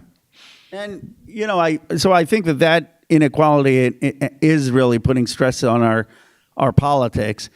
And then the place-based, I think, is important because, if you look at J.D. Vance's sort of view of the hierarchy of Americans, right? The sense that if your great-great-great-grandparents fought in the Civil War or World War II, that you have more of a stake in having built America. A large part of our cultural challenge is, well, where are we going to accept tradition and honor the sacrifice of people who contributed, while not diminishing an immigrant or a son or daughter of immigrants who, in the Lincoln sense, believes that the allegiance to America is based on the Constitution and the Declaration of Independence, and that's what's defining. And so going to places where there are generations of people who feel they built the coal, they built the steel, and that the country is not recognizing their sacrifice and is not valuing them. They may not have to. They should not be put up on a pedestal of having a higher American citizenship, but they also should not be dismissed as not being cared about. And I think it's the place. Economic place-based policy is also saying culturally, we get it, you matter, we appreciate you, which I think is important to build a multiracial democracy. Yeah, I guess another aspect of, we talk about production, but the other part is community-based. It's the schools, the part of, I think that one of the things that's been you see is the howling out of the cities and the small business. I go back there, and it's devastating. Yeah. These places are really hollowed out, not just in the sense of jobs. Gary, a city now used to be 200,000, is 100,000. There's not a single grocery store in the city. It's a food desert, and people buy food junk food in the drugstores But let me ask you: do you think it's a political problem or a substantive problem? In other words, let's say someone had an FDR-like mandate. Could they, in 4 and 8 years, turn around Gary, Indiana, or would it be hard? Oh, it would be hard. Let me say that, but there's no doubt about that. And history matters. 50 years ago, if they had come in, I think they could have turned it around. You see places where government intervention saw that there was a decline, came in and say, how do we shift and create a new community? Pittsburgh was a steel town, very much like Gary, Indiana. But Pittsburgh had an advantage of having two good institutions, Carnegie Mellon and University of Pittsburgh.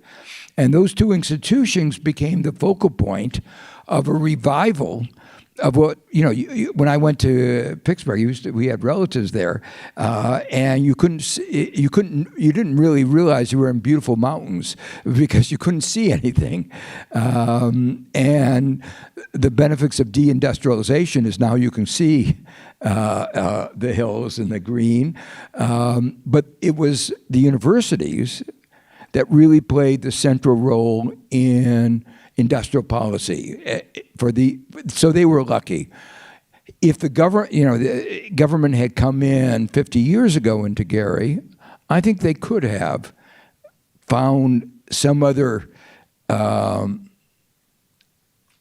have shifted the production to keep jobs there and keep the community alive. It would have diminished a little bit, but it would have been. Do you think the next Democratic administration should make place-based renewal a top priority, and is it, how achievable is it? I think it should make it a priority. I mean, I think that, partly for politics, because I think where we are, the divisiveness in the country, and you see those maps, is very clearly related to that kind of sense of lack of opportunity in large parts of the country. But I would even say there's an economic argument that there's social capital in communities that dissipates if you don't use it. And that's why I say history matters, and 50 years of neglect, you can't undo that right away. But I think you can create communities, and I think they ought to begin by, I think it ought to be a priority. There has to be an economic basis of a community. You can't you can't have and that's where some of the things that you say, it's going to be more of a service sector, and that means more of a care community. And one aspect of the care community is we underpay care workers, and we disrespect care workers. And people who care for other people are really performing an important function.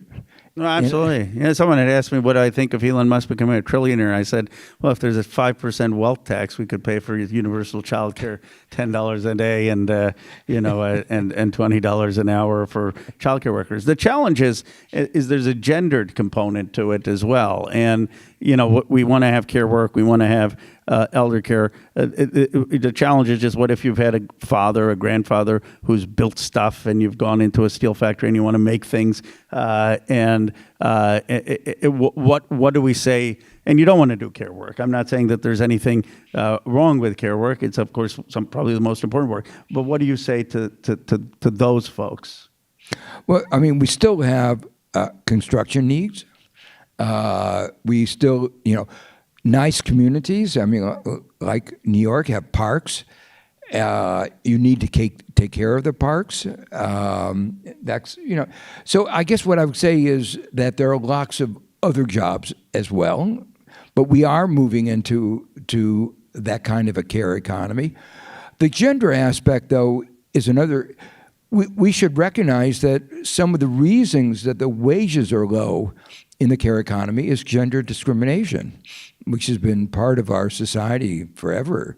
And so if we got rid of that gender discrimination, the wages would be significantly higher.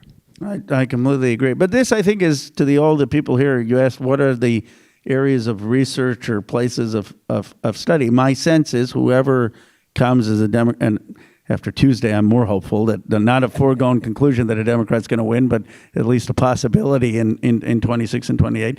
I don't think they're going to wholly reject the Biden approach, which is to say we've got to have place-based policy, but they're probably going to say, how do we make that place-based policy better? How do we, and what does it look like to turn around different communities? What are the care-based jobs? What are the technology-based jobs? What are the construction-based jobs? How do we do this?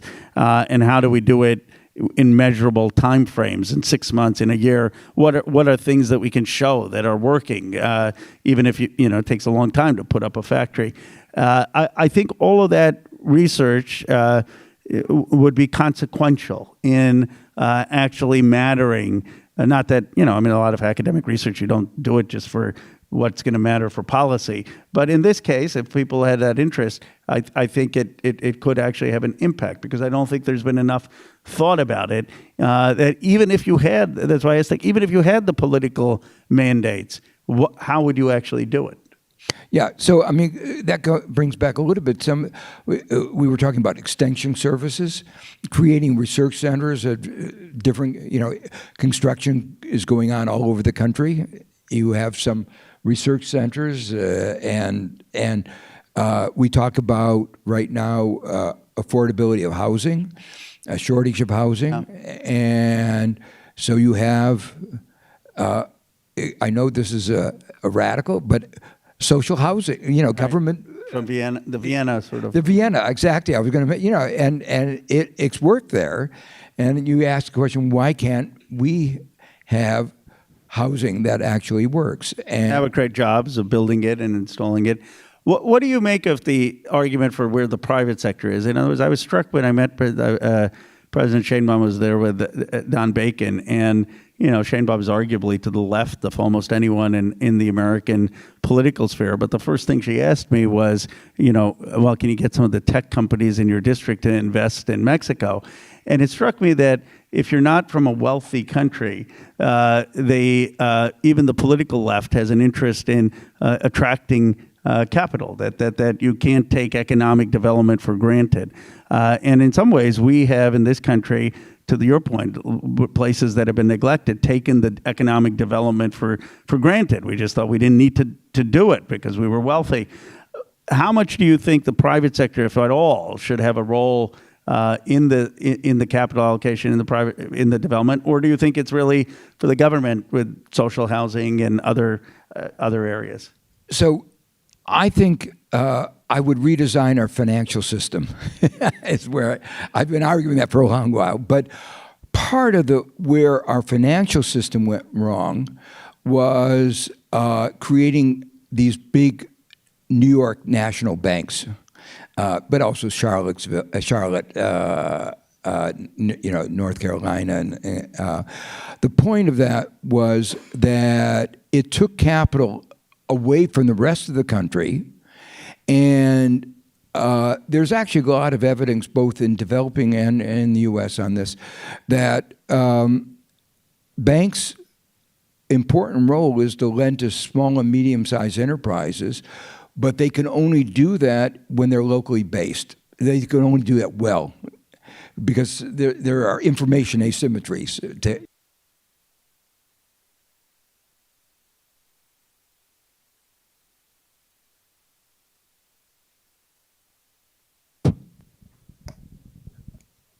What? Yeah. There are information asymmetries. And so obviously, somebody sitting in New York is not going to be able to make a good judgment about who's a good businessman in Columbus, Ohio. But if you had a Columbus bank, they would be that was a bad example because but if you had a Columbus Bank, they would be able to make those judgments. So regional feds do that, or are they not really? The regional feds are not also, but with the regional feds or the national should have put more emphasis on the survival of community banks and local banks. And in 2008, we closed hundreds of these community banks. And in the S&L crisis, we closed hundreds of those. So the picture of the American banking system today is very different from what it was. And I think that it has been one of the impediments to the ability of the private sector to do its role, because it's not going to be big enterprises coming in. It's going to be small and medium-sized enterprises. And you have to have a financial system that is directed to local small and medium-sized enterprises. So one of the things I would do is,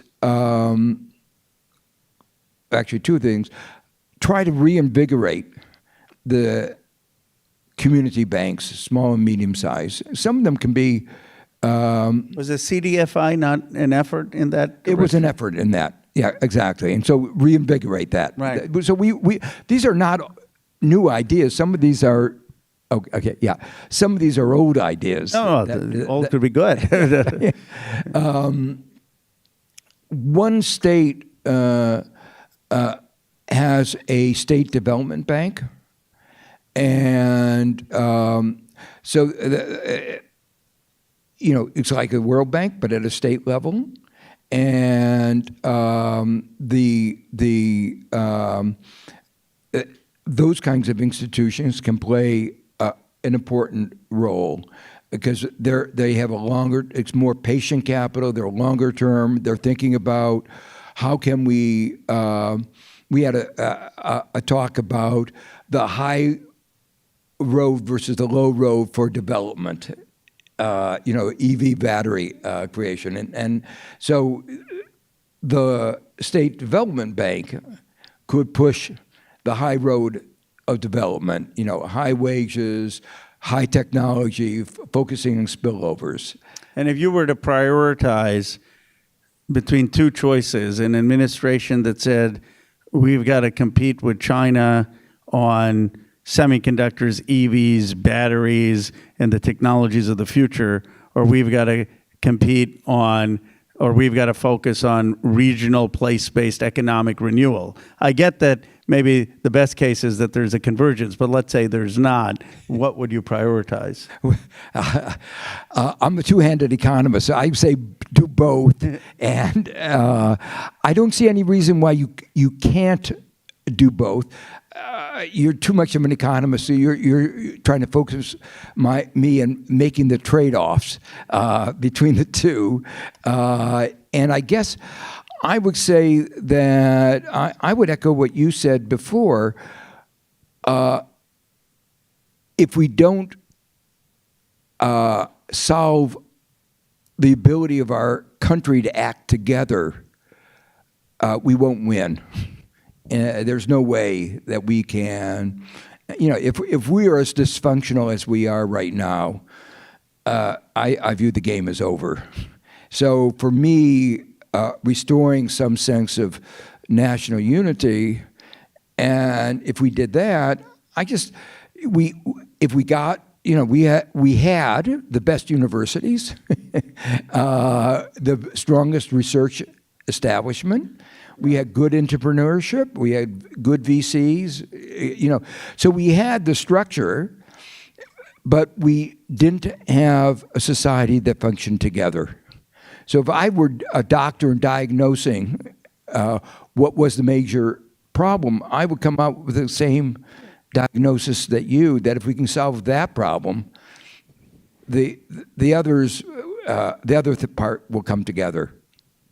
Yeah, no, I agree very much with you. One of the things that has disappointed me, or I've been surprised by. In fact, I was speaking at my alma mater where I got my undergrad degree at University of Chicago, and the university president said, "Well, what's your advice about how the universities can be better?"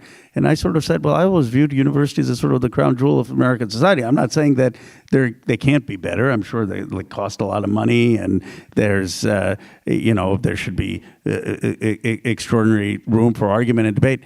But it seems to me that the silence of the defense of the university in American culture has been surprising to me, that more people haven't gotten up and said, not just, okay, we want universities because they are going to produce the next AI or Moderna, but that we want universities because they produce economists that make our policies more thoughtful, and that they produce liberal thinkers and constitutional thinkers, and that they're ingredients for a mature democracy.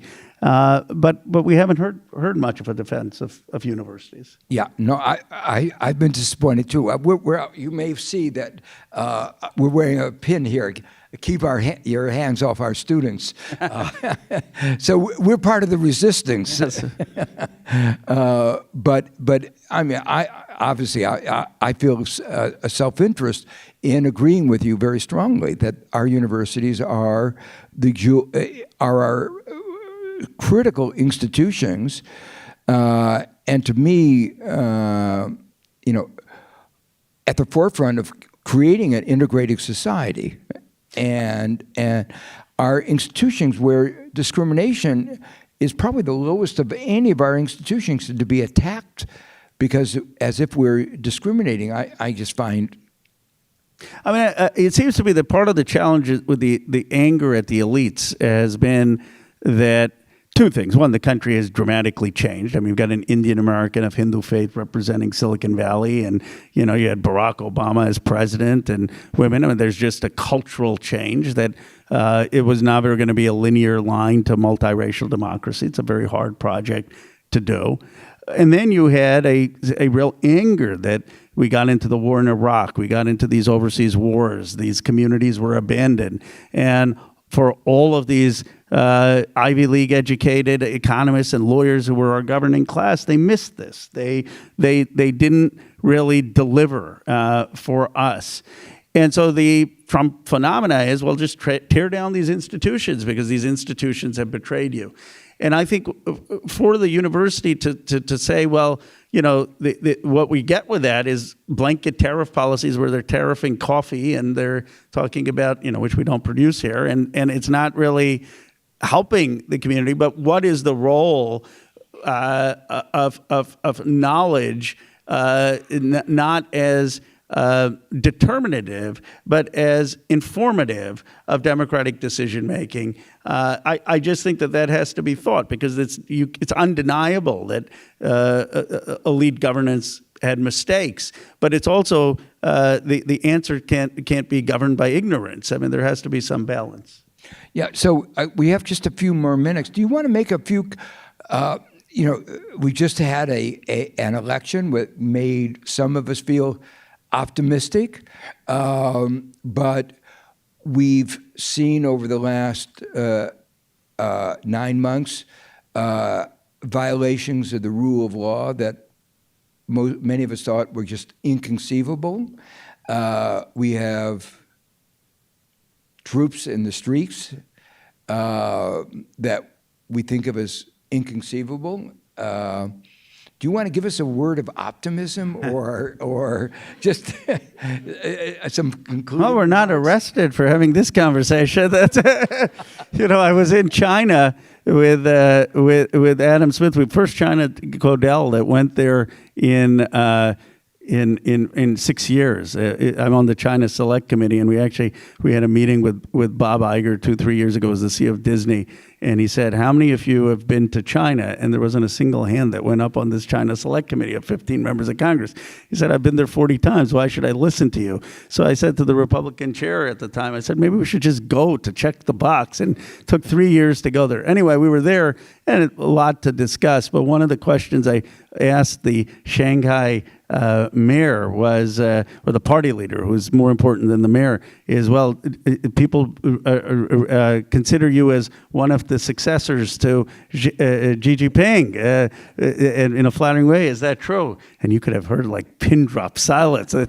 No. So we have, democracy is in our blood. It is in our DNA. We are a loud, confident society where someone who's the security guard to this building thinks they have as much of a right and an opinion as a Nobel laureate or as a congressman to have a say. And I think Donald Trump is finding that as hard as he's trying to denigrate that, there's a huge reaction against it. I go to rural Nebraska and I talk about how farmers are getting shafted, and they want to talk about the ICE raids. They want to talk about the fact that young kids are being deported without due process. They don't want to just talk about the price of soybeans. And what you saw on Tuesday, I don't think people have bought into the Democratic vision, but they have said, we certainly don't like what's going on with Donald Trump. And you had young men coming back to us. You had Latinos coming back to us, South Asians in New Jersey coming back to us, working class folks. I mean, it was a huge, huge win. I believe it's even stiffened the spine of some of the Supreme Court justices now who are asking maybe on these questions on tariffs that they're going to strike down what Trump has done. But, he's a 42% president. He's not a 60% president. I was most concerned in the inauguration when Donald Trump was talking about going to Mars.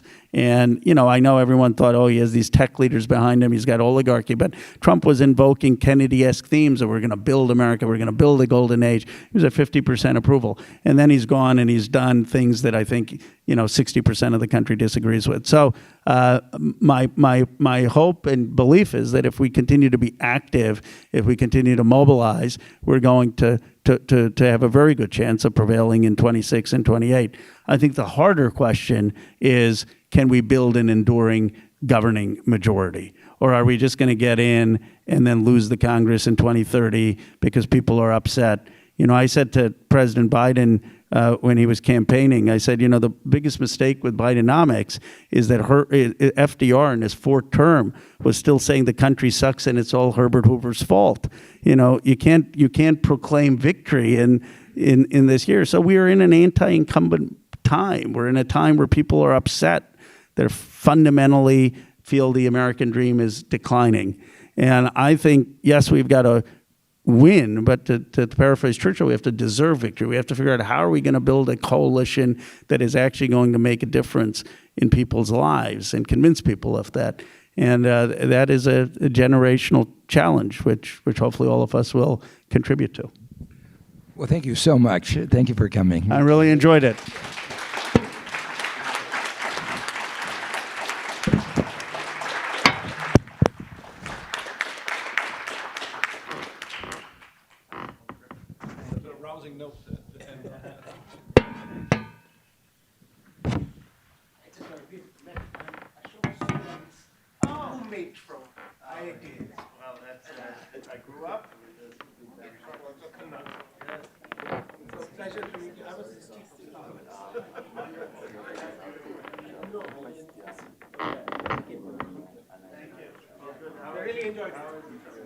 Very well. So we had this small reunion at Napa. Wonderful. A couple of months ago. Great to see you. Great to see you. Thanks. Enjoyed the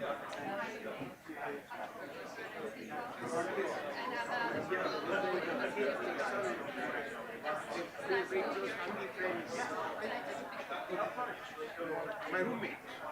And they on the same so their son and so my name is Rick. And I'm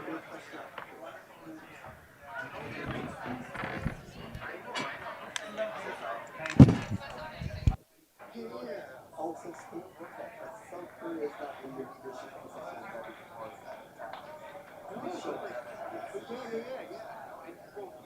like either are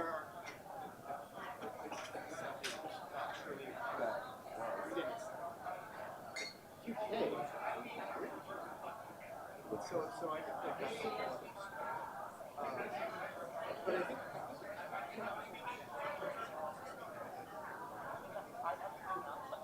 yeah, it's great to hear me.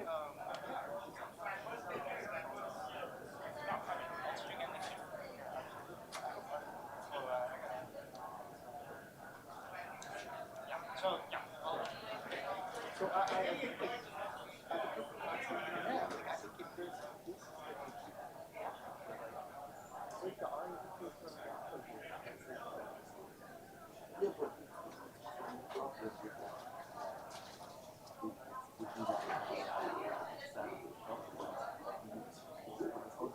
how well, that's the other one from a design perspective. Yeah, and also it's like from a poet perspective, it's hard, and that's another thing. Like the idea of what's and we're often Hey, meeting. I'm Laura. I'm Andre. Andre is here. You I know. Yeah.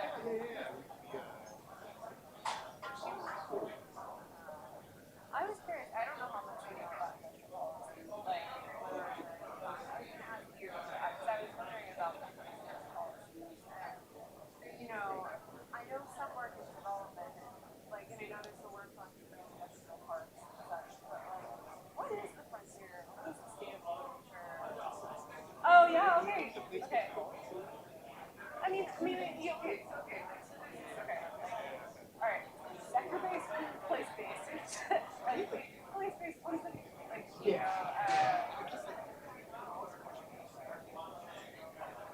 yeah. No, yeah.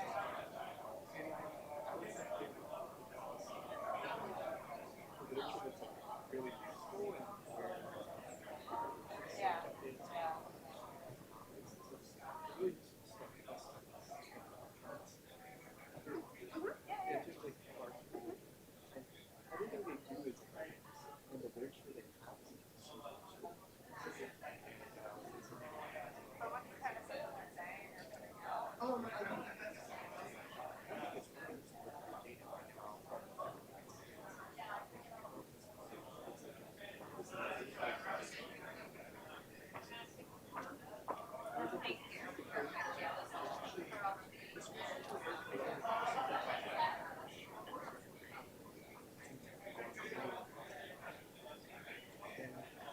Where